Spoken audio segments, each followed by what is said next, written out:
Gu Yanchen, having lived a life of mediocrity and despair in his previous existence, met his untimely demise filled with indignation. In this new life, he is resolute in seeking vengeance. On the first night of his return, Gu Yanchen experienced a fleeting moment of springtime joy, subsequently marrying a wealthy and beautiful lady who embodies that very essence. He yearns for a life of freedom, unwilling to be tethered, especially desiring the wild abandon of the forest. However, his wife, Luoyi, wishes to keep Gu Yanchen under her watchful eye.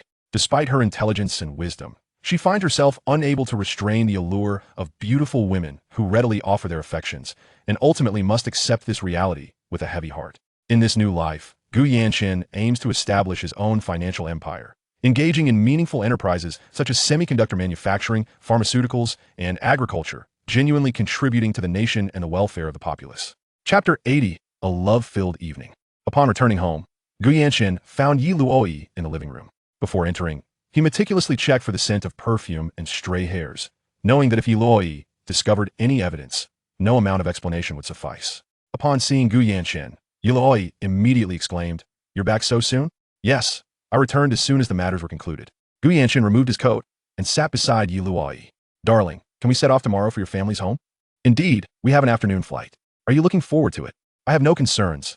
I've already packed my suitcase. My wife is truly exceptional."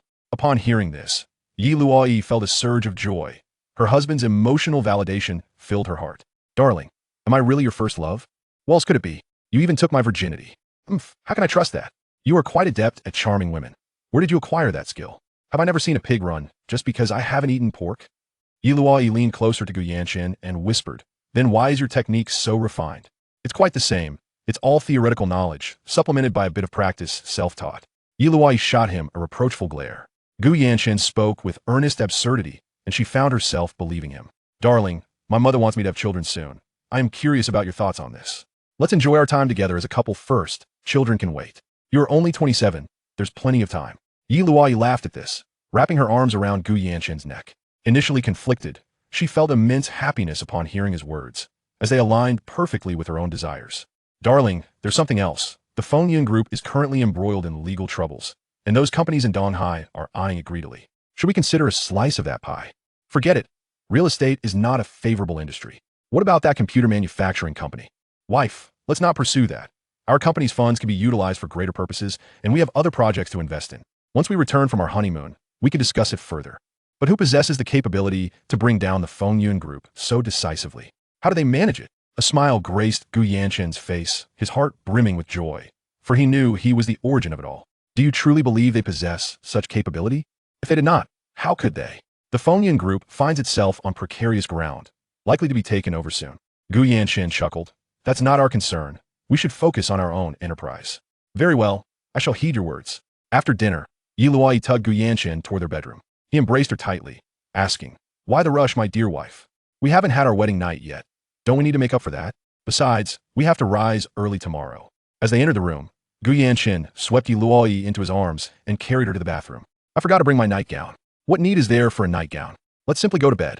Luoyi gazed at Gu Yanchen, her eyes filled with affection, envisioning a lifetime of partnership through thick and thin. The two quickly finished their shower, drying their hair, as Luoyi embraced Gu Yanchen. He gently laid her on the bed, covering her with a blanket, and they gazed into each other's eyes. "My dear husband, I am your wife, and no matter the challenges we face, you must share them with me. I will support your endeavors to the best of my ability. Indeed, I must have accumulated great merit in my past life to be blessed with such a wonderful wife." Gu Yanchen kissed Luoyi, realizing that she was a truly devoted woman who cared for him deeply. He was resolute in his commitment to cherish her for a lifetime, knowing that no other woman could compare to her. The warmth Luoyi provided was an experience he had never known before. The haunting memories of his previous life, filled with regret and despair, lingered in his mind. Initially, he had approached marriage with little hope, compelled by circumstance. Now, his perspective had transformed. He recognized that Luoyi was a woman who wholeheartedly cared for him. He resolved to reciprocate in his own way as they lost themselves in a passionate kiss. "Darling, I desire you." Gu Yanchen's voice rose and fell, and Luoyi reveled in the moment. She felt no embarrassment and willingly participated in her husband's affections, even embracing the more intimate gestures. They spent the night together, exhausted after 4 encounters. "You truly are remarkable, my husband. And you, my enchanting wife, have utterly captivated me." Yi Luoyi held Gu Yancheng close, saying, "You must not seek other women. Even if you do, you must not let me know, understood? I promise." Good. Gu Yancheng felt a pang of guilt regarding this matter.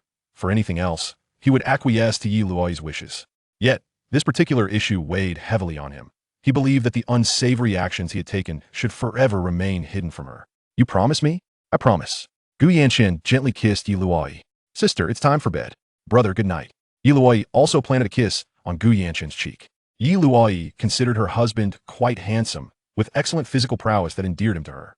In her eyes, he possessed no shortcomings. He was exceptional in every regard. Gu Yancheng held Yi Luoyi close as they drifted off to sleep. At that moment, Yin Mengqing lay in bed, reflecting on Run Mushue's words, questioning whether she had been overly one-sided in her thoughts. However, he had been ruthless in his pursuit, forcefully claiming her. She could never forgive him. Gu Yancheng had likely enchanted Ren Mushue with some form of manipulation, or perhaps Ren Mushue was indeed his woman. Yet, that seemed implausible. There was no reason for Ren Mushue to be so reserved if she were truly his. She felt something was amiss. She could not trust that Gu Yancheng would succeed in his endeavors. If he wished her involvement, it was clear that should things go awry, she would bear no responsibility, for it was not her money at stake. Yun Mengqing contemplated that there was no escaping her fate. Whether she went willingly or not, he would still compel her to comply. If she failed to meet his expectations, could Gu Yancheng truly allow her to continue indefinitely? Ultimately, she resolved to simply go along with it, indifferent to the outcome. The mere thought of him ignited a desire within her to strike Gu Yancheng down, as she cursed the scoundrel both in her heart and on her lips. As she dined from one bowl while casting glances at another, she mused about the consequences of her decision to approach Yi Luoyi. What could Gu Yancheng truly do to her? At worst, he might resort to force, but how much harm could he inflict upon her? She also pondered whether Yi Luoyi might pressure him to sever ties with her. This thought prompted her to consider testing Yi Luoyi's attitude when they next met. Given the current dismal situation, if it could persuade Gu Yancheng to release her, the risk might be worth taking. It was evident that in Gu Yancheng's heart, Yi Luoyi held greater significance, while she merely existed as his plaything, subject to his whims. For Yi Luoyi's sake, he would likely abandon her, granting her the freedom she longed for. Chapter 81. Confessing to Yi Luoyi. The following morning, Gu Yancheng and Yi Luoyi awoke. Sister-wife, younger brother-husband. The two exchanged glances and immediately burst into laughter. Gu Yancheng embraced Yi Luoyi as they rose from bed, heading to the bathroom to freshen up. Before departing for breakfast, Gu Yancheng checked the suitcase to ensure nothing was amiss. Yi Luoyi observed him and remarked, "You truly do not trust me, do you, younger brother?" "How could that be? I'm merely checking. Everything is arranged perfectly. My wife excels in all her endeavors." Yi Luoyi beamed with pride, having spent over 2 hours packing and checking multiple times to ensure nothing was overlooked.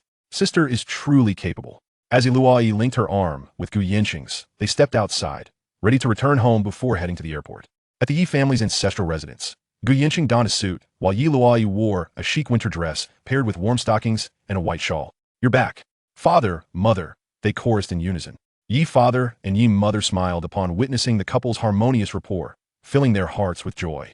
"Please have a seat." "Yancheng, Luoyi, are you two departing for the airport this afternoon for your honeymoon?" Indeed, Yi mother had long been aware, as Luoyi had confided in her. This arrangement was quite favorable. The two could enjoy their time together in the outside world and subsequently lead a joyful life. "Yancheng, do you think we should seize any opportunities with Fengyan Group?" "Father, let's refrain from that. We shall not join the fray. There will be better projects in the future, and we can invest elsewhere with higher returns." Yi father chuckled. "Yancheng, do you have any ideas?" "Father, I have some thoughts. As for real estate projects, we shall abandon that venture. The profit margins are low, and the capital requirements are high. Upon our return, we should have a thorough discussion about Shanghua's transformation." "Excellent." Yi father was pleased to hear this. The young man was indeed full of surprises. Yi Luoyi shared in the joy, confident in Gu Yancheng's capabilities. During lunch at home, Gu Yancheng took the seat that indicated his status as the son-in-law of the Yi family, suggesting he would support their enterprise. This gesture signified recognition, yet Gu Yancheng hesitated to sit. "Father, mother are present. It would be inappropriate for me to sit. Then I shall squeeze in with your mother." "No need. I will sit on the other side, which is more suitable." Yi father and Yi mother exchanged smiles, demonstrating their thoughtful manners, a stark contrast to their initial lack of formality during their first meal together. The elderly couple grew increasingly fond of him. At this moment, Yi Luoyi said, "Mother, once we return from our honeymoon, could you teach me how to cook?" Upon hearing this, Gu Yancheng interjected, "Luoyi, you mustn't learn to cook." "Why not? Your hands are too beautiful for cooking. You must not learn." The group erupted in laughter, particularly Yi Luoyi, whose slender fingers were delicate and graceful, with skin as fair as porcelain. He wished to keep her away from the greasy kitchen. If there were only this minor flaw to rectify, I would have the perfect wife, utterly flawless, while I am riddled with imperfections. How burdensome that would be. Yi Luoyi smiled at Gu Yancheng, and Yi father and Yi mother joined in the laughter, increasingly appreciating the young man's high emotional intelligence. They felt fortunate to have such a discerning daughter. After the meal, Yi father and Yi mother escorted them to the airport. Take care on the road. We will head inside now. Gu Yancheng wheeled his suitcase while Yi Luoyi linked her arm with his as they entered the airport. Old Yi, this son-in-law is quite impressive. Luoyi has good taste. Indeed, I foresee great achievements for this young man. I eagerly anticipate his future. Unlike those whose families are equally matched, the Yi family's possessions may not bear their name in the future. Yet Gu Yancheng has never coveted the Yi family's wealth, which speaks volumes. Just then his phone rang. It was Xiao Yuejin. Gu Yancheng, the business registration is complete, and the agreements have all been signed. I am preparing to transfer the funds. You may proceed as you see fit. If anything arises, contact me in a week. I am off to my honeymoon. All right, enjoy yourselves. Yi Luoyi stood by Gu Yancheng, faintly overhearing a woman's voice. However, she refrained from approaching. The fact that he did not shy away from taking the call indicated something significant. Gu Yancheng contemplated whether to share this matter with Yi Luoyi, but hesitated, as the profits from this venture would likely be substantial, perhaps beyond her belief. After passing through security, Gu Yancheng decided it was better to inform Yi Luoyi. Withholding such information from his wife would only lead to discomfort later. Wife, I need to tell you something. What is it? I established a company in Port City, specializing in financial investments. Yi Luoyi was taken aback. Husband, when did this happen? Not long after we returned from Port City. So, Xiao Yuejin is your appointed manager? My wife is truly astute. In less than a month, we made 68 billion. How much? 68 billion. Isn't your husband impressive? That much.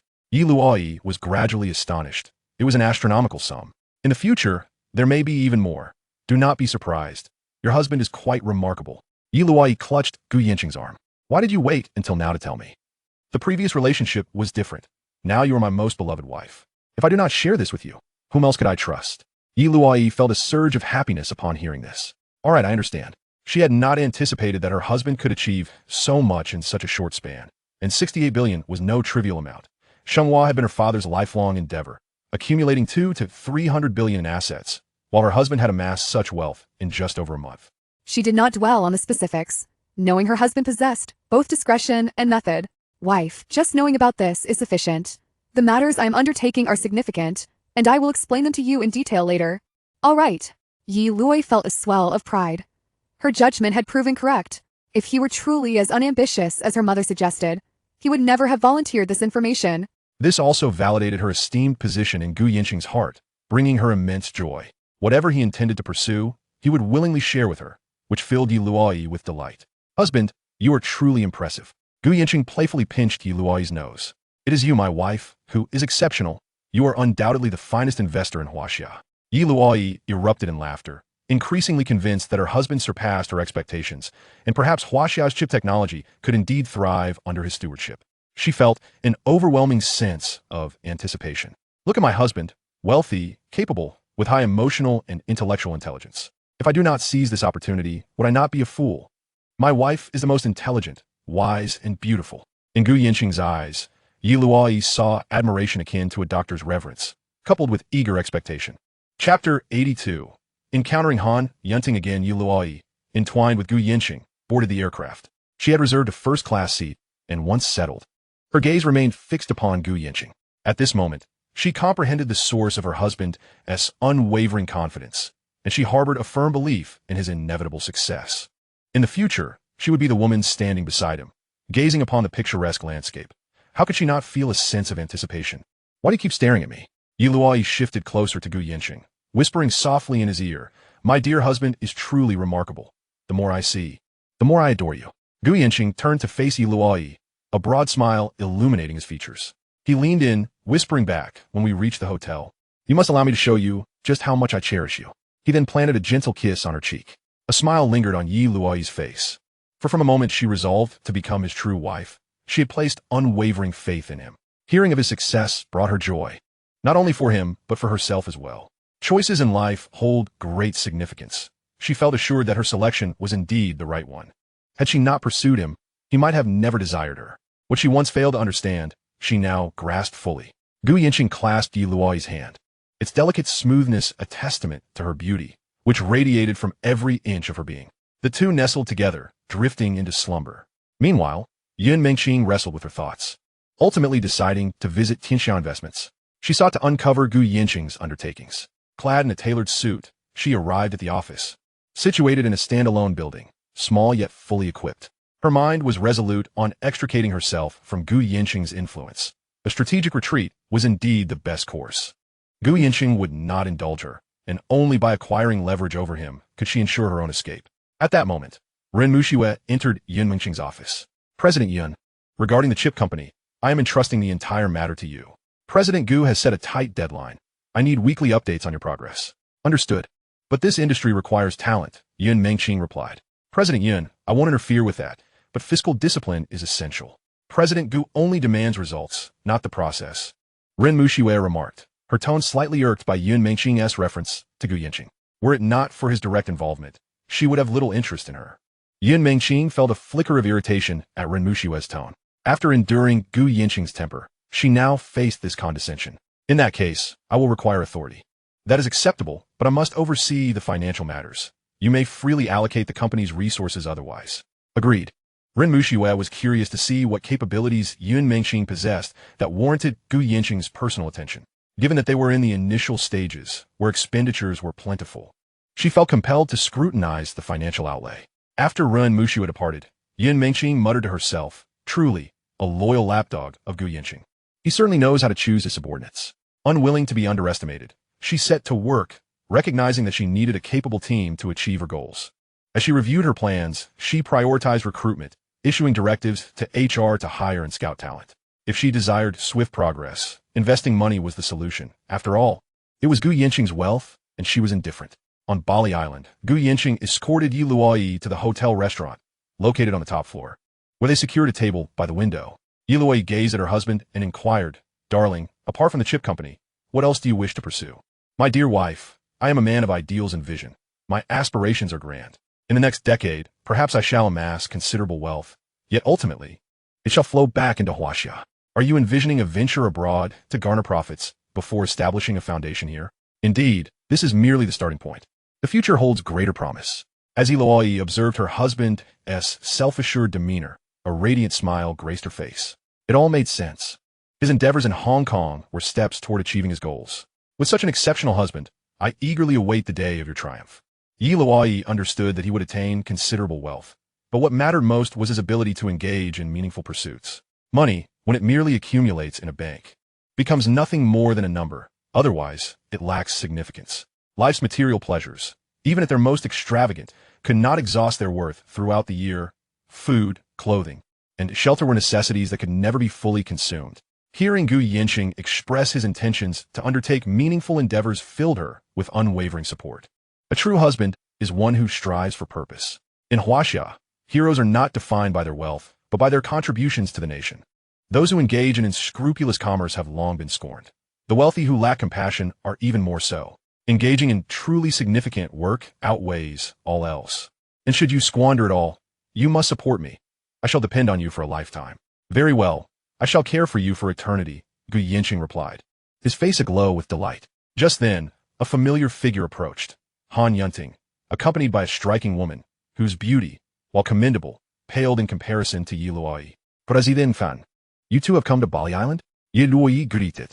Miss Yi, Mr. Gu, allow me to introduce my partner, Zhao Qingying. Qingying, this is Yi Luoyi from Donghai Shenhua Group and Mr. Gu, who recently celebrated their wedding. They are here for their honeymoon. Zhao Qingying regarded Yi Luoyi with a fleeting glimmer of jealousy, yet it was but a momentary flicker. She had heard of Han Yunting's pursuit of Yi Luoyi and, upon seeing her in person, realized the extent of her beauty.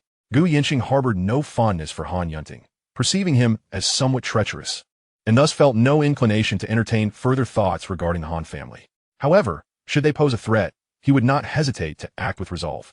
Yes, we just arrived today for our honeymoon, Gu Yancheng replied. Then we shall not intrude further, Han Yunting remarked as he and his companion turned to depart. As Gu Yancheng watched them leave, the smile faded from his face. Darling, what are your thoughts on Han Yunting? Not suitable. He once pursued me, but I rejected him. I find him to be too calculating. Not a good person, Yi Luoyi asserted. Gu Yancheng chuckled softly, reflecting on the nuances of the situation. No wonder Han Yunting had behaved thus at the wedding. Luoyi, noticing her husband's expression, playfully asked, "What's the matter? Are you feeling jealous?" "Jealous? How could that be? The one who should feel envy and jealousy is him. I am the victor, the true winner of life," Gu Yancheng declared. At this, Luoyi beamed with delight. The Han group belongs to them, correct? The Han and Fong families have been in a constant rivalry for years. That Zhao Qingying is undoubtedly a candidate for an alliance. Gu Yancheng regarded Han Yunting, recognizing him as a formidable opponent capable of both endurance and restraint, possessing a keen sense of strategy. Such a rival would indeed be challenging, and the Fong family's position might need to be reconsidered. Yet, thinking of his beloved wife, he proposed, "My dear, I shall endeavor to strengthen Shanghua, elevating it to be the foremost private enterprise in Donghai. What do you think? That sounds splendid. However, let us refrain from discussing business. We are here for our honeymoon, and work should not intrude upon this occasion." Luoyi raised her glass of red wine, her thoughts drifting toward romantic moments under the moonlight, casting aside all other concerns. Chapter 83. A Wish After Enjoying Their Dinner. Gu Yancheng and Luoyi rose to return to their room. He cast a glance at the distant Han Yunting, deep in thought, as he began to comprehend the motivations behind Fong Qingxiao's actions. This individual was indeed astute, aware that the Fong family was in a precarious position and needed to avoid cultivating enemies. "Yancheng, what are you contemplating?" Luoyi asked. "I merely believe that turmoil may be brewing in Donghai. However, let's not dwell on that. We shall remain aloof from it all. No more discussions of work." She insisted. "Agreed. Let us speak solely of love." Gu Yancheng gently took Luoyi's hand as they departed from the restaurant. Han Yunting observed them, her eyes betraying a flicker of resentment. Once they returned to their room, the atmosphere was suffused with sweetness as they indulged in affectionate exchanges, their laughter echoing through the air. "Sister, my dear wife, I intend to cherish you even more," Gu Yancheng declared. "Brother, all right, let us retire early. We have adventures awaiting us tomorrow," Luoyi replied. "Then let us conclude this delightful evening and rest early," he agreed, his heart brimming with joy as he sought to accommodate her wishes. The room was thick with a palpable sense of intimacy, and as the sounds of their connection crescendoed, Gu Yancheng took every precaution, eager to fulfill her desires. After 2 passionate encounters, Luoyi reached her zenith each time, reveling in an ecstasy that captivated her soul. Embracing Gu Yancheng, they paid no heed to the perspiration that clung to them. They were wholly each other's. Gu Yancheng chose not to pursue further, instead cradling her in his arms as they drifted into slumber. Luoyi found herself increasingly enchanted by the closeness they shared. "Brother-husband, I feel increasingly unable to be apart from you," she mused. Gu Yancheng tenderly played with her hair and kissed her forehead, his voice imbued with warmth. "Sister, my beloved, I feel the same." As they embraced, their lips met in a fervent kiss that rendered them breathless. "Wife, are you attempting to exhaust your husband?" he teased. "No, you must rest. We shall not stir until morning." "Whoever moves is a dog," she playfully retorted. "Very well, whoever moves is a dog," he echoed, holding her close as sleep enveloped them. The following morning, as Luoyi awoke, she gazed at Gu Yancheng beside her, a smile of bliss illuminating her face. His presence filled her with profound happiness, reminding her of the morning they first met when she had playfully kicked him off the bed. In just over a month, he had transformed into her true husband, and it felt like a beautiful dream. Watching him peacefully slumber, she felt a mischievous urge to tease him. She pinched his nose, instantly waking him. "Sister wife, good morning," he greeted. "Brother husband, rise and shine. We must explore the seaside, which is certainly worth seeing," she urged. Gu Yancheng swiftly lifted her into his arms, causing her to laugh joyfully. She had anticipated this gesture. "What are you laughing at?" he inquired. "My husband is impressively strong," she replied. As if that needed stating, he chuckled, carrying her into the bathroom, where they spent nearly an hour enjoying their morning rituals together. Once they were dressed, Gu Yancheng and Luoyi ventured outside, greeted by a pleasant 20-degree weather, neither too hot nor too cold. They donned casual attire, complete with hats and sunglasses. Gu Yancheng treated Luoyi to breakfast before they set off to explore local attractions. At the seaside lay a special spot, a sanctuary frequented by couples. Luoyi chose this site, imbued with significance. Legend spoke of newlyweds who made wishes here, often finding them fulfilled, and she longed to share this moment with Gu Yancheng. Upon reaching the sacred tree, they encountered a throng of visitors. "What is this place?"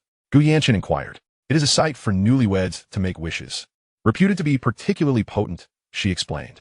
"Is that so?" He mused, smiling knowingly. He understood that those who traveled here often hail from affluent backgrounds, especially the women drawn to such romantic locales, signaling their deep affection for their husbands. Luoyi pulled Gu Yancheng closer to the tree. Wife, what wish do you intend to make? He asked. You don't know? A hint, perhaps? She teased. I cannot say. Standing beneath the tree for more than a minute is forbidden. Let's commence our wishes, she insisted. With eyes closed, Gu Yancheng followed suit, his smile betraying his amusement. After 30 seconds, they opened their eyes and exchanged knowing glances. As they departed, Luoyi inquired, Husband, what did you wish for? Gu Yancheng, wishing to playfully tease her, replied, I wish to become the richest man in the world. Recognizing his jest, Luoyi responded, You must be joking. Do tell. If I reveal it, it might not come true. I know what you wish for, he teased. Is it the same as mine? She probed. Of course. You think I would allow my wife to be disappointed? I will ensure your wish is granted, unless you choose to abandon me, he declared, eliciting a knowing smile from Luoyi. As they strolled along the beach, couples surrounded them, many clad in bikinis. Luoyi notiget Yancheng se unavering gaze. Satisfied that he remained focused on her. Wife, are you testing my resolve? He teased. What test? She asked, bemused by his playful tone. With all these bikinis around, I must resist the urge to look, he replied. You're right. There's nothing worth seeing, she concurred, though he leaned closer, whispering. Sister wife, as figure surpasses there's 1,000-fold.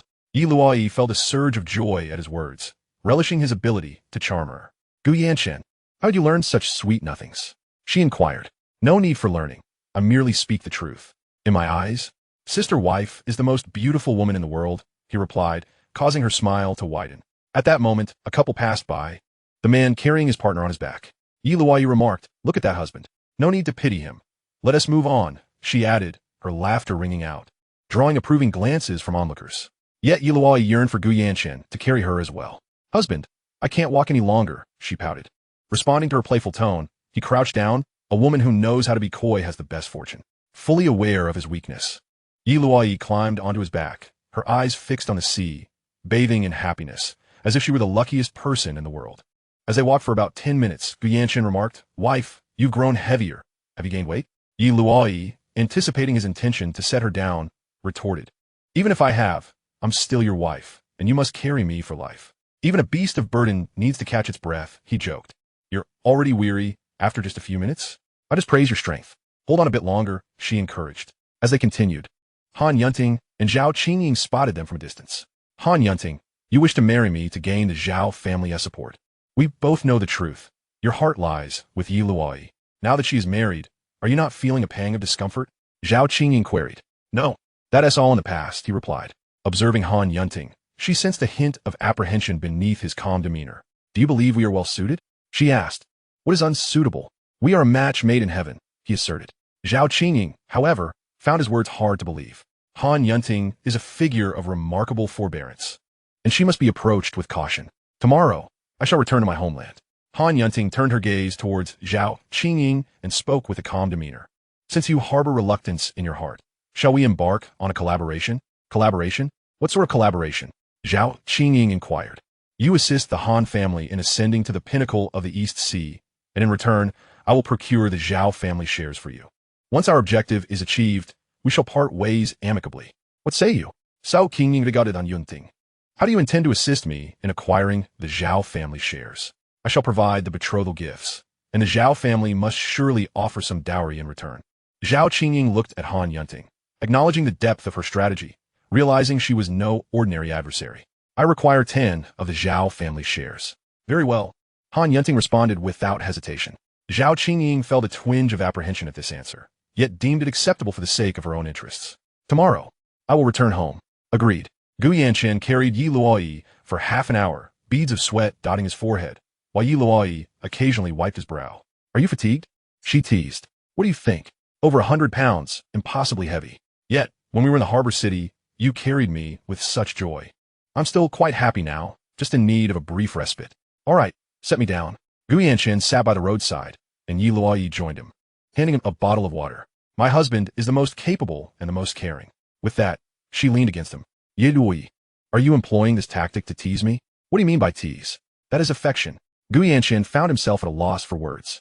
Under the sun, with the sea breeze wafting by, he felt a refreshing and pleasant sensation. Darling, what do you think about retiring at 40? Then we could travel and explore. What about the children? All right, what about the children? Luoyi queried, puzzled. We shall leave them to fend for themselves? They are in their teens, capable of taking care of themselves. Besides, their grandparents are still around, so it's no cause for concern. Is that appropriate? Might be a touch selfish? It's merely a chance to indulge in our own world. We cannot allow children to strip us of our lives. Yancheng was merely expressing a thought. 15 years would suffice. Amid the currents of this era, Yancheng aimed to use this time to realize his aspirations. Staying in the East Sea is quite pleasant. I simply hope we can balance work and family. Then I can do that now. You know, I am rather indolent. I prefer to let others do the work for me. Enough of this. I want to let us slip back into work talk. Leaning against Yancheng's shoulder, Luoyi felt the sea breeze caress her face, the waves crashing nearby. Yancheng embraced her, savoring the moment. His heart had never felt such contentment. All thanks to Luoyi. They remained seated for quite a while until Yancheng's stomach growled audibly. Luoyi chuckled upon hearing it. Let's return. Wife, I can hardly move. You must carry me. What did you just say? I implore you to carry me. Luoyi laughed, then climb on, and let's see if I can manage it. Steady yourself then. Yancheng leaned fully against Luoyi's back, attracting the attention of passers-by, particularly men who gazed on with envy and admiration, giving her thumbs up. Remarkably, Luoyi managed to carry Yancheng for several meters. He was elated. Merely taking a few steps filled him with satisfaction. Observing Luoyi's determination, Yancheng eventually dismounted, wrapping his arms around her. With a beaming smile, he declared, My wife is the best in the world. Get on. I shall carry you back. No need for that, Luoyi replied, linking her arm with Yancheng's as they strolled back together.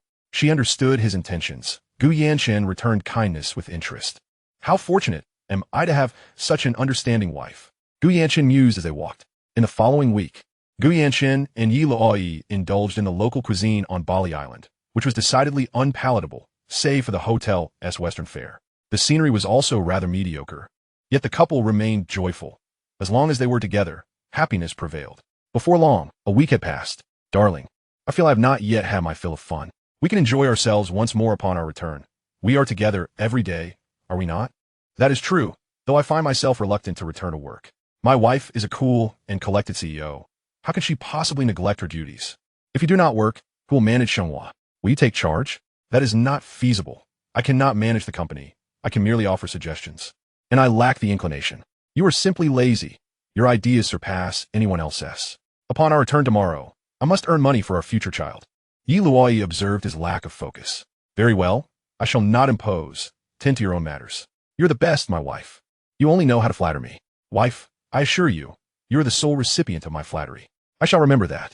Just then, Yancheng's phone rang. It was Xiao Yuqin. Have you returned to the East Sea? I shall return tomorrow.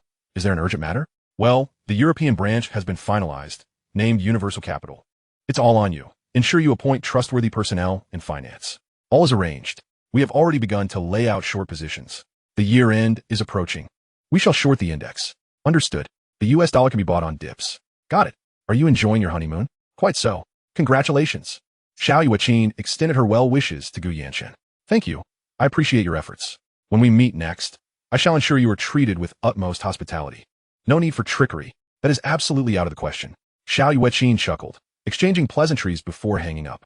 A hint of regret lingered in her heart. Such an exceptional man was, alas, another's husband. After ending the call, Yancheng recalled distinctly that the annual decline of the index had surpassed 15. Shorting at high points was the fundamental strategy. This opportunity promised significant profits. Yancheng was eager to begin managing investments himself. Recognizing the necessity to invest in emerging technology industries amidst the investment landscape, a dual approach would render Tianxia Group both reasonable and legitimate. The newly established chip technology company, if affiliated with Tianxia Investment, posed considerable risks, as it would require continuous capital infusion, a fact difficult to conceal, leading to potential complications. Yancheng needed to discuss this matter with Yun Mengqing. It was of utmost importance, and he needed her willing cooperation. Luoyi, not present to overhear, preferred not to involve herself in his career. Yancheng was a visionary, and her involvement would only disrupt his endeavors. The mere act of confiding in her signified immense trust, a trust she ought to cherish. Chapter 85. The Transformation Direction of Shenhua. After washing up, Yancheng lay on the bed. Luoyi gazed at him. Husband, are you tired? I'm all right, I suppose. We should rest early. It's fortunate we will return home tomorrow. Life in the homeland is far superior. The food here is rather abysmal. Luoyi seemed to share his sentiment regarding the local cuisine. Indeed, let us return. Rest early. Aren't you curious about the call I just received? What is there to inquire? If you wish to share, you will do so. Yancheng turned to face Luoyi. Darling, have you been transformed by my mother-in-law? How did you know? Only my mother-in-law possesses such prowess. You have inherited 90% of it now. Luoyi chuckled. Isn't that precisely how you like me? Indeed, you have mastered the essence. You embody both sweetness and saltiness. Do you like it? Only a fool would not, she laughed. As for matters concerning his career, he refrained from speaking, and she chose not to inquire. It was a decision she had already resolved in her mind. Brother-in-law, it's time for bed. Yancheng held Luoyi close as they fell asleep. Having nearly developed a habit, it seemed he could not find rest without her embrace. Donghai. The following day, Yancheng first visited Shenghua. He intended to discuss the future development of Shenghua with his father-in-law. The three convened in Ye's father's office. Father, the company still has 2 real estate projects. Didn't we acquire a few more plots? Indeed, the projects currently under construction should proceed, but we ought to sell those additional plots. We will no longer engage in commercial real estate. Surely we must do something? The future belongs to the internet. Smartphones will function much like computers, enabling a multitude of tasks. We must stay ahead. Thus, we shall create a short video platform that tailors content to individual interests. Upon hearing this assertion, Ye's father smiled. Yancheng, what will future smartphones look like? Our investment in Rice technology stems from this very insight. Father, times will evolve, and technology will advance. We must possess foresight. By investing early in this domain, our potential returns could be staggering. Yancheng envisioned this substantial opportunity as a boon for his wife's family, while he undertook the more challenging aspects. Ye's father contemplated. Realizing that the mobile sector is indeed heading in that direction, he recognized the immense business opportunity and model it presented. Father, with our short video platform, once everyone undergoes real name authentication, they can upload content. We will share revenue based on viewership, 50-50, thus mutually benefiting each other. In the future, we may also incorporate live streaming and shopping. Our scale will encompass leisure entertainment and shopping in one short video platform. In essence, we will transition from a commercial real estate company to a technology enterprise. Ye's father immediately grasped the concept, exclaiming, "Excellent. This strategic transformation is remarkable. Luoyi, we can begin assembling a team right away. Father, we will focus on developing the platform. I have noted the operations of Q's operating system. We will primarily base our development on that, along with Apple's operating system." Ye's father showed great interest in these matters. Luoyi regarded Yancheng, convinced that his direction was exceptionally promising, and the investment for this year would not be overly burdensome. She saw in him a true business prodigy. He perceived opportunities that eluded others, possessing a far-reaching vision for future technological advancements. The admiration and affection in her gaze were undeniable. Luoyi felt she had discovered treasure. He had already formulated plans. Without her securing him or her father's trust in him through equity, he would not undertake these initiatives for Shenghua. Yancheng was a genuine man, grateful and reciprocative. He could certainly forge his own business empire with his current capabilities. Moreover, he chose a distinct and arduous path. Though he appeared unoccupied, his accomplishments would ultimately benefit the nation and its people. While most businessmen pursue profit, he aspired to greater ideals. Luoyi felt profoundly moved. Her choice of husband was indeed the right one. Father, once we accomplish this with Shenghua, Luoyi may become a wealthy heiress, and I will bask in her glory. Ye's father regarded his son-in-law with admiration. Such commercial insight was rare. He felt fortunate that his daughter had made a wise choice. Yancheng, how is your own business faring? Mine is a long-term endeavor. It likely hasn't progressed much yet. I intend to check on it this afternoon. Very well. Should you encounter any difficulties, do not hesitate to inform me. Of course. Yancheng rose to leave, followed by Luoyi. Shall we return to your office together? Husband, did you plan this all along? Naturally. This is my wife's company. I must invest some effort. Luoyi approached Yancheng, standing on her tiptoes to plant a kiss on him. My husband is truly wonderful. Yancheng embranged Luoyi. My wife has done so much for me. I must certainly consider her well-being. He showered Luoyi with several kisses. This is a different kind of entrepreneurship. You need to get busy. Talent is paramount. Do not be enamored with foreign talent. Our Chinese people are among the finest in the world. We should recruit from the country's top institutions. We ought to employ fresh graduates, such as those with master's or doctoral degrees. As for industry elites, they may not be necessary. We are constructing something entirely new, and the youthful minds within universities may provide us with innovative ideas and even delightful surprises. Luoyi relished hearing Yancheng's thoughts. All right, I'll follow your lead. Gu Yancheng released Yi Luoyi. I'll want tea return this afternoon. I plan to visit Tianxiao Investment. Okay, go ahead. Come home early tonight. Sure. Yi Luoyi no longer restricted Gu Yancheng's endeavors. For her, he could pursue whatever he wished. And such a man preferred not to be constrained. He required a degree of freedom. Go on and get busy. After Yi Luoyi departed, he still possessed nearly 3 billion. He dismissed the domestic stock market, finding it somewhat shameful to exploit the common people. He needed to take charge of his own investments, growing his funds and preparing for unforeseen circumstances. Gu Yancheng promptly began shorting the stock index with substantial leverage, initiating a third of his holdings. To him, the financial market was the easiest place to earn money. Additionally, the US dollar index merely required a long position, with a decade-long bull market yielding immense profits.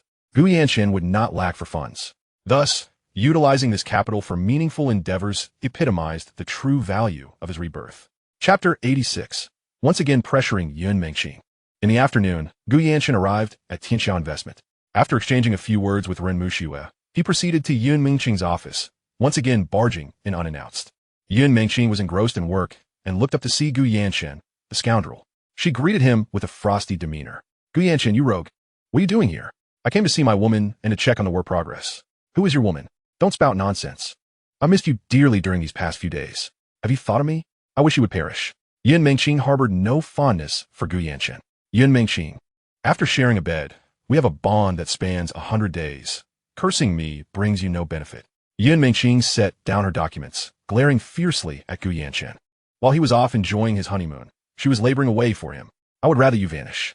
Gu Yancheng's expression stiffened, and he looked intently at Yun Mengqing. Is that truly what you desire, Yun Mengqing? Yun Mengqing naturally sensed the transformation in Gu Yancheng, yet she stubbornly retorted, yes, it is exactly what I am thinking. Gu Yancheng replied coldly, now come with me. I will not go. On what ground should I? Why should I heed your commands? I'm telling you to follow me.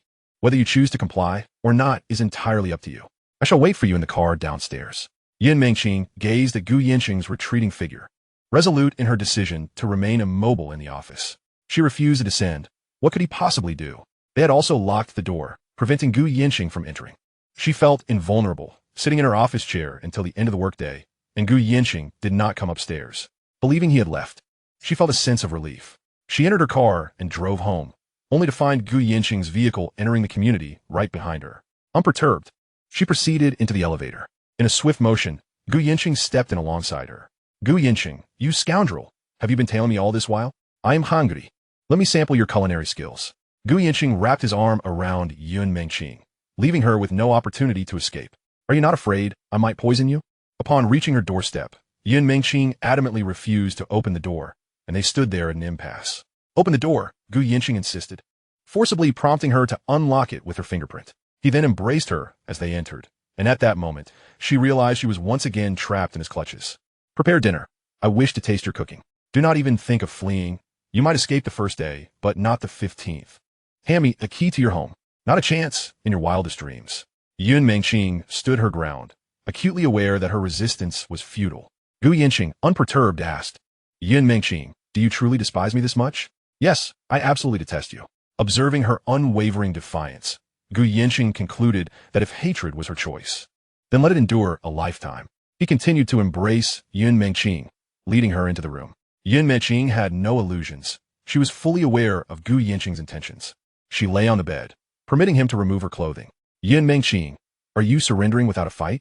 Does resistance even matter? With swift precision, Gu Yancheng shed his attire and proceeded without hesitation, relishing Yun Mengqing's form while she remained tight-lipped. Her silence only heightened his exhilaration, awakening a relentless sense of conquest within him, prompting her to ultimately shed tears of humiliation. Gu Yancheng, you beast! Why must you humiliate me so? Why treat me this way? Is it not preferable for me to be your woman? Can you not relinquish your obstinacy? I refuse. I shall not yield. Gu Yancheng persisted, and although Yun Mengqing experienced physiological pleasure, she stubbornly resisted showing it, striving to suppress her responses, but ultimately, she could not contain herself. Her voice began to resonate.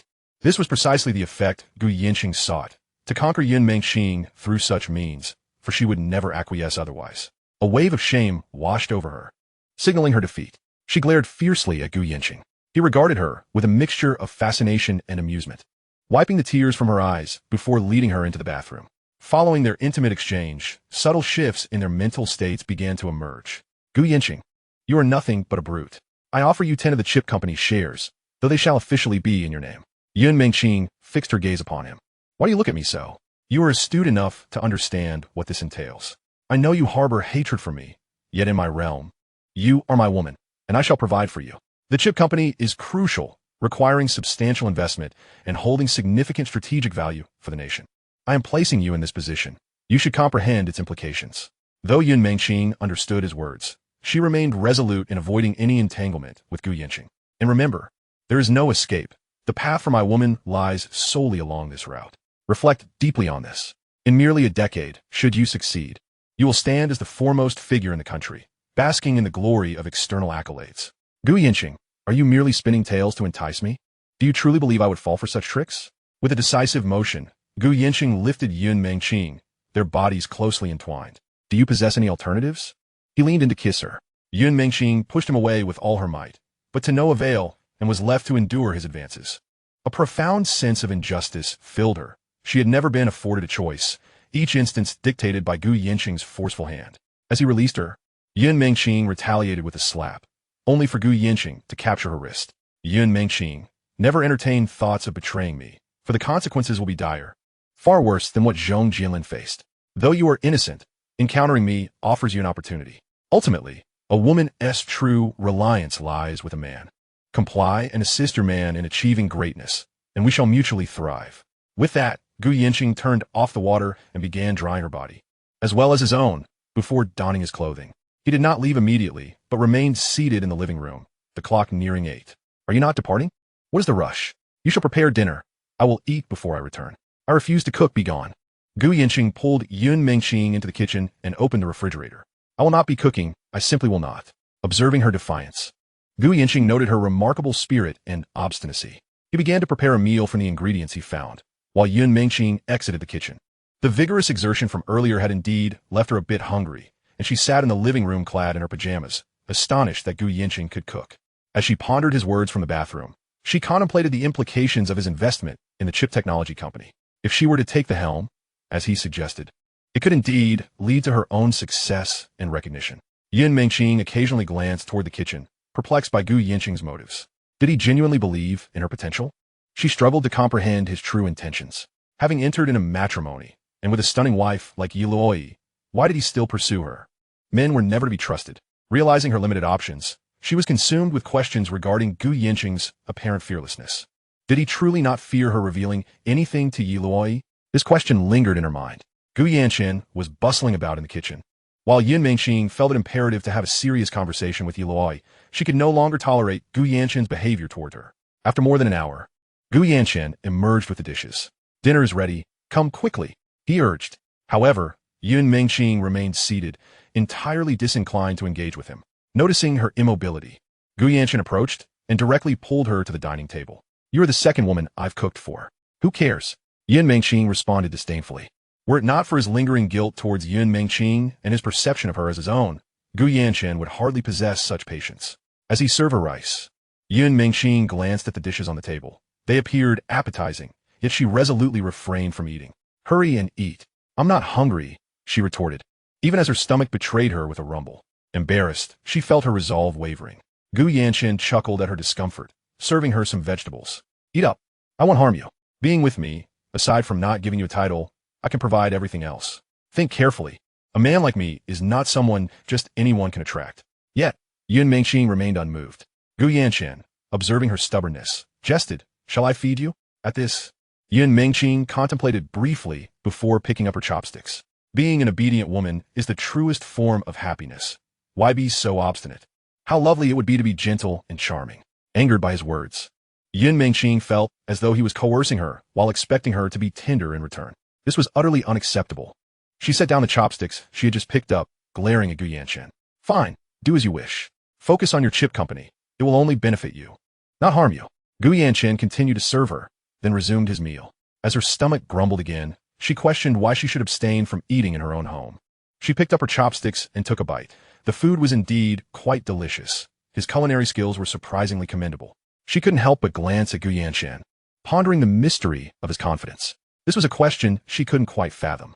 Thus, she refrained from approaching Yi Luoyi recklessly, uncertain of her true thoughts. Gu Yanchen, too, watched Yun Mengqing, contemplating whether she might go to extremes and confront Yi Luoyi. He remained cautious, concerned about her potential actions. How does it taste? Next time, I want to eat what you make. In your dreams. I don't know how to cook, Yun Mengqing stubbornly replied. One day you will, Gu Yanchen asserted confidently. Despite her obstinacy, he believed that with a little effort, she could be of great assistance to him. Just wait and see. At that moment, Gu Yanchen's phone rang. Honey, when will you be home? I'll be back in half an hour. I'm having dinner outside. Alone? With a female colleague. Upon hearing this, Yun Mengqing noted that, aside from omitting names, he was being quite truthful. Finish your meal and come home quickly. All right.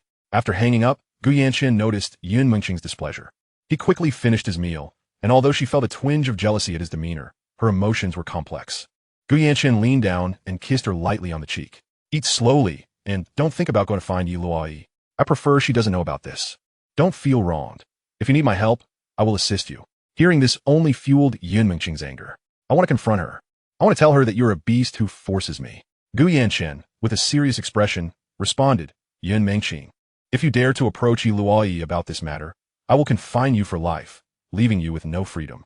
Don't underestimate my resolve. Infuriated, Yun Mengqing glared at him. You are a scoundrel. Consider your actions carefully. You are a wise woman. Weigh your priorities, he advised before departing from her residence. Seething with anger, Yun Mengqing nearly smashed a bowl before lifting it only to set it down again. She brooded in silence. Gu Yanchen felt compelled to warn her. Should she impulsively seek out Yi Luoyi, countless troubles would ensue. With her stomach growling again, she resumed eating, acknowledging that Gu Yanchen's dishes were truly delightful. Recently, her thoughts were consumed by that scoundrel, and she found herself at a loss as to how to proceed. For now, she would bide her time until she discovered Gu Yanchen's vulnerabilities. Only then would she have a chance. Yi Luoyi was his Achilles heel, yet she dared not exploit it. Gu Yanchen, having issued multiple warnings to her, remained a source of trepidation. As he drove home, he meticulously checked for any unusual scents or signs before exiting the car. Exercising caution. Upon seeing Gu Yanchen return sooner than expected, Yi Luoyi felt a surge of happiness. Why are you back so quickly? I missed you, so I hurried home. Yi Luoyi linked her arm with his as they ascended the stairs. She had been waiting for him in the living room. Honey, are your parents going to move into the villa district? I think it would be better for them to stay in your spacious flat. They might not be accustomed to the villa. That works. Who is this female colleague? The actual manager of Tianxiao Investment. She handles my work daily, so I, as the boss, must treat her well. Yi Luoyi found this reasonable and did not dwell on it. Leaning close to Gu Yanchen's ear, she playfully said, Darling husband, we haven't. Gu Yanchen broke into a sweat at her words, having just cleaned himself up. Chapter 88, The Big Picture. Gu Yanchen held Yi Luoyi close, his mind racing to concoct a suitable excuse. Wife, I've bumped my waist today. Can I take a couple of days to recover? Upon hearing this, Yi Luoyi immediately lifted Gu Yanchen's shirt. Where did you bump it? Gu Yanchen placed his hands on his hips, saying here. After a careful examination, Yi Luoyi found no marks. I accidentally bumped it while stepping back. It's a bit sore. Is it all right to wait a couple of days? Yi Luoyi, concerned, asked. Should we go to the hospital? No need. It will heal in a couple of days. Really, no need? Yi Luoyi remained slightly worried, which Gu Yanchen noticed. Those who genuinely care for you will always prioritize your well-being. Yi Luoyi urged Gu Yanchen to lean on her as she attempted to support him upstairs. Wife, it's not that serious. That one tea do. You need to take proper care. Gu Yanchen held great regard for Yi Luoyi, his legitimate wife. As she supported him, he felt an immense joy. Such a wife was a rare find, and he considered himself exceptionally fortunate. After ascending the stairs and finishing his shower, the two lay in bed. Yi Luoyi asked, Honey, are you sure we don't need to go to the hospital? No, it just hurts a bit. Rest is all I need. All right. By the way, I received news this afternoon that Fengyun Group's assets have begun auctioning. That was quick. Many families in Donghai will likely participate, as Fengyun Group is quite a prize. Let them compete. We will simply observe. After deliberating with my father, we have decided to establish a separate department to independently undertake this endeavor, which I shall personally oversee. Gu Yanchen, embracing Yi Luoyi, chuckled. With such an exceptional wife, there is no doubt we will succeed. You must assist me. Of course, my dearest and beloved wife. How could I not help?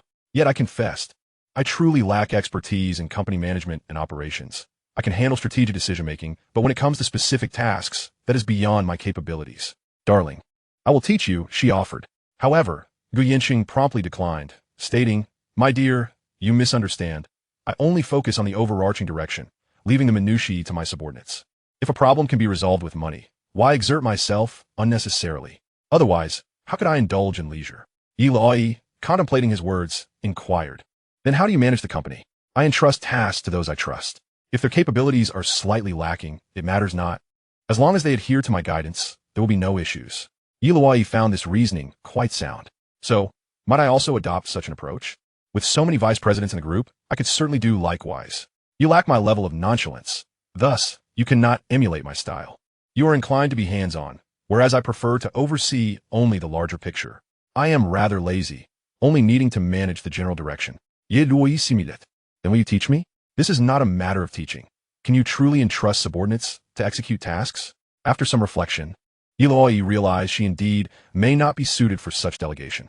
Individuals like Yancheng, having amassed billions, now appear unfazed by it all. Darling, do you truly trust the company in Harbor City? Xiao Yuejin is trustworthy. I have a keen eye for character. Ability is secondary. Loyalty is paramount. The human heart is inscrutable, yet you seem unwavering. Earning money is quite simple, yet an abundance of wealth brings its own complications. One cannot take it with them upon death. Thus, people yearn to engage in meaningful endeavors, a spiritual drive common to both men and women. As Luoyi absorbed these words, she appeared to grasp an important truth. After encountering substantial wealth, perhaps leaving some value for society is of utmost importance. She began to understand Yancheng's motivations. Darling, in comparison to you, am I not too narrow-minded? Well, to put it simply, while we control capital, it is indeed necessary to benefit the populace. The disparity between the wealthy and the ordinary is rather tragic. Luoyi had never pondered such matters. Capital's pursuit of profit is its nature. Investors seek returns. Businesses must be profitable, yet the magnitude of that profit must be judiciously managed. Luoyi pondered this notion. She had always believed that greater profits were inherently better, as every enterprise aims to maximize earnings. However, her husband held a contrasting perspective, and she felt compelled to align herself with his views. Let the conflicts regarding Fengyun Group unfold. Essentially, real estate merely drains the lifeblood of the common people. The profits for real estate companies are minimal. They primarily benefit banks, with local entities reaping the greatest rewards. Hence, I harbor no fondness for the real estate industry. In the future, 10 out of 10 real estate companies may not survive. Luoyi listened intently to Yancheng's insights, recognizing the essence of his arguments. She felt a profound difference in the dimensions of their thoughts and was confident in her husband's potential for success. Embracing Yancheng, she gazed at him with admiration and reverence. Yancheng adhered to a routine of diligent work, occasionally visiting Tianxia Group. As time passed, the new year approached. Yancheng called Xiao Yuejin, saying, "Beautiful Xiao, how have you been? What directives do you have?" "I wouldn't dare issue directives. I merely wish to inquire if you've arranged any benefits for the employees with the upcoming new year. 2 months' worth of year-end bonuses. What else can be done?" "So meager? I suggest 5 months' bonuses. If the company is profitable, we can afford to be generous with employee benefits." In just over a month, Myth Investment Company had earned an additional $3 billion, and Yancheng himself had made $5 billion. He intended to leverage this to amass wealth. "You're quite generous, Gu. What about me?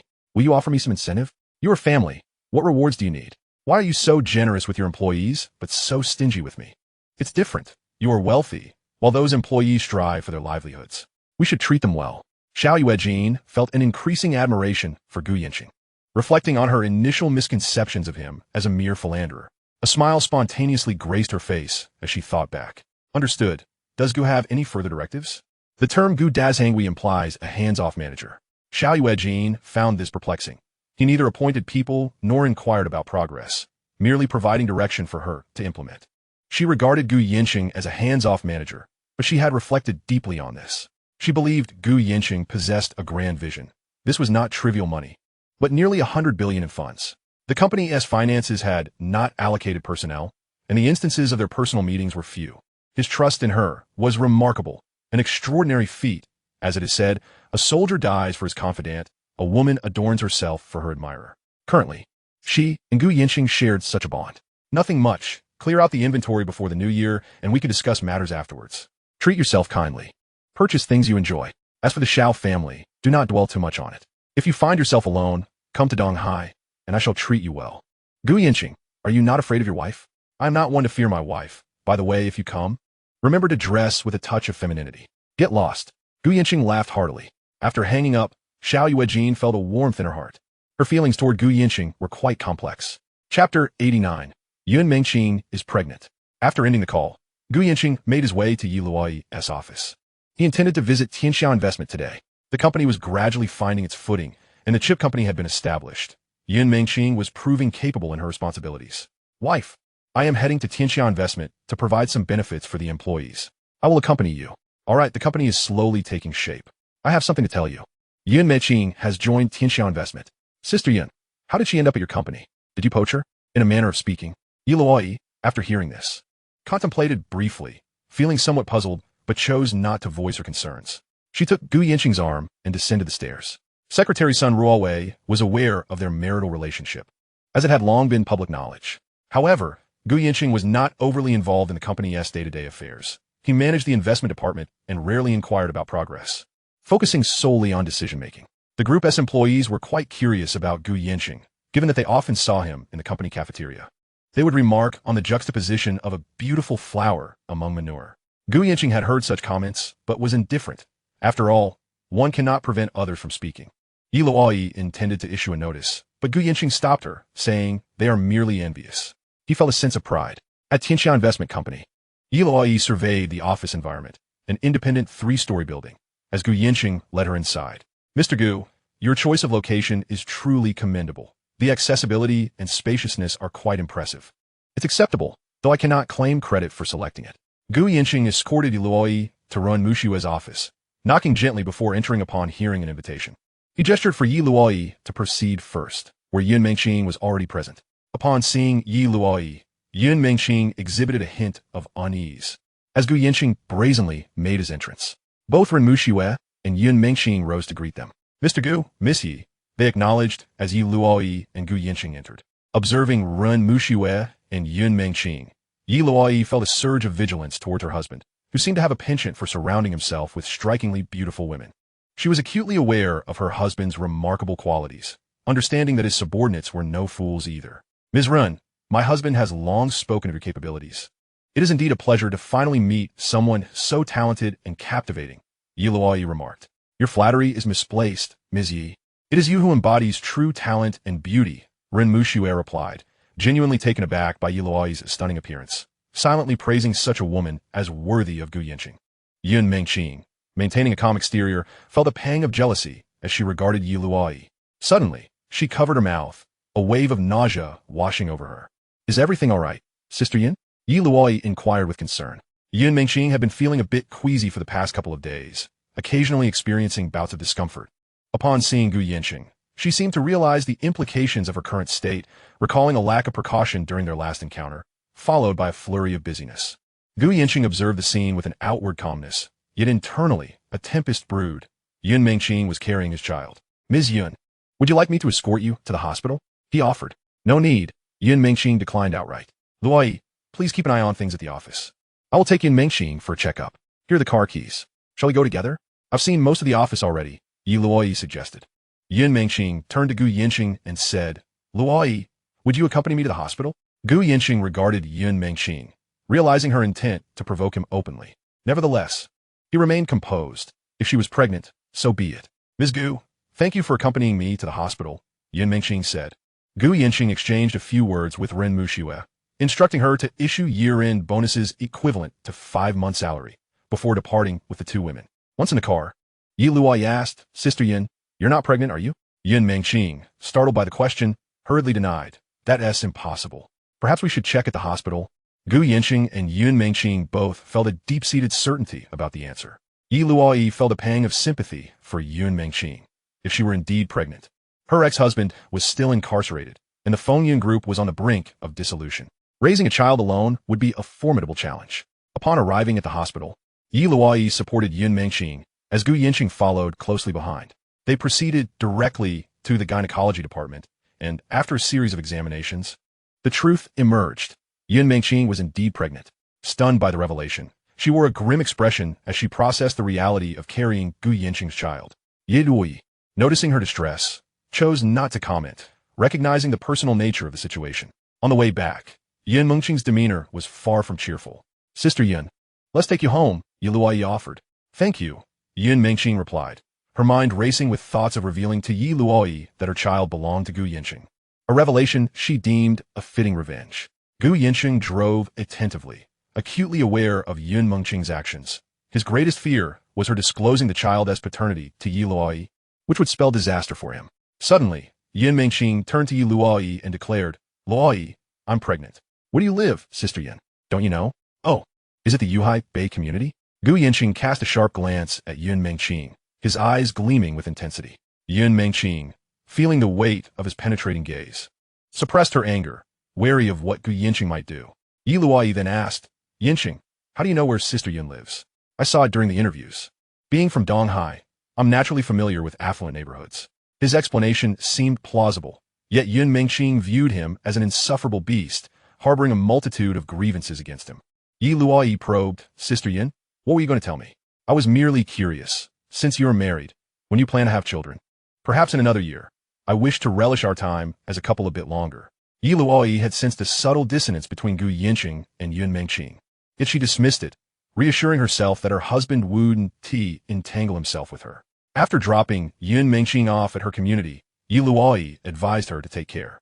Watching them depart, Yun Mengqing grappled with a mix of emotions. During her time at the hospital, she had inquired about the consequences of termination.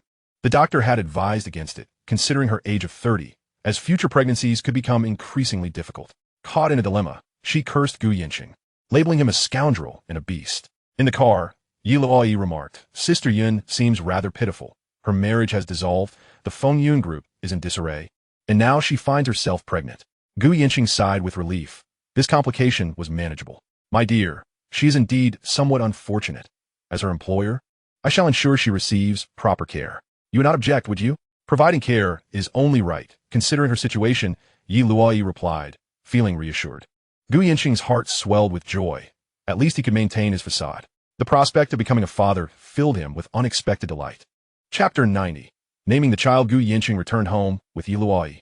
"Luoyi, my mother called for me to return home for a visit. I shall be back this evening. Shall I accompany you?" "No need. It would be an unnecessary hassle. Take care on the road." Gu Yancheng drove directly to Yun Mengqing's residence. When the doorbell rang, Yun Mengqing felt a twinge of anxiety. Visitors were a rarity. Peering through the peephole, she was momentarily taken aback to see Gu Yancheng standing there. After a brief hesitation, she opened the door. "What brings you here?" "Of course, I came to see you. You are carrying my child," he stated boldly as he stepped inside. Yun Mengqing regarded the shameless man before her. "Gu Yancheng, your audacity knows no bounds. How can you remain so composed in front of Yi Luoyi? I've never claimed to be a good person. Feel free to call me shameless or whatever else you wish. I am selfish when it comes to matters concerning women." Gu Yancheng pulled Yun Mengqing onto the sofa. "Release me," she protested. "I am the father of your child. It is my duty to care for you. In a few days, I shall purchase you a home and hire caregivers.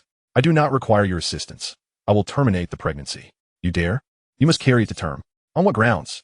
"I will ensure you become pregnant again if you dare to terminate." "You are a beast." Gu Yancheng did not express anger. Instead, he gently caressed Yun Mengqing's abdomen, a smile adorning his face. Yun Mengqing firmly pushed his hand away. "Do not touch me. Given the current situation, feel free to state your demands directly. I will do my utmost to fulfill them. I desire freedom." "Freedom? What kind of freedom do you seek?" "You wish to do whatever you please without regard for anything. Is that it?" "Yes. I may not impose restrictions upon you, but remember, I am your man. Impossible." "Then there is nothing further to discuss." Gu Yancheng pressed his ear against Yun Mengqing's belly, attempting to hear any signs of life. This was, after all, his child in the truest sense. Despite her deep-seated resentment towards him, Yun Mengqing found herself unable to escape, too fearful to confide in Yi Luoyi. Unaware of Gu Yancheng's unpredictable nature, this was her greatest apprehension. With a sudden shove, Yun Mengqing sent Gu Yancheng sprawling to the ground. "Yun Mengqing, be content to be my woman. I will provide you with everything I have and can offer. You think a bit of filthy money will allow you to keep me as your mistress? Dream on." Gu Yancheng observed Yun Mengqing, beginning to realize that his words bore little weight. She would not acquiesce. "Yun Mengqing, since you refuse to heed my counsel, I shall remain silent. Whether you accept it or not, you will still find yourself bound to me. You may loathe me for eternity, yet you will never escape my grasp. Do not waste your efforts. Even if you confess to Luoyi, I will have my ways. Moreover, my wife will not divorce me. If you doubt it, test me. And should you dare to terminate the pregnancy, your fate will be more tragic than Zhong Jinlin's." Gu Yancheng, You are a scoundrel. Indeed, you are correct. I am a rogue, and your misfortune lies in encountering me. You have no choice but to accept your fate. Am I truly so terrible in your eyes? In my view, you are a beast. Gu Yancheng rose to his feet, gazing at Yun Mengqing, whose eyes radiated nothing but animosity. Then let your hatred endure for a lifetime. Gu Yancheng would not tolerate betrayal from anyone, particularly not from his own woman. He pulled Yun Mengqing up from the sofa, their faces mere inches apart, yet she remained defiantly unyielding. Though his eyes blazed with anger, a flicker of admiration for her tenacity emerged. His woman was indeed formidable. Gu Yancheng wrapped his arms around Yun Mengqing and kissed her. Surprisingly, she did not resist. She allowed him to explore her body freely. Yet, upon realizing her lack of opposition, his interest waned. He sank into the sofa, aware that she was carrying his child and that he could not act upon his desires. Deep down, he found himself at a loss regarding this obstinate woman. As silence enveloped them, Yun Mengqing reflected on Gu Yancheng's intentions. Although she feigned bravado, she contemplated the future. If the child were born, they would carry her surname, ensuring she would have a companion. Despite his brutish nature, Gu Yancheng was not devoid of charm. Their offspring would likely be blessed with good looks. This was the essence of Yun Mengqing's thoughts. Gu Yancheng, why are you still here? What do you want? I intend to finish my meal before departing. Yun Mengqing found herself at a loss for words. What do you truly desire? I desire nothing. What do you wish, Yun Mengqing? You wish to maintain your pride? Very well. Remember this. I can tolerate you for a lifetime, as long as you refrain from crossing any lines. Once the child is born, I shall grant you an additional 15 of Yun Gu Technologies shares. Whether you accept is entirely your choice. Why would I refuse? This is what you owe me. Yun Mengqing would not turn down money, yet this also underscored her stance. If you remain loyal to me, I can offer you even more in the future. Leave the company matters to the subordinates. Gu Yancheng was certain that Yun Mengqing would carry the child to term. He understood her stubbornness well. Do you want the house? Why would I not? And what about me? Without hesitation, Yun Mengqing replied, I want you. Gu Yancheng burst into laughter, while Yun Mengqing's face flushed with embarrassment and indignation. Gu Yancheng, you better leave now. Leave? Why should I? This is my home. Do you have no shame? My woman's home is my home. Is there any issue with what I said? Yun Mengqing glared at Gu Yancheng, incredulous at his shamelessness. How could Yi Luoyi have fallen for such a man? Staring at me won't change anything. I'm a tough nut to crack. Would you like me to assist you in finding someone? No need for your help. Do not seek me out.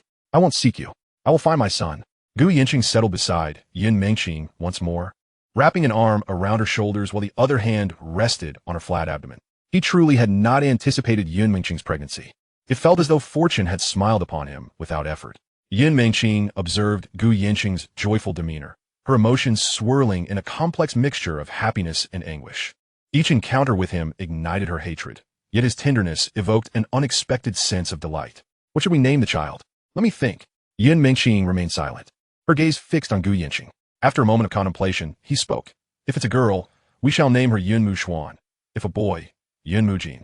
Upon hearing the surname Yun Mengqing was taken aback, a look of astonishment crossing her face. Yun Mengqing, why do you look at me so?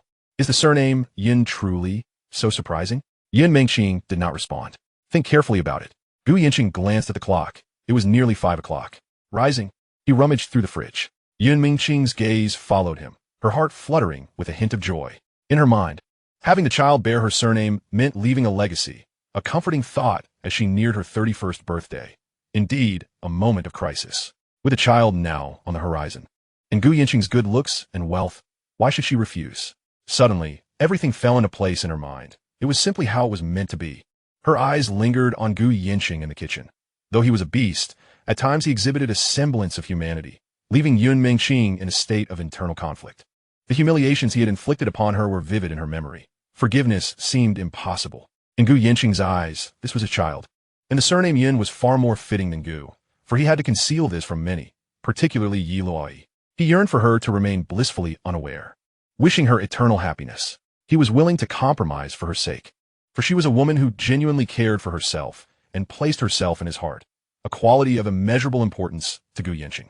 As he busied himself in the kitchen, he was confident that Yun Mengqing would bear the child, though her stubbornness proved somewhat exasperating. Yun Mengqing, dinner is ready. Yun Mengqing cast a glance his way before rising to sit at the dining table. Gu Yancheng served her a generous portion of rice, and as she picked up her chopsticks to eat, she found his culinary skills quite satisfactory. Yet, not long into the meal, she began to feel nauseous. Gu Yancheng quickly rose to her side, gently rubbing her back and offering her a tissue. He was aware of Yun Mengqing's background. Like him, she hailed from an ordinary family and had lived independently since childhood, never receiving the attention she deserved. This was the reason behind her relentless determination and perseverance. After Yun Mengqing had expelled her stomach's contents, she turned her gaze towards Gu Yancheng. Neither of them uttered a word as they resumed their seats at the dining table. With the new year approaching, she inquired, "What are your plans?" Yun Mengqing looked at Gu Yancheng. "It's none of your concern." At this juncture, it was difficult for her to find an aunt. "If you have something to discuss, call me immediately." "No need." Gu Yancheng listened to her words intently, fixing his gaze on Yun Mengqing. "Remember, I am your man. If you utter any more of those unnecessary words, I will have to deal with you. Go ahead. What else can you do besides bully and threaten me?" Yun Mengqing stood her ground, staring defiantly at Gu Yancheng, entirely unyielding at this moment. Gu Yancheng set down his utensils and moved beside her, wrapping his arms around her and playfully slapping her backside a few times. "Do you think I wouldn't dare?" "Hit me. Go ahead," she replied, feeling deeply aggrieved, allowing Gu Yancheng to strike her. Yet, he refrained from doing so, instead choosing to embrace her. "From now on, I'm the only one allowed to bully you. Do not be so stubborn, especially in front of your man."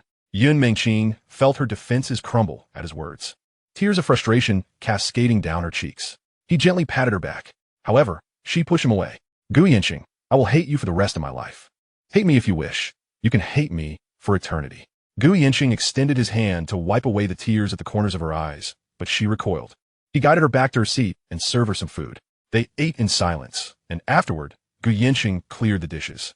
"Give me a key to the house." Yun Mengqing completely ignored him. Observing the keys on the entrance table, Gu Yancheng decided to test which one it was, and upon confirming, he took it. "Gu Yancheng, if you take it, I will change the locks. Change them if you wish. I will still take it. This is my home, and I will come as I please. You are shameless. Your man has no bottom line in this regard." Gu Yancheng sat beside Yun Mengqing for a while before glancing at the time. "I must leave now. Call me if you need anything. Take good care of yourself, and after the new year, I will arrange for someone to look after you. Just go." Gu Yancheng stood up, unfazed by her words, and left. Yun Mengqing sat in the living room, feeling torn. She allowed Gu Yancheng to have his way, yet harbored resentment towards him. This internal conflict left her feeling disoriented. Meanwhile, Gu Yancheng arrived home, where Luoyi awaited him in the living room. "Wife, were you waiting for me?" "Yes, I was so bored at home without you." "How did you manage before I came along?" "Back then, I focused on work, but now all I can think about is you." Gu Yancheng gazed affectionately at his wife. "All right, go wash up and get some rest." "Mom and Dad, how are they?" "Quite well. Let's invite them over for the new year, shall we? We can celebrate as a family." "Of course." Luoyi simulate insatisfaction. "Husband, seeing Yun Mengqing pregnant makes me a bit envious. Should I consider having a child sooner?" "That mainly depends on your feelings. I respect your wishes. I want to ask you something. I'm open to it. Besides, once we have a child, we won't have to care for them all the time. There are grandparents for that." Luoyi chuckled at his words. "Do you really think so? Why not? The grandparents will be the main characters. Then let's have a child sooner." Gu Yancheng scooped Luoyi into his arms as they ascended the stairs. Embracing him, Luoyi seemed to catch a faint scent. It was unmistakably a woman's perfume. "Gu Yancheng, why do you smell like perfume?" "It's the scent of my cousin." Trusting his calm demeanor, Luoyi accepted his explanation. In truth, Gu Yancheng felt a twinge of panic.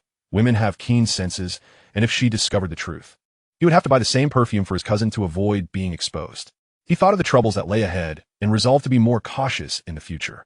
After washing up, Luoyi wrapped her arms around Gu Yancheng. "Dear husband, what are you waiting for? Am I losing my charm? How could that be? You are the most enchanting woman." They lay bare without sleepwear. Gu Yancheng could barely contain himself. He had little resistance before Luoyi. Likewise, she felt a stirring desire and did not take any precautions. Their union was seamless, both reaching a peak of shared delight. Luoyi often found herself yearning for this feeling, relishing it deeply as she held Gu Yancheng close. "Dear husband, why do I find myself increasingly enamored with this sensation? I adore it as well. Do you think I might become pregnant soon? Let nature take its course. There's no need for pressure. Do you prefer a boy or a girl? Either is fine." Luoyi began to dream of the possibilities. Chapter 92. The Conflicted Yun Mengqing. What if it were twins? Wouldn't that be even more perfect? One is sufficient. That won't do. I want both a son and a daughter. Gu Yancheng held his wife, his face alight with joy, aware that his feelings for Luoyi were more profound than those for Yun Mengqing. She was his original partner, the one who had propelled him onto the fast track of life, not starting from humble beginnings, but soaring high. You can have as many as you desire. Gu Yancheng's affection for Yi Luoyi was genuine. Even with other women and potential children, his utmost love and companionship would always be reserved for her, his lawfully wedded wife. Husband, it feels wonderful to have you by my side. Dear wife, marrying you is my lifelong fortune.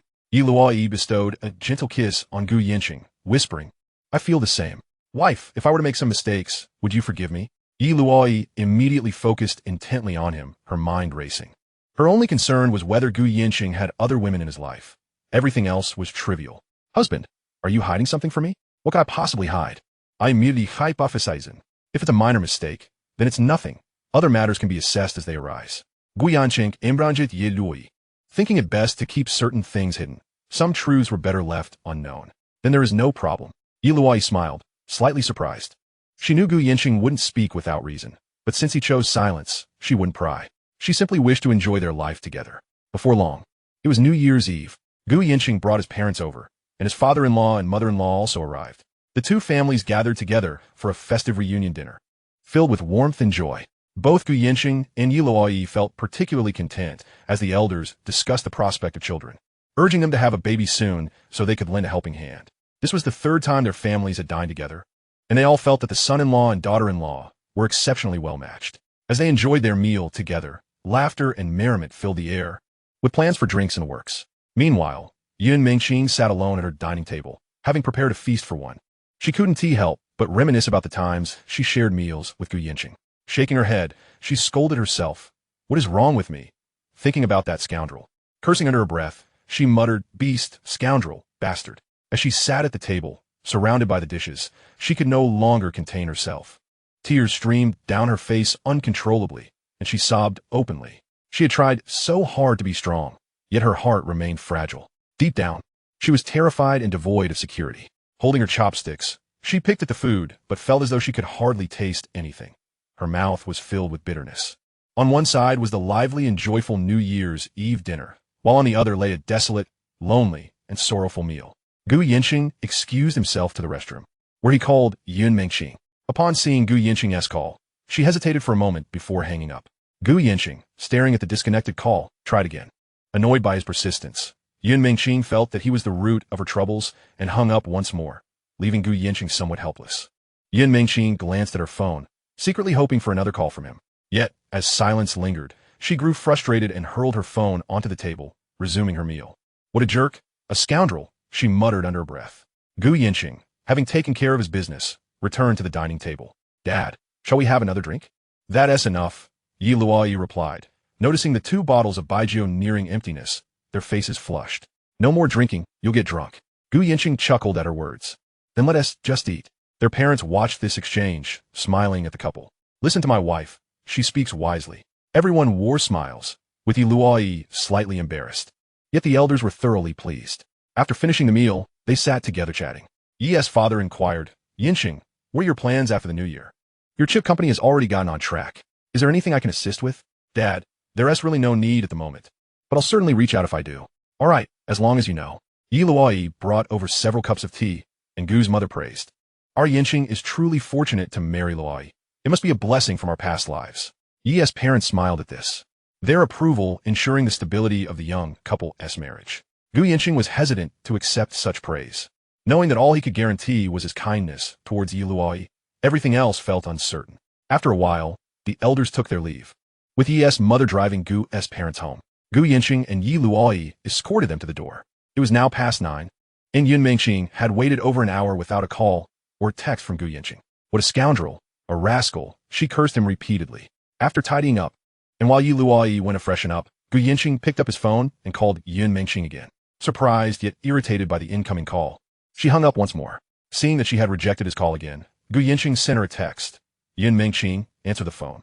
If you keep being stubborn, I'll have to deal with you later. This message only fueled her anger. Gu Yancheng dialed again. What do you want, Gu Yancheng? You're such a jerk. I was just eating. I can't keep calling you. Have you eaten? That's none of your business.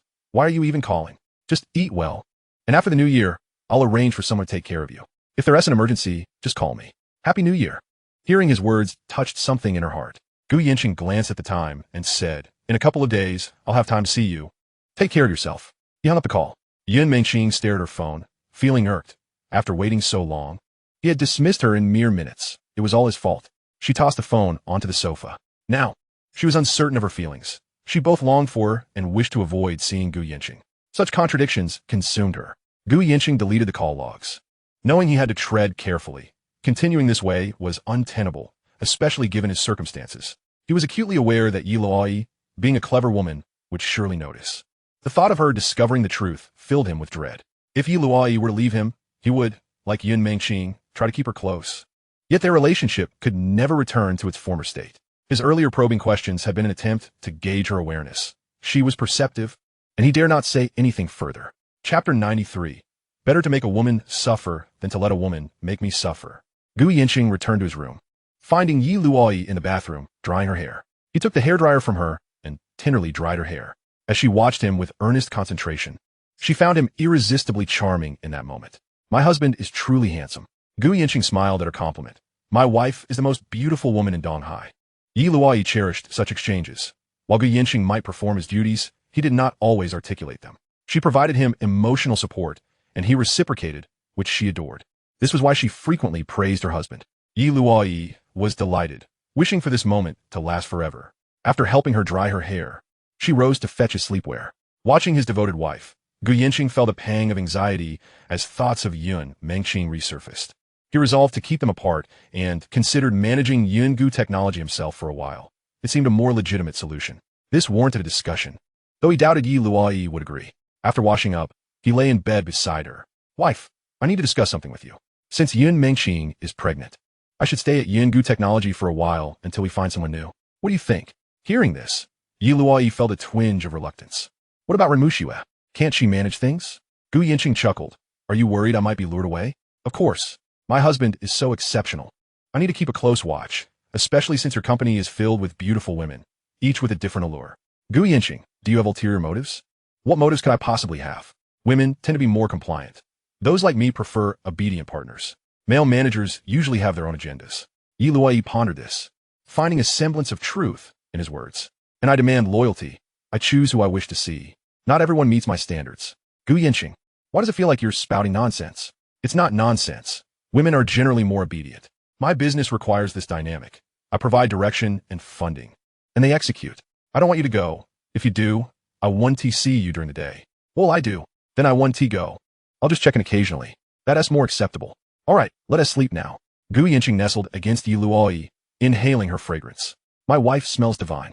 Yi Luoyi embraced him, her face radiant with joy as she planted a kiss on his lips. Let us sleep. Gu Yancheng's hands began to wander. No Dashing. We must exercise restraint. Listen to your sister-in-law. Yi Luoyi cherished this arrangement. For whatever she expressed, Gu Yancheng would heed her words. Ever since their wedding night, they had been inseparable, sharing a bed each night, and she found it impossible to sleep without being in his embrace. Throughout the spring festival, Gu Yancheng refrained from taking Yi Luoyi to visit relatives, except for a particularly close aunt and uncle who came to their home. He made a brief visit back to his family with Yi Luoyi, but for the most part, he preferred to remain coiled up with her. Gu Yancheng would cook, while Yi Luoyi assisted him. This was the life she adored. On the third day of the Lunar New Year, Gu Yancheng took Yi Luoyi back to her family home, as he needed to return for a while to see some relatives, and he did not wish for Yi Luoyi to have to entertain them, sparing her the trouble. In truth, he intended to visit Yun Mengqing. Gu Yancheng had purchased a plethora of ingredients, particularly those believed to be nourishing. Yun Mengqing had been holed up at home. Sometimes, even following the developments of Yun Gu technology, she had become somewhat infatuated, her mind seemingly ensnared by Gu Yancheng's influence. The door swung open suddenly, startling Yun Mengqing, who had anticipated an unwelcome intrusion. However, upon seeing Gu Yancheng with 2 large bags in hand, her expression returned to normal. What brings you here? She queried. I came to see my son. What else would I be here for? She retorted, feeling discomfort at his presence. Just leave, she insisted. How have you been these past few days? He inquired. I'm perfectly fine. No need for your concern, she replied curtly. Then I shall take my leave. Gu Yancheng set down his burdens and turned to exit, prompting Yun Mengqing to hurl a cushion at him in frustration. Gu Yancheng, you are a scoundrel, a bounder. She lamented internally, feeling deeply wrong that he had abandoned her and only returned now for a mere few minutes. Tears threatened to spill from her eyes. Gu Yancheng lingered at the door for a moment before re-entering. Upon seeing Yun Mengqing wiping her tears, he approached with a smile. Yun Mengqing, why the tears? Are you going to miss me? He teased. She retaliated by tossing the cushion again, striking him squarely, which he did not evade. Picking up the cushion from the floor, he moved closer to her, saying, "All right, if you feel aggrieved, just voice it. I want to mock you. You are a scoundrel, a shameless rogue." She could do nothing but hurl insults at him. Deep down, she wished for his presence, but could not shed her pride. Gu Yancheng embraced her, whispering, "Yin Mengqing. From the moment I first laid eyes on you, I was enchanted. There is no escaping that. You truly are a scoundrel," she murmured, unconsciously ceasing her insults. Perhaps she was beginning to accept her fate. "Don't always be angry. It's not good for our son," he admonished, noticing the documents on the table. He had not anticipated that Yin Mengqing would still be involved with such matters at home.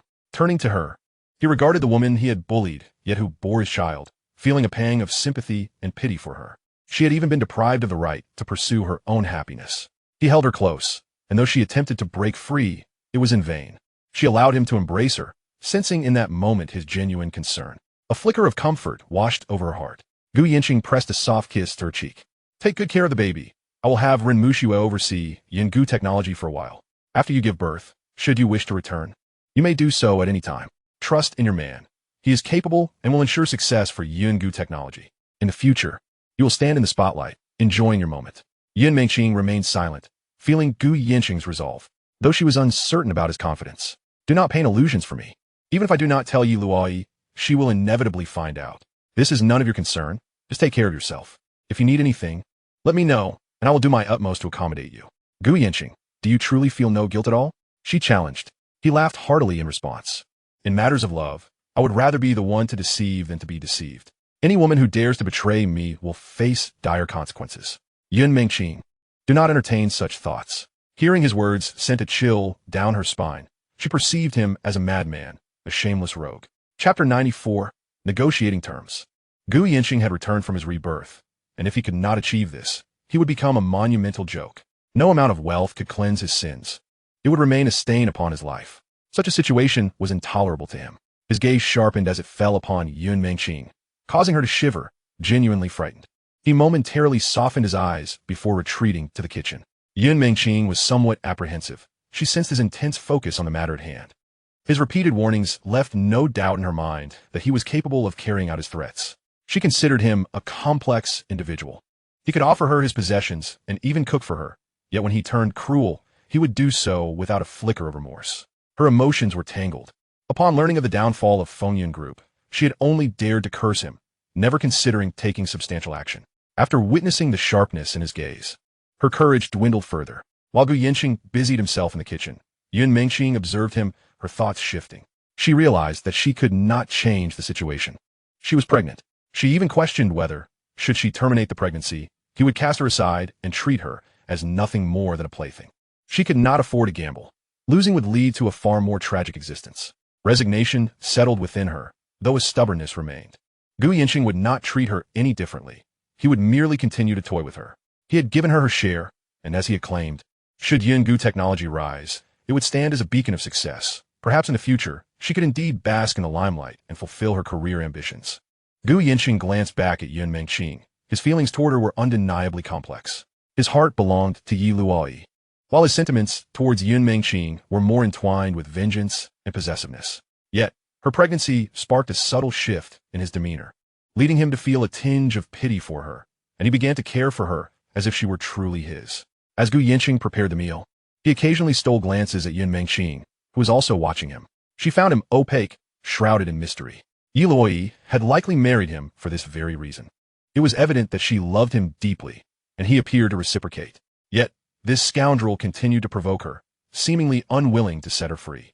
Given the circumstances, it was time to negotiate terms and acquire what she desired. Having finished preparing the meal, Gu Yancheng called out to Yin Mengqing, who rose to her feet. Now aware of the situation, she understood that if she did not comply, he would force her, and so she acquiesced to his demands. Dressed in a loose silk pajama set, she approached him, causing a slight smile to form at the corners of his mouth. He recognized that her actions signified her stance. Yin Mengqing settled down, gazing at the array of 4 dishes and a soup before her, chicken broth, braised fish, and withered green beans. Though they were mere home-cooked meals, their flavors were undeniably delightful. "Gu Yancheng, let us speak candidly," she stated. Gu Yancheng lifted his gaze to Yin Mengqing, a broad smile gracing his face. "Then speak," he replied. "You promised to grant me shares in Yin Gu technology. Very well. The child must take the surname Yun and remain by my side. Agreed. You must inform me in advance whenever you wish to visit. You are not permitted to come without my consent. That is unacceptable. This is my home, and I shall come and go as I please. Gu Yancheng, this is my house. Do you possess no shame? Gu Yancheng chuckled. I am, by nature, quite shameless. I am married, yet I reside in my wife's house. I have no place of my own, while my wife has purchased a villa for her parents. His demeanor was one of nonchalance and pride. Yun Mengqing was taken aback. To her, this was the epitome of a sycophant's behavior. Then let us change the terms. You shall not impose your will upon me without my consent. Gu Yancheng, amused, fixed his gaze upon Yun Mengqing. Do you think I would acquiesce to such a request? If you do not consent, I cannot touch you. You are my woman, and only I shall have the right to you. Yun Mengqing glared at Gu Yancheng, fury etched on her face. Gu Yancheng, do you see me merely as your plaything? You come and go at will, and when you're done, you simply pull up your trousers and leave? Her emotions were running high. Gu Yancheng regarded her. Do not be angry. It is not good for our child. I will strive to accommodate that, all right? Upon hearing this, Yun Mengqing's ire began to subside. Furthermore, I am unaccustomed to having an aunt. I wish for your mother to care for me. That is impossible. I can arrange for as many aunts as you desire. But my mother coming is absolutely out of the question. Gu Yancheng provided a firm refusal. I can also arrange for security, drivers, and so forth. In that case, I require a 10% stake in Hongsheng and Tianxiao investment. Gu Yancheng regarded her intently. What do you need such a large share for? I must consider my child as future. If you and Yi Luoyi have a child, where will that leave my child? Only the capable will occupy positions of power. You need not concern yourself with this matter for now. Additionally, you need not worry about finances. Whatever lavish lifestyle you desire, I can provide. Gu Yancheng, this cannot be. You declare that this is permissible, and that is not, but you merely paint a grand picture. Gu Yancheng smiled. You are overthinking. I will give you what is due. Discussing these matters now is premature. The shares of Yingu technology you desire will be granted, but I have my own plans. What further demands do you have? I am currently pregnant, and you must devote time to care for me. 1 day a week, cooking for me. I cannot commit to that. I can visit once a week and will endeavor to accommodate you. Indeed, in your eyes, I am merely a tool, a vessel for your child. Is that right? Yun Mengqing, do you truly believe that? Have I treated you so poorly? Not poorly, but certainly not well. You are selfish, despicable, and shameless. Gu Yancheng rose and approached Yun Mengqing, his own irritation simmering. He pulled her close, saying, Yun Mengqing, only through investment can one reap rewards. With your current attitude, my offerings will be limited. While I can endure your arrogance for now, that may not be the case indefinitely. Consider this carefully. Yun Mengqing met Gu Yancheng's gaze. Though a smile graced her lips, it bore a semblance of menace. Gu Yancheng, you scoundrel, you compel me, and now that I'm pregnant, you expect me to maintain a good demeanor? You wish to have it all. Gu Yancheng whispered in her ear, Indeed, I am such a scoundrel. I desire both. With that, he smiled at her. Chapter 95. Yun Mengqing surrenders. Let me go. Yun Mengqing, remember, I am far more of a scoundrel than you imagine. Gu Yancheng released her, for he understood that she intended to establish rules, which he would not tolerate. They resumed their meal. Do not dwell on trivial matters. I have never deprived any woman who has been good and loyal to me. This you must comprehend. I shall grant you the shares I promised, along with 100 million in cash, a house, and all the necessary arrangements for security and assistance. Do not bring forth any further demands. Focus on nurturing our child. Once born, you will have many paths to tread, and the stage of Yingu technology will be ample for your ambitions. Do not feel wronged. I recognize your wealth. But money and significance are two distinct matters. Once Yingu technology flourishes, you should envision the rewards that await you. The 25% stake I offer is a return for your sacrifices. Yun Mengqing listened to Gu Yancheng's words, fully understanding their implications. Yet, one question lingered in her mind. Gu Yancheng, according to your assertions, if Yingu technology requires such vast investment, how will you ensure ongoing funding? Even with the Yi family's assistance, it seems improbable. How can I trust you? At this, Gu Yancheng could not help but chuckle. Yun Mengqing, you are a clever woman. There is no need for you to know. What I can tell you is that money is not an issue. Do you think Yi Luoyi married me by mere chance? Or that she is simply infatuated? Reflect on my words. Do not fret unnecessarily. You shall not be wronged in my company. With that, Gu Yancheng returned to his meal, choosing not to elaborate further. Yun Mengqing contemplated his words. She found herself believing him to a degree. Gu Yancheng's audacity and lack of fear regarding Yi Luoyi's awareness suggested he had his own means of assurance. Yet, she remained in the dark. Yun Mengqing chose not to respond further, resigning herself to the situation.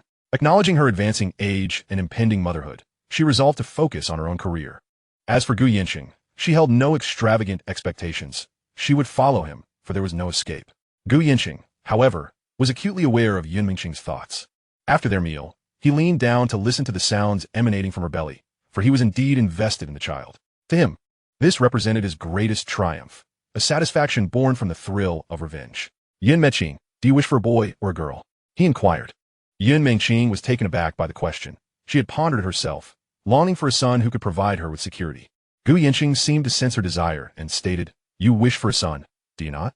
As long as he excels. Both Yungu technology and Tianxia investment can be entrusted to him. Yun Mingqing scrutinized Gu Yancheng, weighing the veracity of his words. There is no need to look at me like that. History has always favored the capable. I have adhered to this principle. Nurture this child well. It will not be easy for you alone, and I cannot be present at all times. Very well, I must take my leave. Contact me if you need anything. By the way, has anyone from the Zhong family approached you? Not yet. Forget it. I shall handle that matter myself. With that, Gu Yancheng departed. He felt that had Yun Mingqing not been pregnant, her intelligence would easily have enabled her to manage the Zhong family's affairs. The assets of the Fengyun group have been auctioned off by the banks, leaving only an empty shell, signifying its bankruptcy. Gu Yancheng has not paid attention to the affairs of the Fengyun group, as he prefers to remain uninvolved. However, he feels compelled to confront the relatives of Zhong Jianlin. It has been over 10 years since that scoundrel has been around. Yet, Gu Yancheng must assist Yun Mingqing in resolving this predicament, which he intends to address after the new year. He is determined to eradicate these latent threats completely. Additionally, he must keep a vigilant eye on Hejiai. This is merely the beginning. He plans to gradually torment her, for she aspires to attain status through her offspring, a scheme that had failed in his previous life. Thus, ensuring that she leads a woeful existence this time around is the most fitting course of action. As for the child she wishes to keep, Gu Yancheng will not grant her that opportunity. That child ought not to remain. At just over 2 months old, it is likely that Zhong Jianlin possesses assets overseas. After his release from prison, he continues to live lavishly, leaving Gu Yancheng feeling somewhat powerless for the moment. However, that is a matter for another day. Everything has its cause and effect, and Gu Yancheng has his own plans in motion. Once these matters are settled, Gu Yancheng spends his days at home with Luoyi, occasionally venturing out for strolls. He indulges in the simple pleasures that other couples enjoy, and in his presence, Luoyi embodies the essence of a delicate woman. Gu Yancheng feels a profound sense of happiness, a joy he never experienced in his previous life, with a woman whose heart is solely devoted to him. To him, Luoyi is that woman, someone he feels he could trust completely. One evening, as they sit together in the living room watching television, Gu Yancheng wraps his arm around Luoyi, who curls up against him like a little kitten. Darling, I have to return to work tomorrow, but I find myself reluctant to go, she confesses. Wife, you have changed. You used to push me to focus on my career, and now you seem disinclined to do so, he replies. I want you to help me with my work while I watch from the sidelines. Has my wife transformed into a little sloth? He teases. Yes, I just want to be close to you, she admits.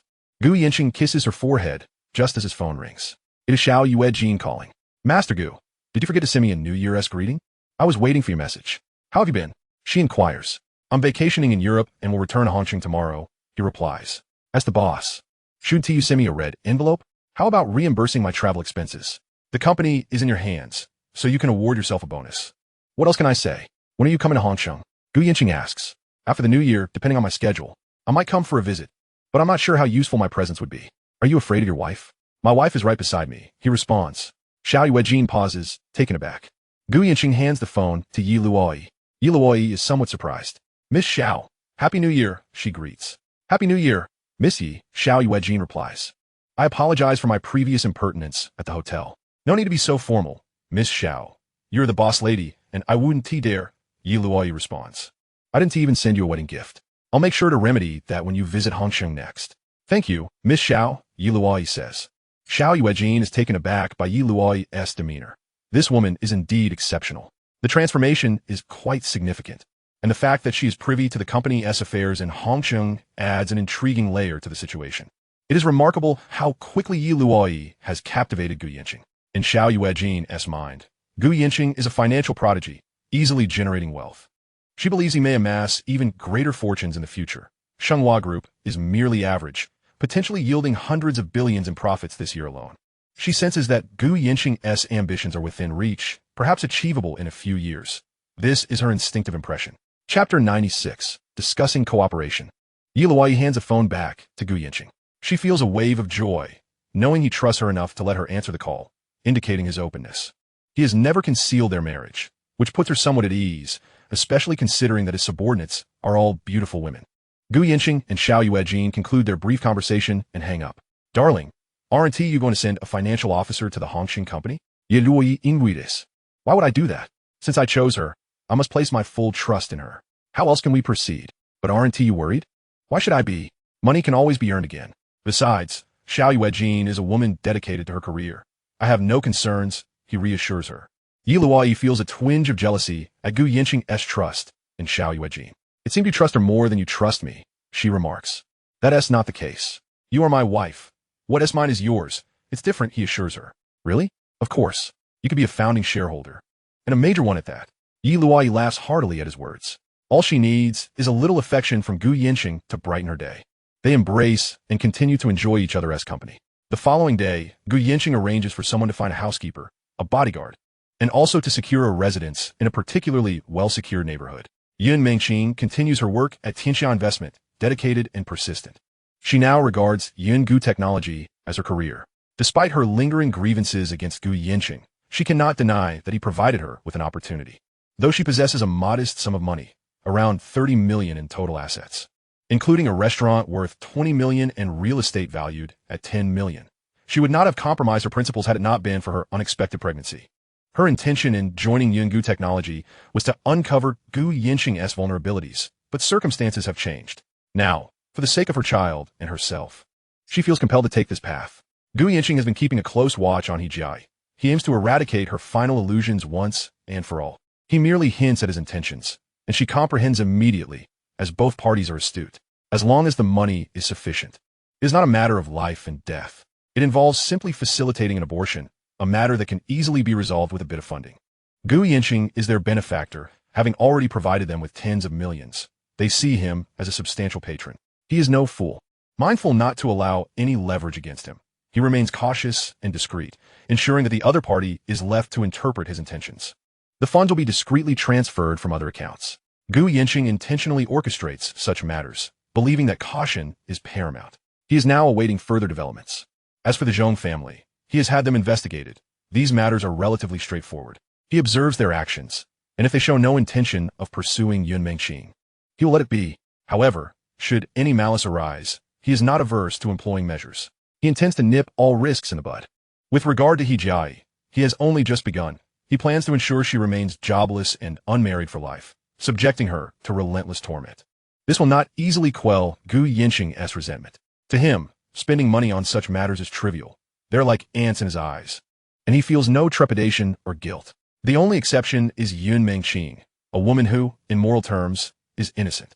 Yet, her error lies in her marriage to Zhong Jianlin, driven by fleeting desires and pleasures that led her to make these choices. Nonetheless, he has never regretted his actions.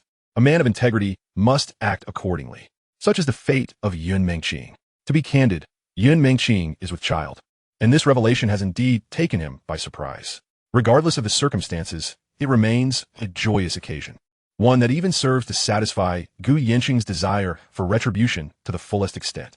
Yet, this is a secret he shall carry within the depths of his heart, never to be disclosed to another soul. Gu Yancheng is poised to embark on a new chapter in his career. While the matters between Yun Mengqing and Yi Luoyi may soon come to light, though he possesses his own strategies to manage them. In less than 3 months, he will step into the next phase of his endeavors. At this moment in his office, an unfamiliar phone call interrupts his thoughts. Mr. Gu, this is Fong Qing Xiao. Hello, Mr. Fong. May I inquire as to the purpose of your call? Do you have some time today to discuss matters? After a brief pause, Gu Yancheng replied, Let me be forthright, Mr. Fong. I have no intention of involving myself in the conflicts among the prominent families of Donghai. Fong Qing Xiao interjects, Mr. Gu. Han Yunting remains infatuated with General Manager Yi. Should the Han family rise to prominence, it would pose a threat to both you and the Yi family. Listening to these words, Gu Yancheng chuckles, Mr. Fong, your disputes are your concern. I have no desire to meddle. However, should your actions jeopardize the Yi family, I must make it clear that I will not consider your familial ties. Fong Qing Xiao is taken aback by this response, realizing that Gu Yancheng has dismissed them entirely. Mr. Gu, I believe we could collaborate. Would that not yield greater results? Mr. Fong, I am quite busy at the moment. Let us reconvene in a few days. Very well. I shall await your availability for a discussion. Fang Qingxiao ends the call, having merely sought to gauge Gu Yancheng's stance. Recently, he has uncovered an intriguing development. Yun Mengqing has established a technology company, which comes as a surprise. Furthermore, it has ties to Tianxiao Investment, whose decision-maker is a woman. Although it appears that Gu Yancheng has no direct connection, Fang Qingxiao possesses a photograph of Gu Yancheng visiting Tianxiao Investment, prompting him to suspect that their relationship is more significant than it seems. Yet, if it is Gu Yancheng's company, why is Ren Muxue the sole shareholder? Even if there are underlying agreements, Fang Qingxiao knows that Ren Muxue has no ties to him. Seated in his office, Gu Yancheng realizes that Fang Qingxiao has likely conducted an investigation into him. He is uncertain whether Fang is aware of Yun Mengqing's condition. A sharp glint appears in Gu Yancheng's eyes. It is possible that Han Yunting is also privy to this information, or that Luoyi may discover it at any moment. He must prevent such a situation from arising. Fang Qingxiao's intent is clear. He seeks to probe for potential collaboration to undermine the Han family. The woman Han Yunting previously accompanied to Bali may very well be a candidate for an arranged marriage within the Han family. However, Gu Yancheng has no interest in such affairs. He is driven by personal gain. Should the stakes be substantial, he might consider offering assistance. His disdain for Han Yunting is palpable. Anyone daring to covet his woman would find themselves swiftly dealt with. Collaboration with the Fang family could be an option, though he currently lacks any information on Han family. Though he had no desire to become embroiled in their disputes, he harbors a measure of respect for Fang Qingxiao despite the latter's investigation into him. Perhaps uniting to confront the Han family would not be an unwise course of action. In Chapter 97, I Treat My Woman Well, Gu Yancheng peruses the basic information regarding the Han family's Hualong group online. He understands that before entering the fray, he must assess the landscape, as he currently lacks the requisite power.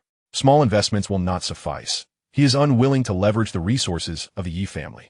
The struggle between the two families will not yield a decisive victor in the near future, given their deep-rooted histories. The Han family is determined to ascend to the pinnacle of Donghai. He recognizes that he lacks the opportunity to act at present. His strength is insufficient, and he must bide his time for 2 years. During this period, Gu Yancheng's focus will be on diligently expanding his own enterprise. Today, he intends to visit Tianxiao Investment. After conferring with Yi Luoyi, he sets off in his car. Rather than heading directly to Yun Mengqing's office, he first stops by Ren Muxue's. "Mr. Gu, welcome." She greets him, rising to pour him a glass of water. "Muxue, I've come to discuss our company's developmental trajectory for the new year. Please go ahead. No need to address me so formally. Just call me by my name. We plan to invest in new sectors, particularly in emerging industries." Ren Muxue takes notes as Gu Yancheng speaks. "Muxue, our company's capital currently stands at over 2 billion. Have you considered how we can expand it?" "I have not given it much thought. Artificial intelligence is set to be a significant investment this year. While it may not yield immediate returns, I believe it is vital. This is a revolutionary field." He continues, "We are entering the era of the internet, and we should focus on investments in internet-related industries, such as food delivery, travel, e-commerce platforms like Pinduoduo, and the logistics sector. These ventures can quickly generate revenue." "Understood," she replies. "Do you have any other thoughts? I will defer to your expertise." Gu Yancheng observes Ren Muxue, a smile gracing his lips. It is a complex situation. While this arrangement is advantageous for him, he requires an unwavering executor. He also hopes that Ren Muxue will cultivate her own ideas, as this would benefit her growth. "Muxue, do not feel burdened. Operate as you see fit. If you lack the bandwidth for numerous tasks, delegate to your subordinates. Maintain oversight of the broader direction, and when faced with significant decisions, consult me." "Understood. By the way, are you aware of Yun Mengqing's pregnancy?" "Ah, Yun is expecting?" "Yes, please take extra care of her." "Of course. I'll attend to it. You may return to your duties. I shall check in on Yun Mengqing." As Ren Muxue prepares to rise, Gu Yancheng exits the room. She holds a profound respect for him, and she diligently follows his directives, cherishing his unreserved trust and valuing every word he imparts. "Mr. Gu, may I invite you to dinner? My mother has been urging me to do so." Gu Yancheng pauses. "How about tomorrow evening? Send me the address, and I shall arrive promptly by 6. Ren Muxue's heart lifts at his response. "All right, no need for formalities. Let it be casual, as if among friends." "Understood." Ren Muxue is indeed quite cautious, having witnessed the capricious nature of human relationships. To her, Gu Yancheng holds immense significance. He strides into Yun Mengqing's office without knocking, finding her clad in professional attire, looking both surprised and slightly irritated. "Gu Yancheng, could you not knock?" "Why should I? Am I to knock when visiting my woman's office?" Yun Mengqing is at a loss for words. "What brings you here?" "I came to check on you. I have been addressing those matters. You may choose what you find satisfactory." You need not concern yourself with my mother's situation. I have it handled, and I will arrange for my own bodyguards. Are you certain you do not require my assistance? I only request a residence that ensures privacy, an independent villa. I should have results in a few days. The house will be under your name, and I will provide you with cash. Give me your account details, and I will transfer it to you. Yancheng is momentarily speechless at his words. You must take care of yourself and not strain your eyes on the computer screen, especially now that you are pregnant. I purchased an anti-radiation suit, so you need not worry. I will send you a message regarding the account shortly. Yancheng pondered for a moment, seemingly at a loss for words. He sat in the chair before his desk, gazing at Yancheng. Yancheng glanced back at Yancheng. What are you doing? Why are you staring at me? I find you quite attractive. Is it wrong for me to admire you? Your wife is even more beautiful. Go look at her and be on your way. Indeed, she is more beautiful than you. Upon hearing this, Yancheng's displeasure was palpable. Get lost. Go see your Luoyi. What, are you jealous? Who is jealous? Yancheng was intentionally provoking her. Despite their constant bickering, it was a unique way of interacting, and he found amusement in it. Indeed, every woman is distinct. Then why are you upset? I merely stated an objective fact. Then go seek Luoyi. Do not come to me. Yancheng felt even more irked by this. Undoubtedly envious, especially since Yancheng had voiced it. Yancheng chuckled heartily. Yancheng was acutely aware that she paled in comparison to Luoyi in every conceivable aspect. Yet this scoundrel Yancheng clung to her stubbornly, leaving her utterly baffled. What are you laughing at? Hurry and leave. At this moment, you resemble a woman. Stop being so angry. Be a joyful woman, live well, and do not fret over work. Let your subordinates handle it. Matters that can be resolved with money are trivial. Yancheng rose and approached Yancheng, who assumed he would make a lewd advance, only to be taken aback when he crouched down and pressed his ear against her abdomen. Yancheng was momentarily at a loss for words as Yancheng earnestly listened to the sounds of her stomach, though he could discern nothing. After about a minute, she pushed him away. Yancheng, are you out of your mind? It's only been a little over a month. What do you expect to hear? Are you going mad with desire for a child? Why not have your wife bear you one instead? Yancheng stood up, looking at Yancheng. You are you, and she is she, but one commonality remains. You are both my women, and I shall treat you both well. Yancheng's true thoughts were that once she bore the child, her focus would solely be on the child and her career. If Yancheng sought her out, it would matter little. After all, she could be with anyone. Since she could not escape, she might as well enjoy it. At least Yancheng, despite his faults, still behaved like a man who assumed his responsibilities and provided for them. Yancheng resigned herself to this reality. She had no desire to instigate any conflict, as it would ultimately lead to her own suffering. Opposing Yancheng was futile. He would simply pull up his pants and disregard everything. Chapter 98. Luoyi learns to cook. Yancheng, still unwilling to relent, retorted, treat well? How dare you utter such a term? If you have the audacity, go tell Luoyi that the child is yours. Do not keep it a secret from her. Men are all despicable creatures, especially those who are wealthy and powerful. Yancheng could not help but laugh at her words. You have hit the nail on the head. Men indeed possess little resistance in some aspects. There are too many temptations, and they attain them too easily. However, one thing remains true. As long as you offer him sufficient loyalty, he can provide for you for a lifetime. After speaking, Yancheng turned and walked away. Yancheng found his perspective utterly contemptible and could not bring herself to agree with Yancheng. Thus, when she encountered him, her feelings were quite intricate. On the way home, Yancheng refrained from specifying any particular industry, allowing her the opportunity to discern for herself, enabling her and the world of investment to grow together. For Shenhua Group, he clearly indicated the direction for investment and transformation. This was a return on Luoyi's considerable investments. He was determined to elevate Shenhua Group to unprecedented heights, perhaps even into the realm of a trillion-dollar enterprise, which she rightfully deserved. Yancheng resolved to tackle the more arduous tasks himself. Upon arriving home, he found Luoyi clad in comfortable home attire, donning an apron. Yancheng observed her appearance and asked, Wife, are you learning to cook? Yes. You mustn't. If you lose this flaw, what use am I? Luoyi looked at Yancheng and smiled. In my eyes, you are the most outstanding and wonderful husband. Then you must not learn. That won't do. I want to cook for you myself. If others' husbands can enjoy it, so shall you. Yancheng regarded Luoyi. Why would someone who has never cooked want to learn? Your hands will become rough. I won't be cooking every day. I just want you to experience it. Yancheng embraced Luoyi, feeling a warmth in his heart. His thoughts had shifted. He had never truly contemplated the essence of marriage until Luoyi made him feel its happiness. Perhaps he was not doing enough, but his genuine feelings for Luoyi were paramount in his heart. He had witnessed her transformation from a strong-willed, aloof woman who once kicked him out of bed. He recognized all her efforts.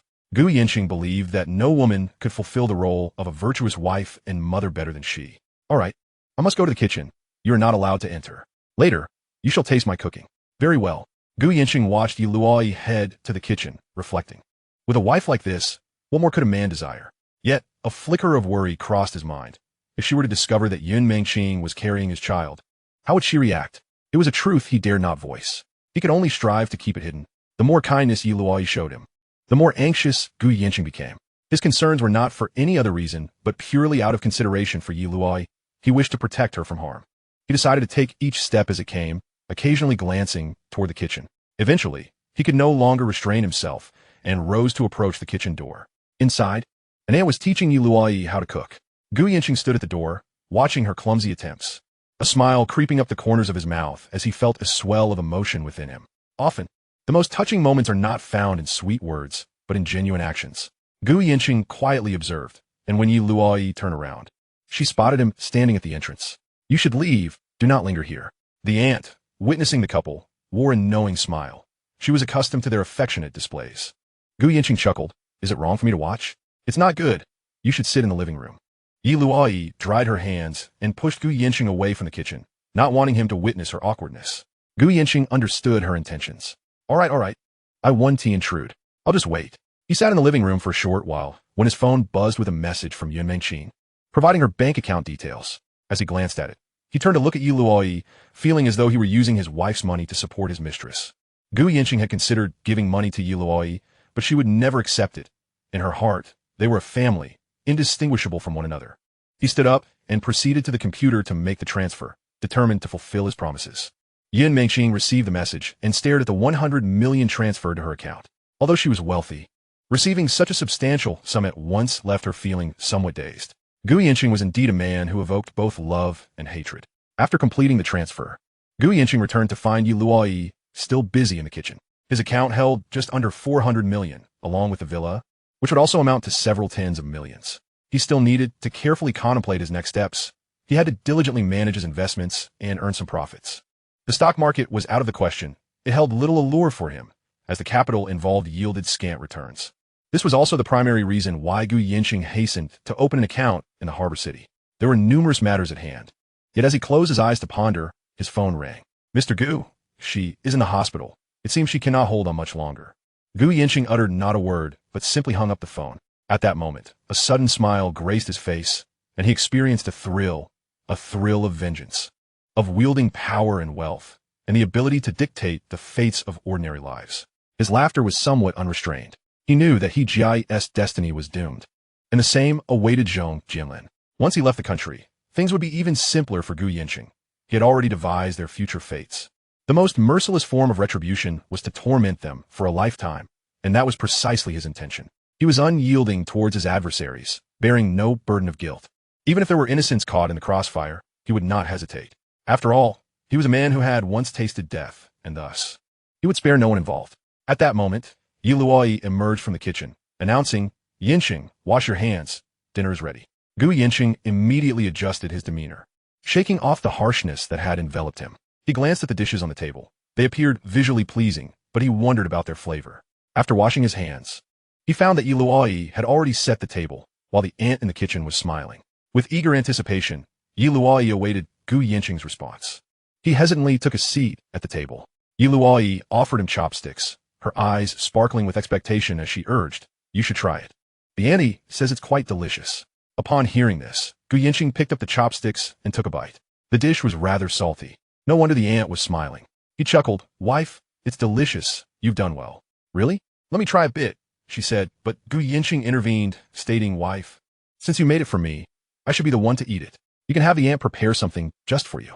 That one tea do. I must taste it, Luoyi insisted. She took a bite and immediately spat out. Darling, I'm sorry, this is too salty. It's not bad. It's acceptable, considering it's your first time cooking. Luoyi, however, was still not convinced. But it's too salty. Gu Yancheng smiled and replied, I must eat a bit of what my wife has prepared. It's the sentiment that counts. Don't eat too much, it's too salty. Luoyi quickly took the dish away. Chapter 99, striking at the right moment. In truth, Gu Yancheng could manage to eat it, though it was indeed a tad salty. Luoyi hadn't sought the aunt's guidance much, wanting to try her hand at cooking independently. "Auntie, could you please make another couple of dishes?" The aunt smiled in response. Of course. Yancheng took a few more bites. After all, it was his wife's first endeavor in the kitchen, and he felt it was important to remember this flavor. Luoyi observed him as he continued eating. "Yancheng, you cannot eat anymore. It's so unpleasant. I'm not merely eating the food. I'm savoring my wife's intentions." Luoyi's heart swelled with joy upon hearing this. "Even so, you mustn't eat more. It's far too salty." She swiftly removed the dish. Yancheng gazed at Luoyi, his face adorned with a blissful smile. When she returned to the table, she asked, "Darling, do you think I'm a bit foolish?" "My wife could never be foolish. In my eyes, you are the wisest of women." "Really? Is that truly the case?" "Of course it is true. After all, you decisively chose to marry me. How could you not be wise and clever?" Luoyi rolled her eyes, but she could not deny the truth of his words, and a smile graced her face. Yancheng, too, wore a broad smile. But he then shifted the topic. "Wife, today, Fang Qingxiao called me, proposing a collaboration against the Han family. What do you think?" "What did he say?" "It concerns Han Yancheng's pursuit of you. Are you jealous?" "Of course. I believe that fellow harbors ill intentions towards you. Don't you think I should be concerned?" Luoyi felt a surge of happiness at his words, as it indicated how much he truly cared for her. "So, do you wish to collaborate?" "I don't have plans for that at the moment. I have pressing matters to attend to. However, when the time comes for confrontation, I wouldn't mind striking a blow." Luoyi laughed at this. "Darling, are you so cunning?" "At present, my strength is insufficient, so I can only resort to ambushes. Besides, I do not wish for Shenghua Group to be entangled in such conflicts. You should focus on your career. But I want to understand the dynamics of the families in Donghai." "Well, Donghai has what is known as the 10 prominent families, those with substantial economic power. Over the years, the Han and Fang families have engaged in a clandestine struggle. The last incident with Zhao Qingying should have been a union candidate. The competition is heating up. I share your sentiments. Han Yancheng does possess some cunning. I find him too calculating, which I dislike. Moreover, I cannot allow our Yi family to fall into the Han family's hands. What do you think of my striking at a crucial moment? If you wish to proceed, then do so. I support whatever my husband decides." "Really? Just don't involve any women." Yancheng felt a twinge of guilt, but proclaimed with conviction. "With you by my side, I am wholly satisfied. My wife is talented and virtuous. I could never encounter another like you in my lifetime. You better remember that. I'll be keeping an eye on you." Yancheng remained unfazed, looking at Luoyi with utmost calmness. She sensed no abnormalities in his demeanor.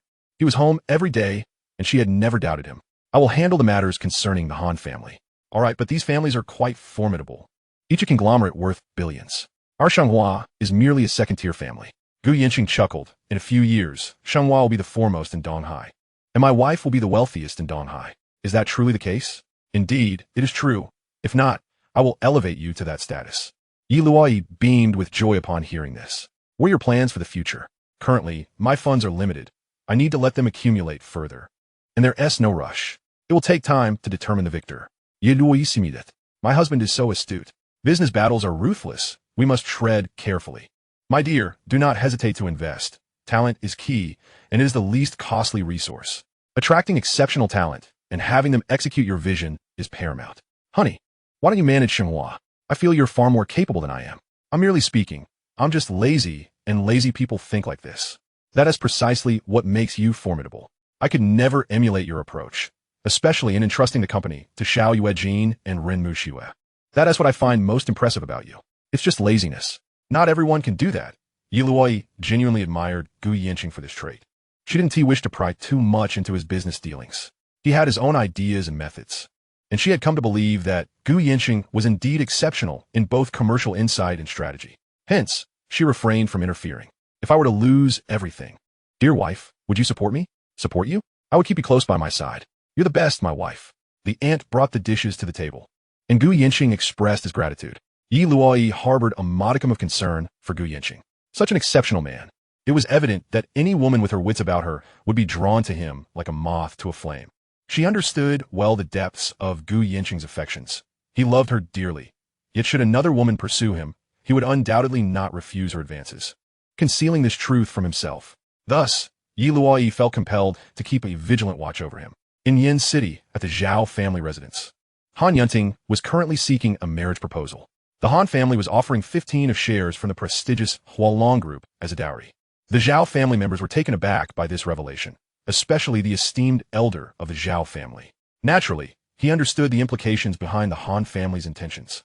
This union would bind both families inextricably. The Zhao family, in turn, had pledged 10 of shares as a bridal gift. Upon hearing this, Zhao Qingying's countenance shifted dramatically. It was evident that Han Yancheng had orchestrated this scheme long before, and she was merely a pawn in his game. While he could grant her those shares, it was certain that conditions would accompany such a gift. Zhao Qingying's expression turned icy as she regarded Han Yancheng, sensing that he was a man of profound stratagem. Reducing her to mere puppet in this arrangement, the thought sent chills down her spine. Grandfather, I cannot agree to this. This is preposterous. Han Yancheng, with a calm demeanor, interjected, Grandfather, I believe this dowry should be placed in Qingying's name. Both Zhao Qingying and the elder were momentarily stunned. This was a matter of several hundred billion. Such a transaction would incur significant losses. However, Han Yancheng was not overly concerned with the immediate financial implications. The competition with the Fong family had already commenced, and he needed leverage to ensure the Han family did not find themselves at a disadvantage. This move would not jeopardize their foundation, but would invite formidable external support, allowing the Han family to gain the upper hand. A most advantageous situation indeed. The elder Zhao pondered thoughtfully. This young man, Han Yancheng, was indeed exceptional, possessing both vision and ambition. Should he continue to develop, he could emerge as a formidable leader. Very well, this union shall be established, he declared with a smile. Han Yancheng beamed, turning his gaze towards Zhao Qingying. Upon witnessing his smile, Zhao Qingying felt a pang of trepidation. She genuinely feared that she was becoming ensnared in a quagmire from which escape would be impossible. Yet, with the allure of shares so tantalizingly close, she found herself engulfed in inner turmoil. Chapter 100. Like lovers after a moment's contemplation, Zhao Qingying ultimately acquiesced, recognizing her ambitions as a career-oriented individual. As a woman, she would never attain shares in the Zhao group. Han Yancheng observed her decision, knowing it would come to pass. Zhao Qingying was indeed ambitious, and the temptation of such immense benefits offered no rationale for dissent. Grandfather, what do you think of holding the wedding next month? One ceremony in Yin City and another in Donghai. I believe a single ceremony in Donghai suffices. I will accompany Qingying's parents there, he proposed with a bow of gratitude. Zhao Qingying appeared remarkably composed. It was a union of interests, and she was poised to gain what she desired. The following day, Gu Yancheng procured an assortment of fruits and cosmetics, having informed Yi Luoyi of his intentions. Although she was reluctant for him to go, she ultimately acquiesced. Upon arriving at the residential complex where Ren Muxue resided, he was taken aback by its antiquated appearance. He ascended the stairs with his gifts and knocked on the door, which was opened by a middle-aged woman. Hello, Auntie, I am Gu Yancheng. Mr. Gu, welcome. Please come in, she urged, ushering him inside. Slippers had been prepared, and Gu Yancheng changed into them, noticing Ren Muxue bustling in the kitchen. Ren's mother led him to the living room, where he placed the gifts on the table. Ren's mother regarded him with admiration, finding his appearance quite impressive, especially considering that her daughter's current situation hinged upon Gu Yancheng's support. Mr. Gu, please have some tea, she offered. Auntie, there's no need to call me Mr. Gu. Just call me Xiao Gu, he replied. Ren's mother, being a worldly woman, hesitated but insisted, Mr. Gu, as your Mushue's employer, it is only fitting. Auntie, I insist, it's not appropriate for you to keep calling me Mr. Gu. My relationship with Muxue extends beyond employer and employee. We are friends, and it is only natural for you to address me as Xiao Gu. Then shall I call you Xiao Gu? She asked. That would be most fitting, he affirmed. Please, take your time. I will assist Muxue in the kitchen. Observing the modest abode, Gu Yancheng thought it necessary to discuss with Ren Muxue that, as the owner of Tianxia Investment, she ought to reside in more suitable accommodations. Ren's mother turned to her daughter, inquiring, Muxue, does this young man have a partner or a wife? Mom, Mr. Gu is already married. Please do not get carried away, she replied. Ren's mother expressed a hint of disappointment. Such a fine man married so early? What does his wife do? She is the president of Shenhua Group, a wealthy heiress, exceedingly beautiful and graceful. I have only met her once. Then it seems you have no chance, her mother remarked. Mom, what are you saying? I merely meant that I found this young man quite admirable and had hoped you two could form a connection. Mom, I understand, Zhao Qingying said, somewhat exasperated. Approximately half an hour later, a lavish spread was laid out on the table, leaving Gu Yancheng feeling somewhat bashful. Auntie, Muxue, you have gone to great lengths. A few simple dishes would have sufficed. How can that be? Ren's mother insisted. Xiao Gu, please, sit down and enjoy your meal. Ren Muxue presented a bottle of wine. But Gu Yancheng replied, I shall forego the wine. I need to drive later. Then let us have some refreshments, she suggested. That would be acceptable, he agreed. as Ren's mother poured him a drink. Mushiwe, you should consider purchasing a place of your own. Use the company's funds, he advised. Mr. Gu, that's not feasible. The company's funds are already limited, and we need to focus on growth, she protested. It is but a few million. It is a reward from the company for your hard work. Additionally, you should procure a car. The company's image must be upheld, Gu Yancheng asserted, noting her modest living situation.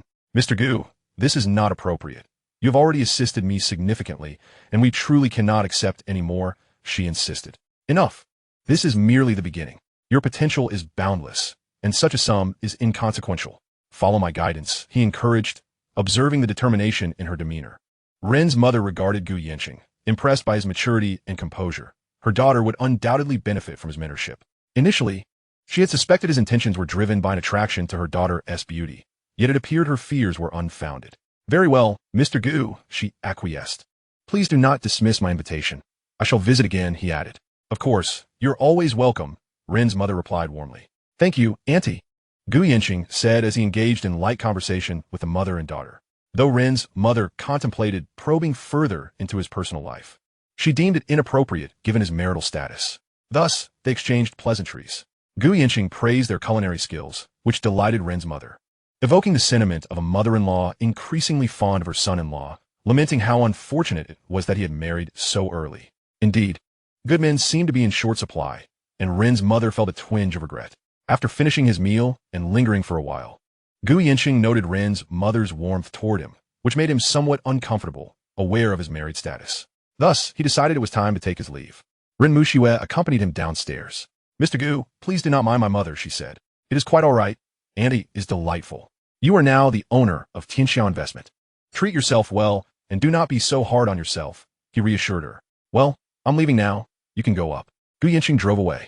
As the distance to Yun Mingqing's residence was merely a few kilometers, he intended to catch a glimpse of her. At that moment, Yun Mingqing was busy cooking at home.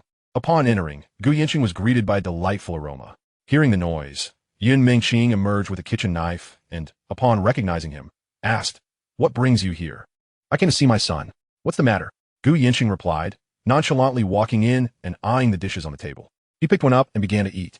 "Gu Yancheng, I've already had this," she protested. "Had it? So what? I'm not picky. At this hour, what exactly do you want?" "I was passing by and thought I'd check on you." "Did you receive the money?" "Yes, I did. I'm currently looking for a house. Once I find one, I'll come to you." Yun Mingqing, can't you at least put on a pleasant face?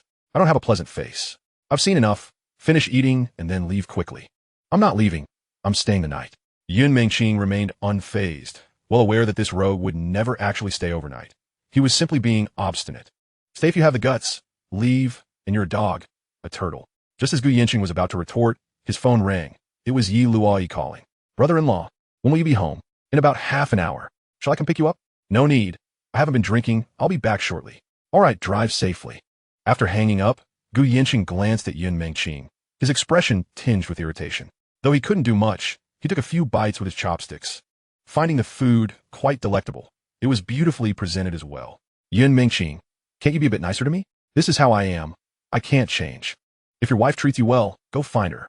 Gu Yancheng's frustration mounted at her words. He approached her and kissed her abruptly. Having done so, he departed. As Yi Luoyi awaited his return home, Yun Mingqing, feeling a surge of anger, contemplated throwing the bowl at him, but he had already exited. She felt unsatisfied, akin to being merely a mistress to Gu Yancheng, reduced to a transactional affair. Chapter 101, Cooperation Achieved. 3 days later, Fang Qingxiao and Gu Yancheng arranged a discreet meeting at a tea house. "Mr. Gu, I'm delighted you could make it." "Mr. Fang, perhaps I am just here to observe the spectacle?" Fang Qingxiao smiled slightly, responding, "The rise of the Han family does not bode well for Shanghua, does it?" Gu Yancheng replied with a faint smile. "However, I have no interest in his Hualong group. You may fight amongst yourselves, and I shall remain entirely uninvolved." "Mr. Gu, Han Yunting harbors great ambition. Currently, there is a balance due to the marriage alliance between the Han and Zhao families. Once this equilibrium is disrupted, Han Yunting's ambitions may begin to encroach upon Donghai." After a moment of silence, Gu Yancheng remarked, "It will take years before the Han family can dominate Donghai. The business world does not allow for swift ascents. It requires time. I cannot represent Shenhua, only myself." "Mr. Fang, since the Han family can form alliances, so can the Fang family. I wonder why you have yet to make a move." Fang Qingxiao replied, "I have someone I admire." Gu Yancheng chuckled. "Mr. Fang, you are still a man of deep sentiment. It is admirable. Just joking. How many men forsake their beloved for the sake of profit? You remain true to your nature.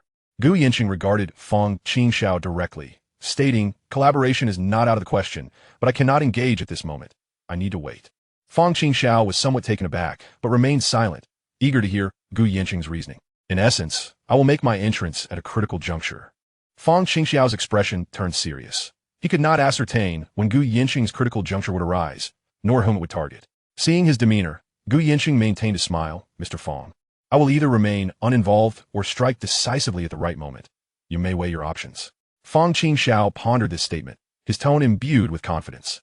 He reflected on how, had Gu Yancheng not been married, he might have persuaded Qing Yun to marry him, yet he possessed no significant leverage at present. After all, merely relying on Han Yunting's desire for Luoyi was far from sufficient. Men are driven by wealth, power, and women. Beyond these, nothing stirs their hearts. Mr. Gu, what conditions do you propose? Mr. Fang, I can only represent myself, not Shenghua.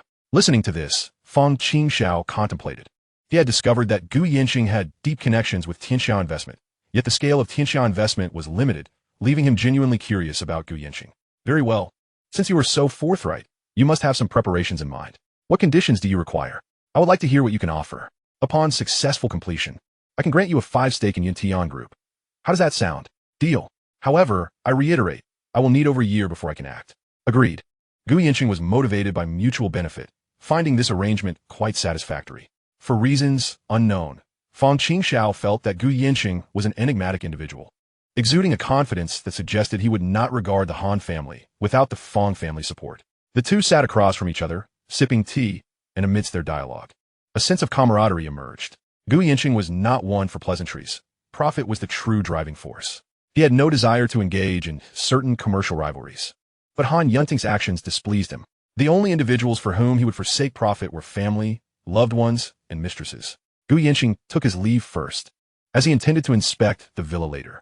Fang Qingxiao watched him depart, taking a sip of tea, feeling an inexplicable fondness for Gu Yancheng. Accompanied by a sense of trust between men, Gu Yancheng proceeded directly to the villa, which boasted a traditional aesthetic.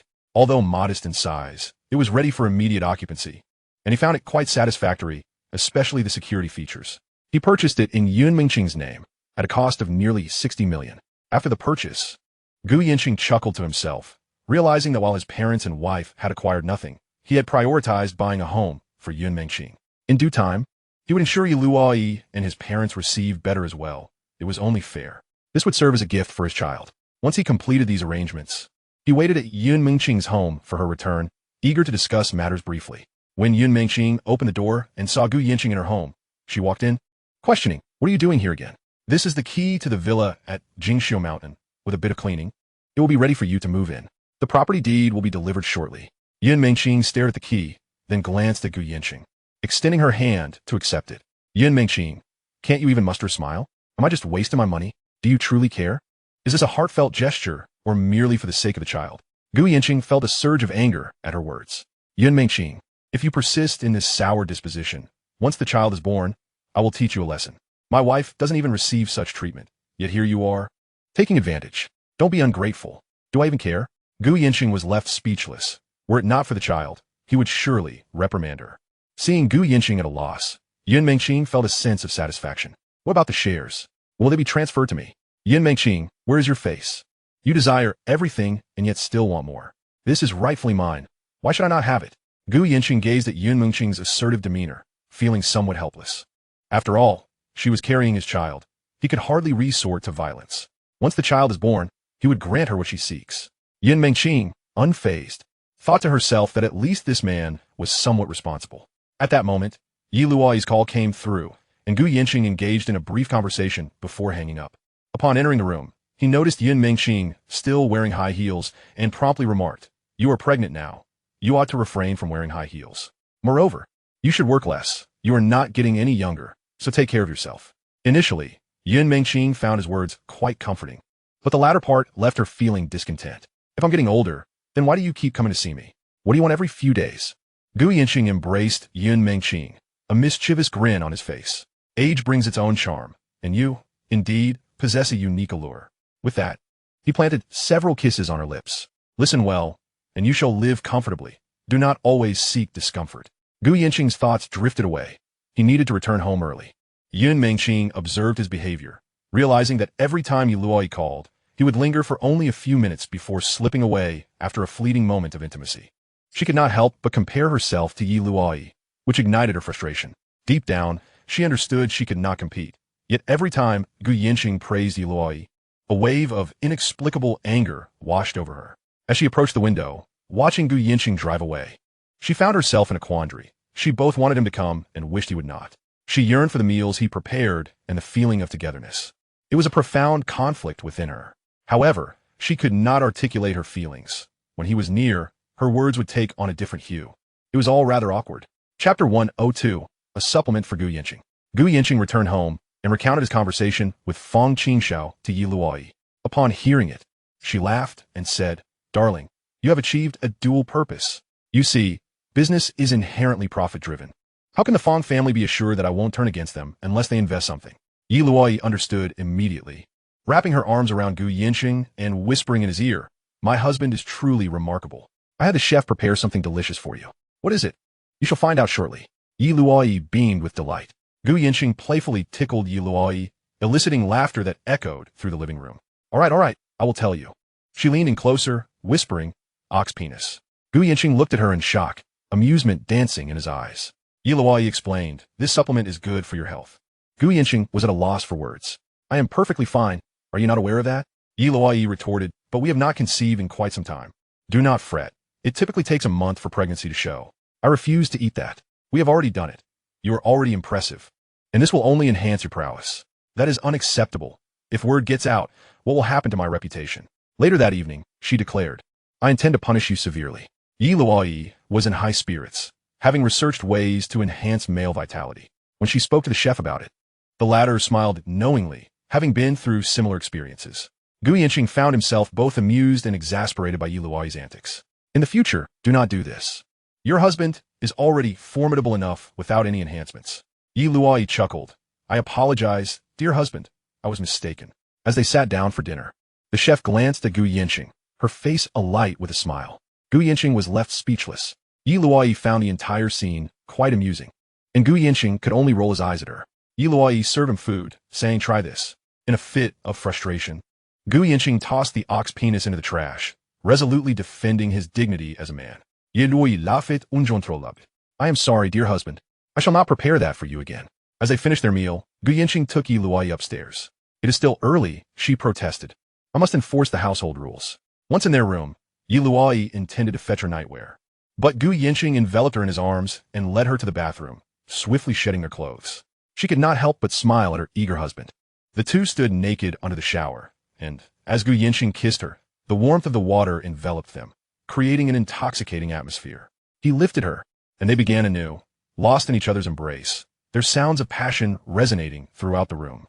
After a fervent session, Luoyi whispered in Gu Yanqing's ear, "Darling, let us move to the bed." He dried them both off and carried her to bed, where they continued their intimate exchanges, growing increasingly in sync and adept in their movements.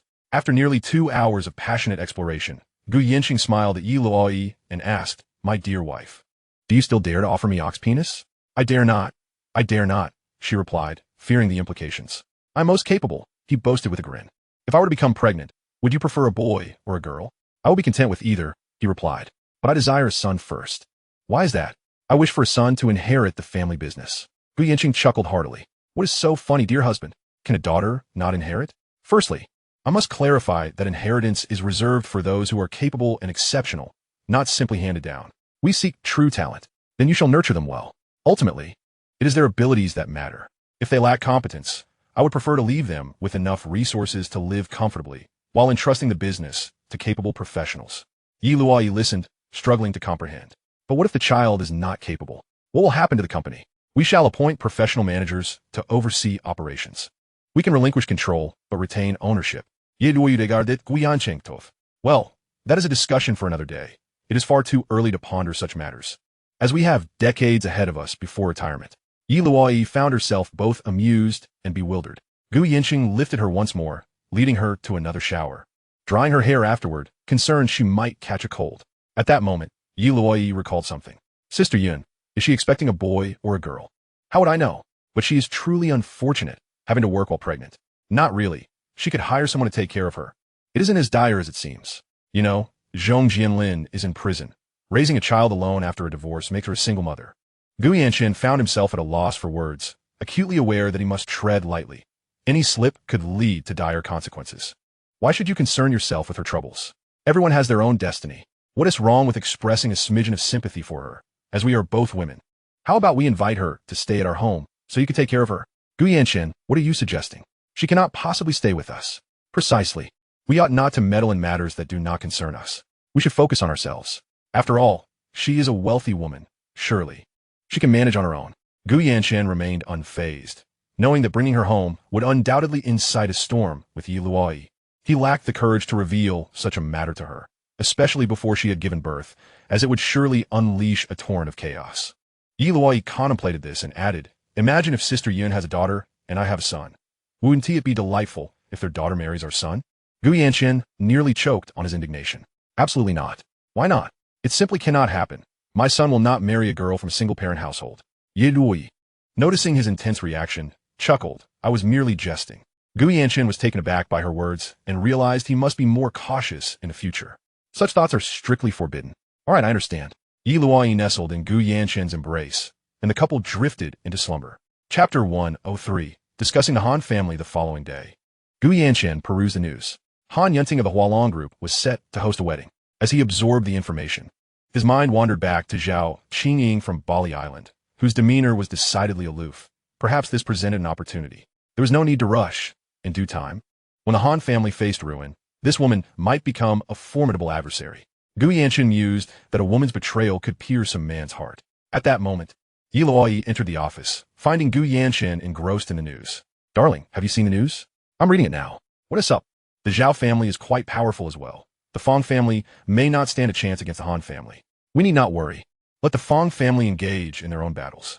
If it comes to a stalemate, we can observe from a distance, and if it becomes evenly matched, we can join in. Yi Luoyi chuckled at this. Why do I feel my husband is rather cunning? I cannot afford to take risks. My money doesn't grow on trees. So you're not jealous? I've already brought you home as my wife. The envy should be directed at other men, not me. Gu Yanchen lifted Yi Luoyi onto his lap, gently holding her delicate hand. Life was indeed quite pleasant. Yi Luoyi allowed herself to be embraced, seemingly unconcerned about the setting. Darling, we should be receiving an invitation. Shall we attend? Of course we shall. Why wouldn't we? Yi Luoyi smiled at him. Just then, Ye's father entered, observing the affectionate display between his daughter and son-in-law, feeling somewhat uncomfortable. Yi Luoyi stood up. Dad, why didn't you knock? I'm Yanchen's father. What is the need for knocking? This is an office. Save your fondness for home. Gu Yanchen remained unperturbed. Dad, is there something you need? Are you aware of the alliance between the Han and Zhao families? We just saw that. Gu Yanchen rose, and he and Yi Luoyi joined her father on the sofa, where Gu Yanchen poured tea for his father-in-law. No need to be so tense. This doesn't concern Shenhua much. Yanchen, this development disrupts the balance. The Donghai market will soon be reshuffled, and we cannot remain aloof. But Dad, our traditional business is contracting. We have no significant capital needs or land acquisition plans. What impact could it have? That may be true, but more will undoubtedly align with the Han family. Once they dominate, subsequent commercial actions will become unpredictable. Dad, the century-old foundation of our business holds value. We need not rush. I've already agreed to collaborate with the Fong family. You've agreed to work with the Fong family? Gu Yanchen briefly recounted his discussions with Fong Qingxiao. Yanchen, tell me honestly, how much have you made? Not bad. I made a bit, but I need to accumulate more. In a few years, I believe I can flex my muscles. Ye's father scrutinized Gu Yanchen, impressed by his confidence. You rascal, just tell me how much. Around 6 billion, I suppose. This amount is insufficient for the current level of business warfare. But we must wait for the right moment. I'm in no hurry. Ye's father remained silent, though he was genuinely astonished. His son-in-law had earned an impressive sum, and the profit margin was astonishing, especially considering he had not engaged in much activity. Yanchen, how did you amass such wealth? I established a financial team, generating returns from the financial market. Ye's father was left in shock. The risks of the financial market were substantial, and he cautioned, you must be cautious. Rest assured, I have it under control. Shenhua Group will not be involved in this matter. I will manage everything myself. Just be careful. The Han family has risen rapidly in recent years, engaging in swift mergers across various sectors, and their funding sources remain enigmatic. You mean the Han family's funding is mysterious? Indeed, is it possible they are involved in any illicit industries? After all, no one can maintain high profits without some questionable means. The Fong family has taken a century to reach their current status, while the Han family has achieved this in just a few years. It certainly raises suspicions. Ye's father pondered this. Without evidence, it's hard to say. The Han family originated in medicine and excels in the medical devices sector. Their rapid expansion and acquisitions of several companies are noteworthy. Yancheng listened intently, considering the implications. He had reviewed the Han family's information and acknowledged their considerable scale, rivaling that of the Fong family. The swift ascent of the Han family prompted him to question the origins of their capital. He found it hard to believe the Fong family had not conducted an investigation, yet this matter remained ambiguous. Moreover, since Hualong Group was not publicly listed, it had no obligation to disclose financial reports, which only added to the intrigue. I will approach this matter with caution. If the Fong family truly falters, I want to involve myself. There is no need. Just keep your wits about you. His father glanced at his daughter, who no longer appeared bashful, and met his gaze directly. Dad, remember to knock next time. His father shot her an exasperated look, bemused by her lack of modesty. Why do you look at me like that? Is it wrong for me to show affection to my husband? Ye's father, speechless, simply walked away. Yancheng rose, watching his father-in-law exit the office. In truth, Ye's father felt quite pleased.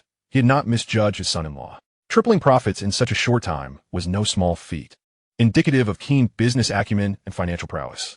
He was beginning to envision a future where Shanghua might ascend to the pinnacle of Donghai. His anticipation for his son-in-law's potential grew with each passing moment. Observing their affectionate exchange, he felt a sense of joy.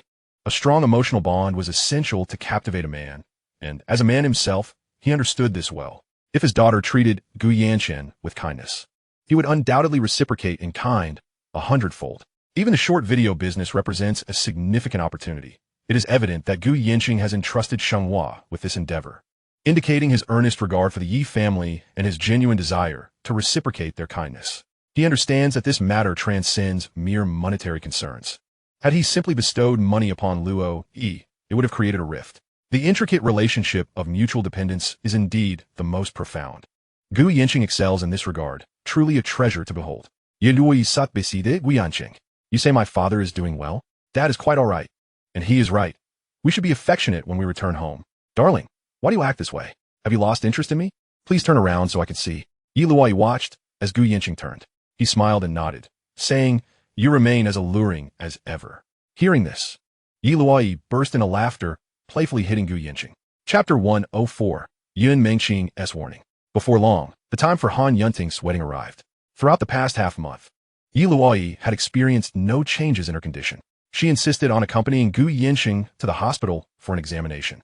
This was the same hospital where Yancheng had brought Yun Mengqing for her prenatal checkups. As they arrived, they encountered Yun Mengqing also attending her examination. Yancheng's heart skipped a beat at the sight of her. Luoyi, however, appeared somewhat pleased. Yunjia, are you here for checkup? Yes, what brings you here? We came for an examination. My husband and I have been married for quite a while, yet I have yet to conceive, so we thought it prudent to check. Yun Mengqing glanced at Yancheng.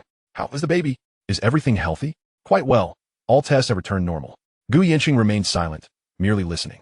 Mr. Gu, don't you care about your subordinate? Yun Mengqing suddenly called out to him, a hint of frustration evident in her voice. After all, he had only visited twice in the past month and a half, which was understandably irksome. Luoyi looked at Yancheng, surprised by Yun Mengqing's directness. My wife has asked, and as long as everything is fine, that is sufficient. Upon hearing this, Yun Mengqing's anger surged, though her expression remained calm. Yancheng, too, wore a placid countenance, unable to say much. Luoyi appeared quite satisfied with his response. Luoyi, I must take my leave. Yun Mengqing departed abruptly. Yancheng sensed her irritation, but felt constrained to act with Luoyi present.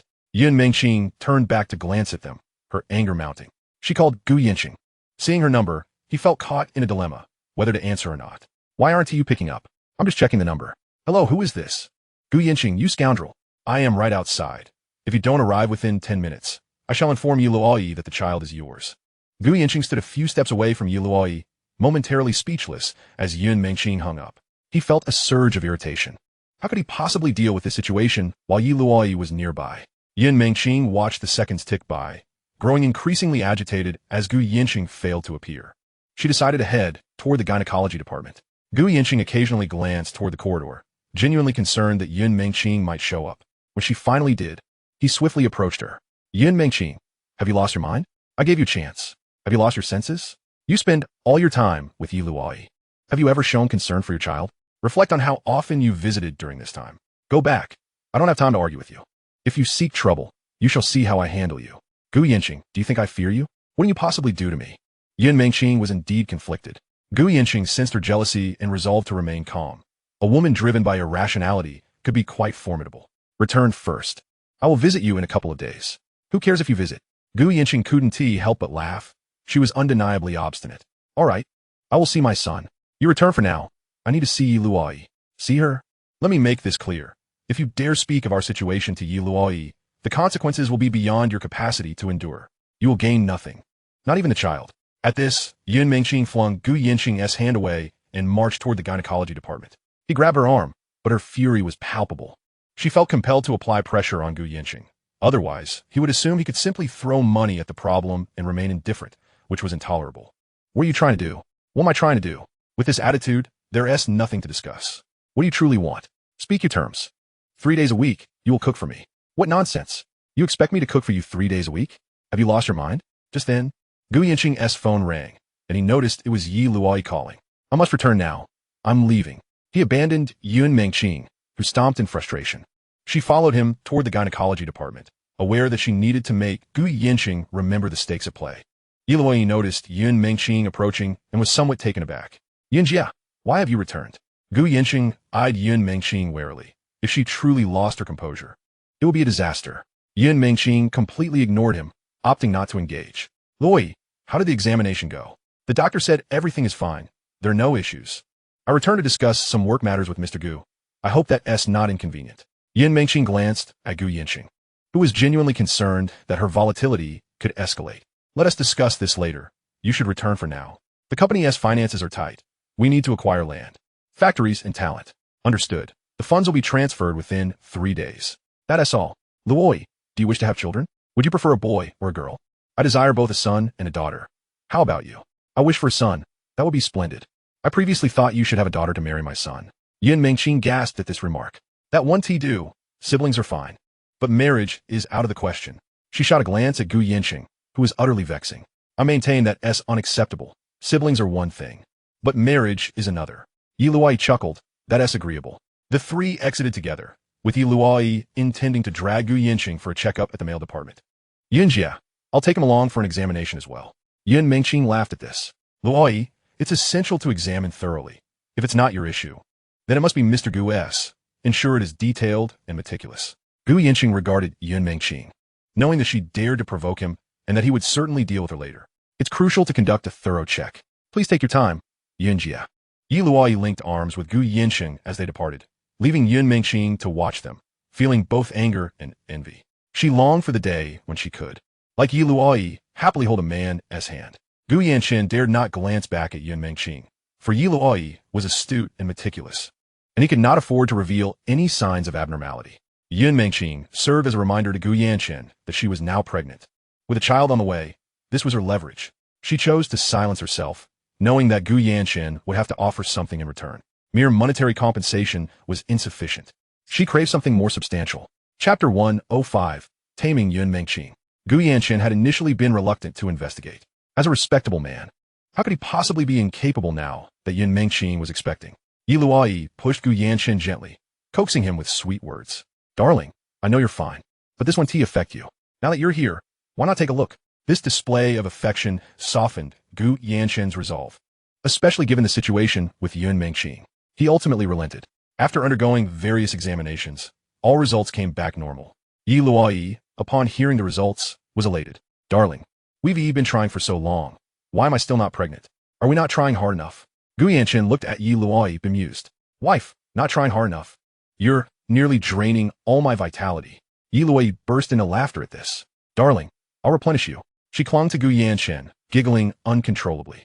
Gu Yanqing shot her an exasperated glance. Yi Luoyi, you truly have no understanding of the plight of the hungry man, do you? You've never experienced this kind of joy. Really? How would you know? There are many who are more vigorous than I am. Yi Luoyi chuckled at this. Wife, I have some matters to attend to this afternoon, and I need to visit my parents tonight. I'll take you home first. All right. Will you be back tonight? It depends. I'll let you know if I can make it. Yi Luoyi agreed, understanding the importance of granting Gu Yanchen some freedom. After dropping Luoyi off at home, she drove to Yun Mengqing's residence, where renovations were still underway. Upon seeing Gu Yanchen arrive, Yun Mengqing's anger flared instantly. Gu Yanchen, you are not welcome here. Leave at once. What's wrong? Are you jealous? Who's jealous? Yun Mengqing vehemently denied it. Gu Yanchen took a seat beside her and immediately leaned in to listen to her belly. Is it a son or a daughter? How would I know? Do you really want a son? Yes, what is wrong with that? Is it not normal to want a son? Gu Yanchen chuckled and stood, lifting Yun Mengqing to sit on his lap. She struggled to break free, but he held her fast, rendering her immobile. Gu Yanchen leaned in and kissed her lips, but she pushed him away, to no avail. Breathless and flushed, Yun Mengqing found herself at his mercy. Only then did Gu Yanchen release her. Yun Mengqing, should you dare to act recklessly again, I shall take drastic measures. With a slight blush gracing her cheeks, Yun Mengqing glared at Gu Yanchen, a mix of embarrassment and indignation written across her face. What do you take me for, your mistress? You come and go as you please? At last she erupted. Yun Mengqing, what do you expect me to do? If you continue down this path, I will promptly inform you, Luoyi, that the child I carry is yours. Yun Mengqing, have you lost your mind? Have I not treated you well? Aren't you satisfied? Fine, Gu Yanchen, is it enough that you throw money at me? You keep me tethered to you, what do you think I am? Gu Yanchen observed Yun Mengqing, realizing that deep down, she was indeed jealous and feeling wronged. His prolonged silence was a deliberate ploy to provoke her, to help her discern her true feelings. Yun Mengqing, have you perhaps fallen for me? Gu Yanchen, you're ridiculous. Now get out. Gu Yanchen embraced Yun Mengqing once more and planted another kiss on her lips. Tonight, I shall stay here. Let me go. Yun Mengqing protested, her figure soft and alluring in his grasp. Gu Yanchen enjoyed holding her, especially now that she had ceased wearing perfume. She was simply delightful to hold. All right, stop being angry. Sit still. Regarding the matters of Yungu technology, I will be investing another billion shortly, acquiring land and establishing the factory. In 6 months, I will inject substantial funds again. Yun Mengqing, momentarily interrupted, had always been curious about the source of Gu Yanchen's wealth. Where does your money come from? With that attitude, do you think I would share that with you? Remember, it's quite simple for your man to earn money. However, I do not prioritize money. I aim to accomplish great things. Yungu technology must succeed. Money is not an issue. The only reason you are in this position is that you are my woman. Just follow my plan, and you need not worry about anything else. Yun Mengqing gazed at Gu Yanchen, her heart swayed by his words. If I fail, will you replace me? In this world, as long as there are enough talented individuals, given sufficient time, nothing is insurmountable. Invest more in hiring, motivate them well, and they will not disappoint you. Understand this. Talent is the eternal driving force behind the advancement of a tech company. Just focus on the direction. Let your subordinates handle the rest. You are the boss and need not micromanage. Gu Yanchen felt a complex mix of emotions toward Yun Mengqing. Initially, he sought mere amusement, the thrill of conquest, but now that she was pregnant, he found himself undergoing a transformation. With his child on the way, he would treat both her and the child with kindness. Yun Mengqing absorbed his words, realizing that irrespective of who held the title of CEO at Yungu Technology, as long as she executed Gu Yanchen's plans, there would be no significant issues. Why elevate me to the position of CEO at Yungu Technology? You desire to pursue a career, don't you? This is an excellent opportunity. If successful, you will shine brightly, bringing great benefits to the nation and garnering various honors. If you're not interested, I can easily find someone else to take your place. Having worked for several months, Yun Mengqing had built a team and understood the potential outcomes should they succeed. Gu Yanchen regarded Yun Mengqing with a hint of impulsiveness, but given her condition, he refrained from making any moves that would compromise her. Instead, he carried her toward the bedroom. Yun Mengqing gasped in shock. Gu Yanchen, you scoundrel. It's only been 2 months. We cannot be intimate. Gu Yanchen merely intended to tease her. Then give me a kiss, and I shall set you down. With a haughty expression, Yun Mengqing hesitated to act, prompting Gu Yanchen to continue carrying her. Fearful for their child, she protested, Fine, I'll kiss you, all right? Gu Yanchen awaited her response. Yun Mengqing closed her eyes and leaned in for the kiss. Satisfied, Gu Yanchen set her down, releasing her. From now on, do not seek out Yi Luoyi. If she learns of this, it will benefit you not at all. You will surely lose your place at Yungu Technology and much more. You must weigh the stakes for yourself. My wife is an exceptionally formidable woman, and you cannot compete with her. I will always stand by her side. She holds significant importance in my heart. Should you feel any resentment or grievance, voice it directly to me. If you act impulsively, you will lose everything, including the child. Yun Mengqing looked at Gu Yanchen, her eyes filled with emotion. And what am I to you? Just your mistress, your lover?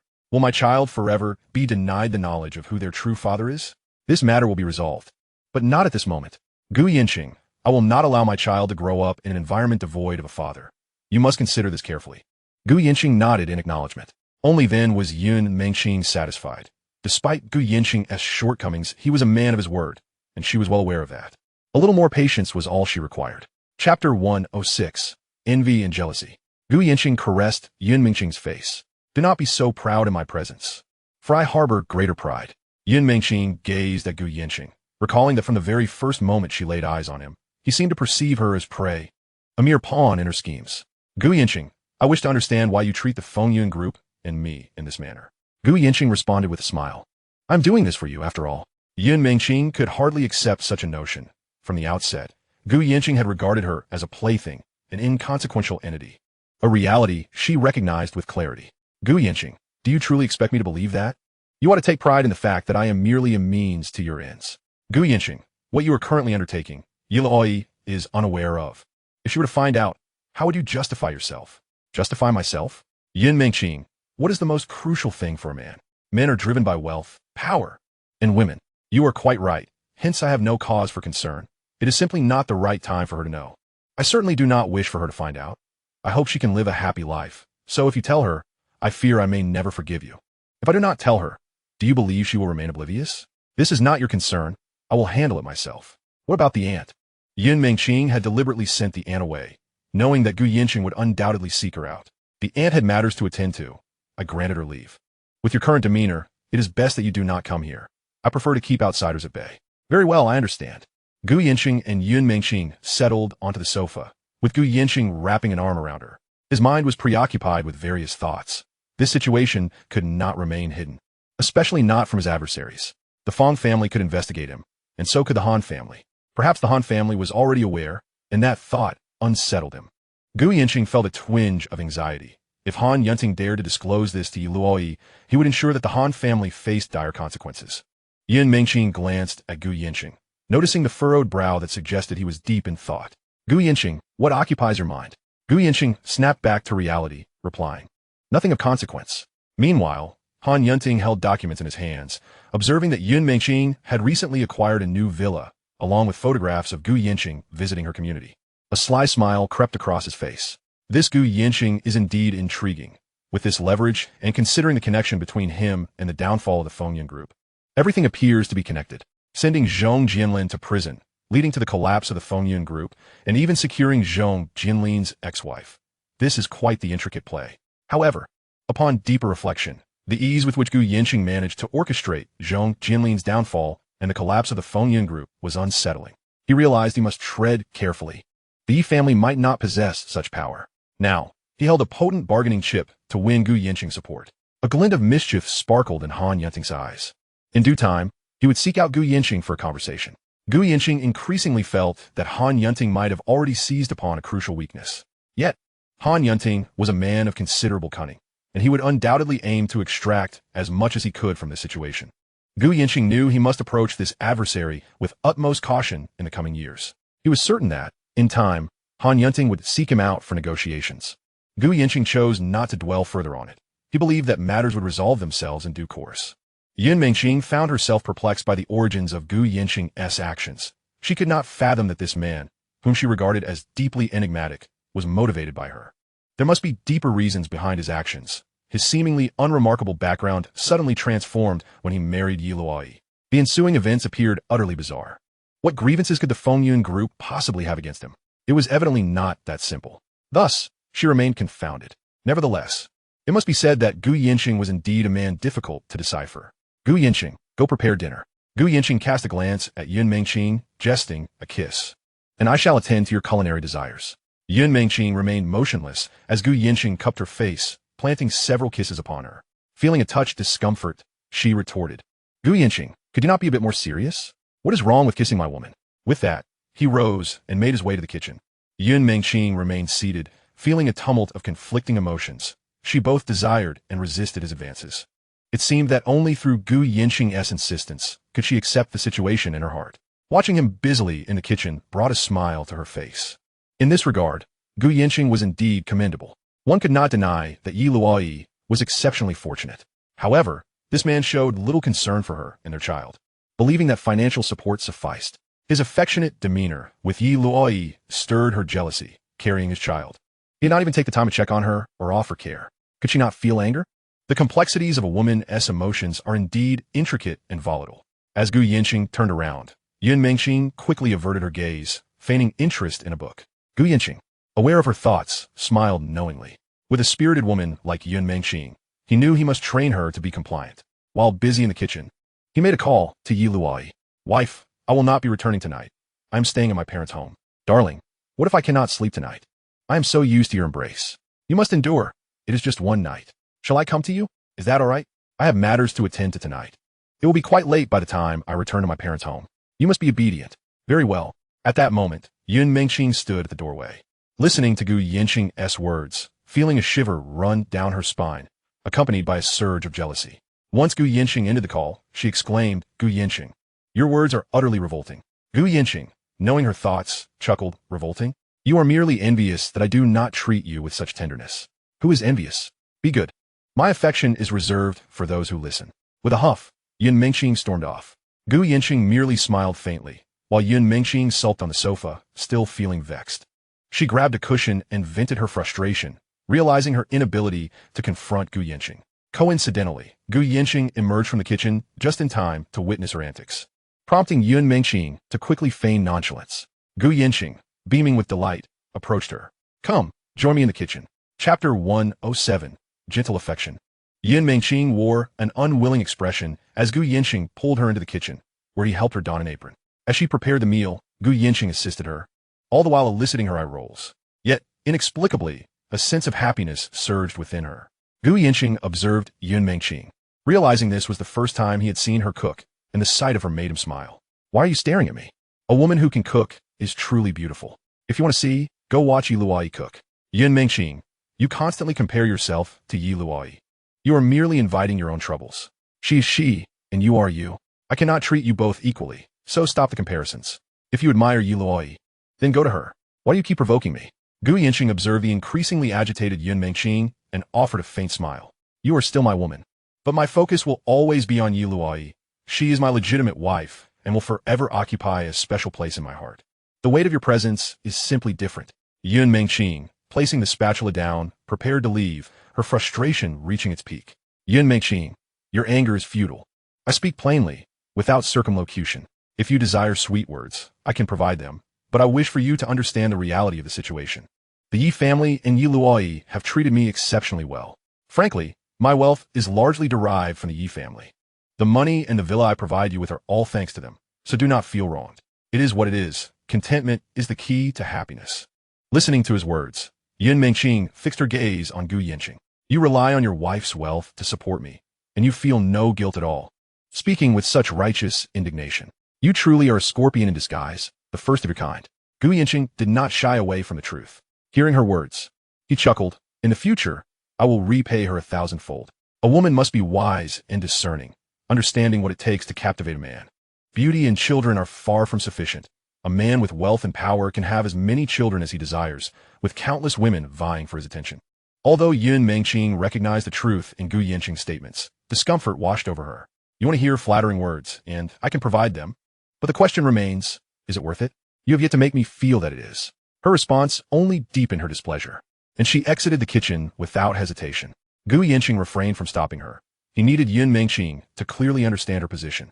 Sitting on the sofa, Yun Mengqing yearned for a semblance of emotional validation, yet Gu Yancheng was intent on lecturing her. How could she find joy in that? After approximately half an hour, Gu Yancheng completed his culinary endeavors.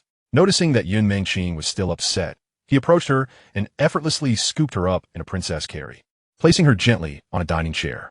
Stop comparing. It serves no purpose. Let's eat. As he served her food, Yun Mengqing, though reluctant, began to eat. She remained silent, but Gu Yancheng's efforts rendered her unable to voice any objections. With a smile lighting his face, Gu Yancheng accompanied her through the meal, extending the bowl toward her, yet she remained indifferent. Yun Mengqing, you offer me no emotional value. Do you expect me to provide it for you? With reluctance, she served him food, mumbling under her breath. Gu Yancheng observed her, noting her delightful blend of pride and pettiness. After the meal, Yun Mengqing assumed that Gu Yancheng would leave after a short while. but as the clock struck 8, he showed no signs of departing. Aren't you leaving? I'm staying here tonight. Gu Yancheng replied. I'm not here merely to sleep with you. Do you think so little of me? Do you think you're so grand? He promptly swept Yun Mengxing into his arms and carried her to the bathroom. As Gu Yancheng began to remove her clothing, she instinctively grasped at her garments. Though it was not their first encounter, a deep blush crept across her face. We are old friends. There is nothing about you that I haven't seen or touched. You are utterly shameless, she retorted. Hurry up and undress. I will wash you. I don't need you to wash me. Just leave. Gu Yancheng, undeterred, began to strip off his own clothes. As Yun Mengxing attempted to flee, he firmly held her back, stripping her of her garments. She covered her chest, feeling vulnerable. Gu Yancheng towered over her, and as he washed her hair, she seemed to acquiesce. Leaning slightly forward and savoring the tenderness he exhibited, she realized he must have shown such gentleness to Luoyi as well. This thought surprised Yun Mengxing. Her hair draped wetly over her shoulders as Gu Yancheng admired her alluring form. Were it not for her pregnancy, he would have found it difficult to resist temptation. Yun Mengxing, you wash me, he instructed. After a moment's hesitation, she began to wash him in return, marking her first experience bathing a man. Gu Yancheng's physique was indeed impressive. The pair spent over half an hour in the bathroom, and afterward, Gu Yancheng dried her hair. They lay together in bed, without engaging in conversation, and soon fell into a peaceful sleep. However, Yun Mengxing found it difficult to drift off. She had expected Gu Yancheng to be forward with her, but he was not. As she gazed at the peacefully slumbering man beside her, she examined him closely for the first time. Rubbing her belly, she contemplated her circumstances. Sometimes she felt fortunate to be carrying a child, free from worries about the future. Moreover, she had no plans to remarry, finding comfort in their current relationship, which had afforded her a sense of security. With Gu Yancheng being a responsible man, she felt assured that he would provide for their child. Despite the occasional emotional turmoil, her resentment seemed to gradually wane. Gu Yancheng was a mysterious yet capable and handsome man. For the sake of her child, aligning with him was indeed the most prudent choice, as he would not offer her any alternatives. At that moment, Gu Yancheng turned, enveloping Yun Mengxing in his embrace. She attempted to push his arms away, but he held her tightly. Feeling exasperated, she felt his lips brush against her cheek as he murmured, "Sister wife." Hearing that term made her both angry and amused, as she felt an urge to kick him out of bed. "Sister wife," she echoed, realizing he was still dreaming of Luoyi. Indeed, Luoyi held a prominent position in his heart, inciting both envy and jealousy within Yun Mengxing.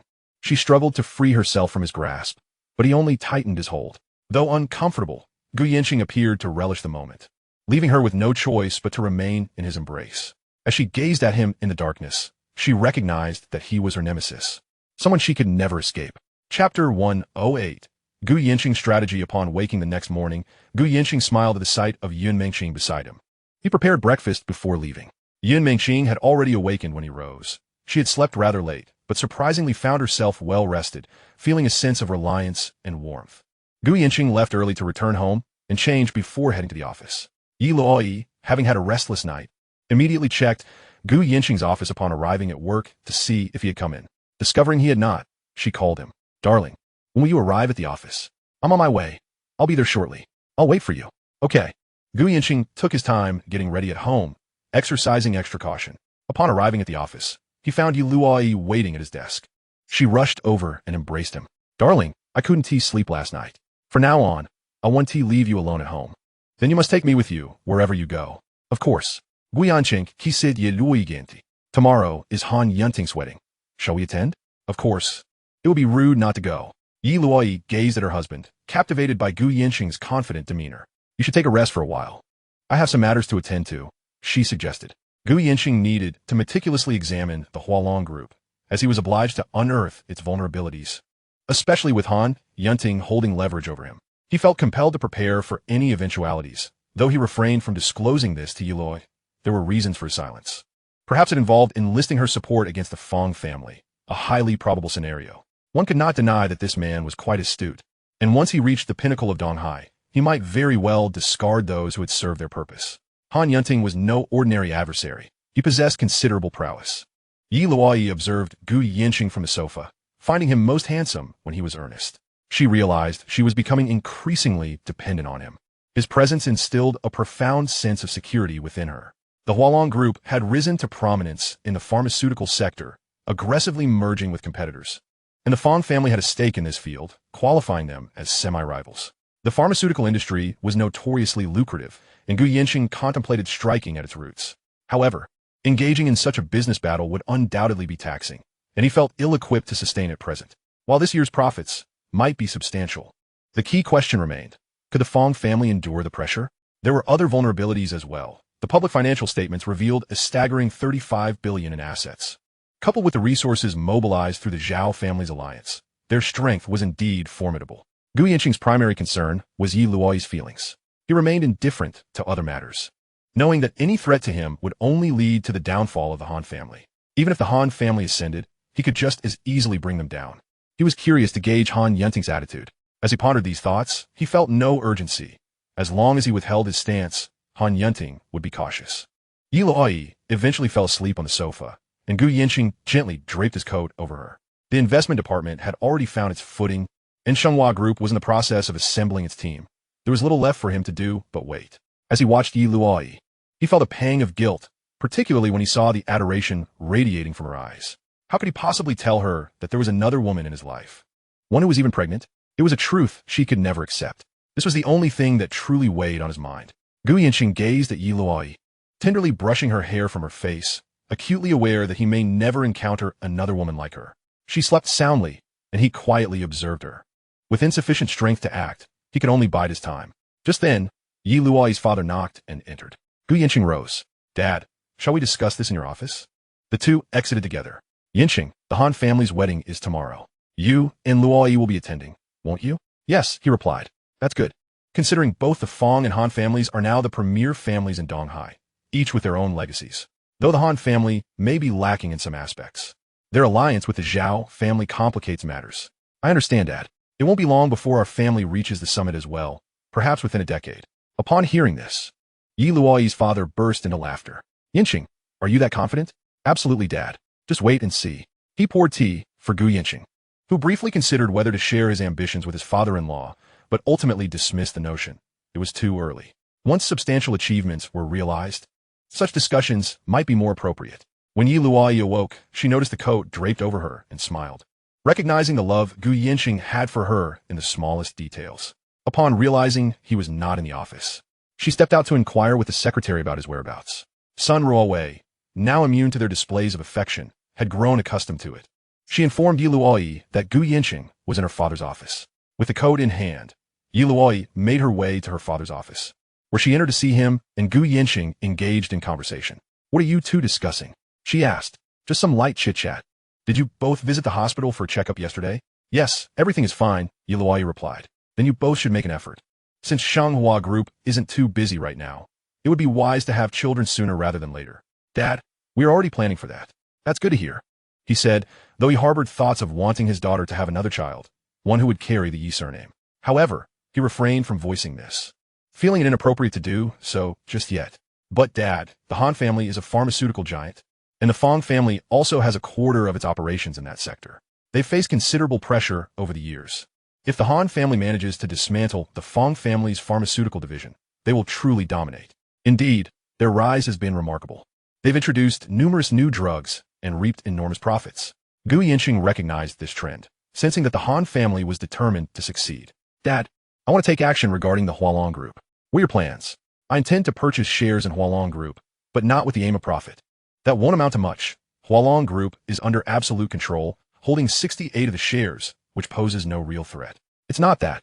I plan to collaborate with the Fong family to acquire shares in Hualong Group, then sell the pharmaceutical division to the Han family." Yi Luoyi's father regarded his son-in-law with amusement. By doing this, the Fong family won't lose. The sale of the pharmaceuticals will cause their stock prices to soar, allowing them to profit in the end. They probably never considered this approach and were looking at other methods instead. If the Han family were to find out, would that not infuriate them? He chuckled heartily, recognizing the brilliance of this strategy. If one cannot defeat an enemy, join them and benefit from their endeavors. Chapter 109. A Reunion of Three. Yi Luoyi listened in, sharing her husband's mirth. Her husband was indeed exceedingly clever. Facing him as an opponent would surely be a headache. "Are you certain about sitting down with the Fong family?" "Not for now. I'll wait and see. Both families will have to confront each other eventually. We'll remain on the sidelines for a while to allow ourselves some breathing room for development." Yi Luoyi's father beamed with approval, genuinely appreciating Gu Yancheng's insights. "You're quite young yet, but you truly embody the new generation pushing the old aside. We've grown outdated, unable to keep up with the tides of change. Yancheng, handle this as you see fit. If you need funding, just let Luoyi know. Dad, I'm merely offering a suggestion. I have no desire to get involved. The Fong family is better suited for this task. We have our own endeavors to pursue, and there's no need to intervene. Once we establish ourselves, neither the Han nor the Fong family will pose a threat. Yi Luoyi's father grew increasingly fond of his daughter, and she reciprocated the sentiment, marveling at Gu Yancheng's intelligence. He held no apprehensions regarding Han Yanting, confident that the latter would seek him out. Dad, I must return to my work now. Go ahead. Yi Luoyi's father brimmed with hope for Shenghua as future. He had once been somewhat troubled. Real estate was not a sustainable industry in his eyes. Commercial and residential real estate both had their limits. When an entire family depletes their savings to buy houses, he felt deep concern.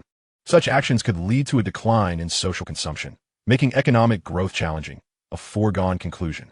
Thus, he had long sought a transformation. The emergence of Gu Yancheng as his son-in-law provided a clear direction. Had his daughter not seized this opportunity, Shenghua would not have so swiftly found its path. Moreover, he is acutely aware that his son-in-law possesses a vision and ambition that far surpasses that of ordinary individuals. In just a few years, he may ascend to remarkable heights. Upon returning to the office with Gu Yancheng, Yi Luoyi exclaimed, "My husband is truly exceptional. Darling, please refrain from showering me with such praise.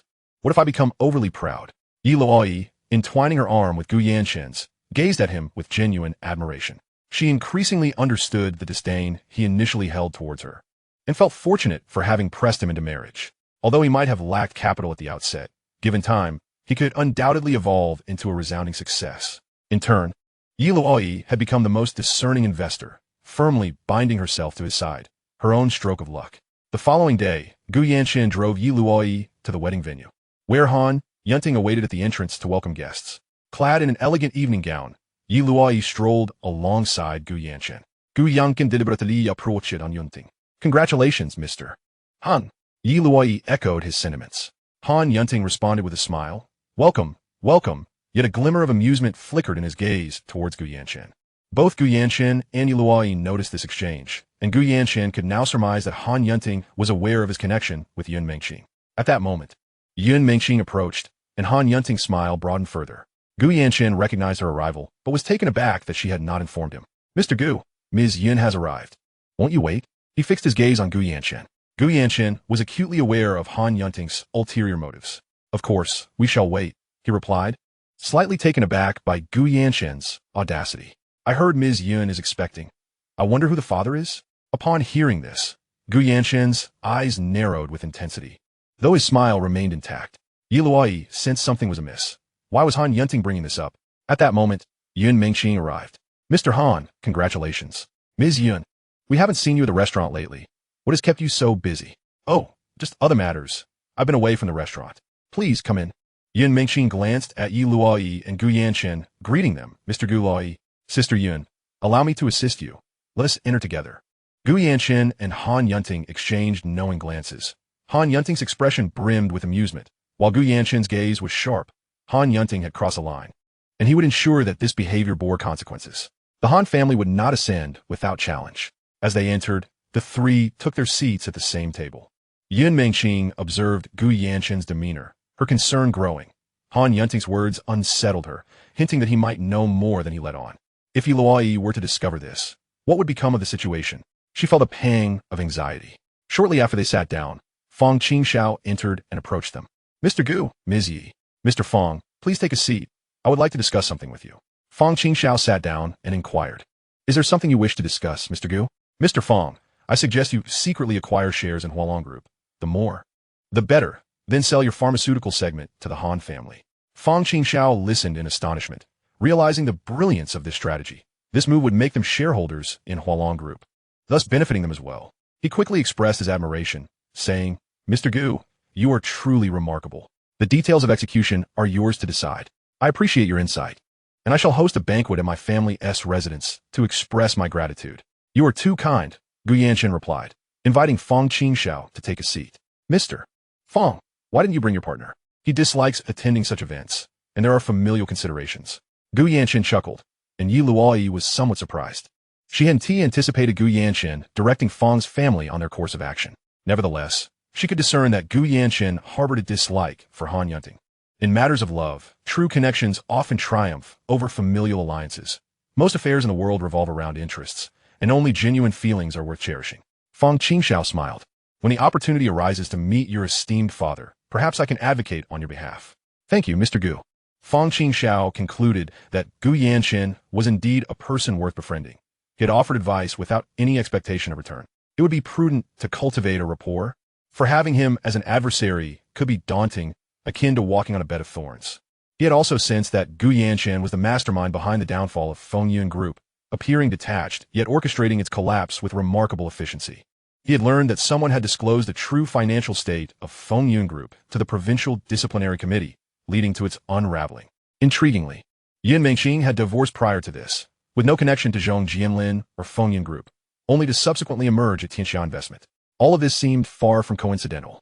Fang Qingxiao pondered these matters deeply. Gu Yanchen was indeed a complex individual, intriguing and exceptionally gifted in business. Chapter 110, A Warning to Han Yunting.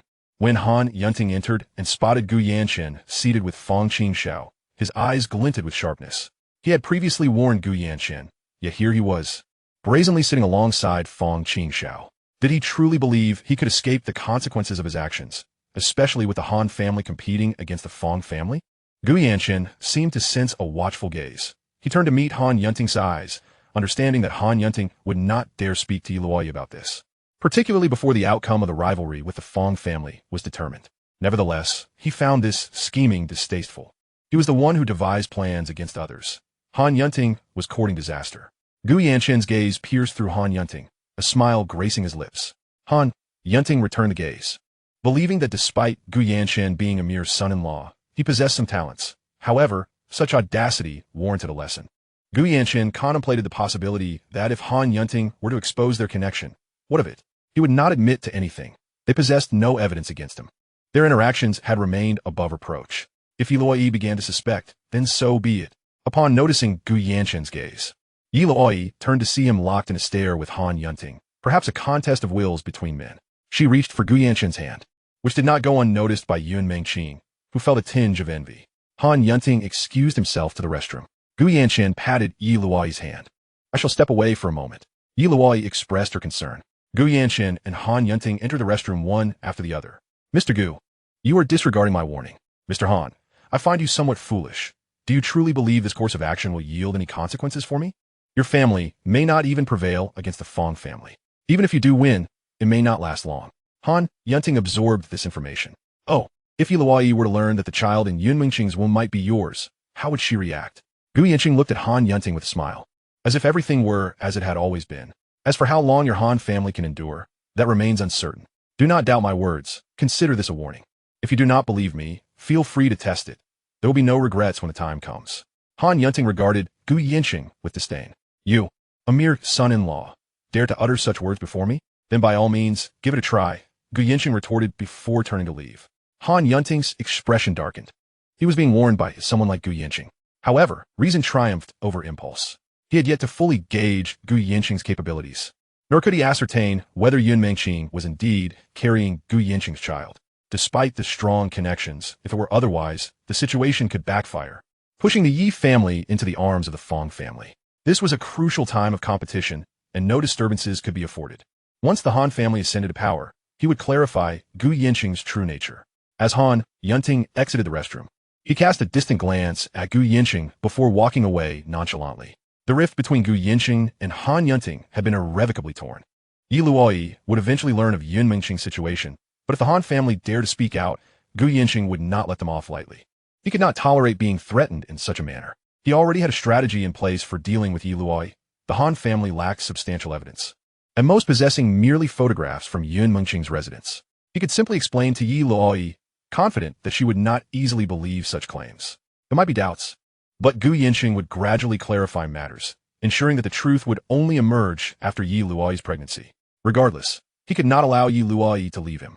Gu Yanqing cast a glance back at the retreating figure of Han Yunting, contemplating a conversation with Luoyi to prepare her for potential difficulties. At midnight, the wedding commenced punctually. Gu Yanqing observed Zhao Qingying, her cool demeanor devoid of smiles, remarkably tranquil. This commercial union raised questions about the benefits provided by the Han family or what Zhao Qingying stood to gain. A smirk crept onto Gu Yancheng's lips. When a moment came to bring the Han family to their knees, this woman might serve as a pivotal leverage point. Ye Luoyi pinchit Gu Yancheng. What are you smiling about? What smile? He feigned innocence. I clearly saw it. I was contemplating the exchange of benefits between the Han and Zhao families. Really? Of course. It's true. Mr. Fong, what do you think the Han family sacrificed for this union? A tray of benefits. Perhaps the Han family offered shares in the Hualong group. What would the Zhao family provide as a dowry?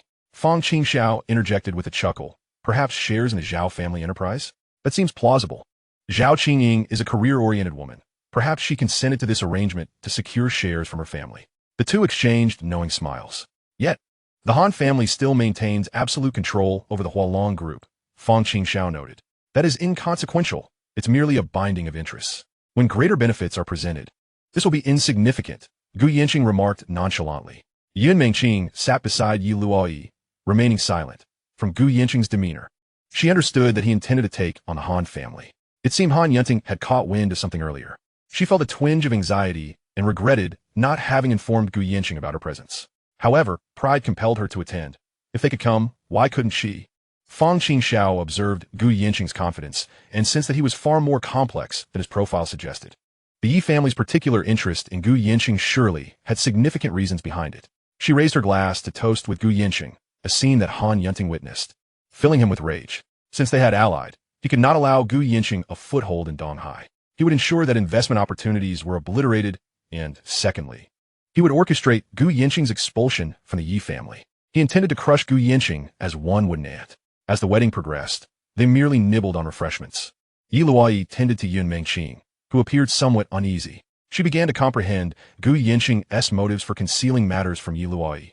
How could he treat such an exceptional wife in this manner? He truly had no heart. Yun Mengqing struggled to understand Gu Yancheng's mentality, acknowledging that Yi Luoyi surpassed her in every aspect. Yi Luoyi even peeled shrimp for Gu Yancheng, eliciting envy from Fong Qingxiao and other men. Such a man truly epitomized success in life. Yun Mengqing was astounded by the sight of Yi Luoyi peeling shrimp for Gu Yancheng, especially given her remarkable qualities, which profoundly impacted her. In Chapter 111, a document bag was delivered. Gu Yancheng wore a broad smile and then stopped Yi Luoyi from peeling, handing her a napkin to wipe her hands. This behavior was beyond Yun Mengqing's comprehension, yet Yi Luoyi seemed entirely unfazed. She cared for Gu Yancheng, never viewing her contributions as one-sided. Everything Gu Yancheng pursued, including his endeavor for the Yi family, was always reciprocal, with the future heights of Shenghua Group looking exceedingly promising. He could achieve success independently, but he chose to share it with Shenghua. Yi Luoyi observed it all. He earned money, yet he never considered acquiring lavish mansions or luxury cars, living in his wife's home and driving her car. Such scenarios would typically evoke feelings of shame. But Gu Yancheng felt none of it. Everything was approached with tranquility. What you say, Mr. Gu, is indeed insightful. As the wedding concluded, Gu Yancheng and Fong Qingxiao departed. At the entrance, Yun Mengqing politely greeted Gu Yancheng and Yi Luoyi before driving off alone. Yi Luoyi took the wheel while Gu Yancheng, having consumed some alcohol, remarked, "Dear, did you truly hand the proposal over to the Fong family? To me, it matters little. I care not for the money. Your husband will have plenty in the future. What truly matters is the work we have ahead. Besides, I harbor no fondness for Han Yunting. My dear, should he attempt to sow discord between us, be wary. Yi Luoyi chocolate, sow discord. Why would he? My dear, regardless of what outsiders say, do not believe them. You and I are forever united." Understood. Yi Luoyi contemplated this, demonstrating her wisdom and rationality. From Han Yunting's words, Yi Luoyi sensed an unusual undertone. Earlier, Gu Yancheng had also mentioned something, leading her to believe there was more to the situation. However, she chose to disregard it, treating it as if nothing had transpired. As long as the truth remained concealed from her, she had no intention of pursuing it, for such inquiries would be futile. Yi Luoyi was acutely aware that when the truth eventually manifested before her, it would undoubtedly cause her distress. Rather than confront this reality, she opted for ignorance, feigning naivety, which she considered a form of wisdom. As the wife of Gu Yancheng, she could not fathom the notion of divorce due to some issues. Thus, she resolved to act as if she were oblivious. What Gu Yancheng chose to do was his affair. All she desired was for him to return home each day and spend time with her. Gu Yancheng cast a glance at Yi Luoyi, seemingly aware that she had picked up on something. Yi Luoyi was astute and perceptive. It was implausible for her to be oblivious. Her current demeanor did not escape Gu Yancheng's notice either. Yi Luoyi met his gaze, questioning, "Why do you keep staring at me?" Gu Yancheng, at a loss for words, felt that encountering Yi Luoyi in his life was indeed a stroke of fortune. "I merely find my wife to be exceptionally beautiful, truly a peerless beauty, one that could make fish sink and birds fall, eclipsing the moon and shaming flowers." Upon hearing this, Yi Luoyi felt a surge of happiness, fully aware that it was a veiled expression of gratitude from her husband. "So, am I forever your number one?" "Absolutely, my unequivocal priority. I would give you everything I possess. Whatever you desire, I shall provide." Yi Luoyi smiled, realizing that sometimes this was the only way to secure a man's unwavering devotion. Gu Yancheng was precisely this type. Arguments and other tactics were futile. He had his own methods. Yi Luoyi understood him all too well. He only responded to this approach and was indifferent to everything else. Wise individuals know when to tread lightly. However, Gu Yancheng felt content with this unspoken understanding. He preferred to see through the facade without voicing it, contemplating a course of action, perhaps even indulging in some reckless behavior, as constraints held little meaning for him. At that moment, the phone rang. It was a call from Xiaoyuejin. "Manager Gu, you truly seem to be a hands-off manager. Not even inquiring about the Myth investment company? What is there to inquire about? It's merely a matter of how much profit was made." "No, you seem completely unfazed. Speak." "In the past month, the daily index has dropped by 4%, yielding approximately 3.5 billion. The company's funds now exceed 8 billion. Are you not the least bit excited? It's all right, we've made 10 billion in 3 months. What about the branch companies? They've also earned several $1 million. Keep up the good work." Xiaoyuejin was astonished. "Gu Yancheng, are you not experiencing any fluctuation? We are still far from our target. Our goal for this year is around 40 billion. Understood, we are achieving our phased objectives. You have arranged personnel for the branch's finances, correct?" "Yes, I have." "Good. When will you have time to visit Port City? Is there something specific? Is Yi Luoyi beside you?" "She is." "Then please call me separately. I will share with you then." "All right." Gu Yancheng was somewhat taken aback, wondering if Xiaoyuejin had something important to discuss or if there were matters concerning the Xiao family. Xiaoyuejin called. "Yes, we made a bit more money." "Darling, do you mean to say that the company in Port City can earn 40 billion this year? Roughly. Is it truly possible to earn so much from financial trading? That's equivalent to the entire value of the Shenghua Group in just 1 year. Hence, your husband will possess considerable wealth in the future, much of which will be invested in Yungu technology, ensuring these funds contribute to meaningful endeavors. Shouldn't you enjoy the pleasures that wealth brings? It is merely a pursuit of ultimate enjoyment. Yet how much can one truly spend? Luxurious cars, opulent mansions, beautiful women. I already possess these. Engaging in meaningful pursuits in life is the true essence." Yi Luoyi found his approach shrouded in an air of mystery. He handled matters with remarkable ease, seemingly unconcerned by challenges that would daunt others. She admired his management style deeply. Upon arriving home, the housekeeper handed Yi Luoyi a package, stating it was left at the door and addressed to her. She accepted the envelope, while Gu Yancheng stood by, maintaining a calm exterior, though he was well aware that this was the handiwork of Han Yancheng. His anger was palpable. The Han family was courting disaster. Chapter 112. The wisdom of Yi Luoyi. Yi Luoyi glanced at Gu Yancheng before handing him the envelope. "Darling, could you take a look?" Gu Yancheng regarded her with surprise. They both understood the contents within. "Isn't this yours? Aren't you going to look?" "We are one, dear. I do not wish to see it. I am weary. I will change my clothes. You take a look for me." Gu Yancheng accepted the envelope, and Yi Luoyi ascended the stairs. Deep down, she knew that if she were to examine it, it would likely lead to chaos, potentially creating discord between her and Gu Yancheng. Suspicion was preferable to certainty. She would rather trust that Gu Yancheng could handle the situation and hoped that these matters would not strain their marital bond. Gu Yancheng scrutinized the documents within the envelope, which included information about a pregnancy, photographs of him visiting Yun Mengqing's residence, and a series of property documents. His expression darkened. Han Yanting had crossed a line, inviting her own demise, and he had no one to blame but her. Once the documents were organized, Yi Luoyi re-entered the room, and Gu Yancheng placed the envelope on the coffee table, not rushing to address it. Yi Luoyi inquired, "What is inside?" "Materials intended to sow discord from Han Yanting." Upon hearing this, Yi Luoyi chuckled, "Then let us discard it." Gu Yancheng looked at her. "Luoyi, are you truly not going to take a look? I trust you to manage it." With those words, Gu Yancheng embraced Yi Luoyi. He had known from the moment they left the car that she would most likely choose to ignore the matter, which relieved him greatly. But in Yi Luoyi's eyes, while she could remain indifferent, she would not permit any woman to encroach upon her marriage. She might consider having a private discussion with Yun Mengqing, keeping it from Gu Yancheng. Yi Luoyi was keenly aware of her desires. A happy marriage was her ultimate goal, and as long as their relationship remained as it was, she was content. In her view, her position in Gu Yancheng's heart was significant, and his willingness to invest in her was enough. If he were ever placed in a dilemma, what he might do was uncertain, as his thought processes differed significantly from hers and many others. Meanwhile, Yun Mengqing returned home, her mind occupied with the day's events. She believed that Yi Luoyi must have sensed something. A woman as astute as her could not possibly be entirely unaware. Gu Yancheng was indeed a scoundrel. Yet, Yi Luoyi, as a woman, had proven to be vastly superior in her actions, which explained why she had captured the affections of such a rogue. A woman of such gentleness would leave a man utterly defenseless. The fact that Yi Luoyi could achieve such a status in Gu Yancheng's life was beyond her comprehension. To her, Yi Luoyi was a lofty and privileged heiress, a stunning CEO, undoubtedly the most beautiful woman in the business world of Donghai. The idea of her peeling shrimp for Gu Yancheng was utterly unfathomable. Regarding the events of the day, she feigned ignorance. Gu Yancheng truly possesses remarkable capabilities that enable Yi Luoyi to reach such a level. This is a point that Yun Mengqing finds perplexing. Gu Yancheng embraced Yi Luoyi, and she, in turn, performed such feats for him, something he had never anticipated. He planted a gentle kiss on her forehead. In that moment, Yi Luoyi sensed the guilt within Gu Yancheng. With that sentiment, he could never abandon her. Whatever demands she might have in the future, even without uttering a word, Gu Yancheng would take the initiative to fulfill them. After a brief embrace, Yi Luoyi suggested that Gu Yancheng go upstairs to change his clothes. "Darling, please handle the documents before coming up. You can take care of that," he replied as he ascended the stairs. Yi Luoyi then casually discarded the documents into the trash bin, not feeling the need to glance back. Once Gu Yancheng returned to the room, Yi Luoyi called Yun Mengqing. "Sister Yun, it's Yi Luoyi."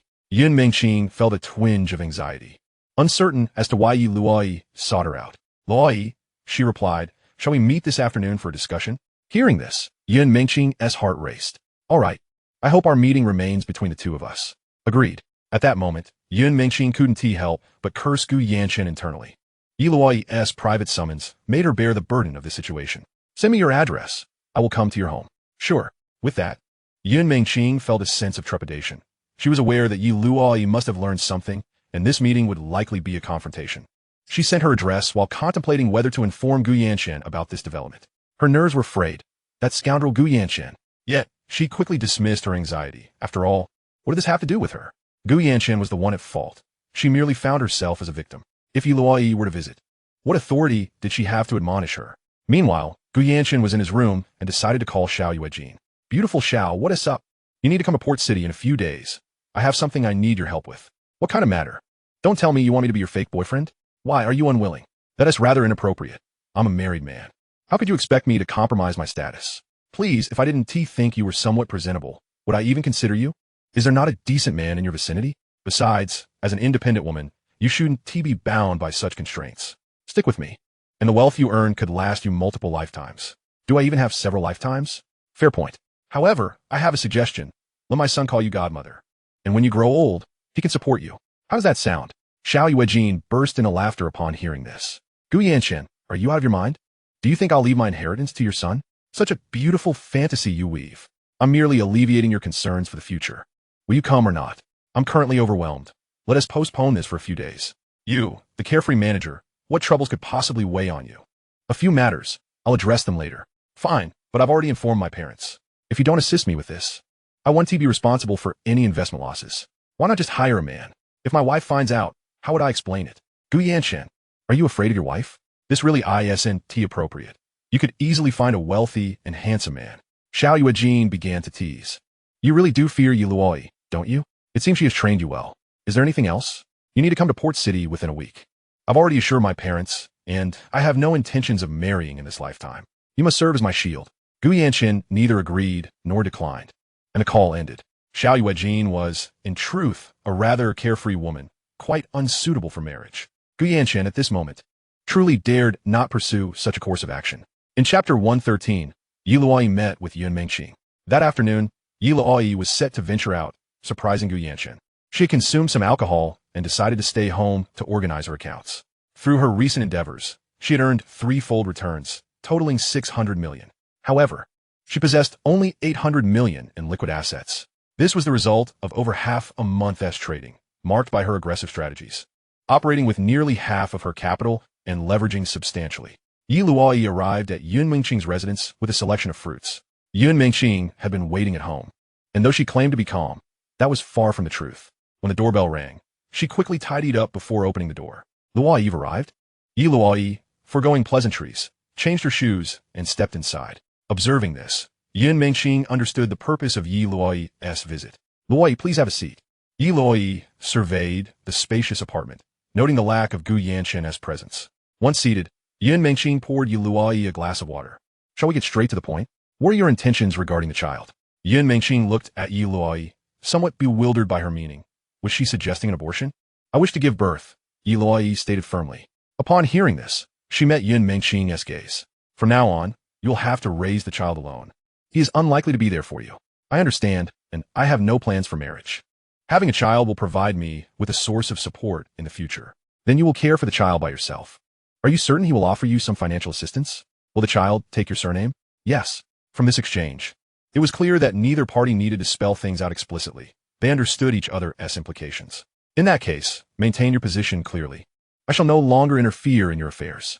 I will not inquire further, but please refrain from actions that would embarrass us all. Otherwise, I will not be as accommodating as I am now. Yi Luoyi's words were unambiguous. Don't you wish to know how I became pregnant? Yun Mingqing inquired. I have no interest in knowing. I do not wish to delve into your affairs. I am merely here to clarify. My marriage allows for no interference from other women, and I wish for your relationship to remain concealed. It must remain hidden. If you are unprepared for that reality, you should leave immediately. Yi Luoyi spoke plainly. Yun Mingqing listened in silence, taken aback by Yi Luoyi's stance. She had expected a direct confrontation or an ultimatum regarding Gu Yancheng, but instead, Yi Luoyi demanded that she recognize her place. I must take my leave now. Remember, our conversation must remain a secret from him. I understand. Yi Luoyi rose to depart. As Yun Mingqing sat on the sofa, she contemplated Yi Luoyi's words carefully. While it seemed she had not made any demands, she had, in fact, set forth the strictest of conditions. It was akin to stating that she could only be Gu Yancheng's mistress, forever confined to that role, something she could hardly tolerate. Yun Mingqing still struggled to comprehend Yi Luoyi's actions. This was truly not something an ordinary woman would do. Could she genuinely feign ignorance before Gu Yancheng, acting as if she were unaware of these matters? Did she truly love him so deeply? Was her love so profoundly subservient? A myriad of questions swirled in Yun Mingqing's mind. Was Gu Yancheng truly that exceptional, capable of leading Yi Luoyi to such lengths? Yet, she held no great expectations. Gu Yancheng would never place her on the same pedestal as Yi Luoyi. Gu Yancheng, being as astute as he was, certainly recognized that Yi Luoyi was aware of the situation. It was simply a matter of seeing through the pretense without naming it, including Yi Luoyi. No one ever mentioned Gu Yancheng's name. Sitting in the car, Yi Luoyi felt a twinge of discomfort. In the current situation, she felt helpless. She could not voice her thoughts, as doing so would only shatter the fragile equilibrium. Gu Yancheng would not take any action, and even if he wanted to, he could not be stopped. All she could do was keep an eye on him, for she wished to avoid any involvement with other women. After sitting in the car for a while, Yi Luoyi finally drove home. Meanwhile, Gu Yancheng had been busy at home and went to the kitchen to prepare dinner for Yi Luoyi. Upon returning home, Yi Luoyi saw him bustling about in the kitchen. She changed her clothes and descended to join him. Darling, may I assist you? Would you teach me? You need not learn this. Just enjoy it, he replied. My wife is already so exceptional. She need not engage in such menial tasks. But I want to learn. It will be of no use. I could prepare meals for you regularly. Gu Yancheng had called his mother-in-law, who informed him that Luoyi was not at home. He deduced that she had probably gone to see Yun Mingqing.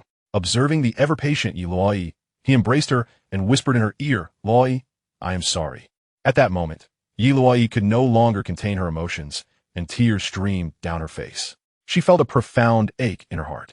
Sensing her sorrow, Gu Yancheng held her tightly, grateful that she had never expressed her grievances towards him. After a long embrace, he released her and gently wiped away her tears. You have endured much. You will always hold the foremost place in my heart. Yi Luoyi remained silent as Gu Yancheng led her back to the living room. Just sit and rest. She watched him return to the kitchen, feeling that her sadness and turmoil were futile. Gu Yancheng had reached this point, and she accepted it. She trusted him. In the kitchen, Gu Yancheng was preoccupied, unable to explain certain matters. Yi Luoyi had afforded him the grace of understanding, and he was acutely aware of it. There were things he could not articulate. Events had transpired, and questioning the reasons behind them was beyond him. He could not simply admit his feelings for Yun Mingqing. There was no way to justify that. The best choice was to refrain from inquiry. He could only visit Yancheng occasionally, and there was no question of staying overnight. Furthermore, he knew that Luoyi would never allow it. He understood her well, and decided that this matter should end here. After laboring in the kitchen for over an hour, Yancheng finally finished cooking. When Luoyi sat at the table, he served her with care. She did not need to maintain pretenses. Yancheng's attempts to please her were unnecessary. She realized that sustaining such efforts over a lifetime was not in his character. Demonstrating her intelligence, she served him in kind, understanding that mutual giving was the key to a lasting relationship, which would make certain future matters easier to navigate. Wife, I may need to visit the harbor city next week. For how long? 2 to 3 days. Did Xiao Yuejin ask you to go? Yes. I shall accompany you. How's that sound? Upon hearing this, Yancheng replied, of course, that would be fine. Luoyi cared not for his reasons. As long as she was by his side, he had no justification to engage in other pursuits. Yancheng felt somewhat thwarted, yet conceded that going was acceptable. It would also be inappropriate to pretend to be Xiao Yuejin's boyfriend. Their previous visit to the harbor city had been less than enjoyable, so a return trip was welcome. Luoyi smiled at him. Do you wish for me to come along? If you desire to go, then we shall go together. Yancheng's response was impeccable, and Luoyi chuckled softly. She recognized that he would never inadvertently reveal his intentions. This was not a deliberate scheme by the Han family. Yancheng would not be a concern. Then I shall accompany you. Yes, let us go together. Our last trip to the harbor city ended in disappointment. Now we shall enjoy it thoroughly. This was Luoyi's hope. Yancheng understood her desires. She yearned for little more than to grow old with him, living a blissful life and raising 2 children. He gazed at Luoyi, realizing that a woman capable of such devotion was truly remarkable. He felt as though he had suffered greatly in a past life, and in this life, Luoyi had come to save him. A smile crept onto his face. Husband, what are your plans regarding the Han family? Let the dust settle for a while. I currently lack effective strategies. After all, your husband is not yet strong enough. In due time, when I have gained power, I will address them. For now, I must focus on my own affairs. Luoyi similed, fully trusting Yancheng and believing in his capabilities. Meanwhile, at the Han family residence, Han Yancheng received a call revealing that Luoyi had visited Yancheng's home. This left him somewhat perplexed. After Luoyi returned home, Yancheng remained at her place. Han Yancheng began to feel anxious, but then thought it best to proceed without hesitation. He decided to share the information with Han Shenghua, believing it would add intrigue to the situation.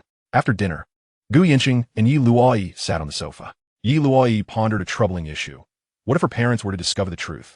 This delicate matter could easily be exposed. She stood up and went to the bathroom to call her father. Dad, if you receive any unfamiliar documents addressed to you and Mom, do not look at them. Just hand them over to me. Hearing this, her father felt a sense of unease. Who is sending these packages? Just don't look, please.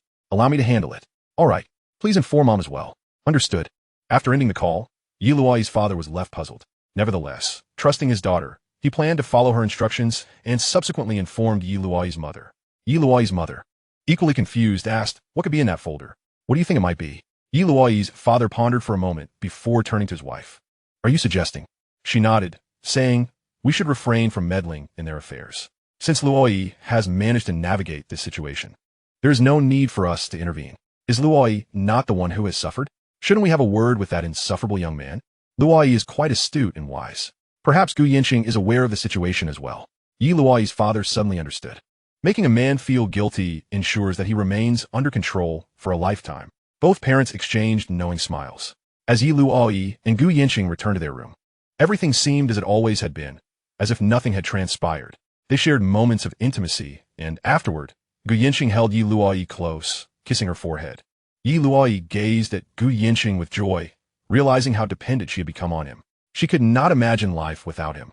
If they were apart, she doubted she would find anyone else. Truly, there seemed to be no man more exceptional than Yancheng, not only in his career, but also in companionship and emotional support. She believed few men could match his well-rounded nature. Moreover, should she let him go, countless women would surely vie for his attention, leaving her with no further opportunities. Now that this matter has been established, Yancheng will indeed exercise restraint, and it is unlikely that any unforeseen incidents will arise. She is confident that Yancheng will adhere to this. Sister-in-law, how fortunate I am to have found such a wonderful wife in you. Isn't it the same for me, having you as my husband? After saying this, Luoyi kissed Yancheng. Brother-in-law, I still want more. Yancheng smiled slightly, his voice resuming. And although Luoyi felt a bit weary, she intended to exhaust Gu Yancheng, ensuring he had no energy left to pursue other women. Especially since Yun Mengqing was pregnant before her. A tinge of jealousy stirred within her. She was unwilling to lag behind. At this moment, Gu Yanqing's thoughts regarding Yi Luoyi were solely to satisfy her.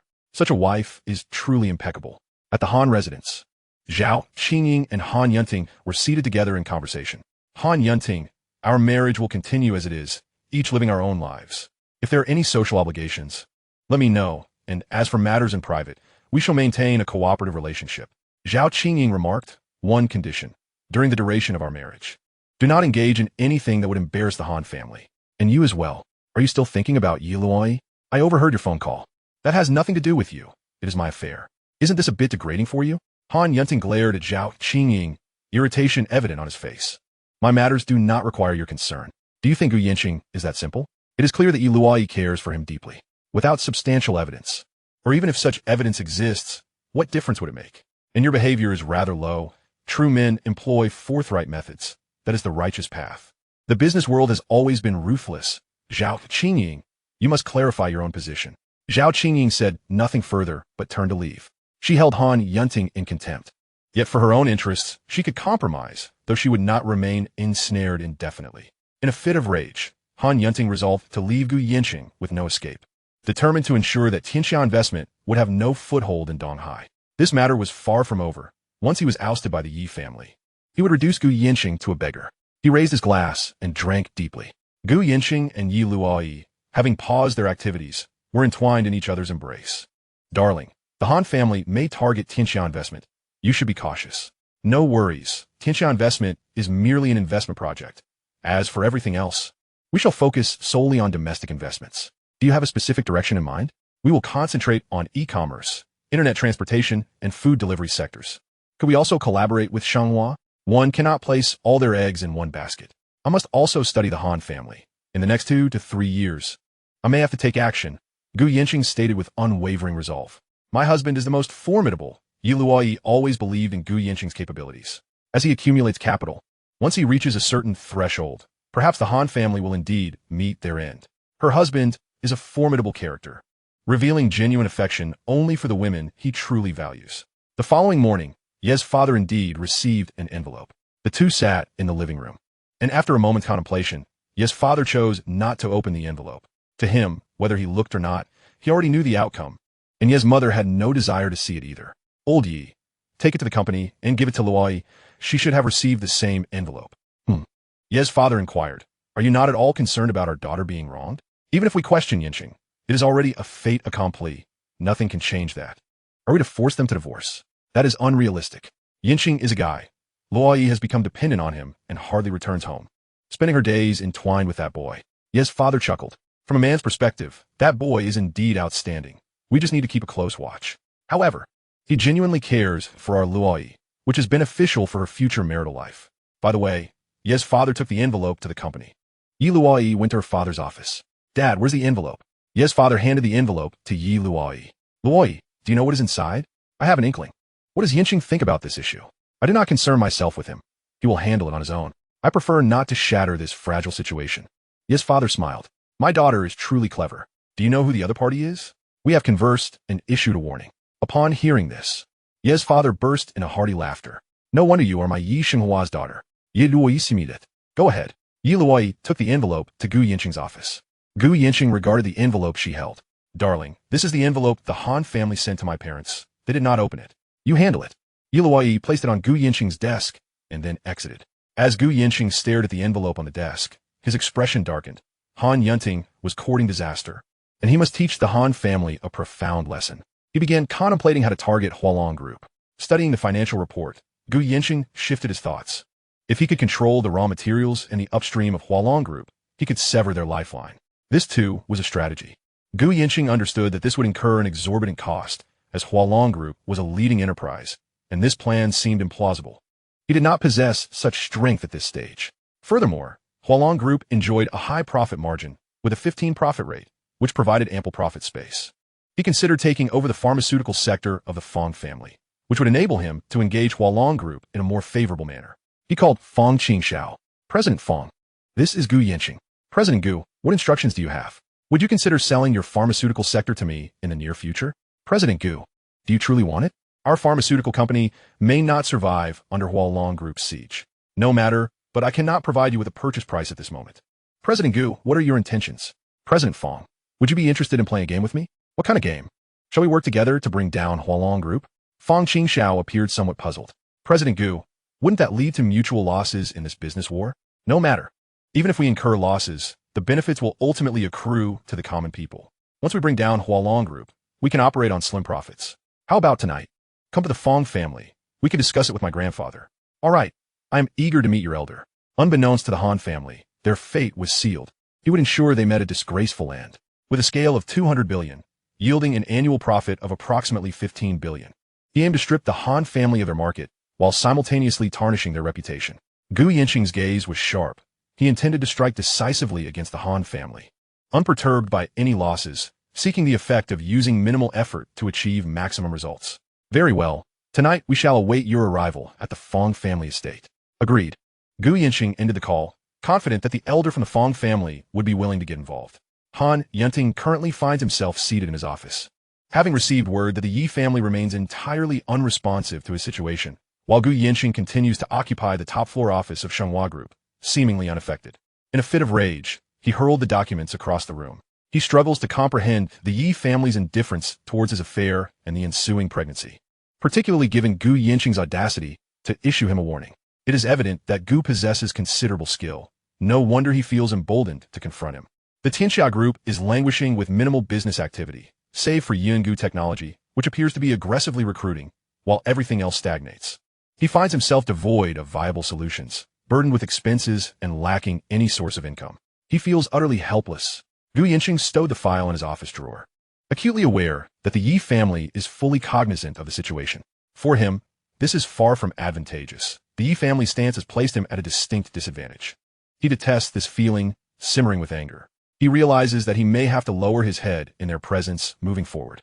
While the Yi family may not take direct action against him, the psychological toll of this situation is far more unsettling than a direct confrontation. Standing before the floor-to-ceiling window, he contemplates the matter, fully aware of Luoyi's sentiments. Yet he feels no guilt, only a sense of remorse. Knowing is one thing, but if she truly cannot bear it and becomes heartbroken, he can do little to alleviate her suffering. He has never desired excessive constraints in his life, and Yi Luoyi's kindness has unwittingly become a significant shackle. What once seemed an array of possibilities is now stifled by her unwavering affection, which is far from a life he envisions for himself. Yi Luoyi, in her office, reflects on whether she should have disclosed the situation to Gu Yancheng. A pang of regret washes over her. She understands that he is a man averse to being constrained. She worries that if she continues down this path, their initial sweetness and novelty will fade, and he may choose to flee, not out of a refusal to bear responsibility, but from a desire to escape such an environment. Yi Luoyi ponders deeply in her office, questioning whether she can truly ensnare such a complex man as Gu Yancheng to fulfill her desires. Chapter 116. The Fong Family's Rejection. Before the end of the workday, Gu Yancheng informs Yi Luoyi of his intention to visit the Fong family. She is taken aback, but refrains from questioning him, merely advising him to return early. He agrees and drives directly to the Fong residence. Fong Qingxiao awaits him at the entrance, while Fong Qingyun observes her cousin's arrival and inquires, "Brother, who are you waiting for?" Just then, Gu Yancheng's car pulls up. Surprised, Fong Qingyun exclaims, "What brings you here?" "Why shouldn't I come? The star of the Fong family." Gu Yancheng responds with a smile. "Welcome, welcome. Please come in." Fong Qingxiao greets him warmly. Gu Yancheng casts a glance at Fong Qingyun before entering, sensing her curiosity about his visit. In the living room, the venerable elder of the Fong family awaits. Gu Yancheng regards the gray-haired patriarch. "Good day, sir." "Hello. Welcome," the elder replies, noting that Gu Yancheng appears even younger and more handsome than in his photographs. "My apologies for intruding," Gu Yancheng states, and the elder forms a favorable first impression, as Fong Qingxiao had suggested, perceiving him as a potential ally. After some light conversation, the elder casually addresses him. "I shall call you Xiao Gu, if you don't mind." "You are the elder. You may address me as you wish," Gu Yancheng replies. "Are you still working at Shenhua?" "I've dabbled in establishing an investment firm, though we currently lack significant operations, merely treading water. I work at Shenhua primarily to appease my wife, who is unhappy with my frequent absences." The elder chuckles. "It seems you hold a healthy respect for your wife. Listening to her will surely lead to prosperity."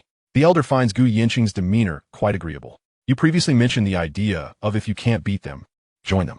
Do you still hold that view? No, I believe we can leverage our smaller resources to outmaneuver them, Gu Yanqing replies, intriguing the elder. Fang Qingyun stands nearby, and Gu Yanqing glances at her. Qingyun, you may go about your business. There's no need to linger here. Fang Qingyun glares at him, reluctant to leave. The plan is straightforward.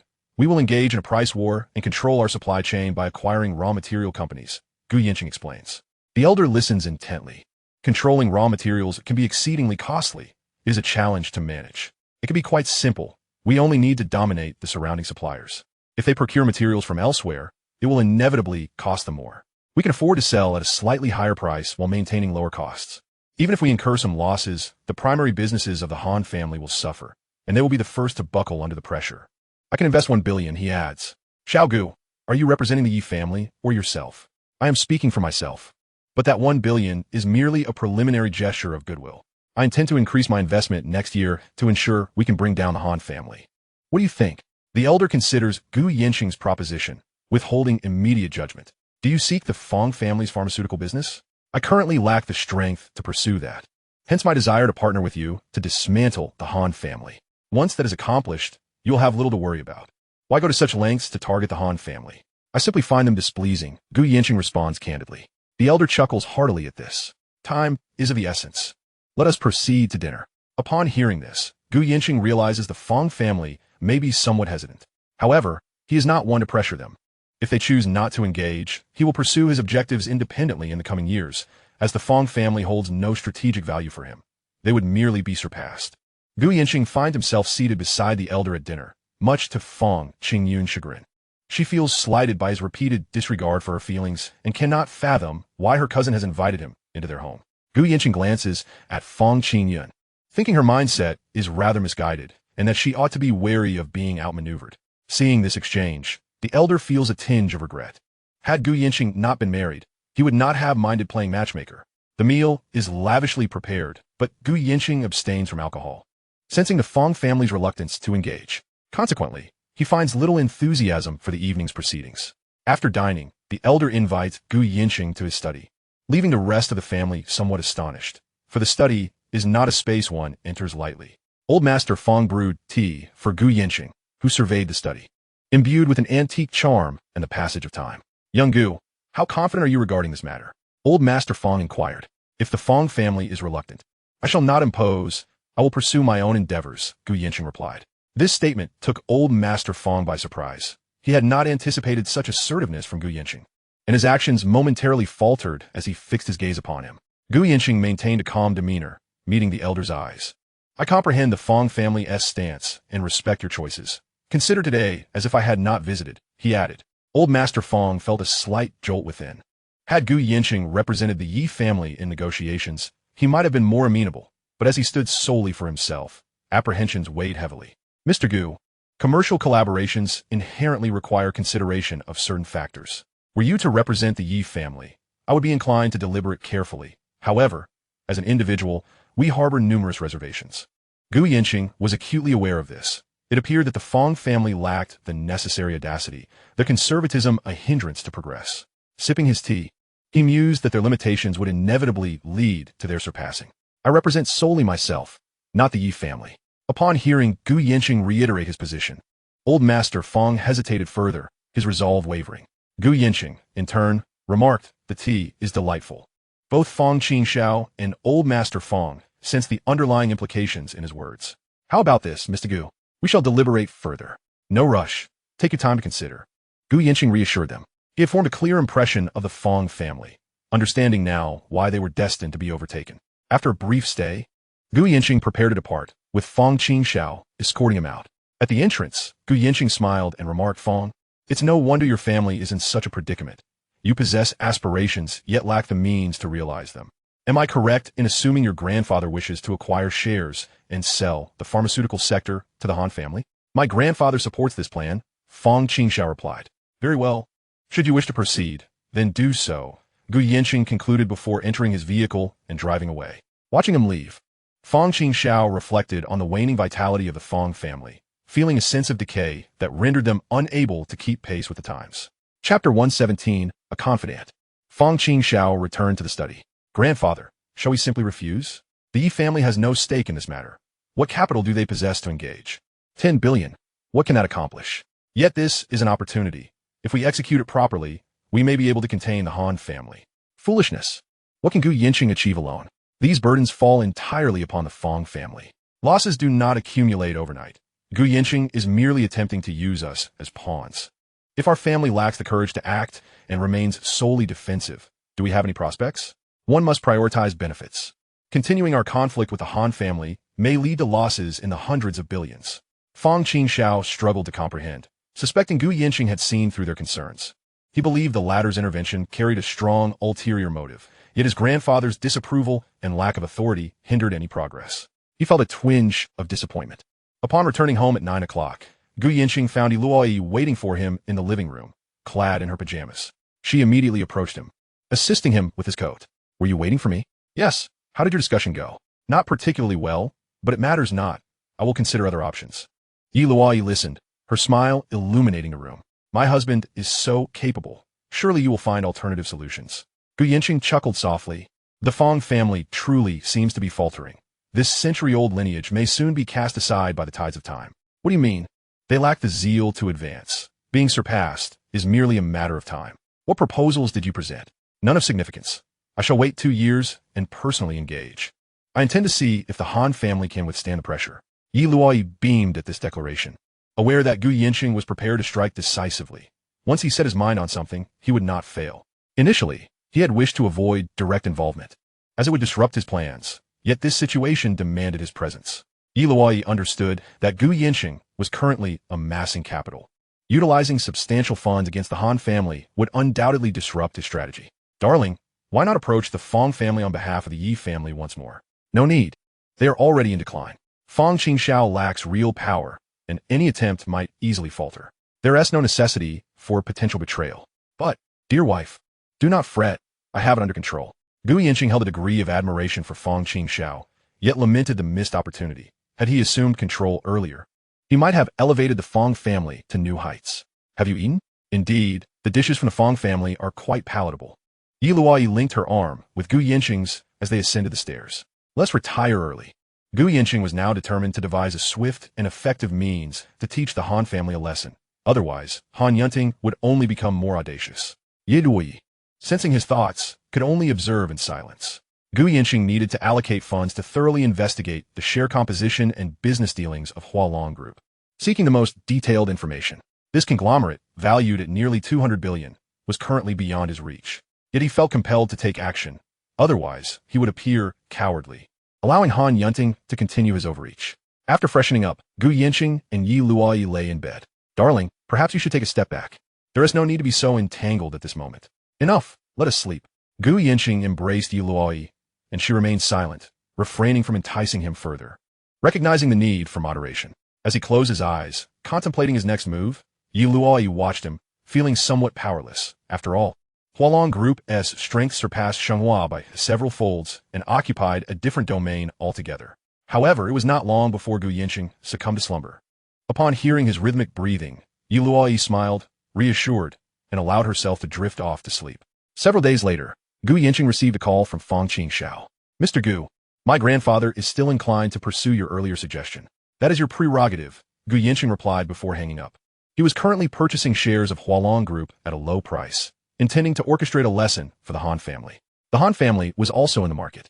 He did not seek profit, but felt compelled to intervene. As Gu Yancheng pondered, another call came through. Gu Yancheng, when will you arrive in Port City? In a few days, my wife is coming too. Why is Luoyi coming? She is here to supervise me. What will happen when my parents wish to meet you? That seems unreasonable. Pretending to be a boyfriend is a stretch. If you don't wish to marry, then don't. You're not yet 30. I can guarantee you a comfortable retirement at 45. If we grow old, we can simply be neighbors, and I shall ensure your well-being. Nonsense, I'll outlive you. My son will take care of you in your old age. Surely that is acceptable. Xiao Yuejin interjected. Can't your wife just not come? If she wishes to come, I cannot stop her. I see you're doing this on purpose. When I ask you for a small favor, you respond in this manner. Just wait until I squander all your money. Let's see how you handle that. Gu Yancheng chuckled. When the time comes, we can meet privately. It won't be an issue. Xiao Yuejin replied with a laugh. So I shall take that as your agreement. As for your wife's matters, you shall handle them yourself. However, Do not let anything slip. I'm only assisting you this once. Beyond that, I truly cannot. Understood. You strike me as a man who fears his wife. Indeed, quite the coward. As a married man, I must maintain some boundaries. Xiao Yuejin burst into laughter. Gu Yancheng, you have boundaries? I cannot perceive them. I suspect you would relish the presence of a beautiful woman throwing herself at you. Why not give it a try? See if I can resist you, Gu Yancheng jested. Get lost. You, a married man, are unworthy. Then I am equally unworthy to pretend to be your boyfriend. Gu Yancheng, are you trying to provoke me? Would I dare? You are my fortune goddess. Just as well you know. Otherwise, if I inadvertently lose everything, you shall be left to weep. All right, I will be in Hong Kong soon. Just a heads up, you should come pick us up. It is only fitting to greet the boss and his wife. Xiao Yuejin felt that Gu Yancheng would surely satisfy her parents, at least for the next year or two, allowing her some peace from their incessant urging. Primarily, she held no trust for other men, but with Gu Yancheng, she felt a sense of ease and trust, finding conversations with him quite relaxing.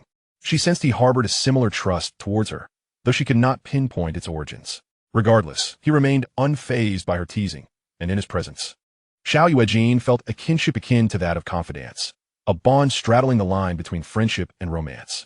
Chapter 118, Meeting Yun Mengxing. All right, enough distractions. We shall discuss this further when we arrive in Hong Kong. But, Gu Yancheng, I am puzzled. Can't you spare a moment to chat with me?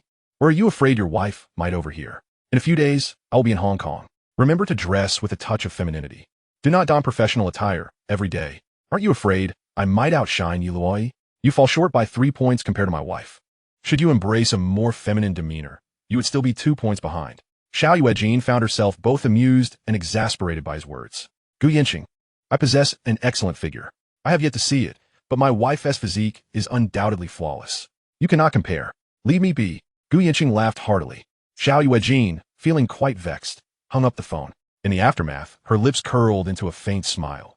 Inexplicably, she seemed to relish this playful banter. Perhaps she had never had someone to engage with in this manner. Although he rarely initiated calls, she always yearned to share her joy and profits after closing deals. When her parents pressured her about marriage, Gu Yancheng sprang to mind. Yet he was already wed, leading her to believe she might never encounter another like him. Thus, thoughts of dating or marriage had never entered her mind. After Gu Yancheng ended the call, he decided to visit Tianxiao Investment.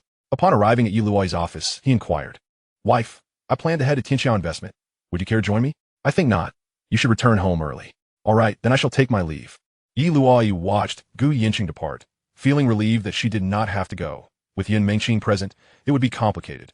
It was quite acceptable for him to visit her during the day without her saying a word. Gu Yancheng drove to Tianxiao Investment, where Ren Muxue was busy. She had been conducting research on the company and intended to schedule a meeting with Gu Yancheng to report her findings. Just as she contemplated calling him, he knocked on the door, and upon hearing the invitation to enter, he stepped inside. Ren Muxue immediately rose upon seeing Gu Yancheng. Mr. Gu, why did you not inform me of your visit in advance? I merely came to check in. I will be in Hong Kong for a few days. Are you visiting President Xiao? Yes. Ren Muxue handed Gu Yancheng a document. Mr. Gu, this is a compilation of enterprises we have shortlisted recently. Please review the information. I have a few that particularly catch my interest. Gu Yancheng examined the documents attentively, noting the company's Fengcheng, Hat Group, Pinot, and Shuntong Express among those Ren Muxue had selected. He was thoroughly impressed. Which of these do you favor? Hat Group, Fengcheng, Pinduoduo, and Shuntong. I'm inclined to invest in these 4, Gu Yancheng said with a broad smile. Our director Ren possesses a keen eye. We shall proceed as you recommend. You may arrange for negotiations. Hearing Gu Yancheng's praise filled Ren Muxue with joy, her face beaming with a smile. After months of effort, she had achieved little, leaving her feeling quite guilty. Moving forward, let's focus on this direction. Our company is not short on funds, and I will inject more capital later. Remember, failure in investments is not to be feared. We must be bold and courageous. Losing some money is inconsequential. By the way, have you changed residences?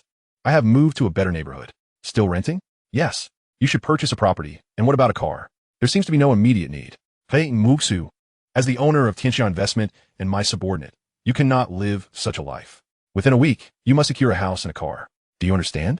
Upon my return from Hong Kong, I will conduct a check. But, no buts. I will reimburse you later. The house should be a luxurious flat. You will seek reimbursement from me. Mr. Gu, I have yet to contribute any results for the company. I feel undeserving. That will change shortly, no doubt. Once your living situation is settled, you can concentrate fully on work. Do not burden yourself with such thoughts. My earnings rely on you. Without you, I would earn nothing. We are mutually beneficial. Understood, Mr. Gu. How is your mother? Is she well? Quite well. Ren Mushue's mother occasionally mentioned Gu Yancheng, lamenting about marriage. Ren Mushue could sense her mother's fondness for him, but she dared not entertain any notions, fully aware of her position. Buy your mother some nice bags or cosmetics.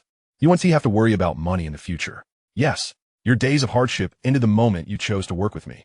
Do not immerse yourself solely in work. Embrace life and indulge yourself at times. Understood. You may return to your tasks now, and remember my words. I will indeed visit your home for a check. All right. Ren Mushue felt a surge of warmth in her heart. Once you finish these tasks, take a break and rest. You seem to have lost some weight. We still have much to accomplish, so we must balance work and leisure. Agreed. Gu Yancheng took a sip of water before departing. Ren Mushue escorted him to the door, consciously refraining from stepping outside. She knew he would likely visit Yun Mengqing. Standing at the entrance to Yun Mengqing's office, Gu Yancheng hesitated, contemplating whether to proceed. Just as he was about to knock, Yun Mengqing opened the door, surprised to see him. Their eyes met, and without hesitation, Gu Yancheng entered her office, where she followed suit. He took a seat, regarding her. Please have a seat. How have you been lately? It has been rather uneventful. Luoyi has sought you out, has she not? Yun Mengqing lifted her gaze to Gu Yancheng, perplexed as to how he knew. What did Luoyi convey to you? Yun Mengqing remained silent, prompting Gu Yancheng to comment, I know even if you do not speak. So why bother asking me? Take good care of yourself. Delegate your responsibilities to your subordinates, focusing solely on the overarching progress and direction. Have you moved into the villa? I have no desire to go. Gu Yancheng's feelings towards Yun Mengqing were quite intricate. Nevertheless, he sat beside her, attempting to draw her close, only for her to recoil. Yun Mengqing, do not move. She understood Luoyi's intent to maintain distance, and she wished to avoid entanglement in such circumstances. All she desired was to give birth to the child, and she had consulted a doctor who confirmed it was indeed a son. Joy surged within her heart, as she now had a source of support. She would bear the child and raise him. She held no expectations regarding marriage, focusing instead on her career within the Yungu technology platform. She did not wish to become embroiled in Gu Yancheng and Luoyi's marriage.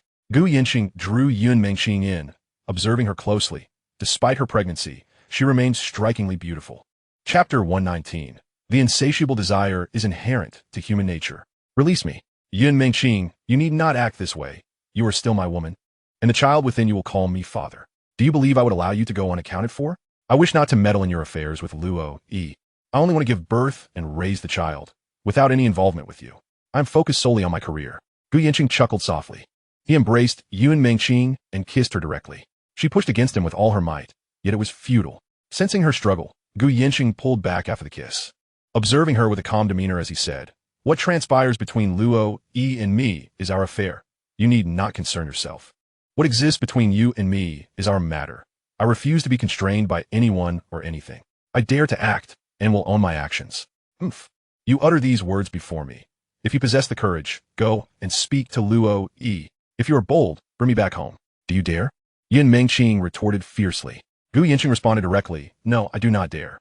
She anticipated a more elaborate retort. Yet this rogue simply confessed his fear. Then do not seek me out. Let us maintain our distance. What then? If I miss you and our son, am I forbidden for visiting? The grandiloquent, yet saccharine words left Yun Mengqing utterly speechless. Gu Yancheng, you are a shameless rogue, wishing to maintain your home while cavorting outside. Has Luoyi not warned you? I am crystal clear. I would rather be the one to betray a woman than allow a woman to betray me. If you wish to leave, it shall never happen. I possess myriad ways to ensure your compliance. Gu Yancheng's complexity was palpable. Guilt did not deter him from pursuing his desires. You are a scoundrel, a vile creature, a true pretender. You speak rightly. Insatiable desire is indeed human nature. A woman's acute awareness is not always a virtue. What truly matters is the rarity of ignorance. Gu Yancheng leaned down to Yun Mengqing's belly, intently listening for any sound within. He held her hand firmly. She was at a loss for words. Gu Yancheng epitomized the male perspective, where possession equated to ownership. He would not permit any betrayal against him, and he was especially resolute in this regard. It seemed he detected a faint heartbeat, a smile gracing his face. Observing his expression, Yun Mengqing found herself torn between happiness and sorrow. Gu Yancheng, will you not cease? He rose, meeting her gaze with utmost seriousness, declaring, Take good care of the baby. This is paramount. Do you understand? Yun Mengqing was disinclined to respond. You should leave promptly. Gu Yancheng wrapped her in his embrace, softly stating, Feeling wronged and harboring resentment is natural. Encountering me is simply fate for you, just as it is for Luoyi. Yun Mengqing remained silent, pondering why they must endure such injustices. Do you believe you are worthy of Luoyi's trust? I'm a rogue. The concept of worthiness is a luxury I cannot afford. You. Despite knowing Gu Yancheng's nature, Yun Mengqing could not help but retort, even when she knew he would outmatch her in argument. I will be heading to Hong Kong in a few days. If you require assistance, have Mu Shui help you. Yun Mengqing said nothing further, instead retrieving a recruitment progress report for Gu Yancheng. This is the recruitment progress. We have nearly 80 candidates for master's and doctoral positions and are currently scouting for an office location. How about Shanghua Building? You may handle it as you see fit. I shall not involve myself. Yun Mengqing continued, regarding the company's factory address, I have selected several plots. What do you think? I shall not concern myself with these matters. This will require 3 billion. When will the funds arrive? Gu Yancheng smiled. Wait until I return from Hong Kong. But where do you procure such vast sums? As I said, your man is wealthier than you think, and he will only grow richer. Yin Gu can yield 200 billion within 10 years. Shenghua Group is only worth a few hundred billion. How can you summon such funds? You're not dabbling in any illicit activities, are you? Do I appear to be the type? Yun Mengqing glared at him, acutely aware of his self-serving nature. Once the factory is constructed, we plan to purchase a complete suite of foreign equipment, which will entail substantial costs, estimated at 200 billion. This year, I may have less, but it will not fall below 120 billion. It will only increase from there. Very well. I shall adhere to your plans, though this sum may prove insufficient. If funds fall short, I shall invest further. Yun Mengqing found herself bewildered by Gu Yancheng's mysterious wealth. His silence left her without insight. I shall not review these matters further. You may handle them. My only stipulation is that both you and the child remain safe. As Gu Yancheng prepared to leave, her sole purpose for visiting was to see her. Take care of yourself. I cannot provide you with much support. Yun Mengqing watched him depart, saying nothing. She had grown accustomed to his behavior. Gu Yancheng exited, and Yun Mengqing stood by the window, watching him leave. Meanwhile, Han Jia's Huolong Group was engulfed in fury. Gu Yancheng had seemingly evaded all consequences, his files sinking into oblivion without a ripple. His inner rage was palpable. Even with global investments, he found himself powerless. Though he could poach talent, it bore little value. Furthermore, with the group dismantling Fang's pharmaceutical sector, they would inevitably shift their developmental focus. For now, all plans were postponed until a subordinate arrived to report. President Han, the group's stock price exhibits unusual activity. What do you mean? We have observed someone discreetly purchasing shares of our company. Can we ascertain they are buying volume? It remains unclear at this moment. Investigate promptly. Han Yunting pondered who might be acquiring shares of Huolong Group. Could be Gu Yancheng. He swiftly dismissed the notion. What could he afford? A few billion would scarcely sway the market unless a significant buyer emerged. Concurrently, Gu Yancheng drove home, passing a flower shop, when a thought struck him to buy a bouquet of roses for his wife. Upon entering, he was unexpectedly greeted by Zhao Qingying, which took him aback. Zhao Qingying spotted Gu Yancheng as well. Miss Zhao, I never anticipated encountering you here. Congratulations on your recent nuptials. Zhao Qingying displayed little emotion, merely nodding slightly in response. How fares the Han family? Have you contemplated extricating yourself from Miss Meyer?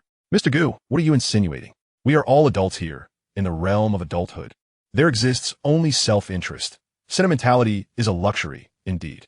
What shares did the Han family bestow as a betrothal gift? Zhao Qingying gazed at Gu Yancheng, pondering how he could possibly be privy to such matters. I fail to comprehend your words. In the realm of business alliances, should the Han family falter, what then would you do?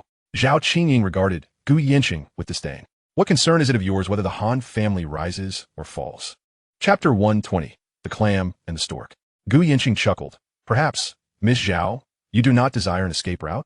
Zhao Qingying completely disregarded Gu Yancheng, clutching her bouquet as she departed. Gu Yancheng had procured a bouquet of 99 roses. As Zhao Qingying drove, she reflected on Gu Yancheng's words and his flippant tone, which left her feeling quite unsettled. Gu Yancheng remained unfazed. This woman might prove useful at a critical juncture. There are no eternal friends, only enduring interests. Glancing at the time, he noted it was still early, so he decided to return home briefly to see his parents. They no longer resided in the villa, having moved to Luoyi's spacious flat, which was more comfortable. They had acquiesced to Gu Yancheng's wishes, and a caretaker had also relocated with them. Gu's mother was not at work, while Gu's father still had to go to the office, prompting Gu Yancheng to head straight home. Yancheng, you've returned. Where's Luoyi? Did she not accompany you? I had some matters to attend to. It was still early, so I thought I would check in on you. Gu's mother scrutinized her son, bemused that he had come home on a weekday. Son, do you have something on your mind? I merely came to see how you both are faring in your new abode. Are you adjusting well? Very well indeed. In a few days, Luoyi and I will visit Hong Kong. Is there anything you wish for me to bring back? No need, my son. You ought to focus on your career. Look at our family. We rely on Luoyi for our meals and lodging. Can you maintain your dignity under such circumstances? Gu Yancheng burst into laughter upon hearing this. Why? Is it so terrible for your son to enjoy some of Luoyi's generosity? You rascal. How can a grown man persist in such a manner? You must strive. Push yourself forward. What do you occupy your time with daily? If my daughter-in-law does not mind, why must my mother concern herself? Son, you must endeavor to excel, if only to be worthy in Luoyi's eyes. Fear not, mother. Your son is far more capable than you presume. Otherwise, how could Luoyi be so devoted to him? Then enlighten me. What talents do you possess? Wealth is not everything. I have earned a fair sum, yet I deem owning a house or a car unnecessary.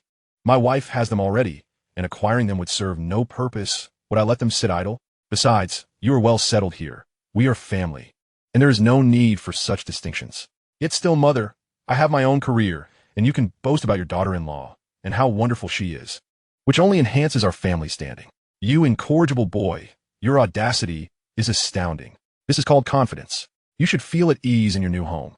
Remember, Luoyi is your daughter-in-law, and we are one family. Do not draw such sharp lines. Gu's mother found his reasoning rather compelling. You must strive for greater achievements. Luoyi's circumstances far exceed ours. Can you truly be at peace with that? I'm quite content, actually. Gu's mother was rendered speechless by her son's audacity. Rest easy, mother. Your son is fully aware of his path. She ceased to worry, recognizing that her son marrying someone like Luoyi spoke volumes about his capabilities. She merely wished to offer some gentle reminders. Is your father still as busy as ever? His archaeological work continues unabated. I wish he would take it easy at home. Your father is not yet 60. Idling at home would drive him to distraction. Gu Yancheng chose not to press the issue further. Noticing the time, he decided to take his leave. Well then, I shall be off. If anything arises, do not hesitate to call me. Go on, next time bring Luoyi along. Understood. Gu Yancheng had initially intended to discuss Yun Mingqing's pregnancy, but reconsidered, deeming the timing inappropriate. Knowing his parents' disposition, they would likely scold him and perhaps even rush to care for Yun Mingqing. Such a scenario was unsuitable. He drove home, cradling the roses, and called Luoyi to inquire if she had returned. Just as she had arrived, upon seeing the roses in Gu Yancheng's hands, her face lit up with joy. It was indeed the first time he had gifted her flowers. Why are you home so early? I concluded my meeting and then stopped by to see my mother.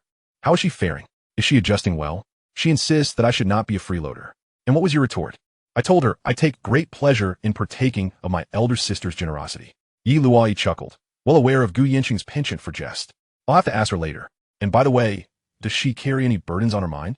No worries. I am at ease. What more could they possibly say? Luoyi understood that he was indifferent to such opinions. Gu Yancheng ascended the stairs to change, while Luoyi inhaled the fragrance of the roses, basking in happiness. Meanwhile, at the Han residence, Zhao Qingying spoke up. Han Yunting. Today I encountered Gu Yancheng at the flower shop. He suggested that the Han family may falter, urging me to keep a back door open. Han Yunting, insensate, retorted, what nonsense are you spouting? The Hualong group is thriving. Then what did Gu Yancheng mean by his words? He seems intent on targeting the Hualong group. I am curious to see what capabilities this fellow possesses. Han Yunting, are you truly incapable of managing such a person? Zhao Qingying, remember, our relationship is strictly one of cooperation. Your affairs are not my concern. Zhao Qingying regarded Han Yunting, bemused by his ineptitude. However, she recognized that Gu Yancheng possessed some merit. The Hualong group had indeed experienced a surge in revenue over the past few years, its market value rapidly approaching that of the Zhao family, albeit still trailing slightly. Her grandfather had seen potential in this, which was why yet she needed to ensure an escape route for herself. Remaining perpetually tied to the Han family was untenable. She would wait for the situation to clarify before proceeding. The rivalry between the Fong and Han families appeared to have quietly commenced. As for the Zhao family's course of action, that was her grandfather's responsibility. She would secure what she desired.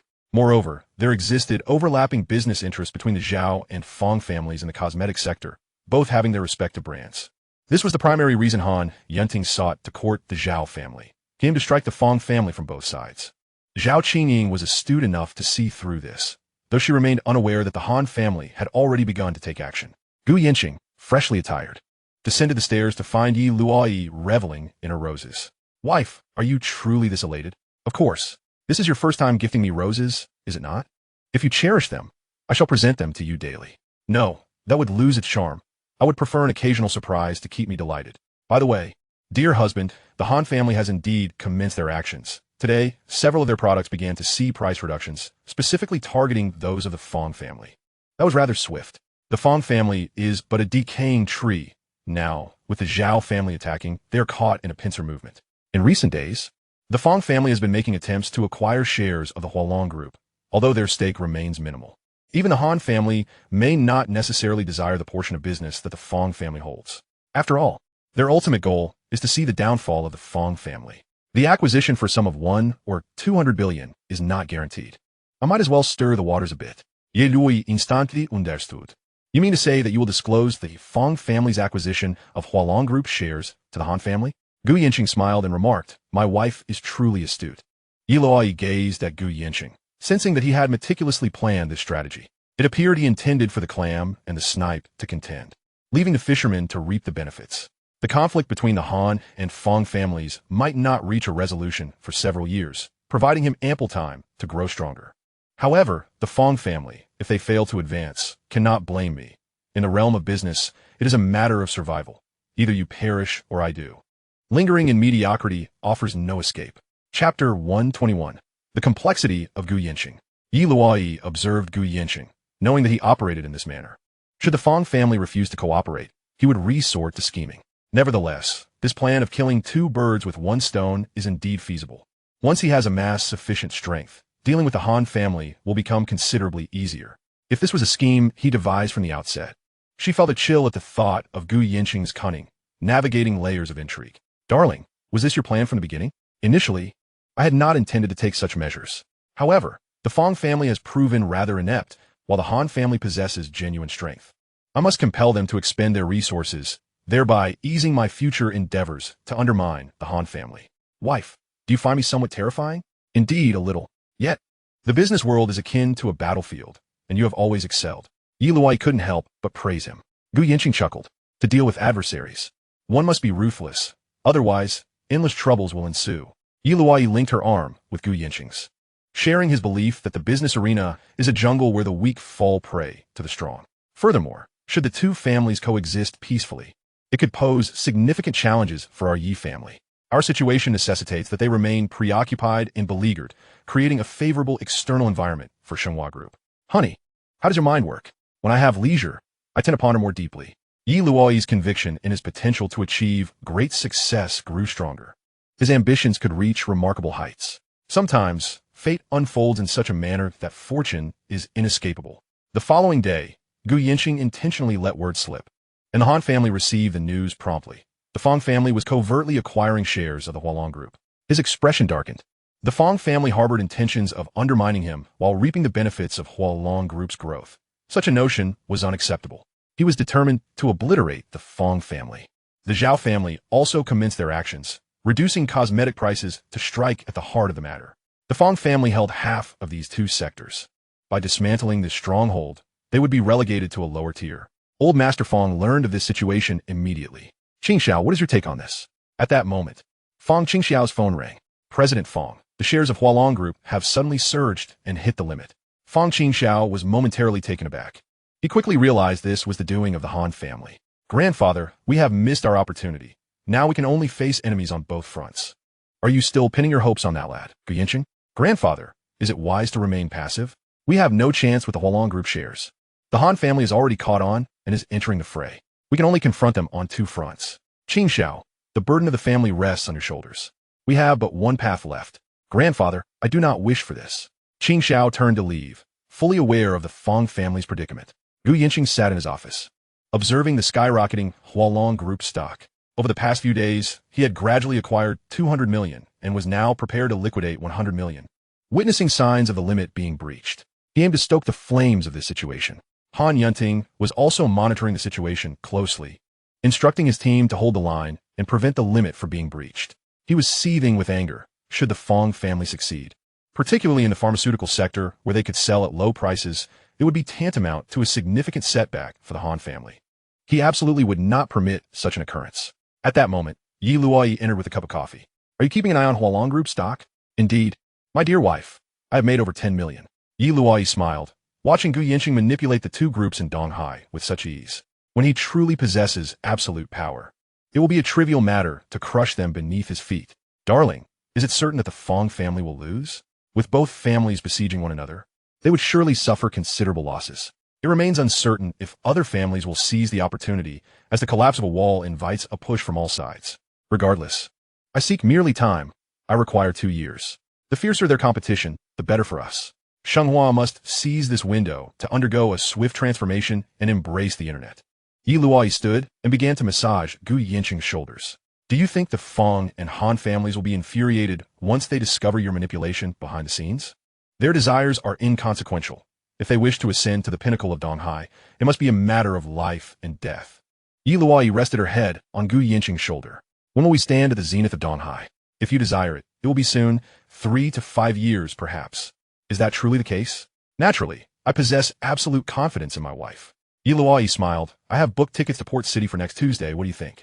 That sounds good. I want to meet Xiao Yuejin. If you wish to meet her, then by all means. It matters not. As the lady of the house, she will surely heed your words. Really? That cannot be a lie.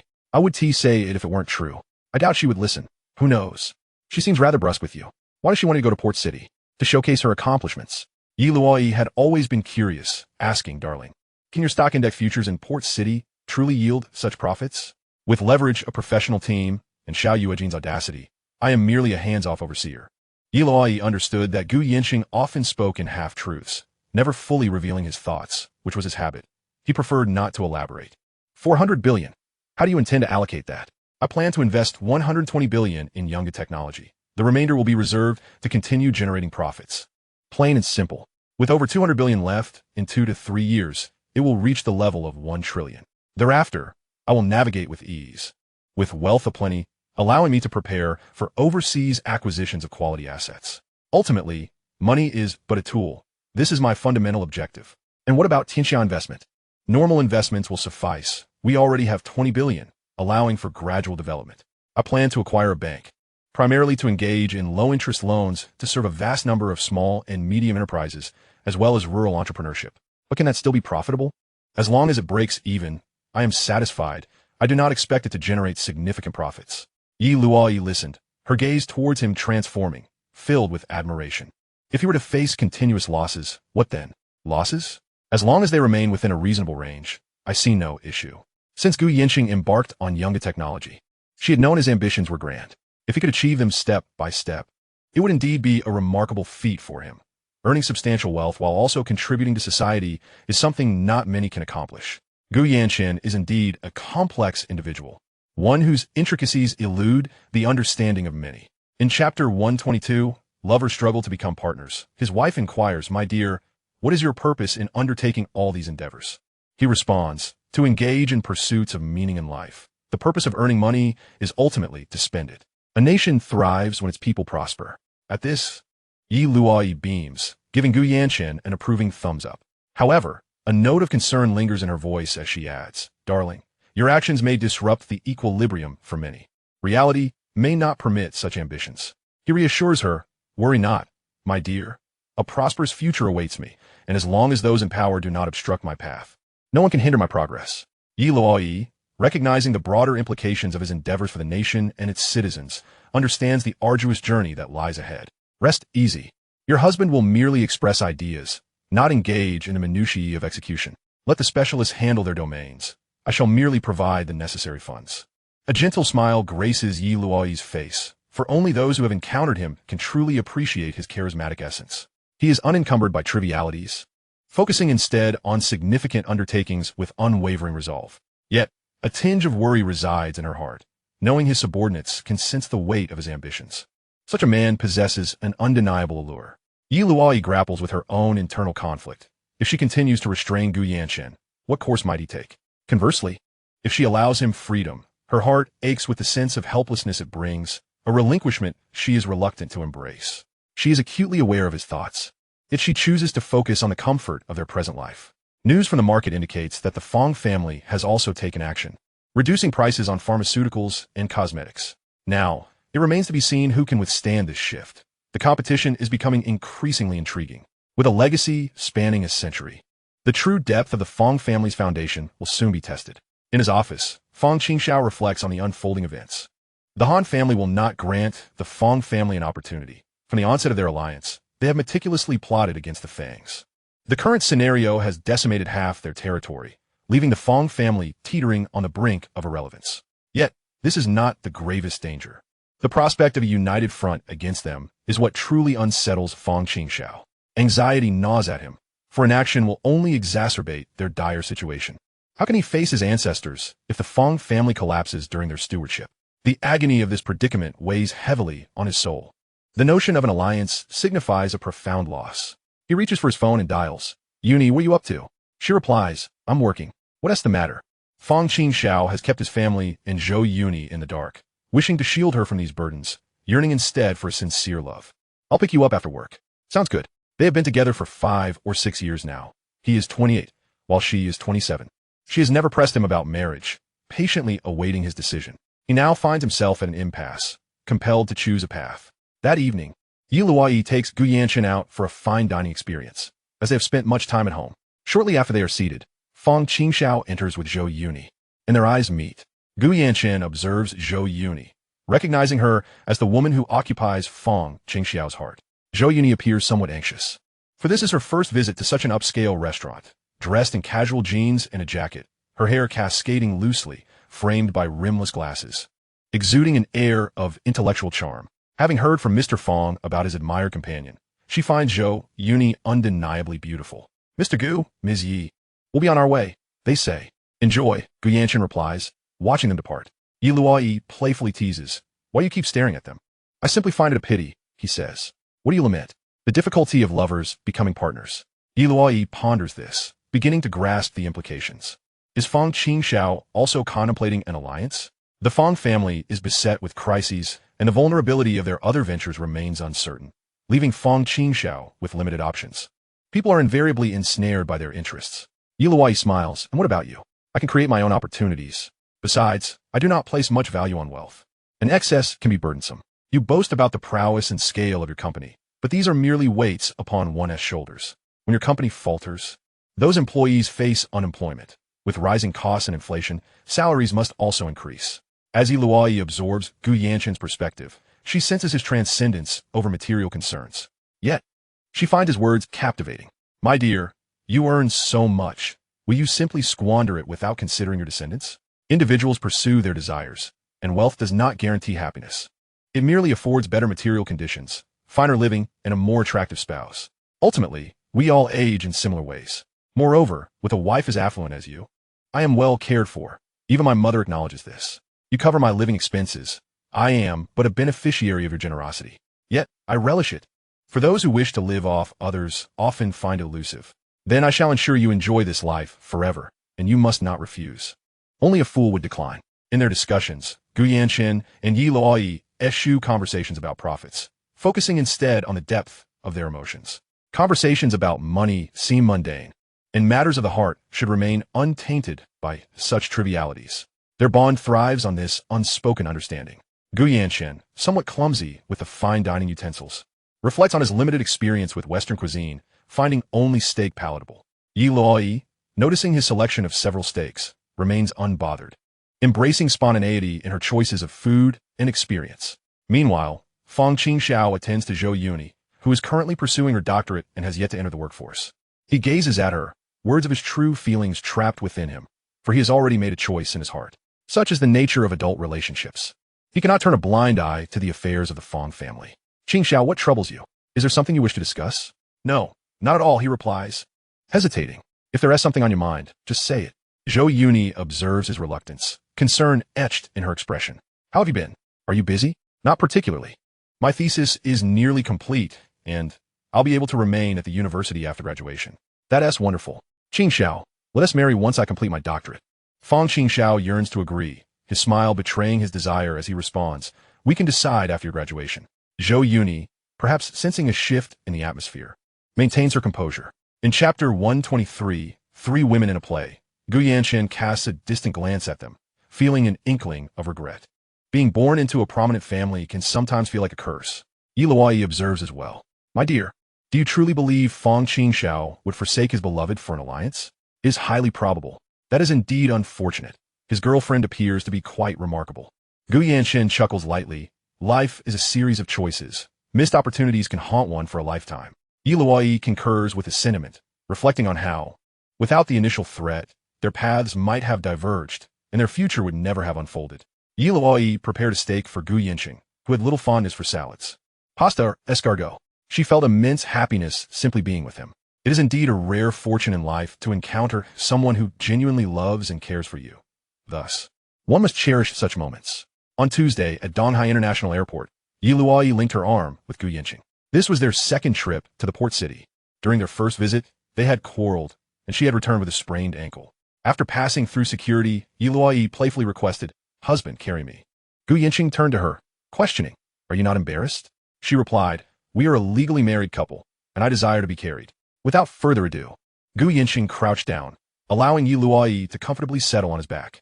In that moment, she felt like the happiest woman in the world.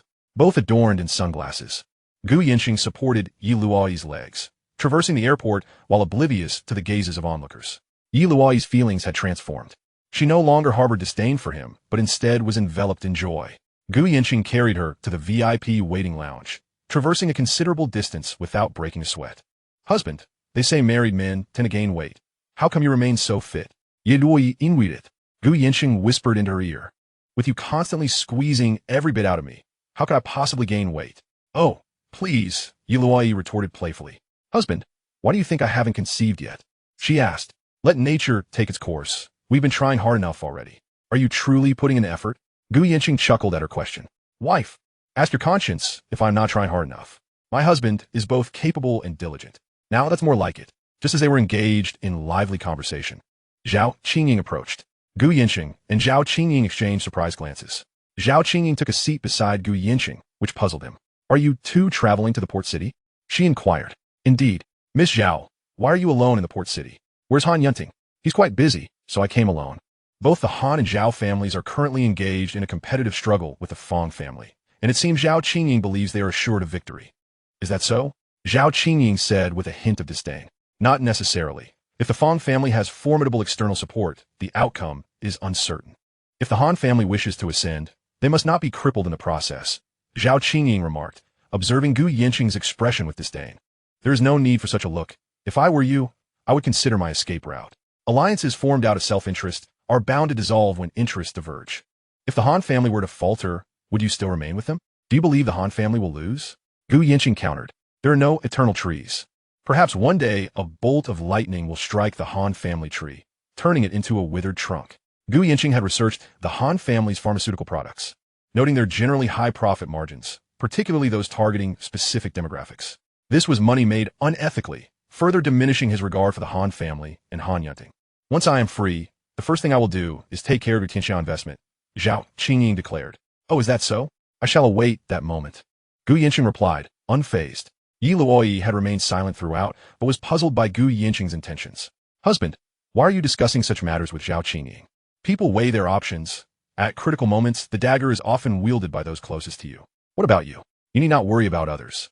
I have never lacked the courage to start anew. Besides, my wife supports me," he said, making Luoyi smile. His words brought her joy. As Luoyi clung to Gu Yancheng, Zhao Qingying observed them with curiosity. She had perused their backgrounds and found their pairing astonishingly improbable. At Donghai International Airport, as they exited, Zhao Qingying followed closely behind.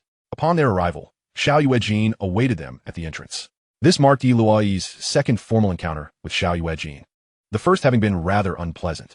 Boss lady, please step into the car." "Xiao Yuejin, you're crossing the line," Gu Yancheng remarked. "Crossing the line?" Just then, Xiao Yuejin turned and noticed Zhao Qingying, greeting her with a smile. "Zhao Qingying, what brings you to the port city?" "I came here alone," Zhao Qingying replied. "Yuejin, how do you know them?" "Friends," came the response, which Gu Yancheng found satisfactory. "Where are you headed?" "I can give you a ride." "To the Crown Hotel." "Perfect. We are headed there as well." Gu Yancheng added, "Miss Zhao, since we are all acquaintances, let's travel together. The world is indeed small, and it seems the wealthy are often interconnected." Once inside the vehicle, Xiao Yuejin noticed the ring on Zhao Qingying's finger and expressed surprise. "Qingying, are you married?" Yes. To whom? The young master of the Han family from Donghai. Gu Yancheng laughed. Yue Jin, how could you associate with someone like Gu Yancheng? He can be quite irritating. Yi Luoyi felt a pang of displeasure at this remark and was about to speak, but Gu Yancheng gently restrained her. Yi Luoyi looked at Gu Yancheng, who patted her hand, and Xiao Yuejin caught the tender exchange in the rearview mirror. Their affection for one another was palpable. Xiao Yuejin was somewhat intentional in her teasing, curious about Yi Luoyi's reaction. However, it was evident that Yi Luoyi genuinely cared for Gu Yancheng. She was uncertain if Gu Yancheng could assist her, especially considering he had brought his wife along to the port city. Zhao Qingying harbored dissatisfaction towards Gu Yancheng, feeling he was being deliberately provocative.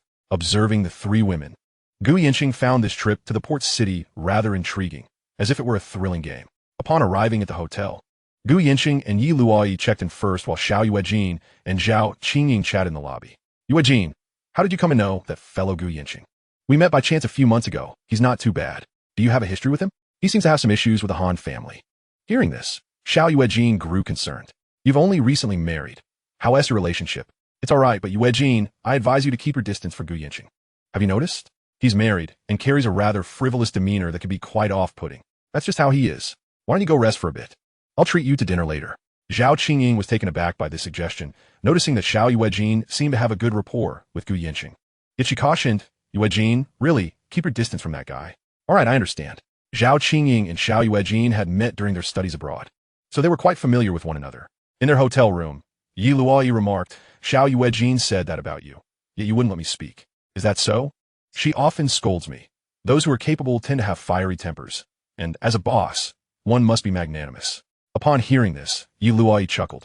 You are indeed remarkably magnanimous. And what of Zhao Qingying?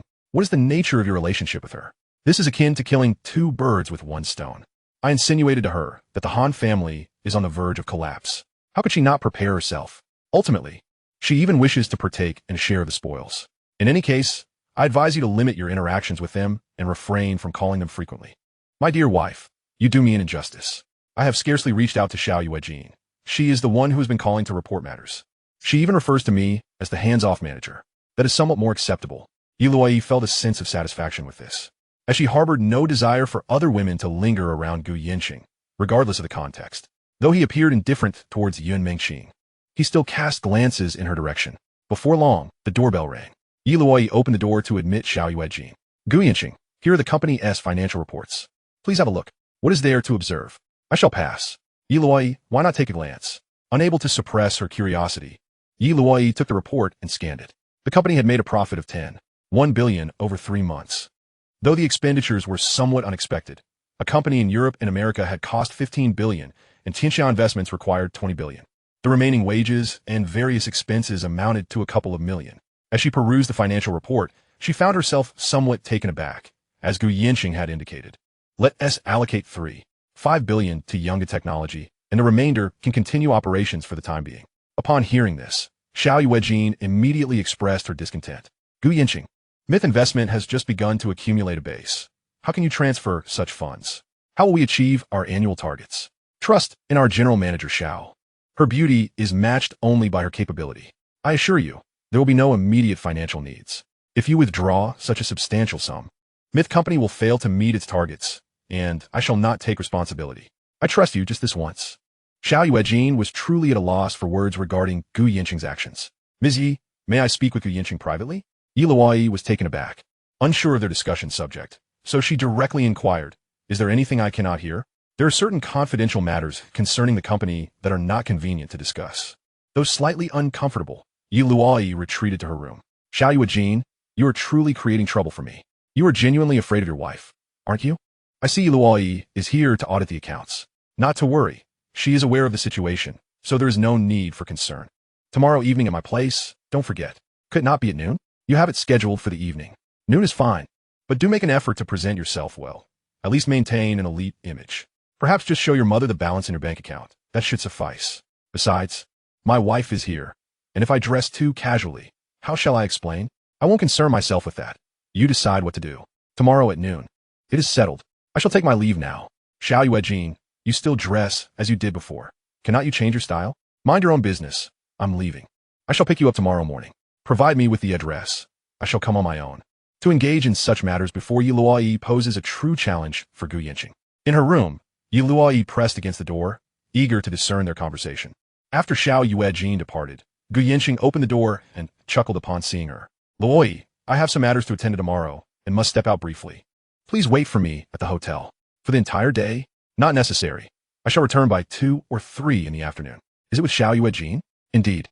Cannot I accompany you? It is not particularly convenient. There is a matter to attend to tomorrow, but I promise to spend quality time with you in the future. Yi Luoyi felt a twinge of displeasure, concerned about the nature of Gu Yancheng's dealings with Xiao Yuejin. Rest assured, there is nothing between Xiao Yuejin and me. We are merely meeting someone. It is merely a daytime engagement.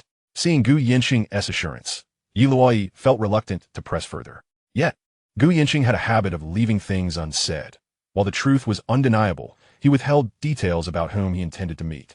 Yi Luoyi was genuinely curious about this individual. My dear wife, let us dine at a restaurant, then rest a while, and in the evening we can shop for some items. Shopping at the mall? Yes, to procure something special for my wife. As Gu Yancheng embraced Yi Luoyi, he felt the pressure of Xiao Yuejin's involvement, a precarious dance on the edge of a blade.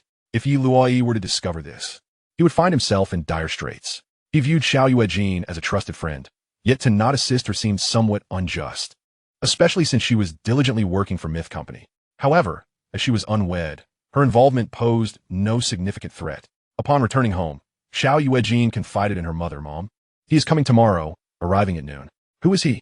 Gu Yancheng, handsome and affluent, the quintessential rich and handsome man. Do not deceive me. Why would I? Tomorrow. I shall bring him home for you to meet, and you will surely be pleased. Zhao's mother, aware of her daughter's high standards, was genuinely curious about the young man. All right, I shall await his arrival. If he is suitable, you should hasten toward marriage. Mom, you have not even met him. How can we discuss marriage? You are not getting any younger. You will be 30 next year. If you do not marry and have children then. Xiao Yuejin was momentarily taken aback, realizing she was digging her own grave. How could she broach this subject with Gu Yancheng? That indeed posed a problem. Nevertheless, she decided to take it one step at a time. Mom, let us talk after you meet him. Chapter 125, The Elegantly Attired Xiao Yuejin. Zhao's mother observed her daughter, noticing a hint of femininity in her demeanor. It was evident that her daughter had developed a fondness for Gu Yancheng, igniting her own curiosity about him. After all, she knew her daughter well. Such a strong-willed individual must have found something remarkable in this young man. Very well, I shall wait and see. Xiao Yuejin felt uncertain about her decision, adopting a ride the donkey and see the play approach. Meanwhile, Gu Yancheng and Yi Luoyi were perusing luxury boutiques in the mall when they unexpectedly encountered Zhao Qingying. This woman seemed to haunt them, cropping up wherever they went. Zhao Qingying shared the sentiment, finding Gu Yancheng to be an ever-present specter, crossing paths with him at every turn. She did not bother to conceal her disdain. Observing this interaction, Yi Luoyi felt a rising sense of urgency. Gu Yancheng's charm was undeniably potent, and his allure remained concealed, leaving her to ponder the potential ramifications. Zhao Qingying, dressed elegantly and possessing striking features, regrettably had chosen an unsuitable partner. Gu Yancheng, unfazed, continued to guide Yi Luoyi through the luxury stores. Yi Luoyi's sense of unease deepened. With Yun Mengqing in the picture, it was likely that more women would emerge, making her feel increasingly vulnerable. She was genuinely astonished at how swiftly women seemed to gravitate towards Gu Yancheng. Darling, what are your thoughts on Zhao Qingying? Gu Yancheng turned to Yi Luoyi, fully aware of the underlying implications in her question. She is of use at critical times, nothing more. Yi Luoyi smiled slightly at his response. Though concerned, she reminded herself that Zhao Qingying was a married woman, and there was no reason to suspect Gu Yancheng held any feelings for her. The only woman who can capture your husband's attention, aside from you, is no one else. Yi Luoyi felt a surge of happiness at his words, yet she remained cautious, aware that men often shared similar traits. She remains perplexed as to what exactly Gu Yancheng sees in Yun Mengqing. In her opinion, Yun Mengqing pales in comparison to Xiao Yuejin, or even that Renmu Xue. How could Gu Yancheng possibly be interested in her? It is a mystery she simply cannot fathom. However, she is acutely aware that Gu Yancheng would not allow her to take center stage, and thus she refrains from further comment, allowing matters to progress smoothly. Yi Luoyi, linking arms with Gu Yancheng, accompanies him on a shopping excursion, proactively purchasing gifts for her in-laws. This is her cleverness on display. Gu Yancheng observes her with quiet admiration, his heart warmed by her thoughtfulness. His affection for Yi Luoyi remains steadfast, even in the face of Yun Mengqing's pregnancy. As they stroll through the mall, they encounter Zhao Qingying once more, who bluntly states before Gu Yancheng, "Gu Yancheng, your presence is inescapable. It seems I encounter you everywhere. Is this mall your property, preventing me from shopping?" Zhao Qingying departs in a huff, harboring no fondness for Gu Yancheng. He regards her with indifference, accustomed to her high-handed demeanor. Ye Luoyi, on the other hand, finds solace in the fact that such discord indicates a lack of opportunity for Zhao Qingying, and she notes the numerous bags in Gu Yancheng's hands. However, she muses that he should settle the bill himself. Relying on his wife to foot the bill each time would be excessively indulgent. Observing Gu Yancheng's demeanor, she refrains from protest, choosing instead to indulge her husband's pride. His happiness brings her joy, and she sees no harm in this arrangement. The following morning, Gu Yancheng dons a more formal attire. Yi Luoyi, regarding his appearance, cannot suppress her curiosity and inquires, "Who exactly are you meeting?" He replies, "The locals suggested I dress formally. It is quite bothersome." As Yi Luoyi gazes at him in his suit, a rare sight, she finds him striking, embodying the essence of an elite professional. "Very well. Return promptly. I shall await your return." Gu Yancheng embranges Yi Luoyi qui sink hargenti. "Wait for me." As he departs, Yi Luoyi watches him hail a taxi from her window. Just as he nears Xiao Yuejin's residence, Gu Yancheng calls her. "I'm almost there. Have you prepared the gifts?" "Just come. I'll be waiting downstairs. I have taken care of everything else. But I must clarify, I do not handle after-sale service." "What do you mean, Gu Yancheng?" She retorts, "If your mother takes a liking to me, I cannot be held accountable." "Who said you would be responsible? Just win her over. And do not let her pressure for marriage. The rest is up to you.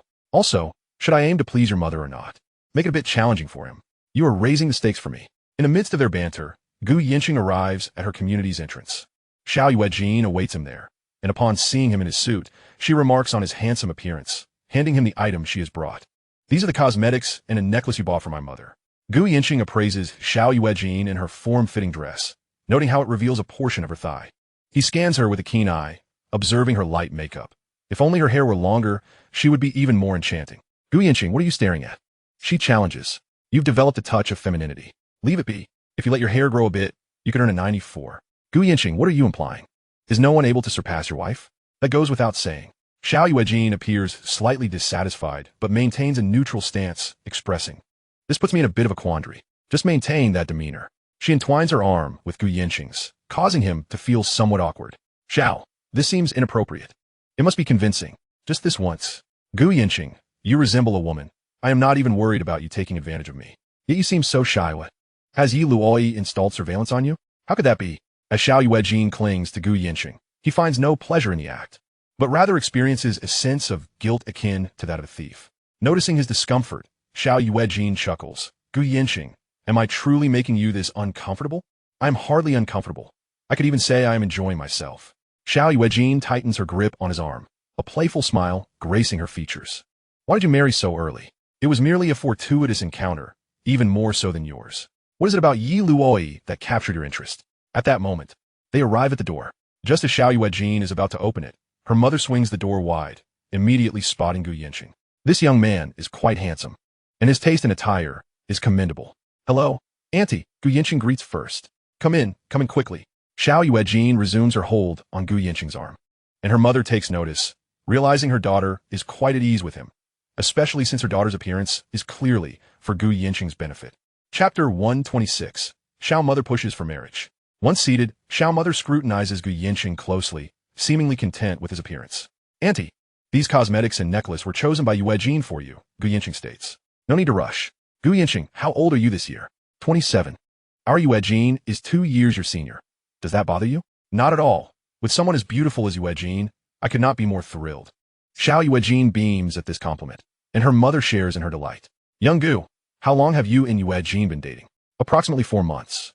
Xiao Mother appears surprised at the brevity of their relationship. "What are your thoughts on marriage?" Gu Yancheng glances at Xiao Yuejin, surprised by the intensity of the pressure for marriage. "Auntie, we have only known each other for a few months. We need to understand one another better. Yuejin should also have the chance to get to know me more deeply. After all, if one misjudges a person, it could lead to regrettable consequences. By the way, what do your parents do, and what is your occupation?" "My father works in a state-owned enterprise. My mother is a homemaker, and I am a mid-level manager at a company." Xiao Mother considers this, finding his background somewhat lacking. "Auntie, please rest assured, my feelings for Yuejin are sincere, as the heavens can attest." Xiao Yuejin finds his earnestness amusing, thinking how fortunate Yi Luoyi must be to have a partner like him. He is indeed handsome and well-built. capable of earning a substantial income, exuding confidence, and demonstrating trustworthiness. Most importantly, he is utterly devoted to Yi Luoyi. Xiao Mother's spirits lift. Then you should get married this year. Come to the harbor city. Your presence is all that is required. Yuejin has a company, and you both can manage it together. Annie, that seems a bit hasty. Let us stabilize our situation first. Young Gu, Yuejin will soon be 30. Time is of the essence for her to start a family. After 30, the risks increase significantly. Upon hearing this, Gu Yancheng regrets coming, realizing that he has walked into a marriage ultimatum. Xiao Yuejin interjects, Mom. Don't scare my boyfriend away by launching into discussions of marriage and children right off the bat. Xiao Mother, sensing the tension, laughs lightly. Young Gu. Annie is just a bit anxious. You two should take your time. Once you are ready, marry quickly and bless me with a grandchild. Listening to this, Gu Yancheng feels as though Xiao Yuejin has led him into a trap, leaving him uncertain about how to extricate himself from the situation. Nevertheless, he can only nod in agreement. Xiao Yuejin then leads Gu Yancheng to her room. Xiao Mother observes her daughter's evident affection for Gu Yancheng and decides to overlook the details as long as he is willing to come to the harbor city. She hoped that her daughter would marry a man she truly loved, wishing to spare her from the entanglements of the Xiao family's arranged marriages, seeking only a simple and genuine happiness. Xiao Yuejin, your mother is rather ruthless, bringing up marriage right away. How desperate are you for it? Perhaps you should take some time to find someone on your own and then declare that he does not suit you. How could he not be suitable? I find him quite fitting. Xiao Yuejin, are you out of your mind? I'm only helping you this once. I cannot do more. Observing Gu Yancheng, she gradually leaned closer to him. Gu Yancheng, what if you divorce Yi Luoyi? We get married, what do you think? That is impossible. I treat you better than Yi Luoyi does. Not better. How can you say that? The distance between them shrank to mere inches, nearly touching. Gu Yancheng took a few steps back. My wife provides for all my needs, even purchasing a villa for me, and the capital for mythical investments comes from my father-in-law. One must have a conscience. Xiao Yuejin could not help but laugh upon hearing this. No wonder you fear Yi Luoyi so much, but I could also offer my support. Would you accept? She moved closer to Gu Yancheng, who looked at her, having never considered how to proceed with Xiao Yuejin. Xiao Yuejin, do not offer support. I'm truly not a good person. Offer support? What are you thinking? Tell me about your connection with Yi Luoyi. Gu Yancheng shifted his gaze to the room's decorations, which were in shades of pink, and teased. Our stunning Xiao still harbors the heart of a playful girl. What? Is that a problem? You Haven T answered my question. It all began with an impulsive marriage certificate, followed by love blossoming after marriage. She treats me so well. I cannot betray her, can I? Hearing love blossoming after marriage. Xiao Yuejin grew curious.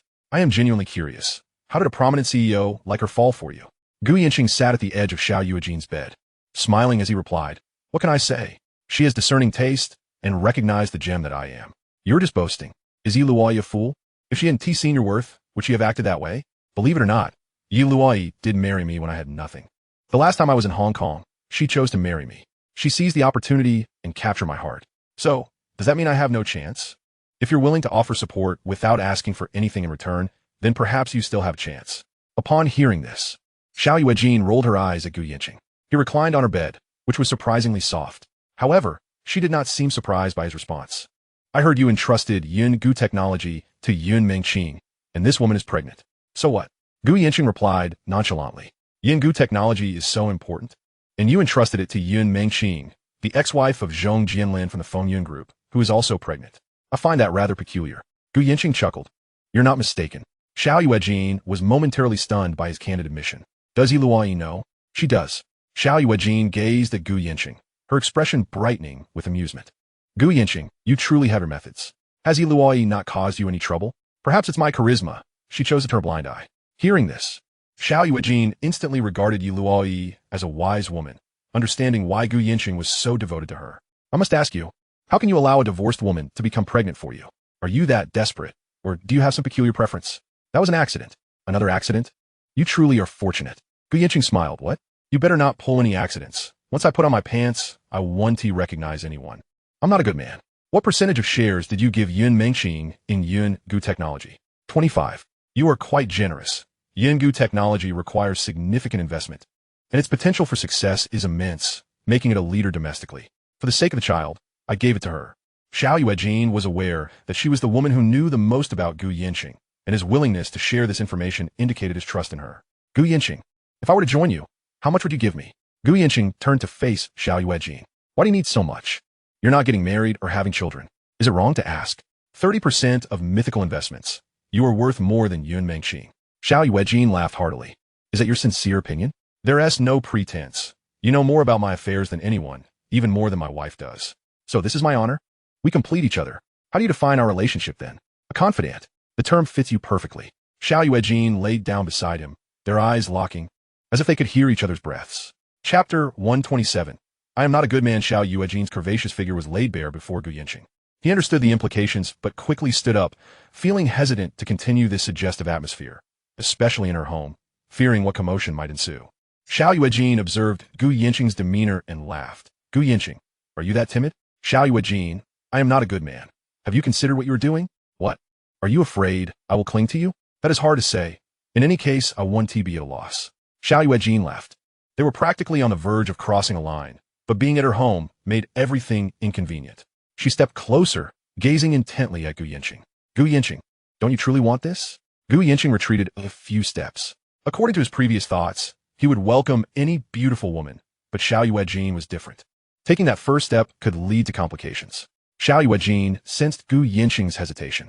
You can look at someone like Yun Mengqing, yet you cannot see me? I am indifferent. Just think it through. I truly am not a good man. Aside from providing financial support, I cannot offer you anything else. I never asked you to take responsibility. You should have said so earlier. As Gu Yancheng prepared to move closer, Xiao Yuejin stepped back. The opportunity was given to you. You chose to forego it. Gu Yancheng smiled without replying.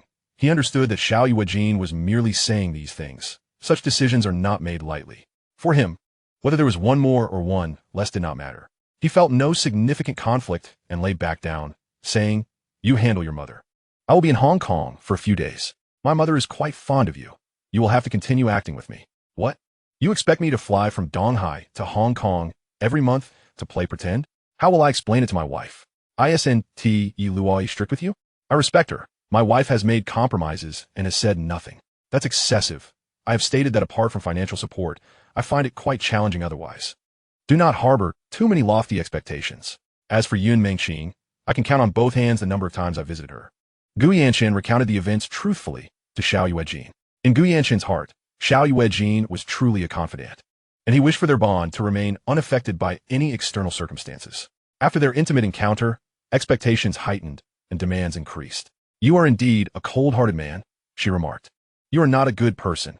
In my heart, you are my most trusted confidant.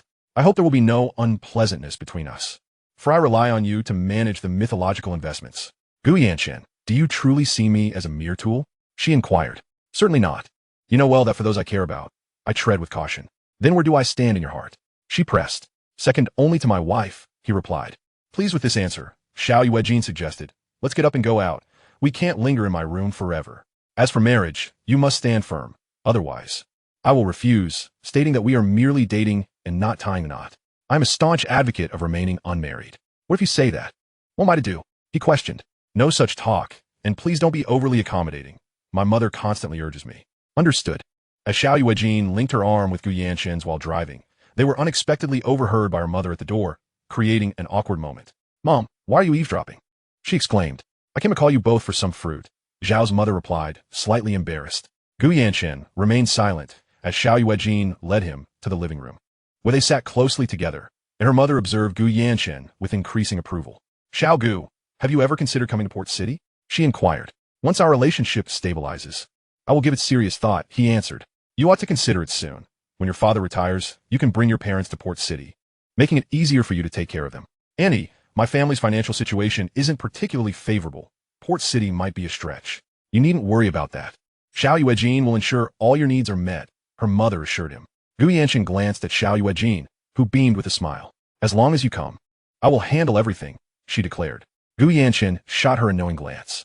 Auntie, considering we've only known each other for a few months, I will be cautious about taking any further steps. Indeed, it's evident that our Yuejin has taken quite a liking to you. How did you two meet? Her mother inquired. A few months ago, I came to Port City for some business, and we happened to cross paths 4 times in a single day, such as fate. And thus it began. 4 encounters in one day, and you were complete strangers? Zhao's mother said, visibly surprised. Yes, that is fate, he reiterated. It sounds quite romantic.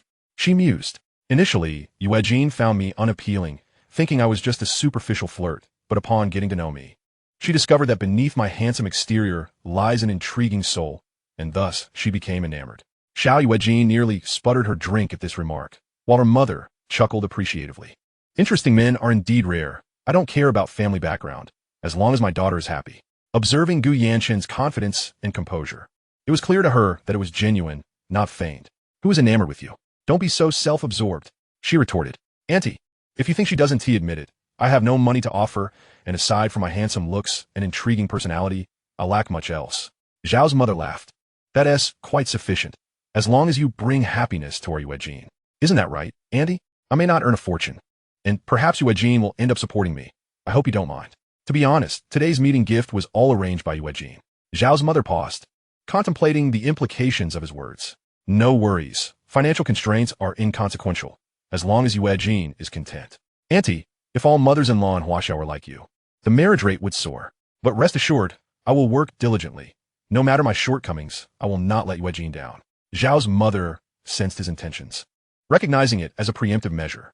As long as you have ambition, when you come to Port City, follow Yuejin's lead. Gu Yanchen agreed with a smile.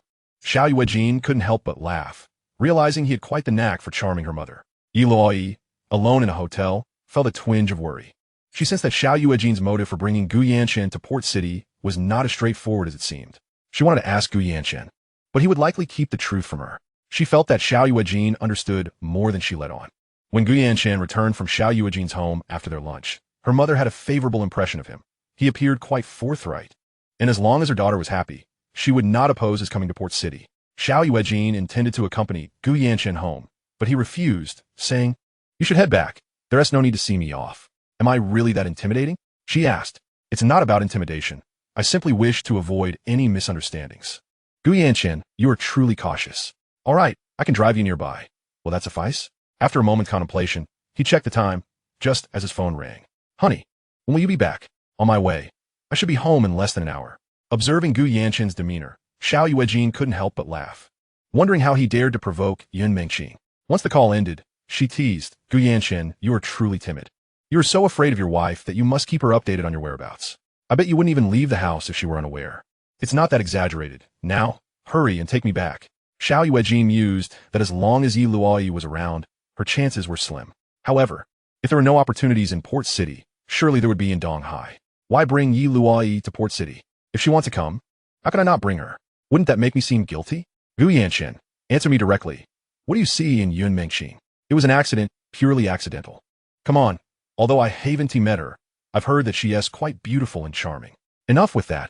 It was simply an accident. That accident seems rather costly, perhaps in the hundreds of billions. Is she expecting a boy or a girl? I'm not sure. Either would be fine with me. Will the child take your surname? No, they will take hers. Xiao Yuejin turned a glance at Gu Yanchen. You truly wish for nothing but to spend money without care. Accompanying me carries substantial risks. It would be more appropriate to follow her. Moreover, certain matters ought not to be brought to light for the benefit of all. Xiao Yuejin smiled silently upon hearing this. Gu Yancheng desires to maintain a facade of stability at home while indulging in affairs outside, spending a little money to keep everyone calm. Xiao Yuejin pondered. She had never intended to marry, yet the idea of having a child seemed appealing.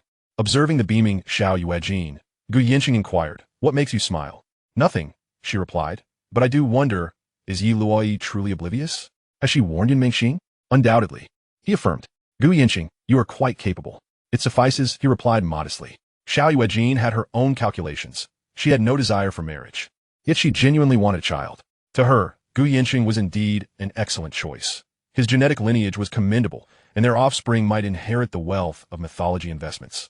She firmly believed that the capital accumulation from mythology investments would be staggering over the next decade, experiencing exponential growth, although she remained unaware of Gu Yancheng's precise market predictions. Thus, she regarded him with admiration, confident in his future endeavors. She mused that perhaps this was merely luck. Casting a glance at Gu Yancheng, a smile graced her features, embodying both admiration and a hint of affection. She understood well that Gu Yancheng would never divorce for anyone, so she aspired to be the woman behind him, managing mythology investments. Furthermore, his endeavors to amass wealth from abroad placed him at a certain elevated standpoint.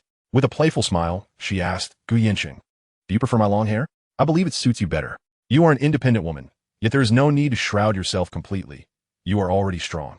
You need not seek others' approval. You can live more freely and passionately. I believe you should embrace your liberated self. Gu Yancheng discerned the essence of Xiao Yuejin's character.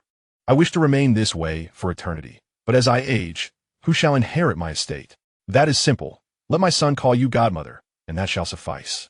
Get lost, Gu Yancheng. You are utterly shameless. While let the fertile waters flow to outsiders. Get lost, Gu Yancheng. You are quite the schemer. Consider this. In a couple of years, I shall require a substantial sum, potentially exceeding hundreds of billions. Even if mythology investments were a money-printing machine, it cannot yield such an amount. Moreover, what do you intend to do with such a vast fortune? To bring down the Han family, specifically Zhao Qingying's husband's family. Did they provoke you? Indeed, Yi Luoyi's awareness of Yun Mingqing's situation stems from Han Yunting's actions. I must reiterate that they have commenced a business war with the Dong Haifang family, where the clam and the snipe vie, and the fisherman benefits. I intend to exploit their weaknesses. Xiao Yuejin listened intently, the hairs on her neck rising. If you intend to utilize such a colossal sum, mythology investments will stall. Is this prudent? Rest assured, I shall not immediately withdraw funds from mythology investments. Rather, I would gradually siphon the capital while ensuring that at least 20 billion remains. Xiao Yuejin nodded in agreement. I will extract the funds from mythology gradually, and once stability is achieved, I shall convert it all into cash for you. Gu Yancheng, do you truly believe I am so concerned about money? Not at all. You are a woman of noble ideals, and together we shall embark on a grand venture. Xiao Yuejin smiled knowingly. This was more like it. She genuinely wished to achieve something significant, not merely for wealth, but also for pride. She was eager to seize wealth from abroad. Chapter 129. Yi Luoyi requested a private meeting with Xiao Yuejin. Xiao Yuejin escorted Gu Yancheng to the hotel entrance, where he paused to survey the surroundings. Regarding Zhao Qingying, do not mention the Han family. Understood. Just as Gu Yancheng was about to exit the vehicle, she grasped his arm to adjust his collar. Come on, let us head inside. This gesture left Gu Yancheng feeling somewhat awkward, but he soon stepped out. Upon entering the hotel lobby, he inhaled, detecting no unusual scents. However, he soon encountered Zhao Qingying, who scoffed at him. As they entered the elevator, Gu Yancheng appraised her, noting her decent appearance, though she would sell herself for profit. What are you staring at? What? Am I not allowed to be seen? Besides, you're nothing special. Lacking in both bosom and backside. How could Han Yunting ever be interested? You, Gu Yancheng, are a shameless scoundrel, a cad. Keep your distance.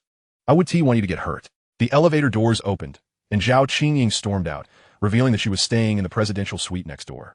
Gu Yancheng knocked on the door, and Yi Luoyi answered cautiously, asking who it was. Your husband. Upon seeing Gu Yancheng, she immediately rushed into his embrace. Where have you been? I returned right after dinner. Where did you go? Gu Yancheng replied. I met someone important and then had a meal. Who was it? Xiao Yuejin's family. They needed my support. Given her departure from the Xiao family, she is bound to face complications. And as her boss, I couldn't just leave her hanging. Did her family disapprove of you? You have no idea how exceptional I am. Xiao Yuejin's mother practically wished to call me son-in-law upon meeting me. Ye Luoyi pilai for pinchit Gu Yancheng, say weist. You are not to see them again. You're only mine. Indeed. Now, have you eaten? I have, but I wish to go out tonight. I don't want to stay in the hotel. Have you decided where to go? Yes. Yi Luoyi urged Gu Yancheng to change his clothes. Go change. We are heading to Victoria Peak to overlook the entire harbor city. We won't have time today, but we can enjoy the night view, take a stroll, and savor some delicious food. As Yi Luoyi took Gu Yancheng's clothes, she detected a faint scent identical to Xiao Yuejin's. Certain matters remained unspoken, yet she resolved to act. She needed to meet Xiao Yuejin alone.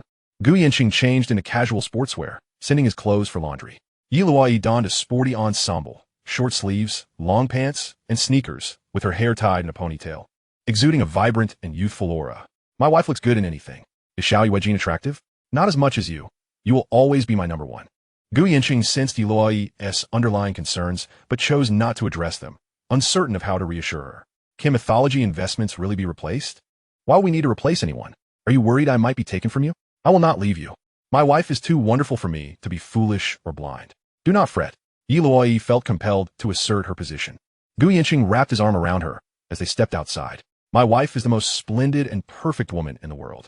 Just then, Zhao Qingying reappeared, feeling nauseated by his words. She couldn't believe Yi Luoyi had been deceived by his flattery. How could she marry such a poor fellow? Yi Luoyi, don't be fooled. A man's sweet words are the least reliable. Upon hearing this, Yi Luoyi frowned and retorted, Miss Zhao, there's no need for your concern. I am happy as I am. I would advise you to steer clear of Han Yunting, associating with him will yield no benefits, and it may even jeopardize the Zhao family. Yi Luoyi, do not be like a dog biting Lu Dongbin, failing to recognize a kind heart. I just saw him alight from a woman's car. Proceed with caution to avoid being deceived. Gu Yancheng regarded Zhao Qingying, thinking that this woman truly is relentless. There's no need for you to sow discord. I suggest you maintain your distance from Han Yunting, lest you end up with nothing and lose yourself in the process. At this moment, Zhao Qingying's worldview was utterly shattered. Yi Luoyi, you should swiftly withdraw. That is my counsel to you. Gu Yancheng embraced Yi Luoyi as they departed, casting a provocative glance at Zhao Qingying, who was seething with fury. This pair of shameless lovers truly brought their misfortune upon themselves. She would not let Gu Yancheng off easily. Wife, you were magnificent just now. I remained silent, and you dispatched her in an instant. In the future, refrain from provoking women. I wish to avoid such entanglements. Zhao Qingying, she is always lingering around. I keep running into her, and it was Xiao Yuejin who brought me back. Limit your encounters with Xiao Yuejin.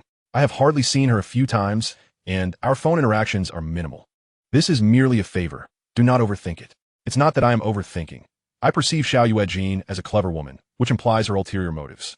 I wish to meet her privately for a discussion. What will you discuss with her? This is a matter between women. Do not interfere. Gu Yancheng realized he could not intervene. If he appeared overly concerned, it would inevitably raise suspicions. Thus, he remained silent. Yi Luoyi, however, was unperturbed. She must guard against potential dangers. The situation with Yun Mengqing was already a foregone conclusion. She could not alter it and had no desire to delve deeper, as it held no significance. If he were to force Yun Mengqing to terminate her pregnancy, she could indeed do so, but it would damage her relationship with Gu Yancheng. So she chose to turn a blind eye. Yet, she could not afford to ignore Xiao Yuejin. She needed to adopt a more assertive stance, lest she risk everything in the end. Darling, I am selfish in this regard. I do not want other women around you. I desire to possess you entirely. What do you have to worry about? I am with you every day. If you harbor ulterior motives, does it matter whether it's day or night? I cannot monitor you 24 hours a day. Fine, if that is your wish, then so be it. However, one thing must be clear. Xiao Yuejin cannot be detached from mythical investments. Certain matters are inextricable from her. Agreed. Yi Luoyi did not dwell on these matters. She had no intention of discussing them with Xiao Yuejin, and given the substantial returns from mythical investments, there was truly no necessity. She was adept at separating her emotions from her career. She linked her arm with Gu Yancheng's. He had his considerations, and she had hers. Initially, her purpose in coming to Port City was to converse with Xiao Yuejin and gauge her inclinations. Now, she felt it was even more imperative, especially as she sensed Xiao Yuejin's romantic feelings toward Gu Yancheng, something she could not accept under any circumstances. Chapter 130. You are the only one by my side. Gu Yancheng currently harbored no objections to Yi Luoyi meeting Xiao Yuejin. For him, maintaining a friendship that transcended mere companionship yet fell short of romantic involvement was satisfactory. Should their relationship evolve into something akin to that with Yun Mengqing, it could pose complications for both parties. At present, Mythical Investments was experiencing rapid growth, and future matters would require Xiao Yuejin's oversight. The two of them were, by all counts, kindred spirits. In the bustling heart of Port City, Gu Yancheng and Yi Luoyi donned sunglasses. Rather than opting for an upscale restaurant, Yi Luoyi insisted on exploring street vendors. Wife, let's find a better restaurant. The ambience here is lacking. If others can eat here, why can't I? I wish to sample the fare. I am merely concerned you might find it unpalatable and suffer a stomach upset. I'll be fine. Then let us indulge. Indeed, Yi Luoyi clung to Gu Yancheng's arm, and as they appeared, many gazes turned their way. Even with sunglasses, they could not evade the attention of passers-by. Gu Yancheng made purchases while Yi Luoyi stood by his side, relishing the moment, cherishing his presence. He bought a variety of delicacies: fried three treasures, fried large intestine, fried squid, and glutinous rice balls, among others. Yi Luoyi savored each bite, declaring them delectable. In her previous life, meals were either home-cooked or enjoyed in fine dining establishments, with street food being a rare indulgence. Darling, this is truly delicious. Gu Yancheng, aware that Yi Luoyi seldom indulged in such foods, cautioned her, do not overeat. But it is so good. He gently wiped the corner of her mouth with his hand, and she allowed him to do so, her heart brimming with joy. Observing Yi Luoyi's happiness, Gu Yancheng too felt a swell of contentment. He could not help but feel a sense of indebtedness toward her. Perhaps without him, she could still lead a joyous life, for she was undeniably clever and astute. Yet, he feared that she might encounter future hardships. In many respects, he was capable, but this particular matter remained uncertain. Darling, why are you staring at me? You are beautiful. I simply enjoy looking at you. Yi Luoyi felt as though she had consumed honey, her heart lightened by his gaze, and Gu Yancheng's face radiated joy. She fed him morsels, relishing the intimacy of the moment, indifferent to the eyes of onlookers. All that mattered was Gu Yancheng. They traversed the lively streets of Mong Kok, sampling various flavors, with Yi Luoyi trying everything while leaving the rest for Gu Yancheng. She was thoroughly satisfied, relishing her role as the taster while Gu Yancheng finished the leftovers. With a content heart, she linked her arm with his. With him by her side, her happiness knew no bounds. "Darling, let us go to the seaside for a while. Wherever my wife wishes to go, we shall venture." Gu Yancheng took Yi Luoyi's hand as they strolled through the bustling streets of Port City, her smile unwavering. She truly cherished these leisurely moments. "Darling, are you happy that you married me?" "Of course. Is that your sincere sentiment?" "Absolutely, in my heart, aside from my parents. You're always my first priority." "I feel the same. I wish for you to carry me." "Very well." Gu Yancheng bent down, and Yi Luoyi nestled against him. "Have you gained weight again?" "What nonsense. Who's gained weight?" "You haven't gained weight. My wife will always be 100 pounds. Yi Luoyi rested her head on Gu Yancheng's shoulder. "Darling, I love you." Gu Yancheng turned to her, whispering, "Sister-in-law, I love you too." Yi Luoyi burst into laughter, for this was the title she adored most. "Say it again." "Sister-in-law, I love you the most." Yi Luoyi continued to laugh. Gu Yancheng carried her as they meandered along the beach, while Zhao Qingying, not far away, caught sight of the two and seethed with anger, seeing them as nothing more than shameless lovers, one oblivious to the situation and the other spouting sweet nothings. It was truly vexing to encounter them everywhere. Yi Luoyi requested Gu Yancheng to set her down, merely wanting to experience the moment without burdening him. The night breeze from the sea was slightly cool, and both wore short sleeves. Gu Yancheng switched sides, wrapping his arm around Yi Luoyi. "I'm not cold. I just enjoy holding you close." Yi Luoyi appreciated these thoughtful gestures. Gu Yancheng excelled in this regard, and aside from his relations with other women, she could feel his affection in every other aspect. She craved to monopolize him. As they strolled along the shore, the scent of the sea mingled in the air, and at that moment, both felt an overwhelming sense of tranquility and happiness. "Wife, meeting you is truly a blessing. I feel the same way. I'm truly grateful to you." As Yi Luoyi listened to these words, she immediately comprehended the underlying meaning behind Gu Yancheng's utterance. "I do not wish for your gratitude. Rather, I desire your unwavering love and your constant presence by my side. Can you promise me that?" "Of course, it is my duty to do so. I will remain by your side for a lifetime, growing old together." In the realm of men, no matter how alluring the women outside may be, they pale in comparison to the one who has shared his joys and sorrows without judgment. Gu Yancheng felt the same. As long as she desired something, he would provide it for her. Yi Luoyi broke free, grasping Gu Yancheng's hand, the two of them resembling a pair of enamored young lovers. The gazes of those around them were drawn to their affection. Yi Luoyi remarked, "Darling, let us hasten our steps." "Why?" "Because I do not want others to see you. I wish to conceal you." Gu Yancheng erupted into laughter. "That should be my line. You are as beautiful as a fairy, while I am but a toad. Who would ever covet me?" "Humph. Regardless, I do not want anyone to see you." Yi Luoyi tugged at Gu Yancheng, quickening their pace. And he complied, for in his heart, a woman like Yi Luoyi was truly a divine blessing sent to save him. Were it not for her, he would have indulged without restraint, welcoming any woman who approached him. He had come to enjoy life, were it not for her. The troubles with Shan Jiai and Feng Yun Group would likely still be unresolved. All of these challenges had been surmounted with Yi Luoyi's assistance. Otherwise, he would still be unaware of the petty intrigues, and that thorn in his heart would not have been so easily extricated. She held profound significance in Gu Yancheng's heart. As long as she wished for something, he would strive to fulfill her desires. They continued to walk briskly, the crowd gradually thinning until they paused, taking in the vibrant hues and dazzling lights of the street, with skyscrapers rising majestically in the distance. Yi Luoyi halted, turning to Gu Yancheng. "Darling, when you reach the pinnacle of success, will you allow me to stand by your side? Of course, what is mine is yours. When I stand at great heights, you shall undoubtedly be by my side. Unwillingness is not an option. Will there be others standing beside you? Perhaps there will be, perhaps not, but you will always be there." Gu Yancheng could only offer such a vague, yet certain response. "Yet I hope to be the only one by your side. Then it shall be just you, accompanying me as we marvel at the picturesque landscape. Whatever you desire, I shall provide." As Yi Luoyi absorbed his words, she felt a surge of emotion. She could sense that Gu Yancheng spoke with sincerity. He had never made any promises regarding other women from the beginning until now, and he might not be able to fulfill them, but she hoped he would. Yun Mengqing had already made her appearance, and others would likely follow, with Xiao Yuejin perhaps being next. She had weighed her options carefully. All right, let us return. Gu Yancheng and Yi Luoyi made their way back to the hotel. She intended to assess Gu Yancheng that night, determining whether he had engaged in any misconduct during the day. Yi Luoyi pulled Gu Yancheng in the bathroom. Gu Yancheng looked at her with a playful grin.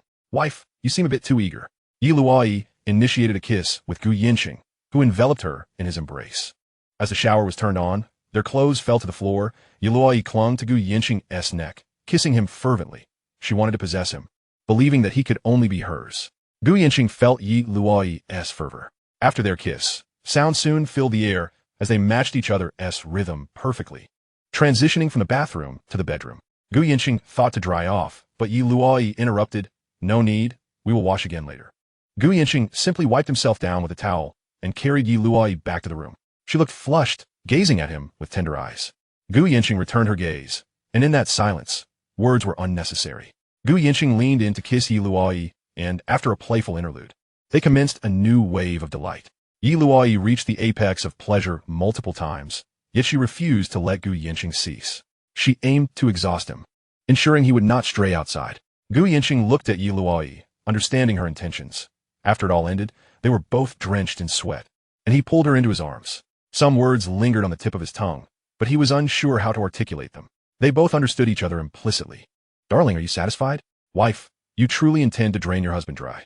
Indeed, I want to exhaust you. Gu Yancheng gazed at Yi Luoyi, who appeared slightly fatigued yet radiant. Very well.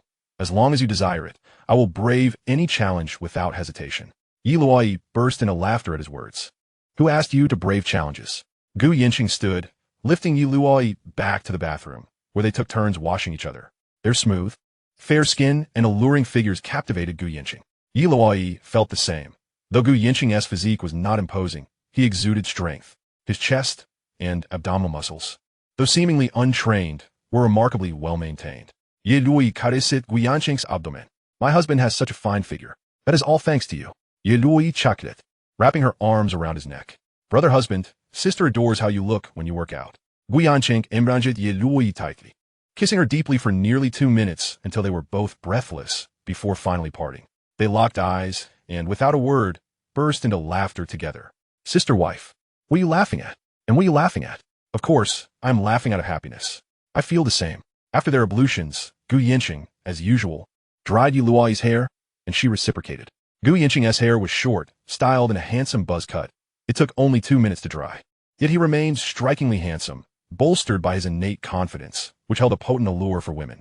The two lay in bed, turned toward each other, both adorned with smiles. All right, time for sleep. Yi Luoyi embraced Gu Yancheng.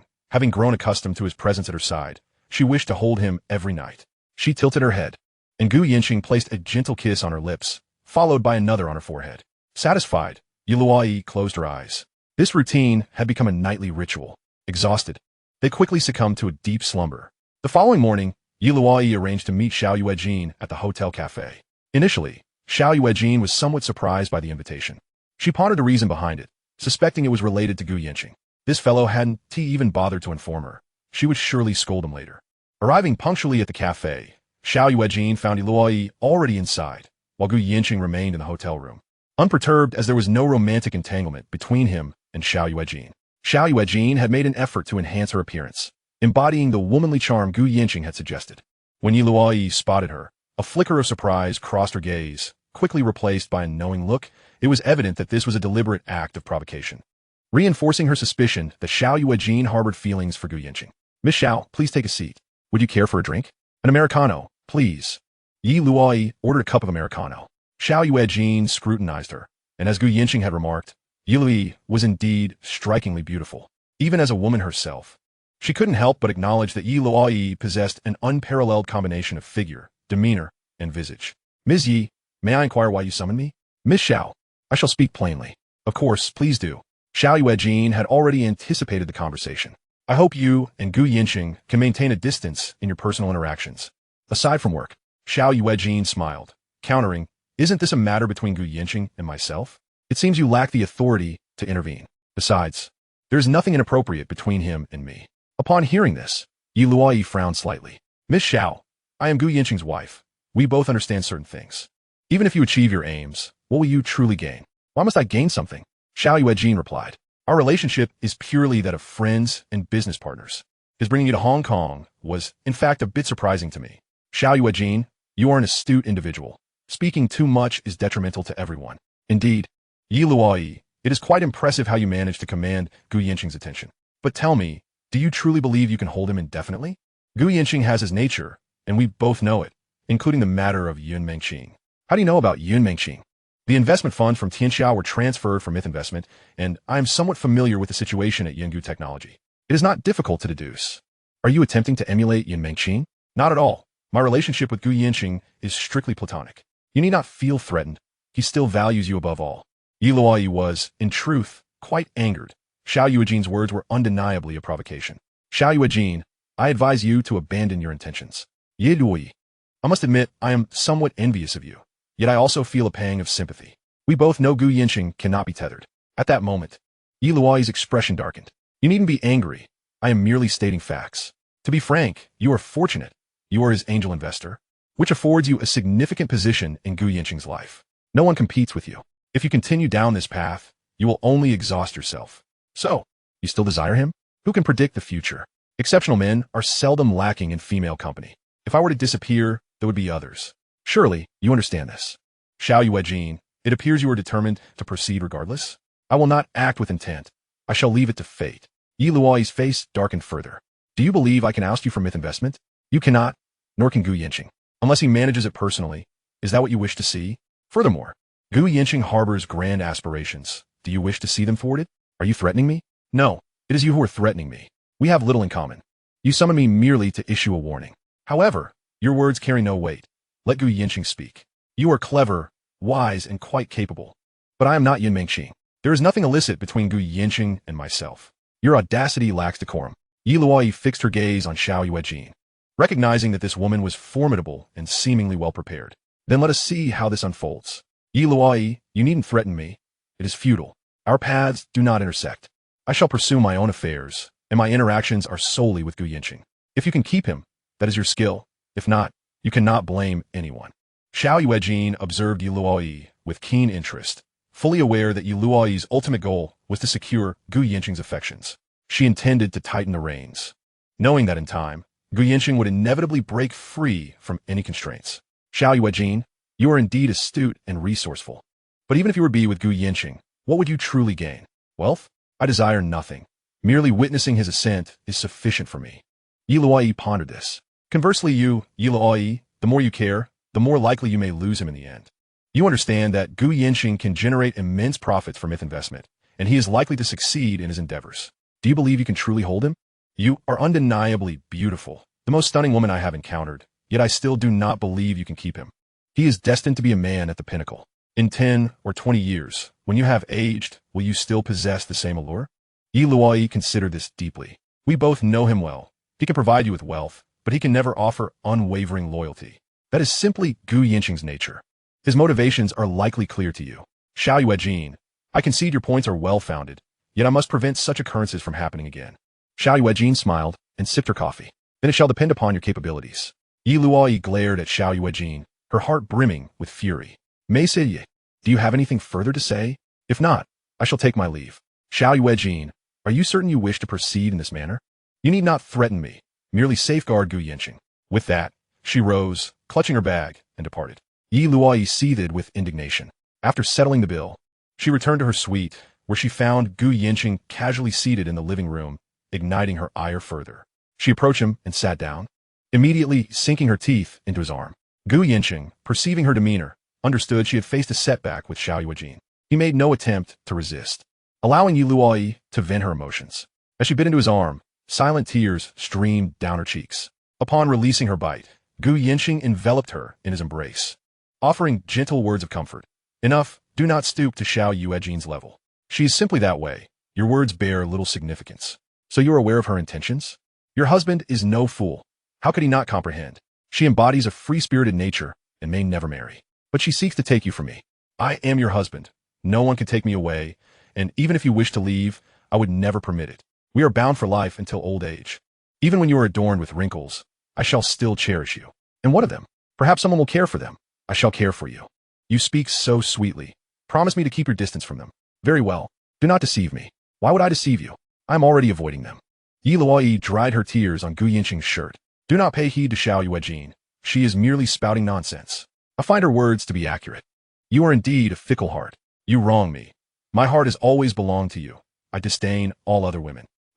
I do not wish to provide examples. Gu Yancheng instantly grasped their unspoken understanding. Pack your belongings. We are returning to Donghai today. Returning today? We have scarcely enjoyed our time in Hong Kong. There is nothing of interest. We shall go back to Donghai. Are you truly not considering extending our stay? I do not wish to. We are packing now. I will book the tickets back to Donghai. Gu Yancheng observed Luoyi, realizing she was genuinely shaken. He pondered what Xiao Yuejin had said to provoke such distress in his wife. He knew well of her strength, and it surprised him that Xiao Yuejin's words had brought her to tears. Gu Yancheng retreated to their room to gather his belongings, while Luoyi arranged for the tickets. The two swiftly packed their belongings and headed to the airport, with Gu Yancheng contemplating a phone call to Xiao Yuejin. However, Luoyi, upon noticing this, inquired, "Are you calling Xiao Yuejin?" "Yes." "You must not." Luoyi, possessing her own pride, found it utterly humiliating to leave after losing without a word. Let's at least inform her. No calls, absolutely not. Observing Luoyi's demeanor, Gu Yancheng recognized her irritation and pride. Very well, I won't call. The pair departed the hotel, making their way directly to the airport. This marked Luoyi's first significant defeat in a long while, leaving her with a sense of discontent. Throughout their journey, Luoyi persistently sought a guarantee from Gu Yancheng, yet hesitated, well aware that he would not offer such a promise. Gu Yancheng was no fool. He understood precisely what Luoyi desired him to say. Yet, he was reluctant to make any assurances, fully aware of his own shortcomings, knowing that any promises made would likely lead to heartache. Upon arriving at the airport, Xiao Yuejin's call came through, and Luoyi snatched the phone, recognizing the caller and promptly hanging up. No answering. Witnessing her proud yet furious expression, Gu Yancheng stifled a laugh. You are forbidden from answering Xiao Yuejin's calls for 3 days, understand? And no texting either. All right. Xiao Yuejin, having been abruptly cut off, immediately deduced that Luoyi was behind it. She chuckled to herself, Luoyi, while I conquer the world for Gu Yancheng, you think you can claim him for yourself? Not a chance. Chapter 133. The show begins. Luoyi, noticing Gu Yancheng suppressing laughter, felt exasperated. What are you laughing at? Your wife is being bullied, and you find it amusing? Should I call and berate Xiao Yuejin on your behalf? No calls. If you do, I lose. Then how can I assist you? You need not assist. Just keep your distance from her. Gu Yancheng could no longer contain his laughter. Rest assured, I rarely visit the harbor city, and if I do, I shall inform you. If Xiao Yuejin comes to Donghai, you must also notify me. Agreed. Luoyi was determined to reclaim her dignity. Next time, she would bring Gu Yancheng along to flaunt him before Xiao Yuejin. Contemplating this, Luoyi felt she should not return home so soon. She ought to invite Xiao Yuejin out for a meal, just to infuriate her. Now that they had reached the airport, she deemed it necessary to pay a visit to Xiao Yuejin's home. Honey, shall we cancel our return plans and stay in the harbor city for a few days? Why? I've suddenly realized we should have Xiao Yuejin serve as our tour guide, and, as employers, we ought to pay our respects to our subordinates by visiting her home. Upon hearing this, Gu Yancheng hesitated. Forget it. My wife is far too magnanimous to cause a fuss now that we are at the airport. When Xiao Yuejin arrives in Donghai, I will help you settle the score. You merely jest. Will you genuinely take my side? As boarding time approached, Gu Yancheng was eager to board the plane, fearing that if Luoyi truly intended to visit Xiao Yuejin's home, it would lead to chaos. Of course, if you don't stop me, I will certainly call and scold Xiao Yuejin. Though she recognized Gu Yancheng was merely trying to comfort her, a sense of happiness blossomed within her. As ticketing commenced, Gu Yancheng hurriedly led Luoyi onto the plane, anxious that further delays might invite unforeseen complications. Once aboard, Gu Yancheng finally breathed a sigh of relief. My dear, weren't you going to have Qingling assist you? How about I have Qingling act as your assistant? Gu Yancheng regarded Luoyi with a puzzled look. That's not appropriate. She is both your cousin and a classmate of mine. Additionally, it would create a negative impression. I merely drift through my role at the company and do not require an assistant. Moreover, I always keep you informed of my whereabouts. It's truly unnecessary. Luoyi, concerned, sensed that Gu Yancheng might one day introduce another woman into their lives, a thought she could not bear. I genuinely don't need it. I crave a bit of freedom. At home, you keep a watchful eye on me, and outside, you have your cousin do the same. Is that really fitting? Once we return to Donghai, I have many matters to attend to. Luoyi was apprehensive. She understood that Gu Yancheng would not acquiesce, but she worried that he might heed Xiao Yuejin's words. She constantly questioned whether she could truly keep him by her side for a lifetime. He was destined to ascend to great heights, surrounded by countless temptations. Could she, as Xiao Yuejin suggested, truly hold him forever? She felt an internal conflict, realizing that obsessing over such thoughts was exhausting. Luoyi refrained from speaking, understanding that words would be futile. She needed to reassess her relationship dynamic with Gu Yancheng and whether she should continue to exert such control over him. Gu Yancheng, chose to remain quiet as well. He understood her nature. She would not tolerate unbounded indulgence. Gu Yancheng endeavored to be mindful of her feelings, grasping her hand to convey his affection. I wish to rest for a while, then lean on me and sleep. Luoyi closed her eyes, her mind racing with Xiao Yuejin's words, her confidence waning. Gu Yancheng remained attuned to Yi Luoyi's emotions, his own thoughts tangled. He was acutely aware that he could not provide her with the assurances she longed for. All he could do was strive to make her happy. He had always envisioned a carefree life, and without Yi Luoyi, he would have certainly shunned marriage. To some extent, she constrained him. He loved her. Yet that did not mean he wished to be bound to her for eternity. Thus, both understood each other's needs. Yet Gu Yancheng found himself unable to fulfill them. His utmost effort was to ensure her happiness and joy. As the plane landed, Gu Yancheng held Yi Luoyi's hand as they exited the airport, heading home. Yi Luoyi lacked the courage to commit. She felt incapable of tolerating other women in Gu Yancheng's vicinity. She could only proceed as she was. She could compromise on many matters, but not where other women were concerned. For the time being, her resolve remained steadfast. Upon returning home, Gu Yancheng ventured into the kitchen to prepare a meal while Yi Luoyi browsed the news online. Honey, come quickly. What is the matter? The Han family has begun a comprehensive price reduction. The Zhao family's cosmetics brand is also slashing prices, targeting the Fong family. That is to be expected. We are merely spectators as the Han and Fong families engage in their battle. The Fong family still possesses enough strength to endure for a while, but other families in Donghai are likely poised to act. This is their opportunity. It remains to be seen how the Fong family navigates this situation. Without formidable external support, the Fong family might face total collapse in this commercial war. Yi Luoyi absorbed his words. The entire conflict had been incited by Gu Yancheng, who aimed to weaken both the Han and Fong families, allowing him to reap the rewards without significant cost. Will Fong Qingxiao consider a marriage alliance? Perhaps more than one. Fong Qingyan might also be discarded, but depends on whether anyone is willing to take her on. I offered them opportunities, yet they failed to act decisively. Now, in this passive state, they can only endure the blows. What a pity for that Miss Zhou. Their time together was likely lengthy, yet lovebirds often struggle to unite.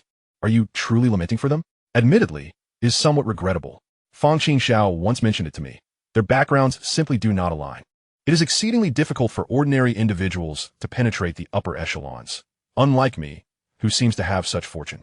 Gu Yancheng chuckled at this, and Yi Luoyi shot him an exasperated glance. This man found amusement in others' misfortunes. At this moment, Fong Qingxiao found himself in a state of utter disarray, faced with a momentous decision. Should he delay any further, the Fong family might descend into an irretrievable predicament, jeopardizing the potential union. Grandfather, I consent to the marriage alliance. Excellent. Today we shall pay a visit to the He family. Their daughter has been quite enamored with you. Yet, Fong Qingxiao felt utterly helpless, his countenance devoid of any joy, overshadowed solely by sorrow. Ultimately, love had not triumphed over reality, burdened with familial obligations. He realized that relinquishing his connection with the Fong family to be with Zhou Yini would lead him nowhere. After 8 years of romance that had blossomed since their student days, he was forced to abandon it, his heart bleeding at this very moment. He lacked the courage to face Zhou Yini, for in her eyes, he had become a heartless traitor. Chapter 134. The Fong family surrenders. The following day, Gu Yancheng sat in his office, perusing various market news with a smile gracing his lips. The Fong family should be making moves soon, he mused, pondering whether the marriage alliance would lead to a reconciliation among parties. This thought unnerved him, as he was aware that it would take time for him to truly grow powerful. His conflict with Han Yunting had already been established, and should they find common ground, their reconciliation might inadvertently embroil the Yi family in their disputes. The potential for other complications to arise was a scenario Gu Yancheng wished to avoid. After careful consideration, he concluded that he could not permit such a situation to unfold. If signs of reconciliation emerged, he would need to incite further discord. Otherwise, the repercussions would inevitably encroach upon him, rendering his efforts futile. At that moment, Yi Luoyi entered. Darling, the Fong family and He family have officially announced their alliance. Such swiftness? Gu Yancheng expressed surprise. The Fong family seemed to harbor concerns, as external threats appeared reluctant to make a move. My dear, what is the He family standing? One of the top 3 families in Donghai. Their influence is formidable. They control several essential civic projects, securing their status in the region. Gu Yancheng, having reviewed the profiles of Donghai's families, sought to glean Yi Luoyi's insights. His brow furrowed slightly. What if both parties genuinely cease hostilities? That is the outcome I most dread, as it would be highly disadvantageous for me. What troubles you, dear? If they halt their conflict, I will become collateral damage. I must devise a strategy to exacerbate their tensions. Yi Luoyi chuckled lightly, observing his penchant for manipulation. Do you have any existing conflicts? None at present. I'm still contemplating. Gu Yancheng harbored thoughts of his own, albeit he needed further reflection. Yi Luoyi regarded Gu Yancheng as he ruminated upon these matters. Do not concern yourself with this. Focus instead on how to launch our short video initiative. 2 critical points. First, algorithmic promotion and selective video quality. Second, sustained engagement in content creation. It is that simple. The crux lies in securing technical talent to develop the software. Do not hesitate to invest generously in talent. The returns will follow, and Shenghua Group may very well ascend to become a premier enterprise in the nation. With a smile, Yi Luoyi inquired, will you take the helm? I'm not suited for such a role. I can only wield my tongue and concoct schemes. Assign a deputy to manage the operations, and simply oversee the process when you have the time. You are quite the hands-off manager. Very well, you may return to your tasks.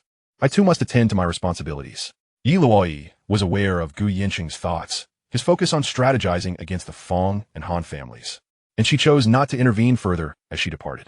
Gu Yancheng made a call, instructing his associates to investigate Fong Qinghan's whereabouts. He pondered deeply and decided to add another layer of strategy, convinced that Han Yunting would not easily swallow this insult. He then dialed a number. Reaching out to Xiao Yuejin. Beautiful Xiao, are you busy? What is it? I have a task that requires your assistance. What kind of task? I need you to keep an eye on Zhao Qingying and take additional photographs. Xiao Yuejin was taken aback. Why? That is not for you to concern yourself with. Just follow my instructions. Zhao Qingying is a friend of mine. You must provide a rationale for this. The business conflict between the Fong and Han families is intensifying. And with the alliance between the Fong and He families, I fear they may reconcile, making me a target. Hence, I must find ways to exacerbate the situation. What is your plan? Do not worry about that. Just observe closely and inform me immediately of any unusual occurrences. Are you attempting to spread rumors? Is that the kind of person I am? Well, you are certainly not a saint.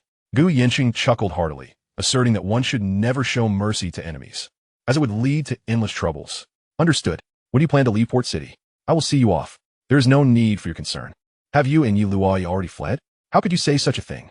We have urgent matters in Donghai. Xiao Yuejin laughed, a triumphant sound, filled with delight. Gu Yancheng listened to her laughter. Xiao Yuejin, you continue to laugh, but do you believe my wife is an easy target? If she remains, you will face utter defeat. Should my wife visit your family, she will invite you to dinner.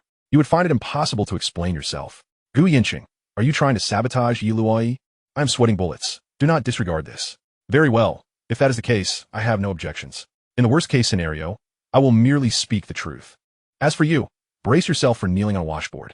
Enough of this. Quickly find someone to handle the task. Understood. Gu Yancheng hung up the phone, a smile gracing his face as he sat in his office. If Fong Qinghan were to travel to Port City, it would be a flawless strategy with no apparent flaws. At this moment, Han Yunting was consumed by rage, his meticulous plans beginning to unravel. How would he accept this?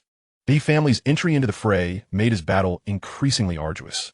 At the very least, the Fong family would no longer face a siege from all sides, prolonging the conflict, an outcome he dreaded. The He family possessed considerable financial resources, and a protracted war would be detrimental to both the Han and Fong families. Now, the arrow had been loosed, and there was no turning back. He had to press on despite his reservations. Yet, could the He family truly lend their full support to the Fong family? That remained uncertain. At this moment, in the Han family's ancestral home, Old Master Han awaited a visit. The 2 elderly gentlemen exchanged polite smiles, engaging in formalities. Old Master Han, what a rare visit, remarked Old Master Fong. You've come knocking at my door. If I had not arrived, your Fong family would be left in tatters. Such words are an exaggeration. This is merely standard business competition. Old Master Han, I have come today to propose a ceasefire between our families. Continued hostilities benefit no one. If you wish for the title of the premier family in Donghai, I can grant it to you. How do you mean? I propose selling our pharmaceutical division to you. Old Master Han appeared surprised, though he maintained his composure. You intend to withdraw entirely? That defies all logic. If you seek to monopolize, so be it. We, the Fong family, shall pursue other ventures. And the price? A flat rate of 4 billion, to be sold as a complete package. That price seems rather steep. It is not. It is quite reasonable. You have acquired this segment, and regarding your future development, I need not elaborate. You are undoubtedly aware. Elder Han fell silent for a moment before stating 350 billion from his Zhao family of Yin City. Rest assured, continuing in this manner serves no purpose. The two old men clandestinely reached a consensus. Perhaps this is a form of a duet. Chapter 135. Han Yancheng takes action. When Fang Qingxiao realized that his grandfather had come to an agreement, his inner turmoil was palpable. Grandfather, why? Since you have already arranged an engagement with the He family, why not choose an auspicious day to register the marriage? Grandfather, did you plan this all along? You ended things with that girl, Zhou Yuni, early on. Since you dared not bring her to meet me, you were acutely aware that we would never consent to your union. The daughter of the He family is your true destiny. Moreover, He Ziyun is admirable, beautiful, and devoted to you. Upon hearing this, Fang Qingxiao felt an overwhelming sense of helplessness. Remember, the Fang family's legacy rests upon your shoulders. Only the He family daughter can assist you, as you bear the weight of our family's century-old heritage. Fang Qingxiao left the study in a daze, realizing that his grandfather was indeed the true mastermind. 3 days later, Gu Yancheng was examining photographs of the two individuals, a smile gracing his lips. Luoyi entered, a hint of urgency in her tone. Darling, the Fang family intends to sell their business to the Han family for 350 billion. Gu Yancheng, upon hearing this, confirmed the news. However, should the Han family settle the payment in full, their liquidity may be strained, and thus, a fierce commercial conflict may not ensue in the immediate future. My dear, there is no need to fret. We cannot remain passive observers, nor should we panic. The Han family dominates the pharmaceutical industry and is poised for rapid growth. But such matters are inconsequential. Our Shanghua group is not a mere target for slaughter, and we must swiftly retract our operations. They will find themselves powerless against us. Even if they engage in minor maneuvers, it will not alter the larger picture. I am concerned that your career may face obstacles, as the Han family will likely target Tianxia Investment. Fear not, I have numerous strategies in mind. Besides, Tianxia Investment is a money-spending entity, however far their reach extends. They cannot disregard the balance of profit and loss. Yi Luoyi pondered this, realizing that Tianxia Investment was currently yielding no profits, relying solely on the financial support from the Myth Investment Company of Yancheng. The critical point is that the actual controller of Myth Investment is Xiao Yuejin. Though she had not inquired about any underlying agreements, she was aware that Gu Yancheng maintained a firm grasp on Myth Investment. It must be said that her husband was indeed astute and forward-thinking, and the profitability of Myth Investment was remarkable. This entire series of arrangements had long been contemplated by him. All right, I understand. Just then, Yin Mengqing's call came through. Yi Luoyi glanced at the screen before deciding to answer. Gu Yancheng, when will the funds be available? Today, I will have them transferred. For the time being, we need not take large steps. Let the personnel and research proceed first, while everything else can wait. Will the 35 billion you promised not reach the account? It will arrive today, but external conditions have shifted somewhat. We need to stabilize. It must be deposited swiftly. Our company's account is nearly depleted. We have office expenses, land purchases, and a host of other matters. This few billion has barely sufficed. Understood. Yin Mengqing had been anticipating Gu Yancheng to express concern for her and the child. Yet he offered not a single word, causing her to hang up in frustration. Gu Yancheng understood her irritation, but with Yi Luoyi present, he could not afford to display too much concern. Yi Luoyi stood by, and after listening for a moment, she recognized who was calling. She initially intended to leave, but before she could, the call was disconnected.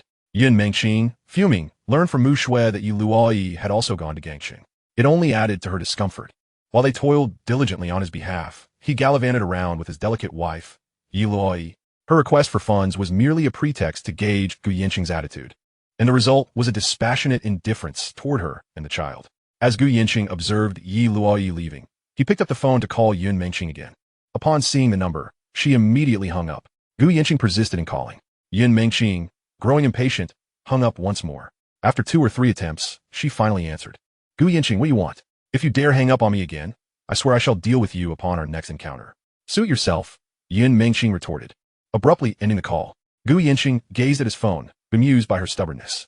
However, this was not the most pressing issue at hand. Currently, the Han and Fang families maintained a fragile peace, rendering Gu Yancheng's previous plans futile. Such a swift agreement could only have been orchestrated by the elder Fang himself. Experience surpasses youth. Gu Yancheng pondered in his office, recognizing that the situation was still quite complex. He could not afford to recklessly confront the Han family, lest it disrupt his rhythm. Now was a critical time for capital accumulation, and hastily withdrawing funds for this endeavor would be counterproductive. The photographs in his possession remained unutilized for the moment. If he were to control raw materials, he would require at least 50 billion, which was currently unattainable. As Gu Yancheng's mind raced, he considered that a direct confrontation was unnecessary. Several domestic industries remained, and now, with the Han family's actions, competitors would undoubtedly feel a sense of urgency. That evening, at the Han residence, Han Yancheng was queried, now that the Han family has triumphed. When will you turn your sights on Tianxia investment? Why do you ask? He had long coveted the Han family's assets, and had it not been for the Fong family's voluntary concession, neither side would have emerged unscathed from this commercial battle. We must wait. Tianxia Investment has only recently invested in a few business sectors and is in a relatively stable financial position. In that case, let us evict them from their current office location and irritate them. Zhao Qingying, why do you harbor such disdain for Gu Yancheng? I simply find him displeasing. He would relish seeing the Han and Fong families mutually annihilate each other. I suspect he may have been the catalyst behind this incident. Are you suggesting that the Fong family's acquisition of shares in Hulong Group was orchestrated by him? Indeed. Han Yancheng, contemplating this revelation, acknowledged Gu Yancheng's profound cunning, which extended far beyond mere appearances. He had also been monitoring Shanghua Group, which was currently divesting its commercial real estate projects and possessed substantial financial resources, likely in the range of hundreds of billions in liquidity. Furthermore, Gu Yancheng's Tianxia investment was not lacking in funds, with at least several billion available.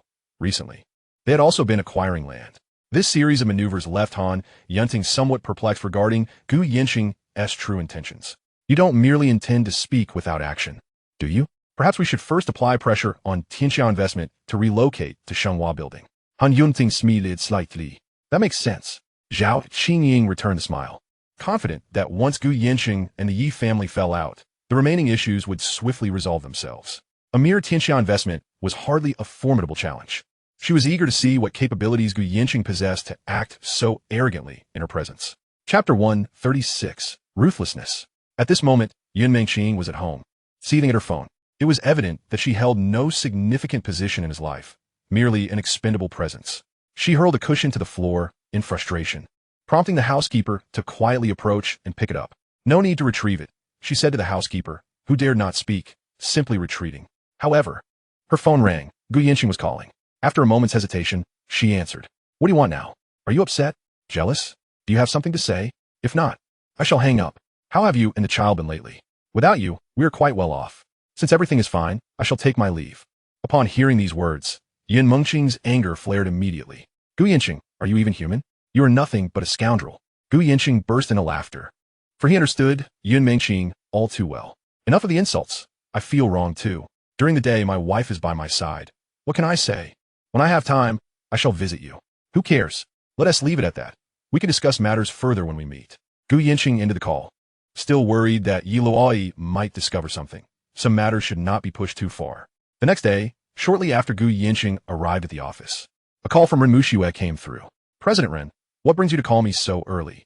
President Gu, we are being evicted by the landlord. Upon hearing this, Gu Yancheng immediately recognized it as the handiwork of the Han family. When does the landlord require us to vacate? We must move out today. If we breach the contract, compensation will be due as per the agreement. Please have someone start moving the items. I will provide you with an alternative office address shortly. At this moment, Gu Yancheng felt a surge of anger. Was the Han family really starting a war? He was determined to uproot them entirely. He made his way to Yi Luoyi's office. Wife, may I discuss something with you? Just speak plainly. There's no need for discussion. The Tianxia investment is being evicted. We currently have no place to work. How about we take a floor at the Shanghua building? Is this the doing of the Han family? Without a doubt. Then let us move over. It will make management easier for you. Gu Yancheng smiled. Only my wife could think of that. Shall I notify the administrative department? Yes, have Huawei inform them. We need to move today, correct? Yes. Gu Yancheng understood that the Han family had malicious intentions. They wanted to incite turmoil in his backyard. Thus, he decided to let things unfold, allowing the waters to grow murky. Returning to his office, Gu Yancheng made several calls, eager to witness their reactions. To him, he was merely a nameless pawn. He intended to make the Han, Zhao, and Fong families into a laughingstock. He waited in his office, ready to engage with Han Yancheng, who seemed intent on playing a game. Gu Yancheng liquidated the remaining 100 million of the Hualong Group, netting over 10 million in profit. With several hundred million still in hand, this was insufficient for his plans, as he intended to engage in stock index futures adeptly. He also sought to connect with the Guiyao Group in Shenzhen. After researching their equity structure, he discovered it to be a long-standing enterprise in the pharmaceutical industry, valued at over 2 trillion, but with relatively dispersed ownership. However, the Zhang brothers firmly held control over the group. Lacking sufficient capital, Gu Yancheng could not forcibly acquire a stake in Guiyao Group. He was prepared to dismantle Hualong Group by any means necessary. He gave himself 3 years to achieve this goal. Meanwhile, Han Yunting stood before the floor-to-ceiling windows of his office, having received news that Tianxia Group was relocating. Online, rumors about Zhao Qingying were rampant, leaving both parties in the dark. Han Yunting's secretary entered to report. He hastily glanced at the gossip, his expression darkening, and immediately called Zhao Qingying. Zhao Qingying, what have you done in Port City? What do you mean, Han Yunting? Just look at the news online. He hung up, furious. Zhao Qingying gazed at the gossip and photos circulating online, her fury boiling over. Gu Yancheng, this must be your doing. She picked up her phone and dialed Gu Yancheng. Gu Yancheng, it's you. Who is this? Gu Yancheng feigned ignorance. You still pretend? You dare to use such filthy tactics to frame me. What are you talking about? How have I framed you? Gu Yancheng continued to act oblivious, fully aware that while this incident might not have substantial repercussions, it was meant to irritate them. He wanted all of Donghai to know that Han Yunting wore a conspicuously green hat. Gu Yancheng, we shall see. I want to know what you can do. Zhao Qingying, don't blame me for everything. I know nothing. Infuriated, Zhao Qingying hung up, realizing the significant impact of this matter. Regardless of its truth in high society, reputation was paramount, and now all 3 families were embroiled in such rumors. Gu Yancheng felt a wave of satisfaction. He was prepared for the revelation of Yun Mingqing's truth. He was indifferent to public scrutiny. What of it? He feared neither storms nor scandals. Meanwhile, the Fong family was also in disarray, particularly Fong Qinghan, who was utterly bewildered. He had gone to Port City and was staying at the Crown Hotel, yet he had no interactions with Zhao Qingying. However, the angle of the photos was such that it misled people into thinking he had entered a room with her. They could not clarify the situation, including Zhao Qingying. As she was no longer living at home, there was no telling what impulsive actions Han Yunting might take. Thus, she decided to return to Yancheng. Han Yunting, witnessing Zhao Qingying's absence from home, pulled out his phone, his face aflame with anger. Zhao Qingying, where are you now? I am at the airport, on my way back to Yancheng. The photos are all false. I do not know the man in them, believe it or not. This is all Gu Yancheng's scheme. Then why are you running? I am alone in Donghai. If you want to meet, come to Yancheng. Zhao Qingying hung up, filled with hatred for Gu Yancheng. Han Yunting rushed to the Han family estate. Meanwhile, Gu Yancheng observed the unfolding drama from a distance. It would take some time for this matter to settle down. Not only would he be mocking Han Yunting, but all the prominent figures of Donghai would be secretly laughing at him. Yi Luoyi also caught wind of the news. She instantly recognized her husband as handiwork. He was never one to suffer in silence. The future would be even more intense. She understood that Yun Mingqing's issues might soon come to light as well. Sitting in her chair, she realized that these hidden matters were ultimately difficult to conceal. Her expression turned grave. She understood, and he did too, yet he seemed unperturbed by it all. Upon returning to the family estate, Han Yunting spoke directly. Grandfather, what are your thoughts on this matter? Remain calm. There will always be those who stir up trouble. Investigate the sources of these rumors, and find out what Qingying has to say. She has returned to Yancheng. Do you believe this incident is genuine? Regardless of its truth, our Han family's reputation is tarnished. First, we must clarify the situation, then devise a solution. Proceed with the acquisition of the Fong family's pharmaceutical company as planned. Grandfather, he thought. We must remain composed and prioritize the bigger picture. If it turns out to be true, once everything settles, I am sure you will support my decision to divorce. Han Yunting was seething with anger. Yunting, have you made any enemies recently? There is one, Gu Yancheng. Gu Yancheng, the son-in-law of the Yi family? Do you think he has the capability to orchestrate all this? Or is there some trace of the Yi family in this? It's hard to say. He is quite arrogant, and I am unsure where his confidence stems from. Have you conducted an investigation? After conducting an investigation, it appears that Tianxia Investment is closely connected to him, though the shares are ostensibly held by Ruan Muxue. Furthermore, Yingu Technology shares are held by Yun Mingqing, not Gu Yancheng. This individual seems to be entirely concealed behind the scenes. Does this imply that Gu Yancheng possesses considerable acumen?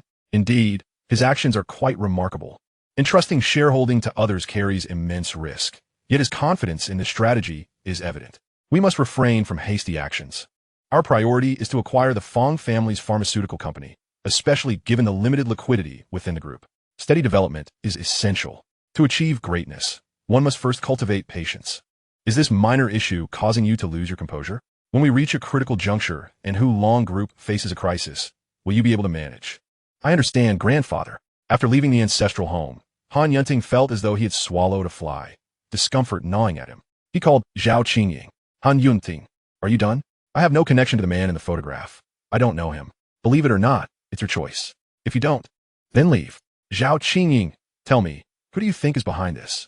That fellow Gu Yancheng. I encountered him in Hongsheng, and it was nothing short of unpleasant. He certainly aims to sow discord within the Han family. This is a scheme of division. I see. Han Yunting's fury swelled within him. If Gu Yancheng is capable, so too is he. He made arrangements to publicly expose Gu Yancheng and Yun Mingqing's affairs. An eye for an eye. In his office, Gu Yancheng anticipated that Han Yunting would soon reveal Yun Mingqing's situation. He was unconcerned. To him, it was preferable to be forthright before Yi Luoyi, allowing everyone to understand the situation without reservations. In the afternoon, Ren Muxue brought a team to Shenghua Building, where an entire floor was designated for the personnel of Tianxia Investment and Yungu Technology. Gu Yancheng descended to take a look. The number of employees was modest, barely over 200. The staff appeared surprised, having initially feared the company might collapse, only to find themselves relocated to this towering edifice. He turned to Yun Mingqing and requested a tour of the office. Reluctantly, she obliged. What do you intend to do? Our matters may soon be made public. Brace yourself. Yun Mingqing absorbed his words. Gu Yancheng, aren't you supposed to be resourceful? Why are you unable to prevent this from happening? With the Han family involved, I currently lack the strength to intervene.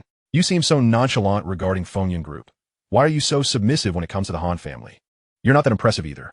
Yun Mingqing, are you deliberately seeking to provoke me? Aren't you supposed to be capable? You orchestrated the situation between Zhao Qingying and Fong Qinghan, didn't you? Indeed. You truly resort to unscrupulous methods. I'm indifferent. They wouldn't dare take action. Gu Yancheng, you ought to be more concerned about Yi Luoyi. A woman as formidable as she is, now thrust into the spotlight. How will she endure this indignity? That is not your concern. Have you been for any prenatal checkups recently? That's none of your business. The child and I are unrelated to you. Whether it's related or not is not for you to decide. Also, delegate more responsibilities to your deputy. Avoid micromanaging. Are you suggesting I shouldn't work at Shenghua Building? My intention is for you not to overexert yourself. Rest when needed. Yun Mingqing's expression remained sour. Fine. I'm pregnant. I'm aware of what's necessary. Now leave. And when Yi Luoyi arrives, know that I will not endure in silence. You handle it as you wish. Gu Yancheng regarded Yun Mingqing, contemplating how, had they not been in the office, he would have taken the opportunity to educate her properly. That evening, Yi Luoyi saw the news and was uncertain whether to alert Gu Yancheng, feeling reluctant to say anything.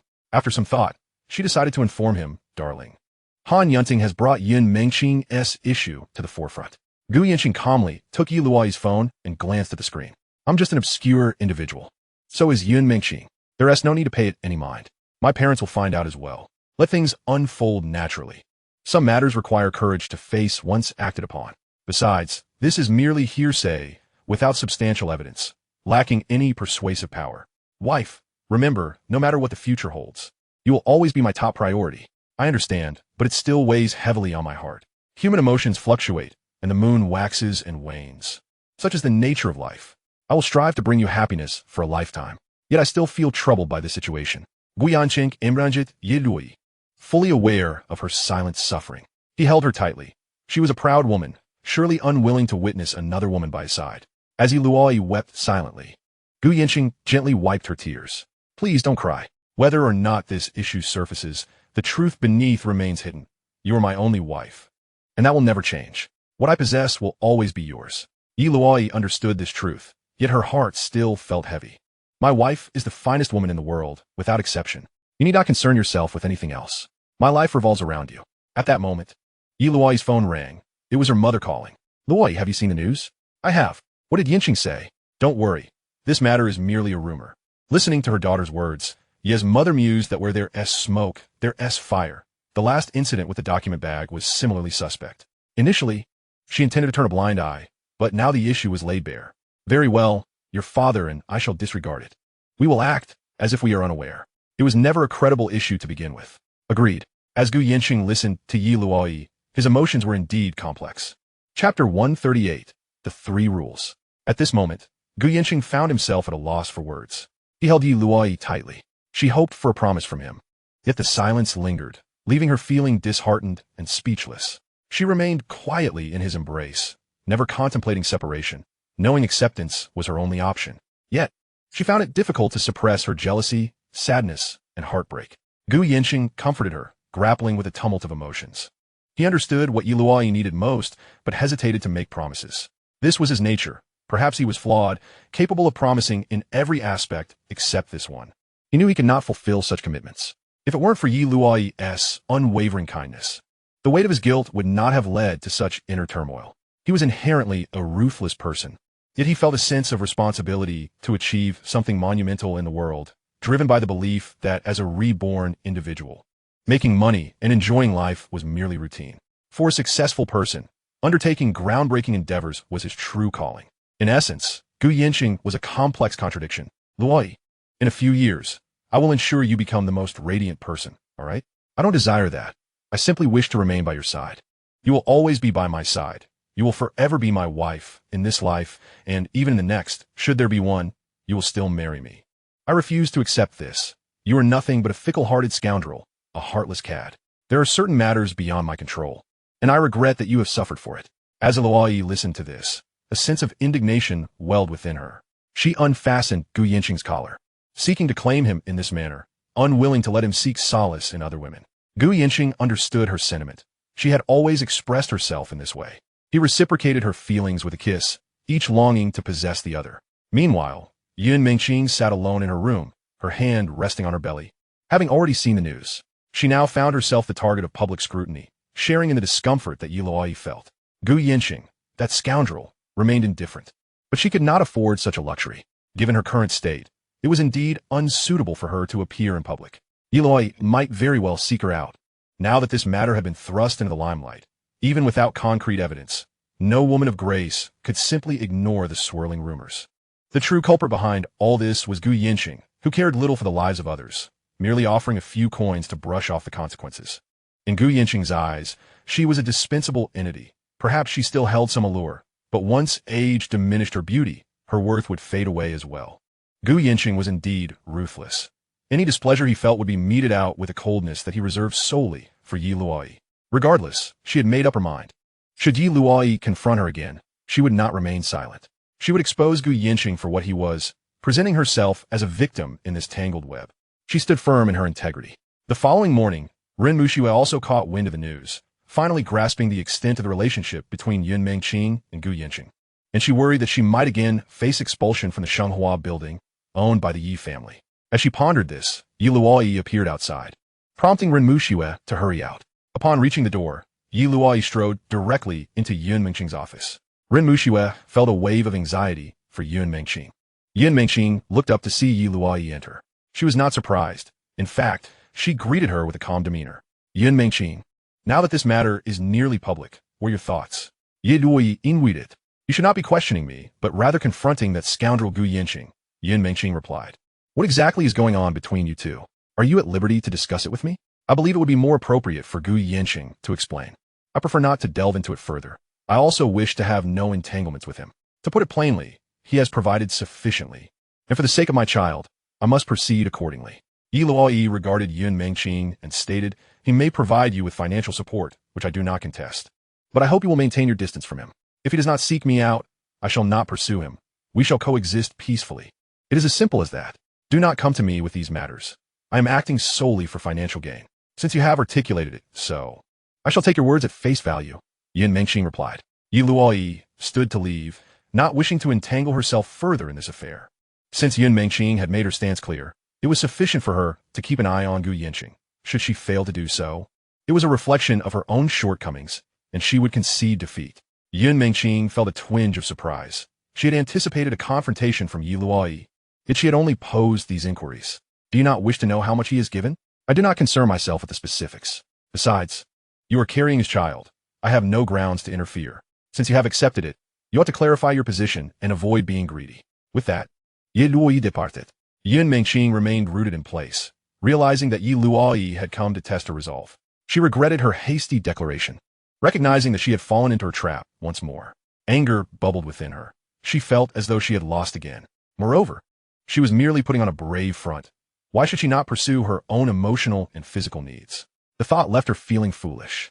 Though Gu Yancheng was far from admirable, he did possess certain skills in the bedroom, a fact Yun Mengqing could not deny. Why should she not seek satisfaction? Resolute, she dialed Gu Yancheng's number. At that moment, Yi Luoyi arrived at Gu Yancheng's office. He glanced at the caller ID, uncertain whether to answer, but ultimately decided to pick up. Hello, what is it? You need to come down here immediately. Are you out of your mind? I'm busy. I'm hanging up. Yi Luoyi fixed her gaze on Gu Yancheng and declared, Gu Yancheng, I am now laying down 3 stipulations. What stipulations? First, you may pursue Yun Mengqing, but you must inform me.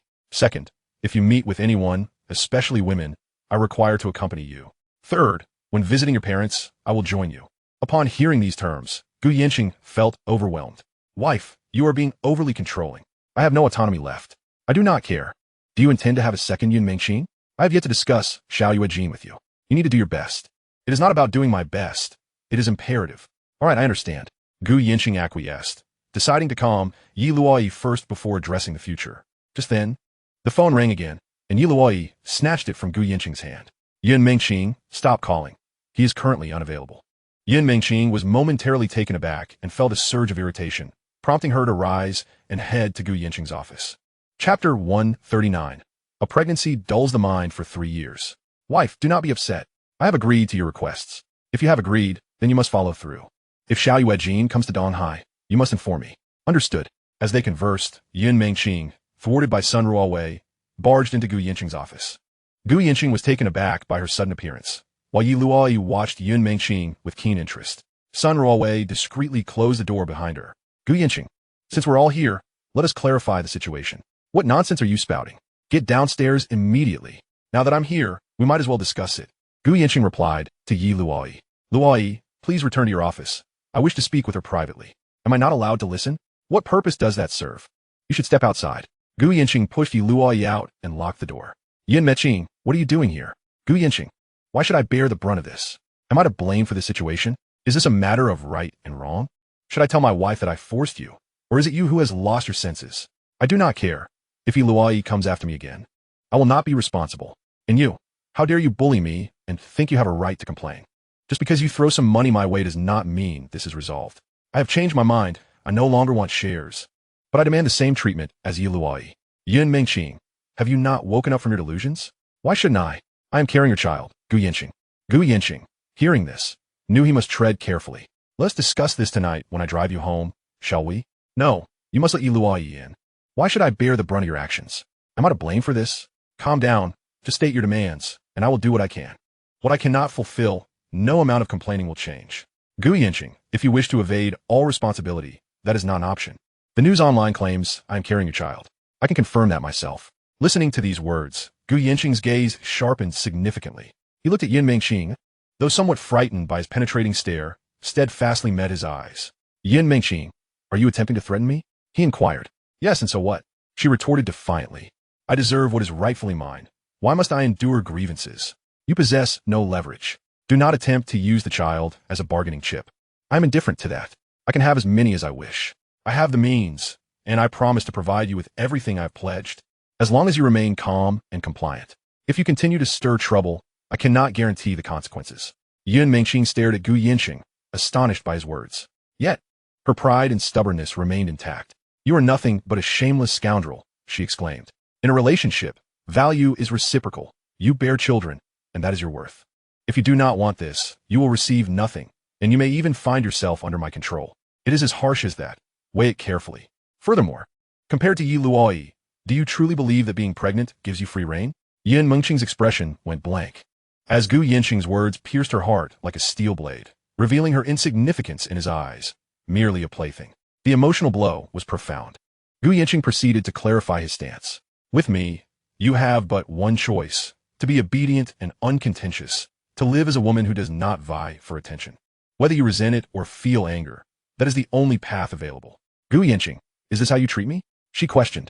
What you desire, I cannot provide. Nor is it possible. If you need something, feel free to call me. That is not an issue. Observing the distress on her face, tears brimming in her eyes, Gu Yancheng softened his demeanor slightly, pulling her onto the sofa. Yun Mengqing attempted to storm out, but he firmly held her back. Yun Mengqing, you feel wronged. And so does Yi Luoyi. Am I to soothe each of you individually? Do you think I possess the energy for such matters? Gu Yancheng, I do not wish to hear any more of this. If you persist, I will not let this go easily. It could end with one of us dead. At this, Gu Yancheng couldn't help but chuckle, realizing that reasoning with women often led them to retreat into their own emotions. They were indeed troublesome. He handed her a tissue to wipe her tears. Is it not possible for us to live peacefully? Why create such turmoil? If this were at home, I would certainly discipline you. Aside from bullying me, do you possess any other talents? Why not direct your efforts towards Yi Luoyi?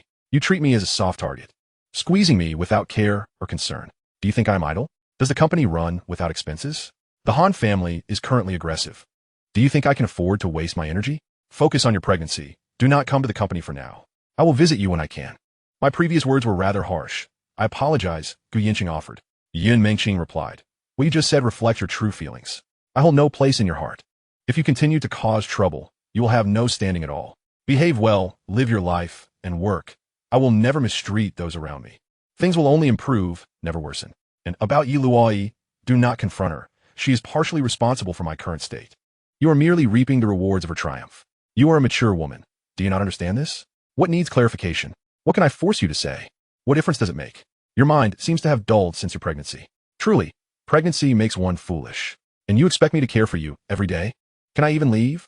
She watches me constantly. How can I go? Sometimes I must be cautious even with my phone. Use your brain. The world is rife with disputes.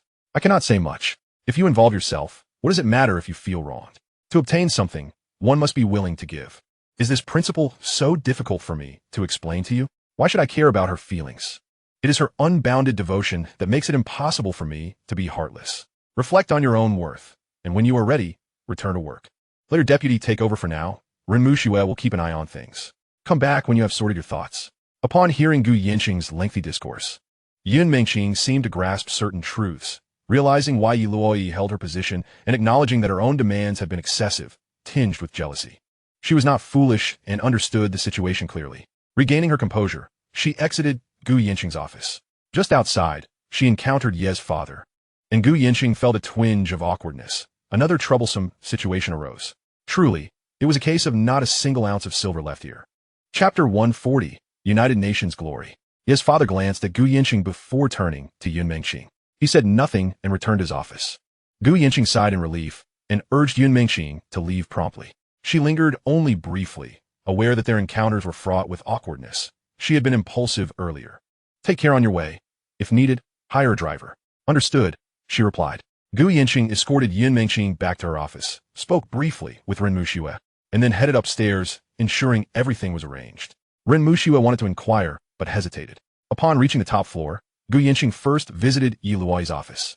He opened the door and peeked inside. She was sulking. What do you want? Gu Yancheng entered with a smile. I came to see my beloved wife. Yi Luoyi retorted. I see your intentions are far from innocent. I am entirely devoted, he replied. Do you not feel any pain? She dares to confront you directly. She will not dare again. My wife's position is unassailable. Gu Yancheng began to massage Yi Luoyi's shoulders, content to cater to her needs. As he was truly grateful for her kindness. Gu Yancheng, you only know how to placate me. I seek tangible actions. Wife, is my devotion not sufficient? I attend to you regularly. You have been basking in luxury. Gu Yancheng, let us speak seriously. I speak seriously as well. Wife, my father just saw Yun Mengqing leaving my office. Now you're worried? I cannot fathom why you would choose to marry someone like Yun Mengqing, who is older and divorced. I truly do not understand. Please explain. I was drunk. Drunk? Gu Yancheng, do you expect me to believe that? I genuinely was. Not a single word of truth escapes your lips. My parents turn a blind eye, but you have matters to address, and I will not shield you. I will inform them to seek justice. Gu Yancheng wore a wry smile, yet he could only comply. Since the Han family has made their move, what do you plan to do? I intend to visit Yancheng tomorrow. I have an appointment with the Guiyao group. What is your intention? Are you suggesting that you plan to use them as a weapon? Should Guiyao refrain from intervening, they would find themselves in a difficult position. I can offer them incentives, allowing them to profit without risk. Are you hoping to have them stall the Han family? Precisely. I need them to lower their costs. I can subsidize them by 10 billion annually. Within 3 years, I can elevate them to the status of a pharmaceutical giant. Will they cooperate? As long as they aspire to become the frontrunners, they will acquiesce. Hence, I must personally engage with them. I shall accompany you. I will be back shortly. Why must you follow me? Stay at home and await my return. I have numerous matters to attend to in the future, and you cannot always be by my side. You must also keep an eye on the Shenghua group. Who knows if the Han family will resort to underhanded tactics. Very well, then, make haste and return swiftly. On the top floor of the Hualong group, Han Yancheng received word that the Yi family had exhibited no response, whilst Tianda Investments and Yunga Technology were both operating within the Shenghua building. Gu Yancheng indeed possesses remarkable prowess, managing to maintain his foothold within the Yi family. His frustration is palpable, having been unjustly adorned with a green cap. How could he endure this? Furthermore, Gu Yancheng now appears unaffected, as if everything remains unchanged. The group is in the process of acquiring the Fong family's pharmaceutical enterprise, and with cash flow not being particularly ample, he cannot afford to act recklessly. He must first consolidate before making any moves against Gu Yancheng or the Yi family. In Shenzhen, Gu Yancheng directly arrived at the Guiyao group, having made a prior appointment. Upon entering Chairman Zhang Weidong's office, he was greeted warmly. Mr. Gu, it's a pleasure to have you here from afar. Your effort is appreciated. Chairman Zhang, I apologize for the intrusion. I hope it's not an inconvenience. Once the secretary departed, Gu Yancheng and Zhang Weidong took their seats, and Gu Yancheng smiled. Chairman Zhang, your prompt arrival in Shenzhen is quite commendable. Not at all, replied Zhang Weidong as he poured tea for Gu Yancheng. Let us speak candidly, shall we? I am here primarily to discuss a strategy against the Hualong group. Zhang Weidong had already familiarized himself with the relationship between the two parties, sensing a palpable tension and an air of uncertainty. Mr. Gu, are you representing the Yi family or yourself? I can represent both. Zhang Weidong chuckled. What insights do you have, Mr. Gu? Chairman Zhang, being seasoned in the business realm, you must understand the implications of the Hualong group's acquisition of the Han family's pharmaceutical enterprise for the Guiyao group. Should you remain indifferent, waiting for the Hualong group to stabilize and catch its breath, by the time you decide to act, it will be too late. So what do you propose? A comprehensive price reduction, a price war. Guiyao group possesses its own entire industry and can leverage price advantages to crush the Hualong group. For me, that would be a losing battle. Such a price war would undoubtedly lead to mutual destruction, and I see no necessity to engage in that. Chairman Zhang, do you not wish to seize the opportunity? The Han family is ambitious. It will be either their demise or yours. I can assist you. I am willing to subsidize Guiyao Group with 10 billion without any strings attached for the first 2 years. Mr. Gu, what are you suggesting? A subsidy without the expectation of returns or equity. In the 3rd year, I will personally step in to help you win this business war. How does that sound? Zhang Weidong regarded Gu Yancheng, aware that Gu Yancheng was essentially using the Guiyao Group as a pawn. Yet, in the business world, it is indeed a matter of survival of the fittest. The Han family is currently at a weak point, sacrificing profits for future gains. He had been pondering over the years. The Hualong Group, with its ambitions, after merging with the Fong family, had already overshadowed Guiyao Group. Given time, Guiyao Group would become but a supporting character. Now, an exceptional opportunity presents itself. Chairman Zhang, opportunities are fleeting. You must recognize that. I shall say no more. In 2 years, I will invest in Guiyao and join you in the hunt for the Hualong Group. Why wait 2 years? Currently, funds are not sufficiently ample, and I prefer not to utilize the Yi family's resources just yet. After all, I have only recently married Luoyi and have yet to contribute meaningfully, so it will be inappropriate to withdraw a significant amount. Zhang Weidong considered this, realizing that with the Yi family's involvement, his chances of success had significantly increased. Mr. Gu, are you truly willing to invest so heavily for the sake of pride? Doesn't Tia pain you? Money is merely a tool to satisfy one's ambitions and desires. The Han family's downfall is advantageous for both you and me. Zhang Weidong chuckled, recognizing the relentless tide of progress. Mr. Gu, I must confer with my brother. Let us invite you to dinner this evening. Regardless of whether our collaboration materializes, I hold great admiration for you. After all, heroes often emerge in youth. You flatter me, Chairman Zhang. I shall await your favorable news at the hotel. Zhang Weidong escorted Gu Yancheng to the exit, instructing his secretary to arrange transportation back to the hotel. Chapter 141. Xiao Yuejin is coming to Shenzhen. Gu Yancheng returned to the hotel, where Yi Luoyi called. Have you concluded your discussions? I just arrived back at the hotel. How did it go? We'll know the outcome at dinner tonight. I will tell you then. All right. Is there anyone else in your room? Of course not. If everything goes well, I will return tomorrow. You exhausted me last night. I can barely walk. Who would believe that? Look at me, growing increasingly gaunt and spiritless, while you radiate vitality. Who deserves the credit for that? Gu Yancheng, you can't reap the benefits and then feign innocence. Enough of this. I'll see you when I return. Gu Yancheng now found this game quite intriguing. If Guiyao moved, would the Fong family respond? The dynamics were indeed compelling, evoking a sense of delicate balance. Standing before the floor-to-ceiling window of the hotel, he contemplated the cunning strategies of both the Fong and Han families, particularly the formidable patriarch of the Fong family, who was not to be underestimated. Yet, it was evident that ambition drives every player. For now, Gu Yancheng would remain an observer, waiting for the opportune moment to conclude the affair. A smile graced his face when Xiao Yuejin called. Gu Yancheng, have you arrived in Shenzhen? What is the matter? I can't find you. You should stay in Gangsheng. Why come to Shenzhen? As your girlfriend, I am here to offer you warmth. What warmth? I'm quite busy. I will arrive in Shenzhen tonight. I'm at the airport now. Xiao Yuejin, I have a dinner engagement tonight and no time for you. I must return to Donghai tomorrow, but there is still a whole evening left. Xiao Yuejin, don't say you regret it later. Gu Yancheng was truly speechless. Just as one wave settled, another emerged. Xiao Yuejin chuckled silently.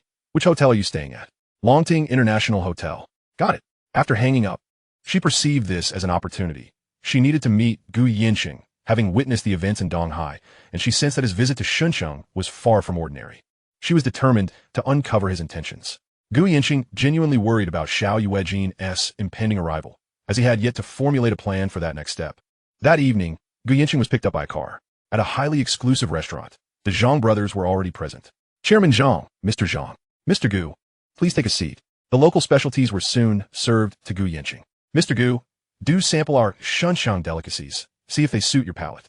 Chairman Zhang, I come from humble beginnings. Truth be told, marrying my wife is a stroke of fortune. The Zhang brothers regarded him with newfound respect. His ability to remain unscathed amidst such turmoil was indeed remarkable. Having weathered many storms, they could discern the nature of people. Mr. Gu, you are quite accomplished at a young age. You flatter me. As you mentioned, we must seize this opportunity, but there is a concern regarding the Zhao family in Yancheng. You need not be concerned about this matter. Marital unions are merely transactions of benefit, binding in profit and dissolving in loss. Perhaps the Fong family may also find themselves unable to resist taking action.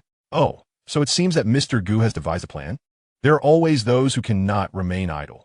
As the saying goes, loss in the East can be regained in the mulberry fields. When there is profit, everyone will vie for a share.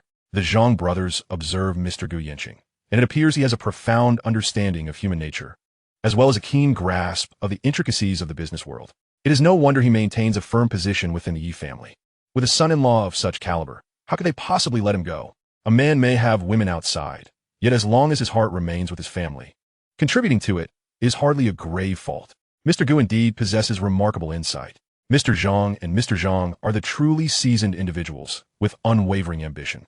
Mr. Gu Yancheng raised his glass in a toast to them. The dinner was indeed harmonious, and the cuisine of Shenzhen was quite delightful. What timing do you deem appropriate? I suggest we wait for a week until their acquisition is nearly complete before making our move. We share that sentiment. Mr. Gu, you truly married too early, otherwise I would have introduced my daughter to you. Mr. Zhang, please do not. I am hardly a suitable match. Introducing her to me would only lead to her misfortune. Zhang Weidong burst into hearty laughter. However, I must inquire about the authenticity of your relationship with Yan Mengqin. Mr. Gu Yancheng smiled faintly. The Zhang brothers understood instantly. Mr. Gu is genuinely a man of sentiment. Every man's dream. The three laughed heartily, enjoying each other's company. Mr. Gu Yancheng did not indulge excessively in drink, for one could not predict whether Xiao Yuejin would truly come to Shenzhen. Mr. Zhang sent a car to escort Mr. Gu Yancheng to the hotel. In the hotel lobby, Xiao Yuejin awaited him, clad in a fitted dress and wearing a light touch of makeup, exuding femininity. Gu Yancheng, why have you returned only now? I have been waiting for you for 2 hours. What are you doing here? I haven't eaten, and you haven't invited me to dinner. It seems you have a rather fanciful imagination. You are the one with the fanciful imagination. How have you been lately? Is it not fraught with anxiety? Why even ask? Who has been your informant? That is none of your concern. I'm hungry. Has the room been booked? I only need to share a room with you. Xiao Yuejin, have you truly thought this through? I have indeed thought it through. First, let me take you to eat something. You need to calm down. How do I look in this outfit? Do-i exude femininity. Mr. Gu Yancheng refrained from responding directly as they strolled down the street, hoping she had thought it over carefully, for he harbored significant concerns. Gu Yancheng, are you so timid? You do exude femininity. It seems intentional. Indeed, it is intentional. I am here to tempt you and to ensnare Yi Luoyi. Enough. I am counting on you for Shenhua investments. Just be a confidant. If we were to actually share a bed, what conflicts might arise? How would I handle that? Xiao Yuejin gazed at Mr. Gu Yancheng, her face beaming with mirth. Isn't it more trustworthy if your own woman assists you? The crux is that I am a married man. Jealousy from women can arise at any moment. How do I maintain balance? With a smile, Xiao Yuejin linked her arm with Mr. Gu Yancheng, who turned to face her. Xiao Yuejin, are you truly prepared? I am not the kind of man to be trifled with. Once I put my pants on, I may not recognize anyone. You dare. Now, everything seems fine. Why jeopardize that? It benefits no one. I have taken a liking to you. Is that so wrong? Is my charm truly that great to captivate the illustrious Xiao? All right, enough of your self-adulation. You have not earned much money yet and are making enemies everywhere. Can't you just lay low for a while? Wouldn't that make me a turtle? Xiao Yuejin laughed heartily at this. Is it truly that amusing? Enough already. You can release me now. We are in public. Gu Yancheng, is this how you charm Yi Luoyi every day? Chapter 142. I offer myself? What are you saying? It is all Yi Luoyi who charms me. Gu Yancheng, you truly dare to boast. The situation with Yun Mengqing is not yet resolved, and I reckon you cannot even hold your head high before Yi Luoyi and her family. Xiao Yuejin, let go. Mr. Gu Yancheng broke free from Xiao Yuejin's grasp. She observed his timidity, yet she still linked her arm with his. I do not mind. Do you? Has Yi Luoyi trained you to be so docile? I still cannot fathom how you could pursue Yun Mengqing. She is hardly your equal. How could you even dare? Mr. Gu Yancheng found himself at a loss for words. Every woman seemed to require an explanation. I have had too much to drink. Then should we indulge once more? Xiao Yuejin, can you truly refrain from competing? Why must I? I'm a woman too. I have my rights to defend. Do I not? One cannot simply let droughts lead to death or floods to drown. What a predatory sentiment you express. Gu Yancheng, I know you well. You have harbored such thoughts from the start, scheming with your little calculations. How could I be unaware? Indeed, there are considerations in that regard. Yet now is not the time. What makes it inappropriate now? This is a period of rapid career advancement. I cannot afford distractions at home. How could I develop my career? I would find myself ensnared in trivial matters, and it could delay my goals by 10 to 15 years. Moreover, with the future international landscape in turmoil, we must complete our plans beforehand. You possess such grand ambitions. This depends on you. Gu Yancheng, I am merely curious. Do you trust me so implicitly? I likely know more than your wife does. Those I choose are genuinely sincere towards them. Unless they harbor treachery, my judgment should be sound. At least, I am quite satisfied at present. If I were to abscond with your wealth, would you have nowhere to weep? And would you still not fulfill my needs? Beyond material desires, do you also seek emotional and physical satisfaction? What else would it be? I have traveled far to bask in romantic splendor with you. You're quite forthright. Mr. Gu Yancheng led Xiao Yuejin into a barbecue restaurant. Is this how you entertain your confidant? Only for those close to me. Otherwise, I would take you to a high-end restaurant, which would surely invite speculation. Get lost. Gu Yancheng, you are truly the epitome of stinginess. Stingy? I prefer to call it understated. I could even write a book titled The Understated Life of a Tycoon. Xiao Yuejin chuckled at this, pondering how Yi Luoyi was so utterly devoted, likely enchanted daily by Mr. Gu Yancheng. Gu Yancheng, do you treat Yi Luoyi like this at home, every day? What do you mean? Am I that kind of person? I see that Yi Luoyi is quite taken in by you. What woman does not appreciate such gestures? Emotional value is the simplest of things. It is what scoundrels relish doing. So, are you a scoundrel? Indeed, but not sufficiently so. Otherwise, I would have no reservations. As Xiao Yuejin listened to Mr. Gu Yancheng's self-assessment, she found it rather fitting. Just then, Mr. Gu Yancheng's phone rang. It was Yi Luoyi calling. Xiao Yuejin, do not speak. Is it your wife again? Yes, do not say a word. Mr. Gu Yancheng answered the phone. Wife, why are you calling so late? How was the meeting going? Quite well. Everything is proceeding smoothly. We await the spectacle. What time is your flight tomorrow? I estimate that my flight is at 11 o'clock, arriving at the airport around 1 in the afternoon. I will go to the airport to pick you up tomorrow. All right. Have you returned to the hotel yet? I'm on my way back to the hotel, savoring the solitude of the night. I cannot fall asleep without you. Xiao Yuejin stealthily stood behind Gu Yancheng, overhearing this conversation, feeling a wave of discomfort rise within her. I miss you too. Come back tonight.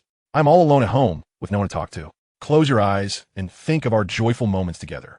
That should help you drift off to sleep. Your husband is not a donkey in a production team. He can manage without rest. But I truly miss you. Gu Yancheng turned around to see Xiao Yuejin behind him and gave her a sidelong glance, then increased the distance between them. Were it not for Xiao Yuejin, he would have likely flown back directly. Since she had come to Shanghai, he felt obliged to entertain her. I miss you too. I will return tomorrow. Xiao Yuejin hasn't T come to see you, right? I didn't T tell her I was coming to Shanghai. What would she come for? That's good then. Make sure to rest early. Call me before you register tomorrow. Understood? All right, sleep well. Neither of them were the type to engage in lengthy phone conversations. Gu Yancheng hung up and returned to the dining table. where Xiao Yuejin looked at him with disdain. Gu Yancheng, you are truly despicable. How can you utter such cheesy words? What is wrong with expressing sweet nothings to my wife? Saying I can't sleep because I miss you is pure nonsense. It's a kind-hearted lie. Had you not come, I might have flown back to Donghai overnight. Gu Yancheng, how is this my fault? What else could it be? Look at the sacrifices I made for you, deceiving my wife. So, how about I offer myself to you? Xiao Yuejin, I am indeed a scoundrel and quite ruthless. I'm not lying. I cannot provide what you desire. You are a free and independent woman who shouldn't be confined. I lack moral scruples. I am truly daring, but I do not wish to hurt you. I hope you contemplate this carefully and do not rush into a decision. Xiao Yuejin gazed at Gu Yancheng. Listening to his words, she felt a warmth in her heart. Why did you marry so early? Honestly, I was compelled by circumstances and fell into Yi Luoyi's trap. There was no other option once we were married. Besides, when you first met me, you held me in disdain, while my wife decisively pressured me in a marriage. How did she pressure you? I am genuinely curious. How can a scoundrel like you be threatened? Gu Yancheng smiled, but refrained from explaining. That is something I cannot disclose. If my wife finds out, I would have no peace left. Gu Yancheng, you are really pathetic. Think it over.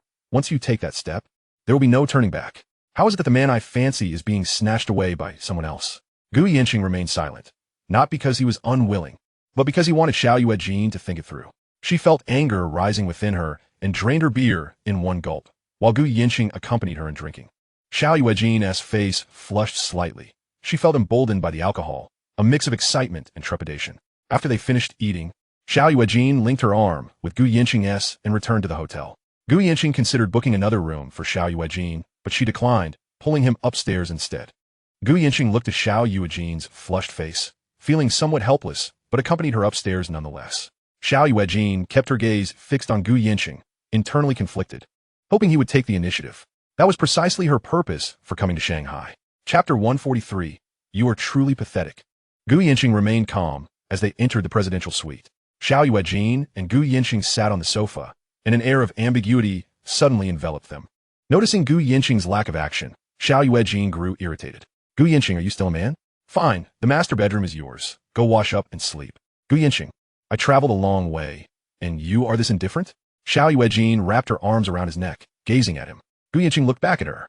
All right, don't act impulsively. Give yourself some time to think it over. This is not the right moment. I have a mountain of issues to deal with. Gu Yancheng, am I really that unattractive? You are a stunning beauty, scoring a solid 93. How could you lack allure?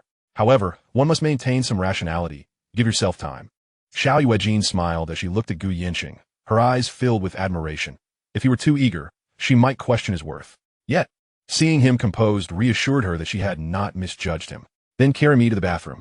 Xiao Yuejin, that is too much. How is that excessive? Can't you carry me there? Go by yourself. As a confidant, this relationship cannot be jeopardized before you are sure of your feelings. I am counting on you to help me make a fortune. Gu Yancheng, do you see me merely as a laborer? Gu Yancheng attempted to push Xiao Yuejin's hands away, but she leaned in and kissed him, then stood up and returned to her room. Xiao Yuejin felt a sense of triumph. Although her purpose was to win Gu Yancheng over, he had his concerns. Gu Yancheng watched her retreating figure, feeling conflicted. He was still at the beginning of his career, and being married complicated matters. If Xiao Yuejin regretted her decision later, it would create significant problems. The investments from Shanhua and that European and American investment firm were all her doing. Taking the step could hinder his career if anything changed. So he hoped Xiao Yuejin would think it through carefully. Meanwhile, in the bathroom, Xiao Yuejin touched her lips, gazing at her reflection in the mirror. A smile gracing her face. She felt slightly shy, even resenting Gu Yancheng for his lack of romantic inclination. She shed her garments, admiring her figure in the mirror, curvaceous and alluring, wondering why Gu Yancheng remained unmoved. Truly, he lacked romantic sensibility, not even daring to embrace her. After a shower, wrapped in a bathrobe, she emerged to find Gu Yancheng still seated in the living room. She approached him and sat down beside him, causing him to jump up in surprise. Xiao Yuejin observed his reaction, saying, Gu Yancheng, how can you still claim to be a scoundrel? Would a scoundrel hide like this? I'm a scoundrel with a conscience, all right? Xiao Yuejin burst into laughter. Gu Yancheng, I am not afraid. Just look at you. Truly embarrassing for men. If you were a woman I didn't know, I would deal with you on the spot. However, you are too important to me, so I must tread carefully. How important? In a certain sense, you will be nearly indispensable in my future business endeavors, perhaps even more so than my wife. Therefore, I need you to consider this carefully. I find it difficult to treat you the same way I treat my wife. Listening to him, Xiao Yuejin felt a surge of happiness. From Gu Yancheng's actions, she could sense his regard for her. All right, I won't pressure you. Let us discuss business and our aspirations instead. Gu Yancheng moved 2 seats away from Xiao Yuejin. Gu Yancheng, why are you sitting so far away? Am I going to eat you? Keep a distance. I am a normal man, and if I cannot resist, you might end up regretting it. Why would I regret it? We are both adults. Your comfort is my comfort too. Xiao Yuejin, why is your mind filled with such chaotic thoughts?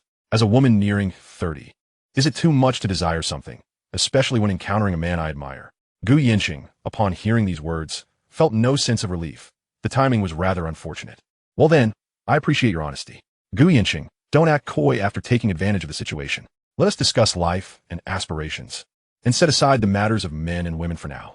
Gu Yancheng, you are simply a coward. This year, we anticipate 400 billion. Next year, it could rise to 1,000 billion. We must achieve our capital accumulation within 2 years. Are you assigning me a KPI? What nonsense is this? My expenditures are numerous at present. Yingu technology demands substantial investment, not to mention the financial confrontation with the Han family. Without funds, how can I proceed? Why do you invite unnecessary trouble? The European and American subsidiary is following your strategy to generate profits. Our aim is rapid entry and exit. This year we focus on shorting minor stocks, and next year we transition to a full bullish stance. The same applies to the European and American stock markets. Buy on the dips and capitalize on the upward trends. Is this not your optimistic view of the economic landscape? If you operate in this manner, leveraging our position solely to earn quick profits, you should concentrate on financial ventures for the next decade, disregarding all else. The European and American companies will start acquiring their stocks. The returns may be modest, but they will generate profits for us. Having laid out such plans, why not take the reins yourself? I am inherently lazy and prefer not to engage in mundane affairs. I only make strategic decisions and leave the details to others. You truly are a hands-off manager. However, I have one question. How do you foresee market fluctuations?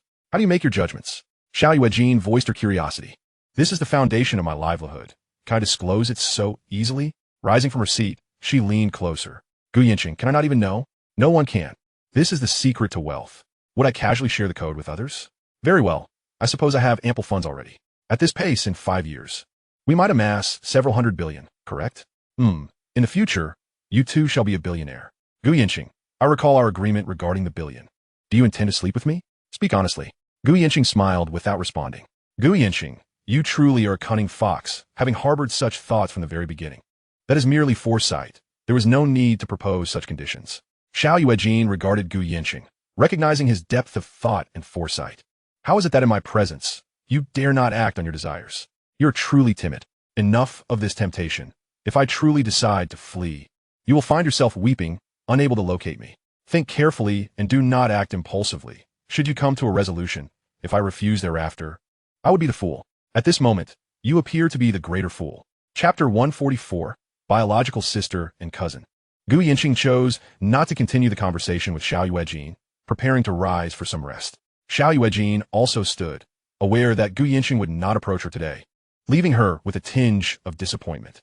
Gu Yancheng, remember your words. In a while, I shall travel to Donghai to convey my final decision. Do not go back on your word. Gu Yancheng chuckled. I am a scoundrel. I never go back on my word in such matters. He then retreated to his room, leaving Xiao Yuejin with a smile upon her face. Yet, she found herself unable to restrain her thoughts. She had been thinking of him more often. Thus, when she learned of his arrival in Yancheng, she hastened to meet him, eager to share a world for two, mentally preparing herself for the encounter. Who could have anticipated that Gu Yancheng would be so unromantic? Nonetheless, she felt a peculiar joy, a truly conflicting sentiment. Xiao Yuejin lay in bed, absently caressing her lips, having yet to experience the sensation of a mere touch. Nevertheless, a smile graced her features. She had not misjudged him.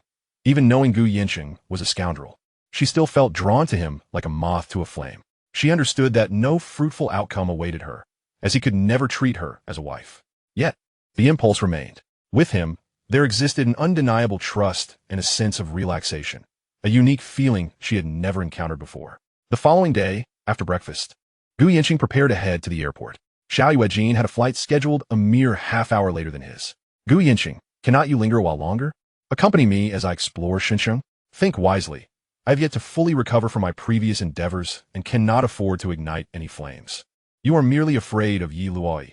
What is it about her that makes you, a scoundrel, so subservient? Why not divorce her? The driver, eavesdropping, glanced at the two in the rearview mirror, feeling a mix of envy and admiration. The world of the affluent was indeed extravagant. Driver, am I attractive? A stunning beauty. This man beside me still looks down on me, intending to cast me aside. Is he devoid of vision? The driver merely chuckled awkwardly at her remarks. Don't heed her nonsense. She is my cousin, prone to jesting. Upon hearing this, Xiao Yuejin turned to Gu Yancheng, her face alight with indignation. Gu Yancheng, am I your cousin, while Yi Luoyi is your biological sister? Gu Yancheng merely chuckled. That metaphor is quite apartment. Xiao Yuejin could not help but laugh as well, casting a playful glare at Gu Yancheng, who was indeed infuriating. The driver, seasoned in life, understood the underlying meaning of their banter. Youth truly knew how to have fun.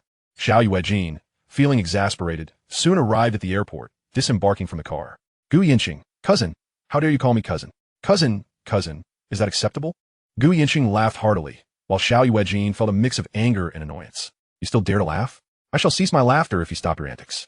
Xiao Yuejin playfully pinched Gu Yancheng, who had never witnessed her in such a playful light. Gu Yancheng, you truly are shameless. The words were not mine. They were yours.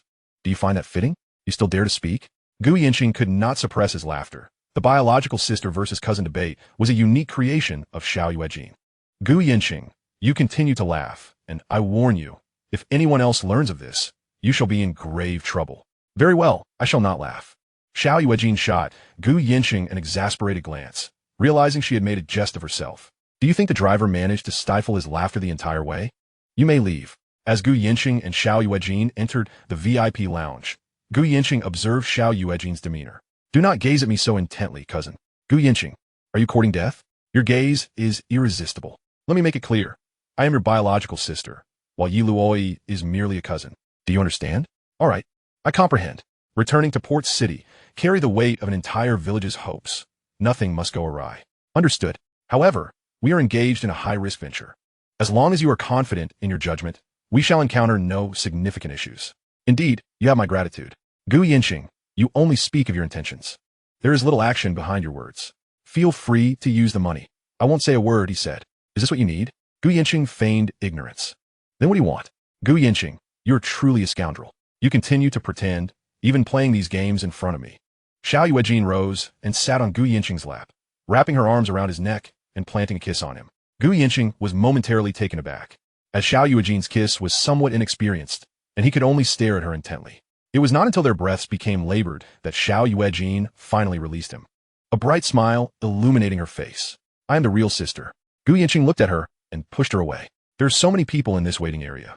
Be mindful of your surroundings. Everyone is watching. I don't mind. Why should you? Gu Yancheng chose not to press the matter further. Xiao Yuejin gazed at him, her expression filled with mirth. Gu Yancheng, you took advantage of me, and you must take responsibility.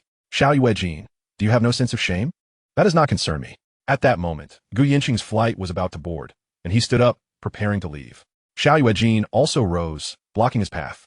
Give me a hug. There are too many people. You're such a coward. Hurry up and hug me, or I won't let you pass.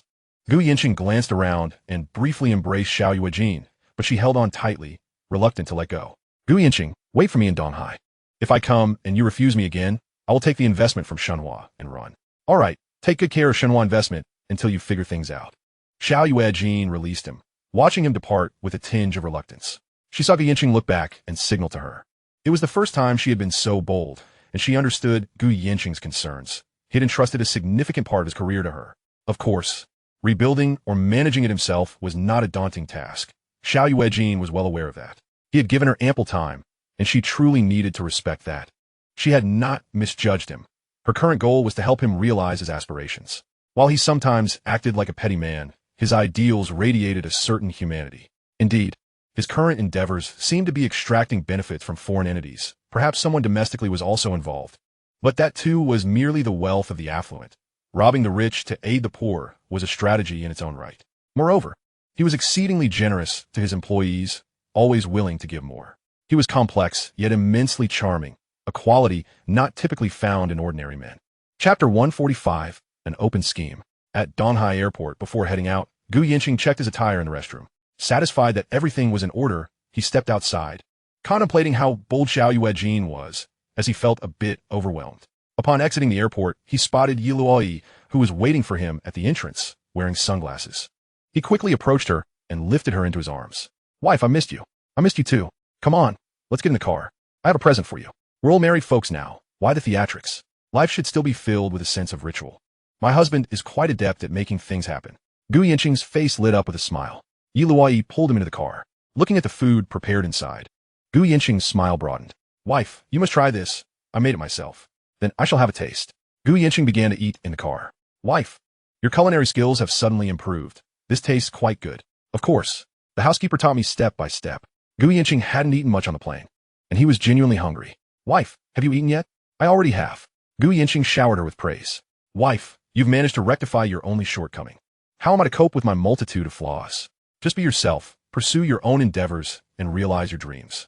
Gu Yancheng turned to look at Luoyi, recognizing that a truly gentle and virtuous woman always thought of her partner. Luoyi drove them straight home. Husband, when does the Guiyao Group begin operations? In about a week. 2 years from now, I will forcefully invest in Guiyao while simultaneously bringing Huolong down. Are you entering the pharmaceutical industry? Absolutely. Our Tiande investment is a company with a sense of responsibility. At that point, we only need to maintain minimal profits while monopolizing the market, ensuring all parties benefit. My husband does not primarily seek profit in his endeavors. Though I may be flawed, I still have ideals. I want to accomplish something meaningful. Wealth is meant to be spent, and one cannot exhaust it all on oneself. Moreover, with your company poised for excellence, I can afford to be a bit reckless. Luoyi understood well that despite his substantial earnings, he indeed harbored his own aspirations. People are inherently selfish, and capital seeks profit. Ultimately, sharing wealth with the populace is its rightful destination. Indeed, no matter how much one earns, money remains merely a string of numbers. Spending it meaningfully is the true essence. A week later, Guiyao Group indeed implemented widespread price reductions. Huolong Group received immediate market feedback. Han Yunting was seething with anger upon witnessing this. How dare they seize the opportunity at such a time? Old Master Han was also informed of the news. He had initially harbored concerns in this regard, and now, as expected, Guiyao Group had indeed made its move. In the agreement with the Fong family, he had stipulated payment conditions, full payment in 3 years, with 15 billion in the first year, followed by 10 billion each of the next 2 years, precisely to prevent such occurrences. Guiyao Group possessed a cost advantage, making it impossible to compete on price, yet they had no choice but to engage now. Gu Yancheng immediately called Director Zhang. Director Zhang, ambition indeed knows no bounds. Send me the account number. I will transfer 500 million to the company account within half a month. Mr. Gu, there's no rush. This tough battle has only just begun, and we are well prepared for the long haul. That won't do. We are partners, and this is how I express my sincerity. Mr. Gu, with your assistance, we are all the more confident. Not at all. It's all about collaboration. Only through cooperation can we achieve a win-win situation. Director Zhang, rest assured when the time comes, I will stand firmly on your side. Then let us collaborate joyfully. Gu Yancheng found the situation quite intriguing. He now pondered the Fong family's reaction, curious if they possessed the courage to respond. This business battle was becoming quite engaging. Fong Qingxiao promptly returned to the ancestral home, believing this was an opportunity. Grandfather, our pharmaceutical sector has already been sold. We should not retreat in cosmetics either. We must lower prices and promote swiftly to seize the market. There is no need to rush. Let us observe the situation first. Guiyao Group's actions at this time are significant. We need to ascertain whether they are genuine or merely a feint. I believe we should prepare. Preparation is indeed necessary. However, do you not sense that someone may be orchestrating these events from behind the scenes? Grandfather, what do you mean? Are you suggesting that someone is manipulating these matters from the shadows? I find these occurrences too coincidental. Grandfather, who do you think it could be? Gu Yancheng. I sense his presence in every aspect of these events. Please investigate his recent itinerary to see if there has been any interaction with the Guiyao Group. All right. Old Master Fong is feeling a sense of unease. This matter is evidently more complex than it appears, with each link intricately connected, as if caught in a web of schemes. He cannot afford to be careless. In Yancheng, Zhao Qingying has also caught wind of market news and immediately associates it with Gu Yancheng. She has reason to suspect that Gu Yancheng orchestrated these developments. She heads to her grandfather's study. Grandfather, the Guiyao Group has begun to target the Huolong Group of the Han family. What are your thoughts? I wish to sever ties with Han Yunting. Nonsense. You just got married and are returning to Yancheng. What sort of behavior is that? And those rumors, returning to Yancheng, is that not like crying out not here when you have a hidden stash? Grandfather, I haven tea.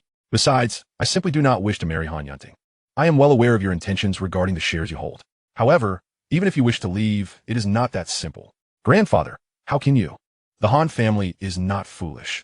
They have invested heavily to acquire Fong's pharmaceutical enterprise. Now that their goal has been achieved, the Guiyao group is poised to take advantage of the situation. This outcome is inevitable. Whoever prevails will become the leader in the industry, while the other is destined to vanish. And who do you think will win? In terms of resources, the Guiyao group hold a slight edge, but our stance is crucial. Yet, we cannot act just yet, as the Fong family remains vigilant. Fascinating indeed. This situation is tightly woven. Grandfather, I believe it is essential to keep a close watch on one individual. Gu Yancheng, the son-in-law of the Shenhua group. Why? I am in this position because of him, and he has been scheming to eliminate the Han family. His involvement is undeniable. Old Master Zhao ponders this thoughtfully. If this is indeed the case, it constitutes a calculated conspiracy. Both the Fong and Zhao families are wary of making any rash moves, remaining on the sidelines, yet controlling the entire situation. He truly possesses remarkable capability. He is worth meeting when the opportunity arises. Qingying, should the chance present itself, cultivate a good relationship with him. It may prove beneficial in the future. Grandfather, he is a shameless scoundrel, despicable and lowly. Chapter 146. A conversation between father-in-law and son-in-law. In business, one must employ all means necessary to achieve their goals. Otherwise, they risk being mercilessly exploited. Grandfather, why are you defending him? The situation is now exceedingly complex. Other families are hesitant to act. If the Yi family supports him, the Han family may truly be worn down. Grandfather, do we not support the Han family? We must secretly sell the shares we hold. Zhao Qingying felt a chill run down her spine as she absorbed this statement. She never anticipated her grandfather would be so resolute, planning to sell the Hulong Group's shares before the game had even begun. Where does that leave her? In a few days, you will divorce Han Yunting, and you'll handle the negotiations yourself. Grandfather, how can I possibly leave like this? The Han family will never allow me to go. They will test your own cleverness. We must not involve ourselves in the Han family's affairs. The situation is quite clear. If we meddle, the Fong and He families may join forces to strike against us, and we can only remain on the sidelines. Gu Yancheng cannot mobilize such resources either. The world thrives on profit. You're still too naive. Old Master Zhao remains intrigued by Gu Yancheng. If he is indeed the one pulling the strings behind the scenes, his future prospects are boundless. Grandfather, what are you doing? Where does this leave me? Zhao Qingying finally voiced her concern. Qingying, you come from a prominent family. From the moment you agreed to this path, you knew that you would be bound by it, choosing your own interests. Old Master Zhao's words were like a chilling blade. Our Zhao family is also in a precarious position. One misstep could lead to total ruin. Zhao Qingying listened, her eyes flickering with resignation and sorrow. She realized she was merely a pawn that could be sacrificed for the family benefit. She chose to remain silent. Having once believed she held leverage, yet still finding it impossible to escape her fate. Qingying, it is not that your grandfather is heartless. It is your own choice. If you relinquish your shares, I can offer you an 8th stake in the Hulong Group. Impossible. Zhao Qingying left abruptly. Her last glimmer of hope had been extinguished. Her grandfather was indeed this ruthless. With such actions, she stood to gain nothing. She would be better off selling out and fleeing with the money. However, without a divorce, that path leads to a dead end. Her heart felt unbearably desolate. After all this, she might still end up with nothing. Everything was merely calculation. Gu Yancheng strolled leisurely, contemplating the thoughts of the leaders of the Fong and Zhao families, particularly Old Master Fong, who was known for his cunning. Were they remaining passive or preparing to strike? Once their alliance with the He family was secured, their strength would be formidable. It all depended on their resolve. He had yet to thoroughly analyze the Zhao family, but they were certainly not to be underestimated. A slight smirk played on Gu Yancheng's lips. The Han family was destined to stand alone in this commercial battle. This time, he would not let them slip through his fingers. He intended to bleed them slowly, and when the moment was right, sever their main artery. At that moment, Father Yi knocked and entered. So, Yancheng, Guiyao has begun to take action against the Han family. I heard from Luoyi. Father, this is just the beginning. We should observe the developments. Yancheng, what are your thoughts on the Fong family and the Zhao family of Yancheng? To be honest, they will likely refrain from taking action in the short term. As for the future, it depends on how the situation unfolds. My sole focus is the Han family. As long as we do not get involved, I will not interfere. Father Yi watched his son-in-law with great interest, having pondered the situation in his office for quite a while. He also recognized that the Han family was in an unsolvable predicament. Yancheng, what if the Han family resorts to desperate measures? Desperate measures? As long as investors are discerning, they cannot take on new investments now. Thus, the stock price of the Hulong Group will only continue to decline, slowly losing value. What about cutting losses and fleeing? In a protracted battle, it will either lead to bankruptcy or acquisition.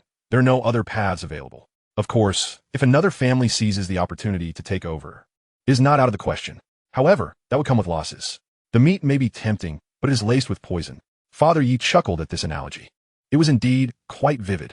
Father, my greatest concern is the extent of Guiyao Group's resolve to fight to the end. I fear the Han family may capitulate and beg for mercy, prompting them to withdraw. Father Yi regarded his son with admiration. He felt that this young man was truly capable, adept at maneuvering through such complexities while maintaining a detached stance. Well, regardless of how this commercial battle concludes, it will not affect us in any way. Father, this matter still warrants further discussion. We must prepare for the worst. Very well, think it over. The Yi family will support whatever you decide. Thank you, Father. Yancheng, we are family. In a family, we do not speak as outsiders. No matter how remarkable the women outside may be, they cannot compare to your own wife. Indeed, Father Yi patted Gu Yancheng on the shoulder, offering a subtle acknowledgement before taking his leave. Gu Yancheng stood there, understanding that between men, no words were necessary. A single gesture conveyed all thoughts. He did not lack understanding or affection. In this rebirth, he was unwilling to be constrained. What he could offer was perhaps just this, to cherish her for this lifetime, never to leave her, and to remain by her side. Just then his phone rang. Glancing at the caller ID, he saw it was a call from Fong Qingxiao. Mr. Fong, what a surprise to receive your call. Mr. Gu, are you free this evening? I would like to treat you to a drink. Gu Yancheng pondered for a moment, finding no reason to decline, and replied, all right, please send me the address. Very well. Gu Yancheng contemplated the matter further. He was quite adept at offering counsel regarding personal affairs. After all, how could a strong individual be ensnared by emotions? He proceeded to Yi Luoyi's office. My dear, I have made plans to dine and drink with Fong Qingxiao tonight, and I seek your approval.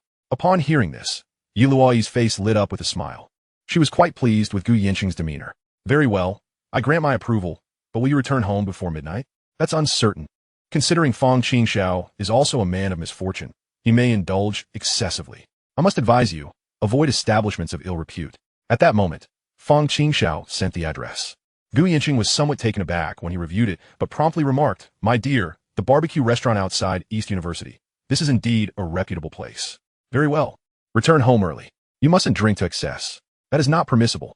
After speaking, Gu Yancheng gently cupped Yi Luoyi's face and bestowed a kiss upon her before departing joyfully. Seated in her chair, Yi Luoyi felt a surge of happiness. Whatever he intended to do, as long as he informed her, she had no grounds to object. Such was not her style. Chapter 147. Offering advice to Fong Qingxiao that evening, Gu Yancheng took a taxi to the entrance of East University. Standing there, he realized it had been many years since his last visit to this institution, which had accompanied him through the tumultuous years of youth. Gazing at the school motto, cultivating virtue and embracing the world, Gu Yancheng couldn't help but chuckle. He then made his way to the barbecue restaurant, a place that had been in operation for several years, one he had frequented during his student days, though it had been ages since his last visit. Upon entering, he spotted Fong Qingxiao already seated within. Mr. Fong, are you here drowning your sorrows alone? What prompted you to invite me? Isn't it what you wanted as well? I merely came to observe the spectacle. You appear to be in a state of distress. Fong Qingxiao poured Gu Yancheng a drink. You're late, so you must drink 3 cups first. Our meeting was set for 6:30. It is only 6:25 now. I arrived ahead of schedule. Is this all you've ordered? Can't you find a more upscale venue to treat me? Surely, there should be beautiful women accompanying us. Fong Qingxiao regarded Gu Yancheng with a quizzical expression. Wait, Gu Yancheng, you are married. Do you still dare to visit such places? Discreetly, of course, one simply must avoid detection. Fong Qingxiao observed Gu Yancheng's demeanor. Has Yi Luoyi truly excused you for the matter concerning Yancheng? Gu Yancheng chuckled. Fong Qingxiao, do you think I'm like you, unable to manage women? Drink 3 cups, and I shall enlighten you on how to navigate your predicament. You have a solution? In matters of love, I possess greater insight than you do. Fong Qingxiao downed 3 cups and then gazed intently at Gu Yancheng. A smile danced on Gu Yancheng's lips as he said, it's quite simple. Marry the heiress of the He family, but do not neglect the woman you desire. It is possible to achieve both. Gu Yancheng, what nonsense are you spouting? Fong Qingxiao retorted, visibly vexed. Fong Qingxiao, you lack nothing. Why not seize both fish and bear's paw? This is a test of your own capabilities. Gu Yancheng, you are truly insidious. The saying, men are bad, women love them, holds some truth. Are you not afraid of ultimately ending up with nothing? You are overly cautious. If you desire both, then it depends on your own ability. Without the strength to pursue it, how can you manage such delicate affairs? You currently lack options. Your only path is to marry the heiress of the He family. When is the wedding scheduled? On the 6th of next month. Then allow everything to unfold naturally. If you cannot let go of Miss Zhou, ensure she willingly remains by your side while concealing the marriage from her. Life can continue as it was, and your girlfriend is not one to gossip. She may never find out, but she wants to marry me. What can I do? How to make her willingly stay is an art. If a man cannot let go, he must find a way to have it all. That is the best strategy. What you are currently doing is not reflective of a successful man. Gu Yancheng, you are truly despicable. I am curious how you achieve this. Force her to comply if she is unwilling. It is as simple as that. You, Fang Qingxiao, have been thoroughly ground down by your own principles. You are currently dependent on the Yi family. How could they possibly tolerate such behavior? That depends on your own charm and abilities. Enough said. You are still troubled by 2 women. Here, as my advice. Get your girlfriend pregnant, and all will be well. Do whatever it takes. She will then be bound to you. Fang Qingxiao stared at Gu Yancheng, contemplating his words.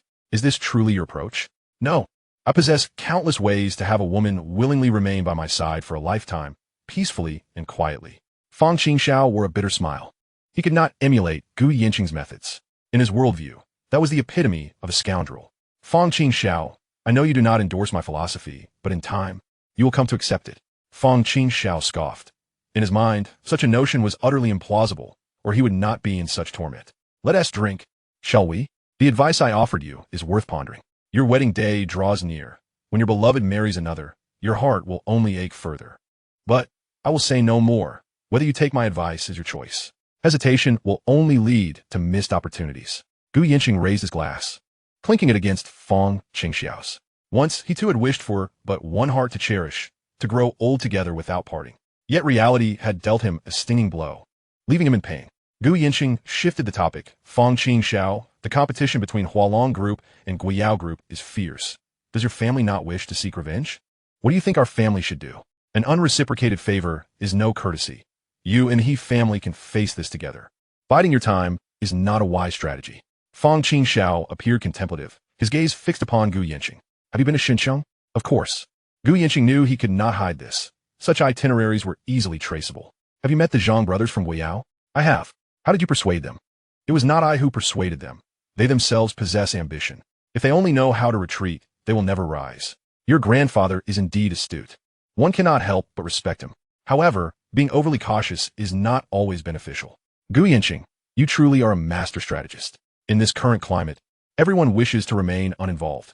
Watching from the sidelines is acceptable. Do you genuinely believe that the Yi family, a second-tier clan, can stir waves in Donghai? Certainly. The Yi family's strength pales in comparison to yours, yet they do not meddle in such affairs. I can utilize the resources of the Yi family or choose not to. It is that simple. If you do not advance, you will retreat.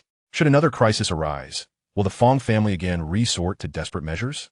You, Fang Qingxiao, I know you lack ultimate decision-making power. You too are ensnared by the destiny of the Fang family.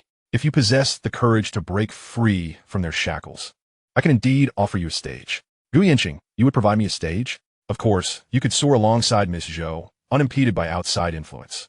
But what if I leave the Fang family? Then what? Can you never return? You merely depart temporarily, among the 3rd generation of the Fang family. You are the only option, and ultimately, the burden will fall upon your shoulders.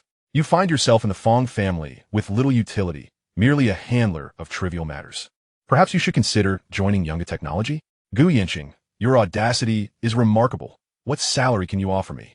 50 million a year. What does that sound? That is indeed a generous sum. Are you not concerned about my potential to leak trade secrets? Such endeavors require substantial investment. If you are willing to spend, I have no objections. Fang Qingxiao, observing the relaxed demeanor of Gu Yancheng, inquired, how much do you plan to invest? That remains a confidential matter, not to be disclosed. Hearing this, Fang Qingxiao regarded Gu Yancheng, whose confidence suggested he might indeed succeed in chip production. This industry possesses formidable technological barriers, demands extensive time and resources, and the breakthrough is not guaranteed. Chapter 148. Yun Mengxing pretending to sleep. What is this? Aren't you trying to poach me? You can't even share this much? You're still not one of us. Consider it carefully. This is not a trivial endeavor.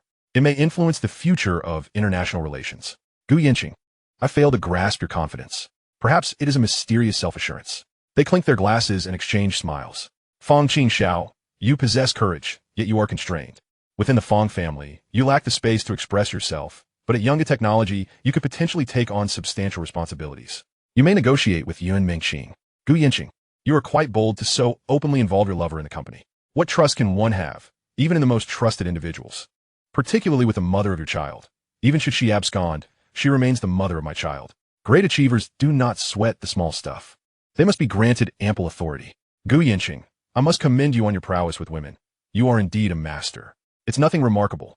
Gu Yancheng replied with a smile. The two conversed merrily. Gu Yancheng, do you believe I would accept your invitation? Remaining too long in the Fong family is not advantageous. You won't be able to take charge in the short term.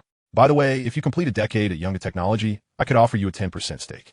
That's no trifling amount. Your worth will be reflected therein. Consider it carefully. Gu Yancheng, you are an enigma. My desire for talent is quite profound. Your lineage alone makes you valuable in my eyes. I believe that if you join, it could very well be your lifelong honor, transcending monetary concerns. This is about an ideal, a mission. Gu Yancheng, you certainly know how to paint a tantalizing picture. I am a man of my word. Observe my sincerity towards you. Yet you harbor ulterior motives. Sincerity is a rarity. In the realm of business, if you do not scheme against others, they will scheme against you. Fong Qing Xiao, contemplate this well. I must take my leave. My wife awaits my return at home. Remember, reflect on what I have said, and do send me an invitation to your wedding. Gu Yancheng hailed a cab home. Yi Luoyi awaited Gu Yancheng's return in the living room, glancing at the clock as it neared midnight. She considered calling, but restrained herself. Reclining on the sofa, her gaze fixed on her phone. Just then, Gu Yancheng entered, having thoughtfully brought her a bouquet of roses. Upon seeing him, Yi Luoyi sprang to her feet, dashing over in her slippers and throwing herself into his arms. Darling, why are you so late? I haven't tea past midnight yet, and I smell a barbecue. I don't mind that. Gu Yancheng revealed the bouquet from behind him, presenting it to Yi Luoyi. Her face lit up with joy as she released him, cradling the roses and planting several kisses on his cheeks, leaving Gu Yancheng grinning broadly. Yi Luoyi took his arm, ascending the stairs, her weight having proven worthwhile. As Gu Yancheng bathed, Yi Luoyi admired the roses, her heart brimming with happiness. She relished such unexpected surprises. He always prioritized her. Upon emerging from the shower, Gu Yancheng couldn't help but smile at her delight. Wife, are you truly so easily moved by a bouquet? I find joy in it. Is that so wrong? Indeed, my wife is both wise and clever. You merely know how to flatter me. Speak. Do you have plans for tomorrow? Are you visiting Yun Mengqing? Nothing escapes my wife's notice. I'm here to seek your permission. Ye Luoyi regarded Gu Yancheng. What fate is this, to have such an understanding and generous wife? You only know how to flatter and bully me. Should I bully others, you wouldn't be pleased. My dear wife. Gu Yancheng lifted Yi Luoyi, wrapping his arms around her neck. Darling, why haven't you conceived yet? Fear not. It will surely happen. Your husband has assignments to fulfill. Yi Luoyi laughed heartily, both of them familiar with the intimate dynamics they shared, having explored every conceivable position. Each encounter left them utterly exhausted, with Yi Luoyi nestled in Gu Yancheng's embrace. Darling, despite our efforts, why is there still no sign? Should we consider visiting the hospital for a checkup? No worries. Even if we haven't conceived, we are still joyous, are we not? Ye Luoyi se simile raudiatit farmt. Their harmony was palpable. If days passed without results, she felt a peculiar void. Yet, conception eluded them. Rest assured, my wife will certainly conceive. Indeed. Gu Yancheng, kisit ye Luoyi tenderli. Now let us sleep. They closed their eyes, holding each other close. After such a long time of marriage, their affection remained unwavering. At Yun Mengqing's residence, Gu Yancheng had informed her of his impending visit. Yun Mengqing granted her a day off, feeling cautious. As the rumors surrounding her and Gu Yancheng swirled online, yet no substantial evidence existed, she decided to take extra care with her appearance, sitting in the living room. Feeling a hint of anticipation, Gu Yancheng arrived with 2 large bags filled with vegetables, fruits, and prenatal supplements. He always used his key to enter. Yun Mengqing feigned indifference. Reclining on the sofa, upon entering, Gu Yancheng spotted her and set the items down before approaching. He touched her forehead, noting she did not have a fever. Seeing her lightly made-up face, he recognized her pretense. He stood quietly by, observing how long she could maintain the facade. Yun Mengqing, feeling his first gesture of affection, felt a flutter of happiness, but soon her patience waned, and she opened her eyes. Gu Yancheng's face beamed with joy. Gu Yancheng, are you being playful? Isn't this rather amusing? If you miss me, just say so instead of pretending. Who would miss you, you scoundrel? Yun Mengqing sat up, and Gu Yancheng gazed at her intently. The intensity of his stare made her feel slightly self-conscious. Why do you look at me so? Yin Meiqing, you're quite lovely. Suppressing a smile, she replied haughtily, is that something you need to mention? Gu Yancheng took a seat beside her, pulled her close, and kissed her directly. Caught off guard, Yin Meiqing didn't push him away this time. Realizing the inevitable, she chose to savor the moment, wrapping her arms around his neck in passionate response. Chapter 149, Indulging Oneself. Gu Yancheng was somewhat taken aback by Yin Meiqing's actions, yet he made no haste to release her. It was only when both were breathless that they finally parted. Gu Yancheng gazed intently at Yin Meiqing, who met his gaze without flinching, a blush gracing her cheeks. Yin Meiqing, have you taken the wrong medicine? She quipped, seizing a cushion and hurling it at him. You are nothing but a scoundrel, she declared. He caught the cushion effortlessly and then drew her back into his embrace, his hand resting on her abdomen. Have you had a checkup recently? Oh, so you do care about the child? I thought you could simply walk away. Gu Yancheng leaned in, pressing his ear to her belly, attentively listening for any sounds. And Yin Meiqing allowed him to do so. In Gu Yancheng's heart, once the child was born, it would be his own, free from any threats, and he would naturally shoulder his responsibilities. Though he heard nothing, he seemed to derive pleasure from this act. After several minutes, he lifted Yin Meiqing and settled her onto his lap. Dressed in her favorite high-slit qipao, the allure of the moment heightened the atmosphere of intimacy. Gu Yancheng caressed her figure unabashedly, while Yin Meiqing pressed his hand down. Don't move, I'm not yet 3 months along. A smile played on Gu Yancheng's lips as he inhaled the faint scent of her perfume, feeling a rush of impulse. He buried his head in her bosom, holding her close. Each encounter with Yin Meiqing brought him a sense of victorious delight, filling her heart with immense satisfaction. Yin Meiqing wrapped her arms around Gu Yancheng's neck, surrendering to him, knowing there was no escape, and decided to enjoy the moment fully. She was carrying a son, who would ultimately be the eldest. She had no intention of having him bear her surname. Now that their relationship was public, there was no need for concealment. Once the child is born, he will carry your surname, Gu. Upon hearing this, Gu Yancheng lifted his head to meet her gaze, realizing her transformation. The child will bear your surname, but do not entertain thoughts of inheritance. I will provide everything that is due.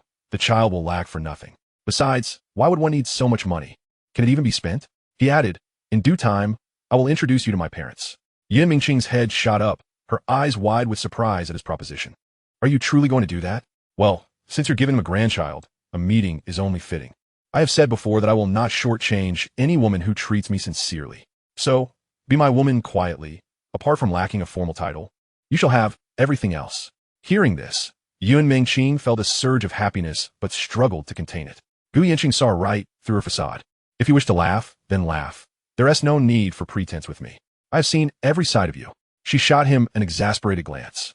Put me down. He responded with a playful kiss, clearly pleased with her transformation. Yin Meiqing, feeling emboldened, initiated a kiss, igniting a spark within Gu Yancheng. The sensation was delightful, affirming his prowess in matters of the heart, ensuring he would no longer be duped. After a few passionate minutes, Yin Meiqing released him, breathless, stating, I am hungry, go prepare a meal. Gu Yancheng set her down, genuinely heading to the kitchen, and Yin Meiqing watched his movements with satisfaction. Indeed, being with him and treating him well meant he would reciprocate. She realized that with Gu Yancheng, throwing tantrums or scheming was futile. His methods were numerous, and the fact that the Yi family could overlook so much was telling of the circumstances. Moreover, his declaration of investing $3.5 billion was impressive. Although she was unaware of the source of these funds, it demonstrated Gu Yancheng's financial acumen and his determination to elevate Yungu technology. As a founding figure of the company, she was acutely aware of its cash burn rate. Yet once successful, the prospects were revolutionary, breaking the monopolies of Western nations. His placing her in such a significant role, without any objections from Luoyi, indicated that he valued her highly. If she continued to be proud and stubborn, she might become an insignificant presence, even regarding the child. Her desire for the child to bear the surname Gu stemmed from wanting Gu Yancheng to take greater interest in the child. As these thoughts crossed her mind, a smile spread across her face. Rising, she approached the kitchen doorway, watching Gu Yancheng, who was donned in an apron, and while she felt no particular sentiment, she could not deny her happiness at the sight. As he had remarked, she had shed her past, with him extending the blade. Though the circumstances had fallen into Gu Yancheng's hands, she felt as though she had gained much more. A smile danced on her lips as she gently caressed her belly, realizing she too possessed moments of happiness. Gu Yancheng turned to see her by the doorway. Yin Meiqing, is your man not exceptionally charming? Can you feel it? Charming? To me, you will always be a rogue. He approached her, wielding a spatula in one hand, and draped his left arm around her, leaning in for a gentle kiss. If a man isn't a rogue, how can he conquer a woman? Are you as brazen with you, Luoyi? If I desire, I could be as roguish as I wish. He then resumed cooking, standing at the doorway. Yun Mengqing's lips curled into a smile. There was no need for her to feign anything. She longed to express her emotions freely, especially in front of this scoundrel. All right, go sit in the living room. I will call you when dinner is ready. As she retreated to the living room, a smile lingered on her face. He truly understood women well, knowing precisely what they desired. Chapter 150. Your mouth is truly filthy. Gu Yancheng busied himself in the kitchen for over an hour. Yun Mengqing sat alone on the sofa, occasionally snacking on fruit. She had begun to feel a little plump, and she knew that once the child was born, her figure might change significantly. She had resolved that after childbirth, she would swiftly regain her former self. She could leverage her motherhood, yet men were all the same. She still hoped to receive the emotional value she had experienced earlier from Gu Yancheng. Dinner is ready. Yun Mengqing rose, washed her hands, and took her seat at the dining table, where Gu Yancheng had already served her a plate of food. She picked up the chopsticks and took a bite of Gu Yancheng's dish. It was still the same, a homely meal, but undeniably well prepared. Gu Yancheng, would you be able to cook for me once a week? Yun Mengqing, do you wish for me to be your housekeeper? Just once a week. And it's for your son. So, how do you know it's a son? I have my ways. Listening to this, Gu Yancheng felt indifferent. Whether it was a son or daughter, he cherished them both equally. Are you coming or not? It's a bit difficult. I shall do my best. Are you that afraid of you, Luoyi? That's called respect, not fear. In that case, show me some respect. I am carrying your child, Gu Yancheng. You ought to take it a bit more seriously. With a smile, Gu Yancheng replied, all right, let's eat quickly. I'll try my best. Yun Mengqing said nothing further. Gu Yancheng served her more dishes, and she felt pleased. His vague response was, in essence, an acquiescence. However, Luoyi truly possessed the art of husband management. She could make a man like Gu Yancheng bow to her will, a rare skill that most women could not achieve. This was indeed wisdom. It validated the old adage that no matter how a man behaves outside, as long as his primary partner treats him well, he would have no reason to part ways with her. Even if a woman were to demand a significant portion of his wealth, he would still comply. Gu Yancheng was in such a state, and Yun Mengqing couldn't help but admire Luoyi's tactics. Yun Mengqing also took the initiative to serve Gu Yancheng, and neither spoke. Yet their lips curled into smiles, each understanding the other without words. After the meal, Gu Yancheng cleared the table, unless witnessed firsthand. One would find it hard to believe the stark contrast in his demeanor. She sat on the sofa, waiting for him. Once he returned to the living room and sat beside her, they maintained a comfortable distance. After a while, Yun Mengqing wrapped her arm around Gu Yancheng's and rested her head on his shoulder. He felt no discomfort, and they simply sat there. About half an hour later, Yun Mengqing unexpectedly fell asleep against him. He lifted her gently and carried her back to the room they shared, which was tidy. Gu Yancheng laid her down, covered her with a blanket, and then lay beside her, softly brushing her hair with his fingers, gazing at her. Truthfully, upon closer examination, she appeared to be an innocent woman. Deep down, Gu Yancheng felt a sense of debt towards her, for some things could not be compensated with money. She had taken the initiative to stir things up, and he had no choice but to respond accordingly. Otherwise, the situation would become unmanageable. Enduring grievances was a part of life. As long as they communicated calmly, he would treat her well. Unbeknownst to him, Gu Yancheng also drifted off to sleep.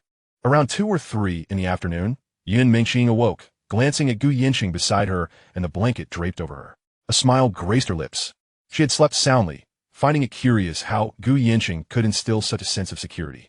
He may be a rogue, but when he showed tenderness, it was truly irresistible to any woman. Yun Mengqing raised her hand and gently caressed his face with a hint of affection. At that moment, Gu Yancheng suddenly opened his eyes, and their gazes locked, her hand still resting on his cheek. Startled, Yun Mengqing quickly withdrew her hand. Gu Yancheng, however, pulled her into his embrace, their noses nearly touching, and then he kissed her. Gu Yancheng, Yun Mengqing pushed him away.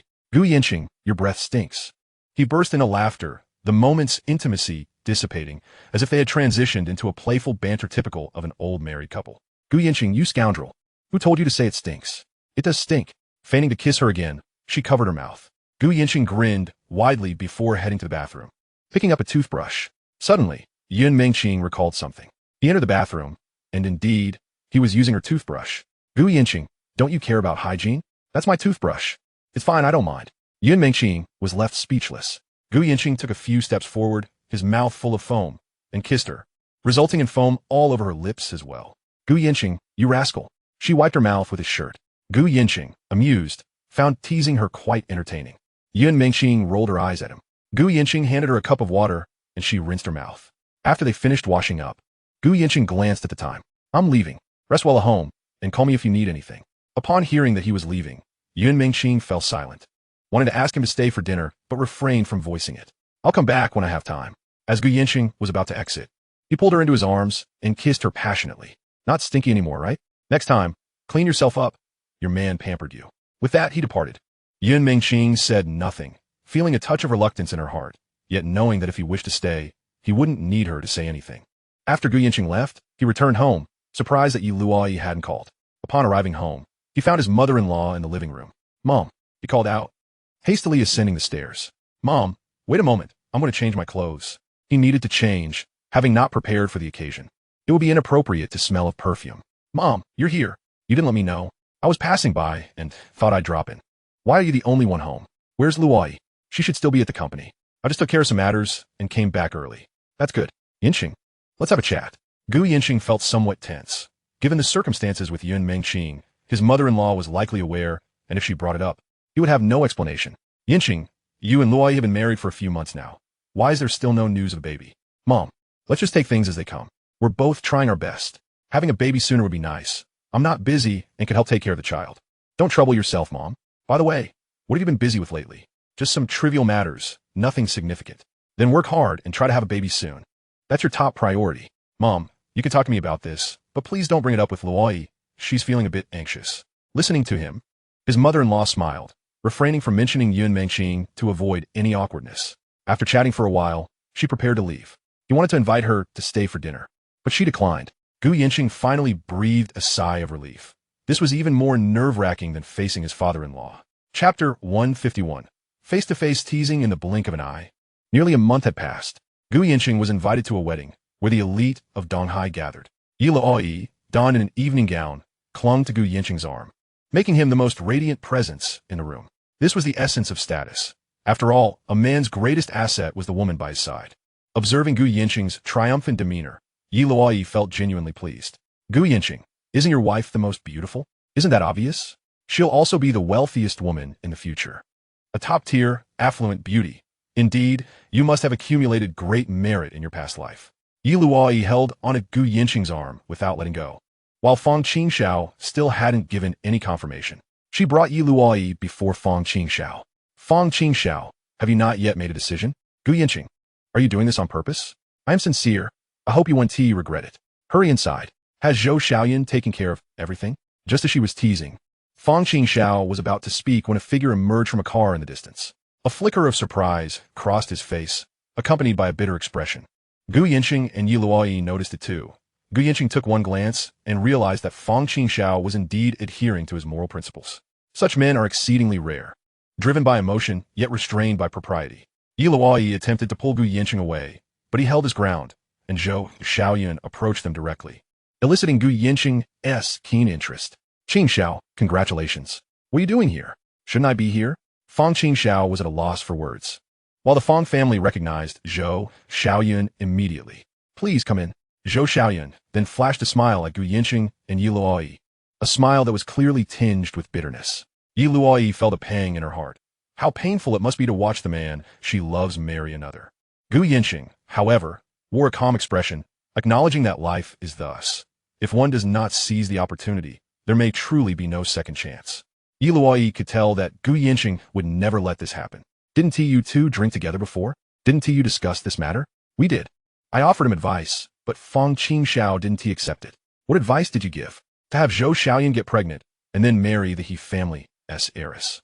Gu Yancheng, I knew you would propose such a terrible idea. What about Zhou Xiaoyan? Gu Yancheng dared not say more.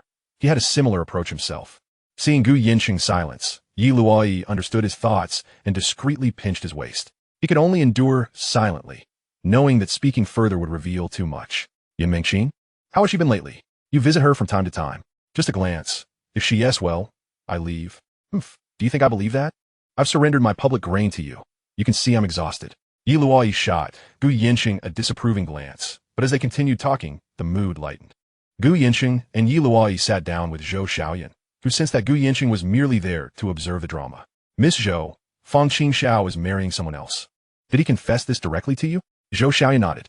Gu Yancheng was truly speechless. He was such a fool. I suggested he have you pregnant, and then marry he Zi. Zhou Xiaoyan looked at Gu Yancheng, her eyes reflecting confusion and anger. Miss Zhou, now that you see Fang Qingxiao as family background, he cannot extricate himself. He cannot marry you, but that does not hinder his love for you. Ye Luoyi ingtagestet. Her patience wearing thin. This theory of a scoundrel made her want to strike him. Consider my words. Gu Yancheng refrained from saying more, knowing when to stop. Gu Yancheng, are you trying to provoke me? With your hand. Wife, I merely wish to facilitate a match. It's a meritorious deed. Ye Luoyi slapit Gu Yancheng. Clearly vexed, she did not endorse such notions, believing instead in unwavering devotion and companionship with her husband until old age. The situation with Yun Mengqing was something she felt compelled to compromise on. She could turn a blind eye to certain things, but that did not mean she would tolerate Gu Yancheng sharing his affections with another woman. Glancing beside him, Gu Yancheng noticed Han Yunting had arrived, along with Zhao Qingying, which piqued his interest. He smiled at both of them. The balance of power had shifted, and the Han family had to lower their prices, leaving almost no profit margin, especially since the Guiyao Group's prices undercut theirs, squeezing their market share. Gu Yancheng prepared to approach Han Yunting. President Han, it's been a while. You still have your charm, and Miss Zhao looks radiant as ever. Their expressions darkened. They could discern the mockery in Gu Yancheng's words. President Han, your tolerance is commendable. You are not to be compared with the likes of us.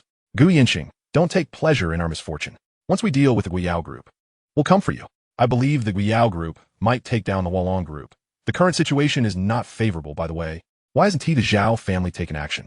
This is not typical for in-laws. Zhao Qingying's face turned ashen. Gu Yancheng, this is all you're doing. You are truly despicable. Miss Zhao, you cannot slander me. I am merely a humble son-in-law of the Yi family. I have done nothing wrong. Do not accuse me unjustly. You are still trying to argue. Han Yunting's face was grim, as he too understood that Gu Yancheng was deeply involved in this matter.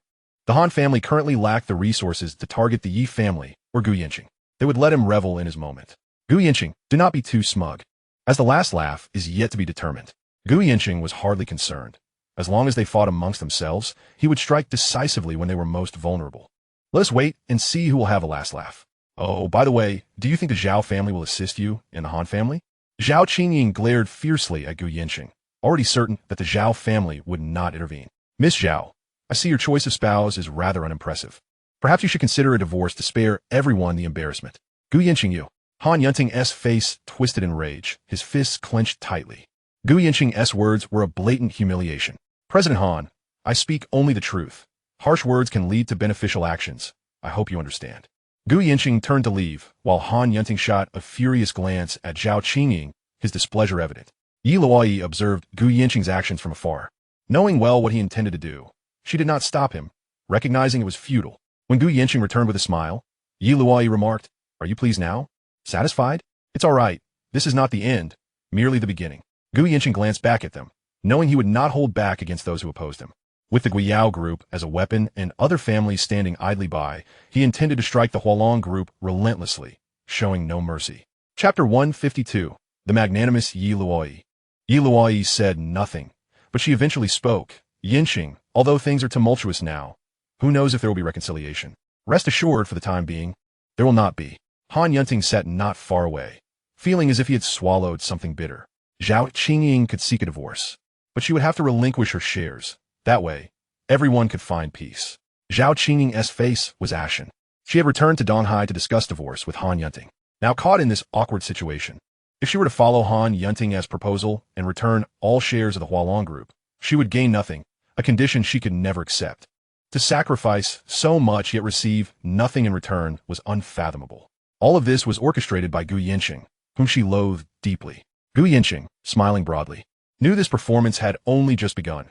Once the Guiyao Group drained the Hualong Group of half its life, he would personally step in. From her position, Zhao Qingying could see Gu Yancheng, who was laughing and chatting. The more she thought about it, the angrier she became. She would not let Gu Yancheng off the hook. Watching him banter with Yi Luoyi, she suddenly thought of Yun Mengqing. If he could treat her this way, so could she. Rising, she strode directly to Gu Yancheng and Yi Luoyi. Yi Luoyi, Yun Mengqing is pregnant, and the child belongs to Gu Yancheng. Gu Yancheng gazed at Zhao Qingying, utterly astonished by her foolishness. Yi Luoyi, maintaining her composure, smiled and inquired, How do you know that Yun Mengqing is carrying my husband's child? Do you possess any evidence? Those photographs are sufficient to elucidate the matter, Zhao replied. However, I beg to differ. Without a paternity test, I refuse to believe anything. It could very well be a setup. Gu Yancheng regarded Zhao Qingying with a bemused smile, thinking her intelligence was severely lacking. Yi Luoyi, your husband has been unfaithful, cavorting with another woman, and yet you remain unfazed. Miss Zhao, one may indulge in reckless eating, but one must not speak carelessly. I trust my husband. Zhao Qingying's anger intensified. Yi Luoyi, can you truly tolerate his infidelity? Relying solely on a few photographs. Who's to say someone isn't conspiring against him? Without evidence, I remain unconvinced. Gu Yancheng, wrapping his arm around Yi Luoyi's waist, smiled at Zhao Qingying. Miss Zhao, we happen to be on the territory of the Fong family today. Perhaps we should clarify matters. Or perhaps you would like to announce your divorce from Han Yunting and your union with Fong Qinghan. That could indeed be a formidable alliance. Get lost. Zhao Qingying seethed, unable to comprehend Yi Luoyi's indifference. Miss Zhao, I am honored to be invited to Fong Qingxiao's wedding today. Your behavior is quite unbecoming. What was that behavior of yours just now? Zhao, a lady of high birth, was confronted by Yi Luoyi, a mere commoner, and it felt rather disgraceful. Hearing this, Yi Luoyi found it hard to maintain her composure. It was truly a cruel blow. Gu Yancheng, you are a despicable and shameless man, and you are equally despicable. A woman of dubious conduct, he retorted. Zhao Qingying trembled in fury, wishing to slap Gu Yancheng, yet in such a setting, she could only storm away. Gu Yancheng helped Yi Luoyi to her seat, almost attending to her every need. She was certainly a source of pride for him. Yi Luoyi understood Gu Yancheng's need to maintain appearances, knowing that at home, he could be reprimanded without hesitation. Observing the scene, Zhou Xiaoyan glanced at Gu Yancheng and then at Yi Luoyi. Han Yunting, witnessing Zhao Qingying's defeat, had anticipated this outcome. Gu Yancheng's presence here indicated that the Yi family had chosen not to pursue the matter with Yun Mengqing. Han Yunting, are you just going to swallow your pride? Your Zhao family can intervene, while our Hualong group is at odds with Guiyao, yet you act as if nothing is amiss. Is that appropriate? This matter is beyond my jurisdiction. The conditions for divorce are yours to negotiate. Han Yunting offered no warmth in his response. At noon, the wedding commenced punctually. As Fong Qingxiao took He Zi's hand and they exchanged rings, Zhou Xiaoyan struggled to hold back her tears. After 8 years of love, she could only bear witness to him marrying another. The moment Fong Qingxiao slipped the ring onto He Zi's finger, he turned to Zhou Xiaoyan, his heart aching with profound sorrow. Following Fong Qingxiao's gaze, He Zi too spotted Zhou Xiaoyan, while Gu Yancheng shook his head at the unfolding drama. Indeed, it was a poignant truth that lovers often remained unfulfilled. Zhou Xiaoyan averted her gaze and rose to leave. Fong Qingxiao could only watch helplessly as she departed. He Zi was well aware of Zhou Xiaoyan's existence, but now she was the victor, having informed Zhou Xiaoyan of the wedding. She wanted to convey that Fong Qingxiao was now her man. He Zi clung to Fong Qingxiao's arm, who cast a glance her way. The wedding continued smoothly, yet he lacked the courage to pursue Zhou Xiaoyan. He represented the Fong family and bore its responsibilities. Yi Luoyi observed the scene and felt a pang of discomfort. Husband, wouldn't it have been better if Fong Qingxiao had chosen Zhou Xiaoyan earlier? Old Master Fong would never have agreed, especially since Fong Qingxiao, as the third-generation heir of the Fong family, is destined to marry someone of equal standing. I invited him to Yingu Technology, but he declined. Had he followed my lead, such a situation would never have arisen. Gu Yancheng, do you think so little of Zhou Xiaoyan? Gu Yancheng fell silent at her remark. Yi Luoyi, dissatisfied, resolved to address the matter upon their return. After the wedding, as Gu Yancheng and Yi Luoyi prepared to leave, they turned a corner to find Zhou Xiaoyan absorbed in tears. Yi Luoyi felt a twinge of pity, but Gu Yancheng could only drive away. Everyone has their own fate. It is not merely a matter of seizing opportunities. Some things are simply destined to be unattainable. Husband, it's truly tragic, this love that cannot be fulfilled. Thus, you must cherish me all the more. You are fortunate to have encountered such a talented, graceful, and emotionally intelligent man as myself. Your happiness in this lifetime is assured. Yi Luoyi turned to Gu Yancheng. Do you not feel a pang of conscience when you say such things? Perhaps a little, he admitted. At least you acknowledge it. You owe me. Indeed, what can I say? My wife is an unparalleled beauty, gentle, virtuous, and wise. I must cherish you well. You merely know how to flatter me. But there is little action behind your words. Dear wife, search your heart and ask yourself, have I not taken action? I toil tirelessly, exhausted as if I were a mere servant. Yi Luoyi playfully struck Gu Yancheng, irritated by his frivolous remarks. Chapter 153. Willingness. Now all is tranquil. What are your plans moving forward? To live a steady life. Your short video team has been established, has it not? Indeed, Tianxia Investment has also funded several projects. And Yungu Technology is on the right track, continuously hiring. At least the various teams are forming. From here on, spending will be the focus. You are truly a hands-off manager, doing nothing, Luoyi teased. Your husband merely sets the strategic direction. Let others handle the rest. No need for worry. How splendid. Though Luoyi jested, she could not deny that he was indeed managing well. Having chosen capable individuals who diligently worked for him, Xiao Yuejin generating profits and Ren Muxue overseeing the company, leaving her to manage the burdensome tasks. Gu Yancheng, have you seen how exhausted Ren Muxue is? Managing Tianxia Investment and Yungu Technology, yet she never complains. What kind of charm do you possess that makes her so devoted to working by your side? Charisma, I suppose. I have told her to focus on significant matters while delegating the minor ones. If she insists on doing everything herself, what can I do? Charisma? What else could it be? Let me warn you, if you have any other ulterior motives, I will not hesitate to confront you. Look at your company.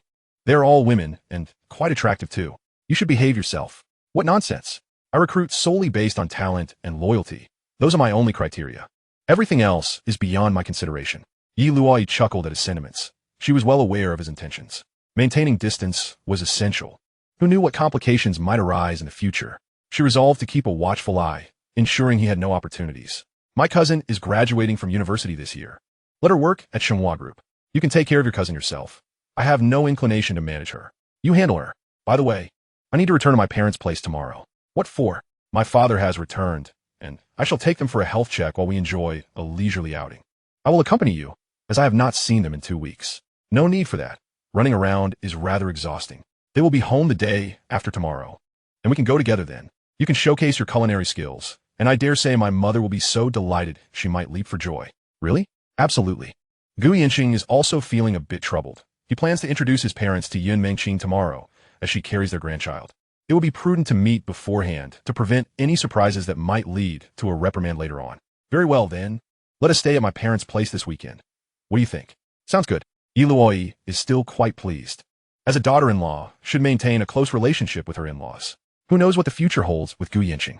With his parents on her side, Gu Yancheng will find it difficult to advocate for himself and may need their support for fairness. The next day, Gu Yancheng sets off early, driving to Yun Mengqing's residence. He has informed her in advance, and she feels a bit anxious, unsure of how to meet his parents. Upon his arrival, he finds Yun Mengqing beautifully adorned, her face radiant with joy. She dons a fitted long dress that hugs her figure, complemented by winter tights, a white sweater, and a casual yet elegant shawl. Gu Yancheng, captivated by her appearance, sweeps her into his arms. What are you doing? She exclaims. The danger period has passed, as you know. We are heading to your parents' home. Put me down. Just a moment, it's fine. In the room, Gu Yancheng gazes at the alluring Yun Mengqing, his eyes filled with desire. As he draws the curtains, she understands his intentions, fearing for her carefully applied makeup. Can't we wait until we return? No. Yun Mengqing does not resist. Instead, she begins to undress, choosing to embrace the moment. Piece by piece, their garments fall away, and Gu Yancheng closes the distance, showering her with kisses as she wraps her arms around him. Becoming increasingly enraptured, the sounds of their passion resonate in the room, and she no longer feels the need to hold back, their bodies instinctively moving in harmony. Her cheeks flushed with a rosy hue. Gu Yancheng's movements are gentle, and as Yun Mengqing surrenders to the moment, a wave of pleasure washes over her. She clings to him tightly. After more than an hour of intimacy, Gu Yancheng finally pauses, and Yun Mengqing, exhausted, lies in his embrace. Gu Yancheng, it's getting late. Shouldn't we leave? He rises, carrying her towards the bathroom, where they stand under the shower head. Will your parents throw me out? Not with me around. But in this matter, you have done nothing wrong. Hearing his words, Yun Mengqing gazes up at him, surprised to hear him speak so reassuringly. Then why do you treat me this way? Why so harshly? You are simply too alluring. I wish to possess you. No, that cannot be. You must be lying. There must be another reason. How could that be? You are irresistible, fully ripe. As a man, how could I not desire you? Yi Luoyi is far superior to me.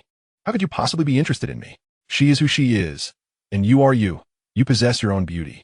As Gu Yancheng bathes her, tenderly caressing her face, he adds, from now on, simply be my woman and the mother of my child. Yungu Technology awaits your return. Yun Mengqing embraces him, the water cascading over them, a moment of intimacy and harmony. We must hurry and wash up, otherwise, we truly will be late, he quips. Startled, Yun Mengqing quickly releases him. You wash me. Holding a towel, she begins to wash him, tracing her fingers over his well-defined muscles, his physique impressive and his technique exquisite, bringing her immense pleasure. After a few minutes, they finish washing. Dressed, Yun Mengqing grabs her coat, waiting for Gu Yancheng to help her into it. She plans to do her makeup in the car, fearing she might run out of time. Despite being over 30, her skin remains fair and naturally exquisite.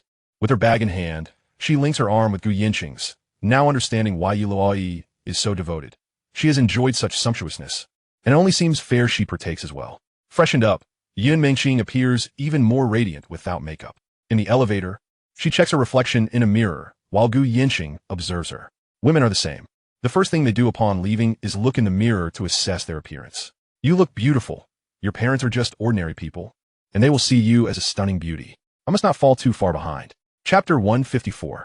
Introducing Yun Mengqing to the parents. Upon hearing this, Gu Yancheng comprehends instantly, but refrains from commenting. Shouldn't I buy something for them? Should we not stop by a store? There is no need to purchase anything. Your presence alone is the surprise. Still, it feels improper to meet the elders empty-handed. Enough. Let us not engage in these trivialities. Just listen to me. Gu Yancheng pats her gently on the belly. This is the gift they cherish most. Yun Mengqing is primarily anxious. Meeting Gu Yancheng's parents feels far more daunting than meeting Luoyi. What if your parents disapprove and send me away? Gu Yancheng teasingly replies. My parents reside in Yi Luoyi's home. The villa registered under their name was purchased by her. I have no fixed assets and even carry debt. Yun Mengqing turns to him, surprised. You have nothing? And you're in debt? What's wrong? Are you shocked that I'm living off my older sister? How could that be? You have invested 60 billion in Yungu and Tianxia. You bought me a villa and gave me cash, yet you're in debt? All my funds come from Yi Luoyi's family. Shares in Shenhua Group were mortgaged for 20 billion. Otherwise, as an ordinary person, how would I have such funds? So you must understand that everything I have stems from Yi Luoyi. Why not repay the bank loan and invest that money into Yungu Technology and Tianxia Group? You need not worry about that. I have it all under control. I have plenty of soft rice to eat. Listening to his words, Yun Mengqing finds his audacity surpasses even that of a fortress. Gu Yancheng drives Yun Mengqing to his parents' home. Along the way, she applies light makeup, and he calls his parents to inform them he will be bringing someone and will prepare a couple of extra dishes for lunch. Yun Mengqing feels a flutter of anxiety. Yi Luoyi is undoubtedly favored by his parents, and they will likely side with her, making it possible for her to be sent away. Upon arriving at the community, Yun Mengqing hesitates to exit the car. We've arrived. Let us get out. Perhaps we should just avoid this meeting. Whether early or late, we must face it. We are already here. If they scold me, it will be directed at me alone, so do not worry. Gu Yancheng disembarks first, circles to her side, unbuckles her seatbelt, and gently pulls her out of the car. With an assertive grip, he guides her upstairs. I have said, aside from not being able to give you a title, I will provide you with everything else. But there are no buts. Just stand behind me. Yun Mengqing feels a sense of security wash over her. After all, she carries their grandchild, so what is there to fear? She steels herself, reminding herself that their approval is secondary. What truly matters is Gu Yancheng's stance. She has seen it, and that is enough. As they arrived at the entrance, Yun Mengqing couldn't help but feel a pang of anxiety. Gu Yancheng knocked on the door, and it was Gu's father who answered. Upon entering, Gu's father was taken aback. This was not his daughter-in-law Yi Luoyi, but rather an unfamiliar woman. His expression darkened immediately. Gu's mother emerged from the kitchen and, upon seeing Yun Mengqing, was likewise momentarily stunned. Mom, Dad, allow me to introduce you to your daughter-in-law, Yun Mengqing. Upon hearing this, Yun Mengqing was taken aback. She hadn't anticipated Gu Yancheng would speak so boldly. Gu's father, visibly displeased, retorted angrily, You insolent brat, come with me. Yun Mengqing watched this scene unfold, feeling somewhat bewildered. It was precisely as she had imagined. Gu's mother scrutinized Yun Mengqing closely, while undeniably beautiful. She appeared to be slightly older than her son. Dear girl, please take a seat in the living room. We need to have a word with him first. Yun Mengqing nodded in response, and Gu's mother poured her a glass of water. Thank you, Auntie. In the room, Gu's father confronted Gu Yancheng. How dare you seek out another woman and bring her here to meet us? Immediately take her away. You are living with Luoyi and enjoying her kindness. How do you expect us to face her? You've brought disgrace upon the Gu family. Gu Yancheng, unfazed, even bore a hint of smile as he replied, She's pregnant, and Luoyi is aware of it. I brought her here so you could meet her. The expressions of Gu's father and mother turned incredulous. Pregnant? Luoyi knows? Yes.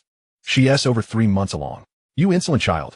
If you dare to deceive us, I will break your legs. You can look forward to being grandparents. As for Luoyi, you needn't worry. Mom will take care of her when she has the time. Gu's father and mother gazed at their son, disappointed that he would forsake a stable life for such a situation, feeling they had wronged Luoyi. How can you expect us to face Luoyi after this? Engaging in such disgraceful conduct. Things remain unchanged. If you do not wish to meet Yancheng, then it is of no consequence. Bringing her here was merely my gesture of goodwill towards her. What nonsense are you speaking? She carries your child. Is this how you treat her? You are capable of handling this. You need not concern yourselves with it. Just wait to embrace your grandchild. Gu's father, though furious, felt powerless. What more could he say? It was impossible for him to acknowledge Yancheng. After dinner, you should leave quickly, out of sight, out of mind. If our relatives and friends find out about this, it will be a disgrace. Be a bit gentler. At least she's carrying your grandchild. Get out, get out. Just seeing you makes me angry. Tomorrow I will bring Luoyi. Do not let anything slip. You insolent child, how dare you? Father, this is how it is. You need not concern yourself with the details. I have spent little to no time with Yancheng. When Mom has time, she can check in on her, and that will suffice. You truly are something else. Gu's father and mother, being traditional in their views, were unlikely to accept this situation, but perhaps the prospect of a grandchild might change things. Think it over. With that, Gu Yancheng exited the room. Yancheng, holding the cup, felt an overwhelming sense of tension. She had anticipated this outcome, just as Gu Yancheng had. Yet she remained grateful for his decision to bring her along. Gu Yancheng sat beside her, took the cup from her hands, and drank from it. After placing the cup down, he gently patted her hand. Do not worry. Your man is quite capable. This is merely a minor issue. Uncle and Auntie are quite upset. Perhaps we should leave soon. Regardless, we should at least have lunch before departing. Yancheng felt as though she were sitting on pins and needles. She truly believed they should not have come, as it made things uncomfortable for everyone involved. I think we should head back. We've seen enough. Why be anxious? Even if my parents are angry, they will not take it out on you, especially considering the grandchild. As Gu's father and mother emerged from the room, Yancheng stood up, resembling a remorseful schoolgirl, lowering her head slightly and avoiding their gaze. Chapter 155, Captivation. Gu Yancheng also stood, placing an arm around Yancheng's shoulders. He didn't mind the reprimand, but he could not allow her to suffer any indignities. Mom, we are hungry. I am in the midst of preparing a meal. Gu's mother's gaze inadvertently fell upon Yancheng's belly. Mengcheng, please take a seat. Gu's father settled onto the sofa. Yancheng addressed him softly. Uncle. Gu's father offered no response. Dad, I'm speaking to you. I'm not deaf, sit. Yancheng gently extricated herself from Gu Yancheng's embrace and obediently took a seat, her hands resting nervously on her lap. Gu's father remained silent. From his perspective, not expelling her was already a concession. Yancheng sat there, hesitant to speak. As the atmosphere grew increasingly oppressive, Gu Yancheng considered leading her to another room, but she declined. Given the current circumstances, it would only further antagonize his parents. Gu's father scrutinized Yancheng. He had his own assessment.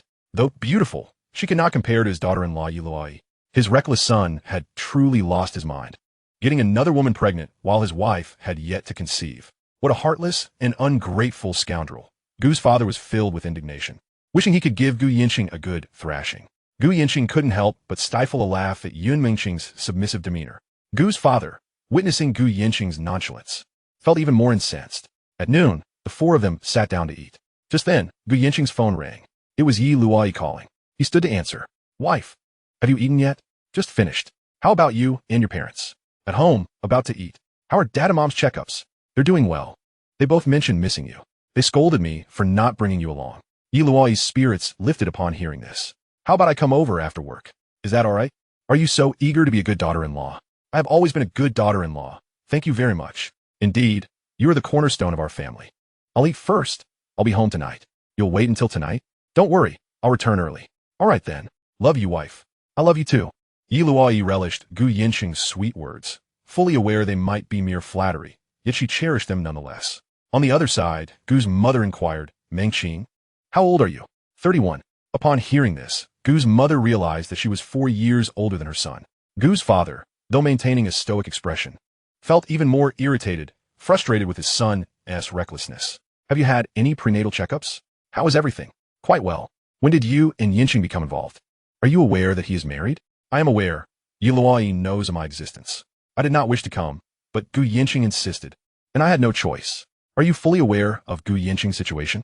Following him will undoubtedly bring you hardships. Is that what you desire? Yancheng replied, I do not seek any titles. I am content with a peaceful coexistence. I will not intrude upon his relationship with Yi Luoyi. I'm also aware that I cannot compare to her. Gu's father and mother were taken aback by her words.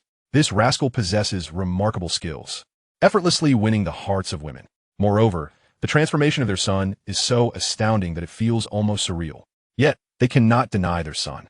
Do you not feel aggrieved? Not at all. I have turned 30 and am now pregnant, so I will focus on nurturing my son. Will your family support such a decision? It's fine. I can make my own choices. At that moment, Gu Yancheng emerged, and both his parents wore disapproving expressions. It was somewhat infuriating. Mom and Dad, what is with that expression? You have gained a daughter-in-law and a grandson. Should this not be a cause for joy? Yancheng was taken aback, sensing that his parents did not favor her. This was understandable. Yi Luoyi had always treated them exceptionally well, and her presence was likely perceived as a considerable inconvenience. The atmosphere became tense. Gu Yancheng served food to Yancheng. From his perspective, it was only natural to take care of her. His parents' criticism was inconsequential, and he did not wish for Yancheng to feel too uncomfortable. Let's eat. Yancheng was cautious, scarcely daring to speak. Gu's mother, mindful of Yancheng's pregnancy, took the initiative to ease the tension, saying, "Do eat more." "Thank you, Andy." The meal was spent in a somewhat strained atmosphere, with Gu Yancheng occasionally serving dishes to Yancheng. She understood that he was protecting her, and that was enough. As the meal concluded, after sitting for a while, Yancheng subtly signaled to Gu Yancheng that it was time to leave. Gu Yancheng considered his father's stern demeanor, which had been present since their arrival, inadvertently placing much pressure on Yancheng. Regardless, they had acknowledged her and the child's existence, and that sufficed. "Mom, Dad, we are leaving." Gu's father remained silent, his unspoken words urging them to depart promptly. Gu's mother, however, was somewhat more amiable. Once outside, Yancheng let out a long sigh of relief. She truly felt a bit anxious in the presence of Gu Yancheng's father. "Why so tense? Your father hardly spoke the entire time. He is quite a serious and traditional person, but he wouldn't say anything to you. His ire is directed at me. Are you not worried about your parents at all? If I couldn't handle such matters, I wouldn't have brought you here." Gu Yancheng wrapped his arm around Yancheng as they descended the stairs to return home. Once they were in the car, Yancheng finally relaxed. Those few hours had felt like an eternity. "Gu Yancheng, I would prefer not to see them again. It was incredibly awkward. I intend to have my mother visit you occasionally to look after you." "No need. It would be too uncomfortable with your mother around. Besides, having Annie take care of you is sufficient. It's up to you. If you wish, I can have my mother frequently check on you." Hearing this, Yancheng felt an undeniable joy. He was already making the utmost effort. Upon returning home, Yancheng relished her freedom, doing as she pleased. Gu Yancheng laid his head on her lap, closed his eyes, and soon fell asleep. As she gazed at the slumbering Gu Yancheng, this complex man, domineering, gentle, and meticulous, she found herself gradually succumbing to her emotions. She could not comprehend why she had once vehemently scolded and detested him, yet now felt a peculiar affection. Even without a formal title, she was willing to follow him, for he provided her with warmth and a sense of reliance. This feeling of relaxation was unfamiliar to her.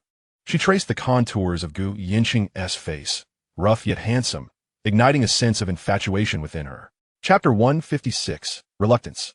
Yancheng cautiously observed Gu Yancheng, feeling an unparalleled sense of happiness. Though these moments were fleeting, they filled her with profound satisfaction. She finally comprehended why Yi Luoyi loved him so deeply, even overlooking her own presence. Without first-hand experience, one could never truly understand such feelings. She leaned down and placed a gentle kiss on Gu Yancheng's lips, her smile brightening her face. After nearly an hour of sleep, Gu Yancheng opened his eyes. "You didn't wake me?" he asked, concern lacing his voice. "Not all," she replied. Hearing this, Gu Yancheng picked her up in a princess carry. "If you watch me sleep, then I must watch you sleep as well." Yancheng wrapped her arms around his neck, her face alight with joy. "But I do not wish to sleep. I simply want to look at you and keep you company." Gu Yancheng, witnessing her gentle demeanor, could not suppress his smile. He gently set her down on the bed in the bedroom, lying beside her and gazing at her. "Go to sleep. I'm not tired. If I fall asleep and wake up, you will be gone." Gu Yancheng chuckled at her words. "I am not going anywhere. If I miss you, I shall return." What was initially a tender and moving sentiment turned into a source of amusement at Gu Yancheng's words. Yancheng was taken aback by his playful response, and she chuckled softly. "All right, sleep well. I will wait for you to wake before I leave." Gu Yancheng held her close, aware of the discomfort she felt at his family's home. Yancheng was content in his embrace, gazing at him, unwilling to sleep. Gu Yancheng planted kisses on her lips several times. "If you do not sleep, I shall kiss you until your lips swell. Hurry and sleep. Yun Mengqing closed her eyes, wrapping her arms around Gu Yancheng, a smile gracing her face as she pressed tightly against him, fearful of his departure. Observing Yun Mengqing's transformation, Gu Yancheng thought this was how a woman should be, quietly embodying gentleness and serenity. Watching her sleep peacefully, he gently released her, covering her with a blanket before quietly exiting the room. Yun Mengqing opened her eyes, having not truly slept. She sensed Gu Yancheng's departure, but felt powerless to stop him. She could only let him leave, her heart heavy with reluctance. At that moment, she envied Yi Luoyi, the woman who could have Gu Yancheng by her side every day. After lying on the bed feeling dejected for a while, she got up and discovered Gu Yancheng not gone, but busy in the kitchen. Her disappointment instantly transformed into delight. She hurried into the kitchen to embrace him. I thought you had left. I am preparing dinner. I will finish cooking before I leave. Yun Mengqing released him, standing at the kitchen door, watching him work busily, a smile never leaving her face. She was increasingly fond of this sensation. Happiness could indeed be so effortlessly attained. Gu Yancheng, could you visit me once a week? Gu Yancheng turned to look at the expectant Yun Mengqing. All right, whether I can come or not, I will inform you in advance. Yun Mengqing's face lit up with joy, and Gu Yancheng realized he had done all he could for her. After finishing their meal, it was nearly 7 o'clock, and Gu Yancheng needed to return home. However, as there was no one at his house, he waited for Yun Mengqing to finish her shower before he left. As Gu Yancheng was about to depart, Yun Mengqing felt a pang of sadness. Before he could open the door, she embraced him and kissed him. Gu Yancheng lifted her, and they shared a kiss for several minutes. All right, get some rest. I must head back now. Okay. Yun Mengqing watched Gu Yancheng enter the elevator, her eyes brimming with reluctance. Gu Yancheng was meticulous about his return home, ensuring that no lingering sense of perfume or any anomalies preceded his entrance. Upon seeing him arrive, Yi Luoyi immediately rose to greet him. Darling, why are you so late? Have you eaten? I have. Did you not have dinner? I did. Just let me take a shower first, and I'll join you shortly. I'm feeling a bit tired today. All right. Gu Yancheng had indeed been quite occupied throughout the day. Yi Luoyi looped her arm through his as they ascended the stairs. Tomorrow, we should buy some gifts to take home. What would be appropriate? We're family. There's no need for gifts. Just spending a day with us will delight them. They will be thrilled that you're coming. My parents adore you. Don't you want to consider your wife's worth? What in-laws wouldn't cherish someone like me? Indeed, my wife is the most extraordinary woman in the world. Of course. Yi Luoyi beamed with pride, determined to ensure Gu Yancheng could never truly part from her. Even if he were to entertain other women, it must remain clandestine. She would always maintain her position. She understood that through her sacrifices, she could attain her desires. Gu Yancheng was a man who shunned constraints, adept at letting go when necessary. He conducted his business with ease, and those unfamiliar with the reality often mistakenly believed he was merely dependent on the Yi family. He simply chose not to be bound. He was capable of standing on his own. Yi Luoyi presented him with sleepwear, content merely to be by his side. Most of his time belonged to her, a fact she was acutely aware of. Even if he were to seek out Yun Mengqing or other women, he would ultimately return, and that was sufficient for her. She did not concern herself with the ethics of deception. He needed some pretext for freedom, and as long as it was plausible, she would turn a blind eye, maintaining a semblance of harmony in their household. After Gu Yancheng finished his evening routine, he embraced Yi Luoyi as they drifted into slumber. His body soft and warm. She preferred him a bit more robust, but the sensation was what mattered. He found it difficult to sleep without holding a woman at night. The following day, Gu Yancheng took Yi Luoyi home, having forewarned his parents to keep their lips sealed. Yi Luoyi led him to the mall, where they purchased several items, including a watch and a belt, along with a designer handbag for Gu's mother. Gu Yancheng could not help but feel pleased by his wife's attentiveness towards his ordinary parents. No man could ignore such respect. Darling, my parents will surely appreciate this. How could they not? This is genuine gold. Be careful, or I'll tell on you. You're the one who is always telling tales. Who is the tale teller? The moment her words fell, they bumped into Zhao Qingying. At that moment, she appeared to revel in mischief, holding photographs of Gu Yancheng, images of him driving, entering the community, even surveillance footage. Yi Luoyi, do you know what he was up to all day yesterday? Gu Yancheng's expression shifted instantly. Zhao Qingying relished the sight of his dismay. Hearing her words, Yi Luoyi selectively retorted, Zhao Qingying, you are so intent on these foolish antics. Let me be clear, I know Yun Mengqing, and I am aware that she is carrying my husband's child. So what? A fortune cannot buy my happiness. Mind your own business, you meddle too much. You can't even sort out your own divorce, yet you are calculating our affairs. Zhao Qingying's face turned a shade of green with anger. Gu Yancheng had no intention of letting her off easily. She was truly intolerable, provoking him repeatedly. Darling, let us go. Yi Luoyi, you are simply unwell. Gu Yancheng stepped up to Zhao Qingying, who instinctively took a few steps back as he warned. Zhao Qingying, rest assured, I do not strike women. But it appears you have yet to learn your lesson. I will be of assistance. With that, he took Yi Luoyi and departed. Why is my fate so fortunate? While others bear burdens, I enjoy the fruits of my labor. You still have the audacity to speak? What do you do all day? You know your own heart. Gu Yancheng maintained a smile. My dear wife, I do not wish to upset you. A white lie. After all, I cannot directly say I was seeing her, can I? You would be pleased to hear that, would you? I know I cannot escape your keen perception. My wife is the epitome of cleverness. Regardless. We cannot spend the night apart. You decide. The words of my wife are law. Whatever she says goes.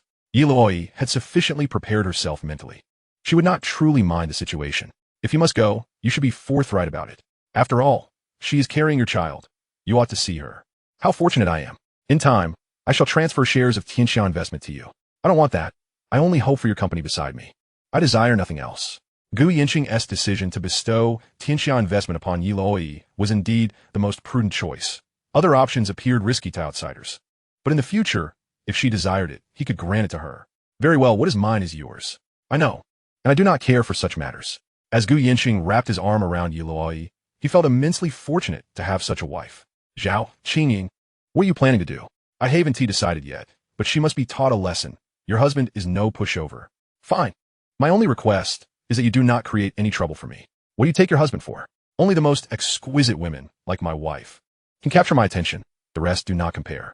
Yi Luoyi shot Gu Yancheng a glance, almost inquiring about Yun Mengqing, but her intelligence prevailed. She refrained from asking, for it would serve no purpose. Still, she relished hearing such high-value affirmations. Gu Yancheng took Yi Luoyi home. Upon entering, the warmth of his parents' smiles was palpable. Gu's father beamed with joy, pouring water for Yi Luoyi and offering fruits, so different from the atmosphere when Yun Mengqing had visited.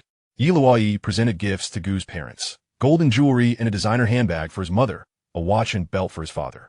Luoyi, please do not buy any more gifts in the future. We are just two old folks. It feels inappropriate. Mom and Dad, we seldom visit, and when we do, we should make it a point to come at least once a week, no longer than 2 weeks apart. That's unnecessary. As long as you are well, we are happy. Come back whenever you can. Gu Yancheng settled at home, checking his recent investments in stock index futures to gauge his earnings. He noted his investment position of 300 million, having purchased 2,000 lots. This month, the overall market had dipped by 3%, a decrease of 700 points, netting him 400 million, still quite commendable, leaving him with around 8 or 900 million. He was somewhat lethargic, disinterested in entangling himself in various matters, typically buying and leaving it be. As for Xiao Yuejin, he received a call every couple of days, which had begun to overwhelm him. Thankfully, the internet was not as advanced as it could have been. Otherwise, he would have long been ensnared. Regarding profits, he had not inquired, knowing they were more professional in that arena, and he trusted Xiao Yuejin's management skills. Yi Luoyi quietly stood behind Gu Yancheng, observing the figures in the account. My husband has quite a substantial sum in his account. Of course, dear wife. Would you like some pocket money? I can transfer it to you. Then I want 1 million. 1 million? That's far too little. I shall transfer you 100 million for your spending.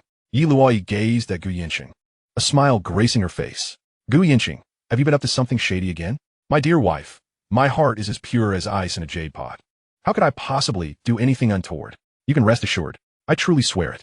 Gu Yancheng raised his hand in oath. All right, but there's no need for you to swear. However, I don't want it. You must accept it. It's a token of my affection, however small. Once I become prosperous, I shall give you even more. I absolutely cannot allow my wife to suffer even a little. Fine, I shall wait. Gu Yancheng proceeded to transfer money to her right in front of Yi Luoyi. She was indifferent to the money, valuing his intentions far more. All right, let us head out. You see, my parents, you come with such joy. I haven't experienced that upon returning. Then I must be a devoted daughter-in-law indeed. Indeed, if all daughters-in-law were like you, there would be no mother-in-law and daughter-in-law conflicts. The entire family would cherish the wife. You just love to jest. Later, I'll buy Dad one of those massage chairs so they can relax at home. Gu Yancheng cupped Yi Luoyi's face, a broad smile on his lips. Truly, it must be a blessing for my ancestors to have a daughter-in-law like you. They are at home, my parents. And so what? I'm merely kissing my wife. He then planted several kisses on her lips. At that moment, Gu's mother happened to see, causing Yi Luoyi's cheeks to flush with embarrassment. Gu's mother hastily turned away. Gu Yancheng burst into laughter. Are you still laughing? Kissing my wife is a natural right. My mother can kiss that old man of a father. Yi Luoyi was once again amused by Gu Yancheng's antics. Will you still kiss me when you grow old? Of course, I shall still love you. The expression on Gu Yancheng's face made it impossible for Yi Luoyi to maintain her composure, and she playfully hit him. Love you for a lifetime. Even when we are old and frail, I shall still move. It's your understanding that's flawed. Yi Luoyi was truly tipsy, and she directly pinched Gu Yancheng, who promptly fled. Dad, Gu Yancheng is bullying me. Upon hearing this, Gu's father sternly commanded, You brat, stand still. Gu Yancheng indeed remained rooted in place. Yi Luoyi pinched him again, causing him to grimace in pain. Luoyi, if you feel it's not enough, just give him a good beating. If he dares to run, I'll hold him down for you.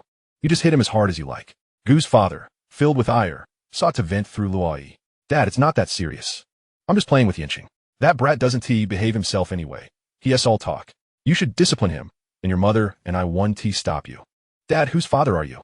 I'm not your son. I'm Luoyi's father. Yi Luoyi chuckled at this, realizing he was backing her up, which brought her even more joy. Some things need not be spoken. They are evident in actions. Gu Yancheng wrapped his arms around Yi Luoyi and whispered in her ear, Whistleblower. I will whistleblow. If you bully me, I will definitely tell. Chapter 158.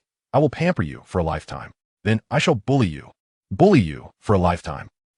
Dad, look, Gu Yancheng is still threatening me, saying he will bully me forever. Luoyi, you should bully him forever.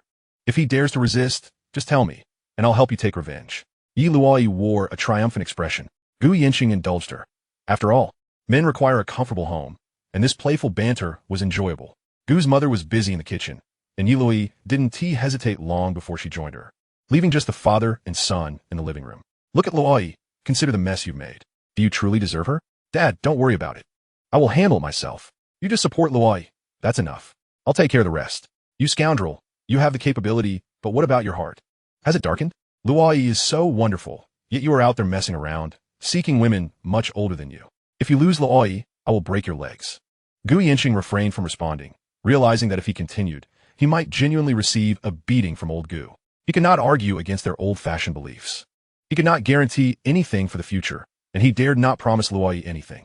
They both understood each other as thoughts. He was aware of Luoyi's feelings. Yet, he wished to live freely, and now he was willing to be bound by Luoyi. She treated him too well, leaving him without excuses or reasons. Look at Luoyi.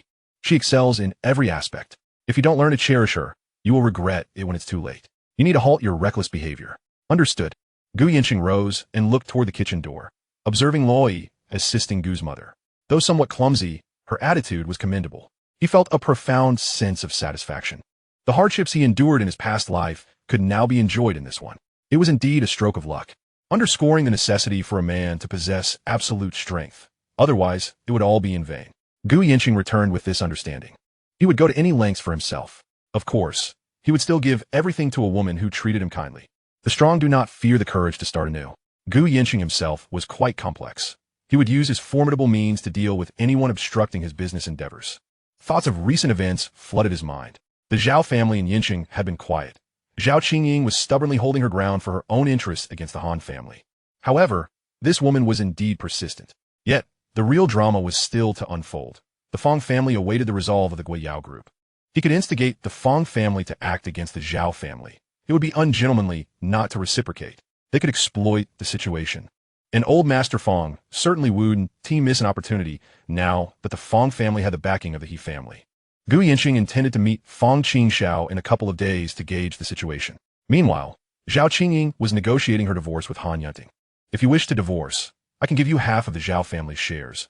We can part ways amicably. I want it all. You're dreaming. I can't possibly let you have everything. Then don't think of leaving. At most 7. Anything more is impossible. I said I want it all. I've sacrificed so much with you. You expect me to make a losing deal? Is that reasonable? Spend a night with me, and I'll leave you one. The choice is yours. Han Yanting declared this bluntly, which Zhao Qingying found utterly insulting. You're delusional. Then we have nothing more to discuss. Zhao Qingying grabbed her bag and turned to leave. Having sacrificed so much and gained nothing, the root of it all was Gu Yancheng. She could not let him off lightly. After much contemplation, she realized he had a weakness for women. She would ensnare him and trap him within her scheme. The thought of it brought a smile to Zhao Qingying's face. This time, Gu Yancheng would undoubtedly not escape. At this moment, the Gu family was enjoying a delightful meal together, with Luoyi consistently serving dishes to Gu Yancheng. The sight filled Gu's parents with joy. Yet they couldn't help but worry about their reckless son, who truly was oblivious to the blessings surrounding him. Gu Yancheng reciprocated by offering food to Luoyi, painting a picture of blissful harmony. After dinner, Gu Yancheng was tasked with washing the dishes, while Luoyi stood at the door, munching on fruit. This feeling of being cherished in her in-laws' home was truly delightful. Her efforts and patience were finally yielding positive responses. For Gu Yancheng, winning him over meant showering him with boundless affection. He would never take her kindness for granted, always keeping it in mind and reflecting it in his actions. Although he had a slight tendency towards flirtation, he was otherwise commendable. Such was the nature of men. She had even taken the time to study male psychology. When he wished to compensate her, she ought to refrain, as that would only deepen his guilt. As long as her requests were reasonable and she did not pressure him, he would forever love and appreciate her, even striving to treat her well. Luoyi gradually understood that she could not live without Gu Yancheng. If she genuinely wished to part ways, given his character, it would be impossible for him to let her go. His rise to prominence was merely a matter of time. She could not abandon him for another woman, lest she become a foolish victim of her own making. She had stood by him from humble beginnings, and his success was one she intended to share. Wife, why don't you wash the dishes? Do you really have the audacity to ask me to wash the dishes? My hands have grown rough. Do you still find me appealing? If you were to become an old woman covered in wrinkles, I would still love you. Gu Yancheng had a talent for making her smile. If I couldn't charm you, would you be so content? I shall keep you amused for a lifetime. After hearing this, Luoyi approached Gu Yancheng. He was merely jesting. He would never allow her to wash the dishes, otherwise he would face her wrath. Wife, you mustn't lift a finger. Just watch. I'll handle it myself. Why? If the old folks see us, they reprimand me? Luoyi chuckled at this, impressed by his self-awareness. In the afternoon, she thought to take Gu's parents to the mall to buy them things they desired, but they declined. They were still unaccustomed to such a lavish lifestyle. Having lived modestly their entire lives, residing in a mansion and enjoying fine meals felt surreal to them. Luoyi, let's not fuss about it. Just relax at home. If you feel wronged, tell me, and I will certainly stand up for you. This rascal needs a lesson. Mom. Yes, just like that. I will teach him a lesson, and besides, he listens to me, doesn't he? Isn't that right? Gu Yancheng laughed. Indeed.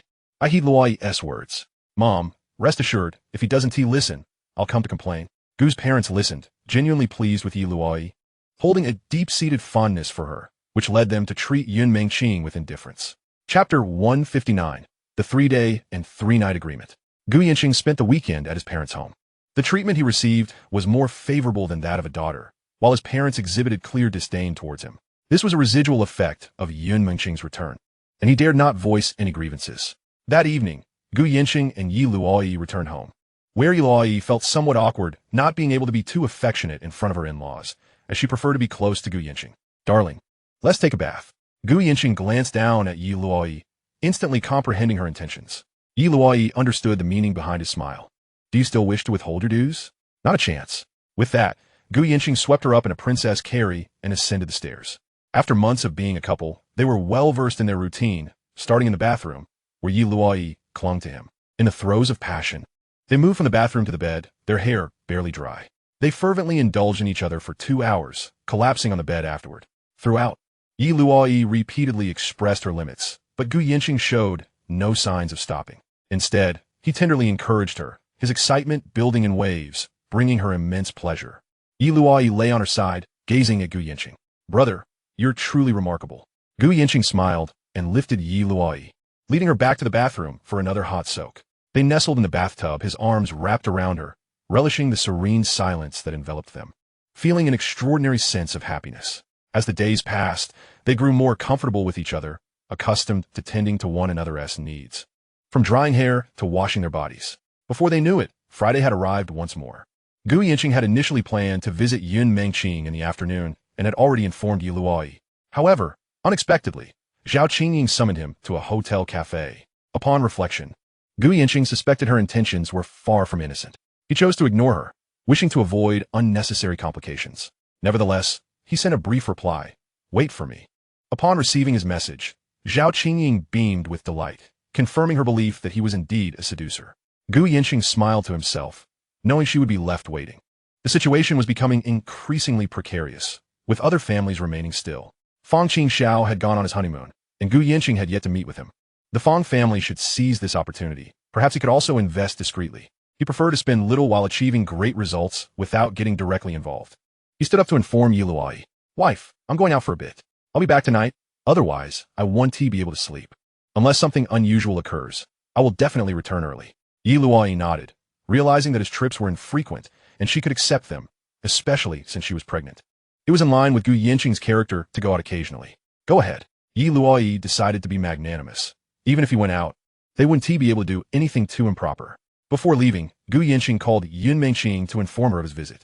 Upon receiving his call, Yun Mengqing was overjoyed and instructed the housekeeper to take the evening off. She retreated to her room, donning a qipao, her belly visibly rounding as she approached 4 months. Despite this, she still chose to wear the elegant dress and applied a light touch of makeup. Standing before the mirror, she scrutinized her figure and appearance, becoming increasingly self-conscious.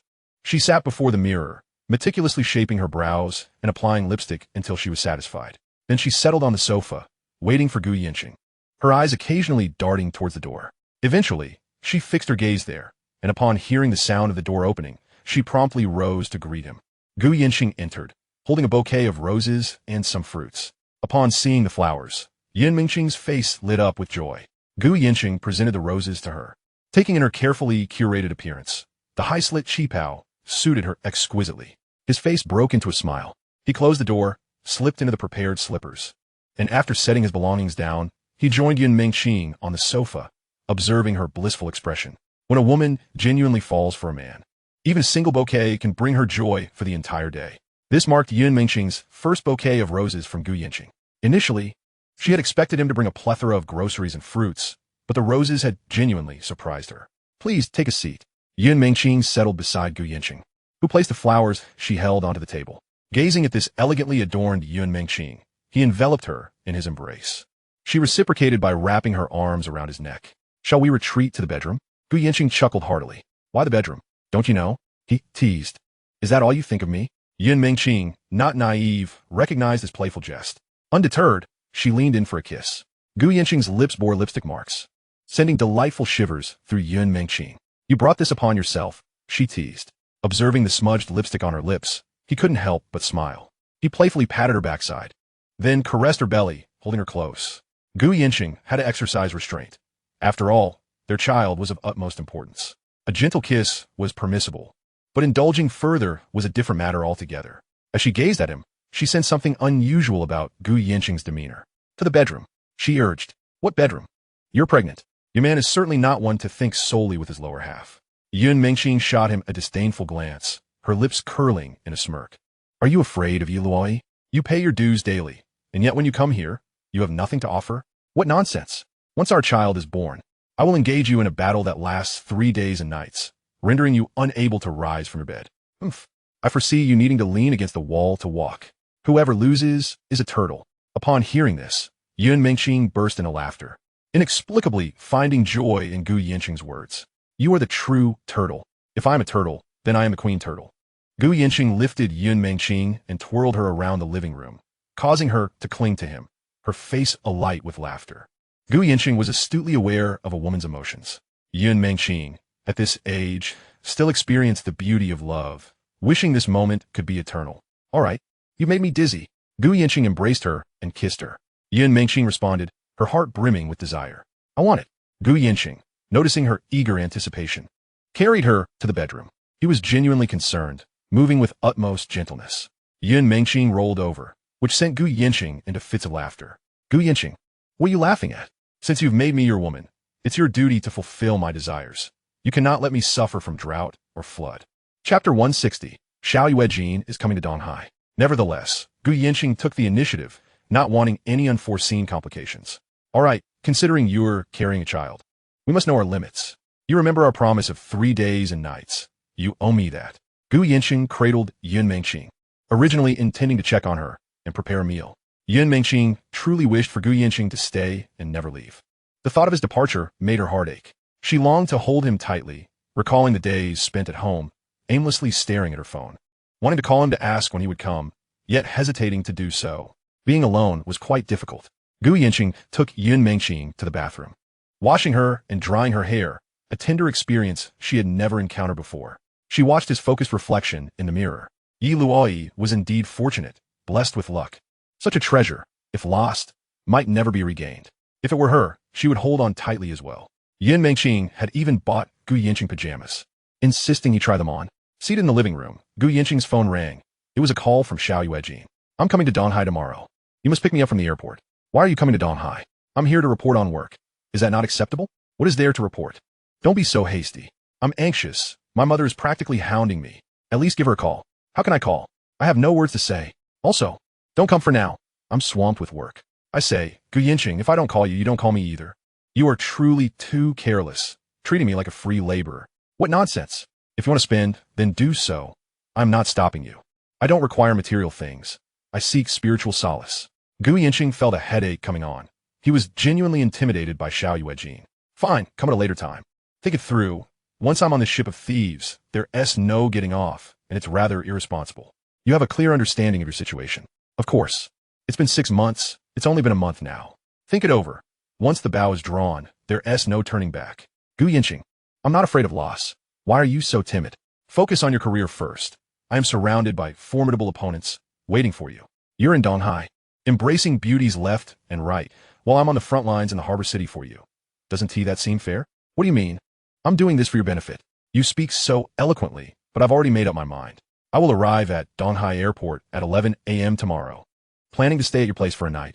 Will that do? If you come, you'll be staying at a hotel. That's my wife's family. You're staying here ISNT appropriate. Oh, then I'll stay at Yun Mengqing's place. That's suitable. ISNT it? Don't create trouble for me. I'm busy right now. I don't care. You'll pick me up from the airport tomorrow at 11. Xiao Yuejin hung up abruptly. Gu Yanqing stared at the disconnected call. Truly, just as one wave subsides, another rises. Yun Mengqing observed Gu Yanqing on the phone. Remaining seated on the sofa, waiting, Gu Yanqing settled next to her and said, tomorrow, a friend will be staying here for a night. Male or female? Of course. It's female. Would I let a male stay here? Yun Mengqing immediately agreed. You're agreeing just like that? What else? I'll tidy up the room tomorrow, and it'll be ready for her. Fine. Will you bring her over? I'll pick her up from the airport, then come here for dinner. All right. Yun Mengqing didn't inquire about the friend, as the key was that Gu Yanqing would be coming, and that made her happy. She wrapped her arms around Gu Yanqing's, leaning against him, her face glowing with joy. Aren't you curious about who the friend is? We'll find out tomorrow. She is quite wealthy. All that money is earned by her. Yun Mengqing instantly turned to Gu Yanqing, intrigued. You have other companies?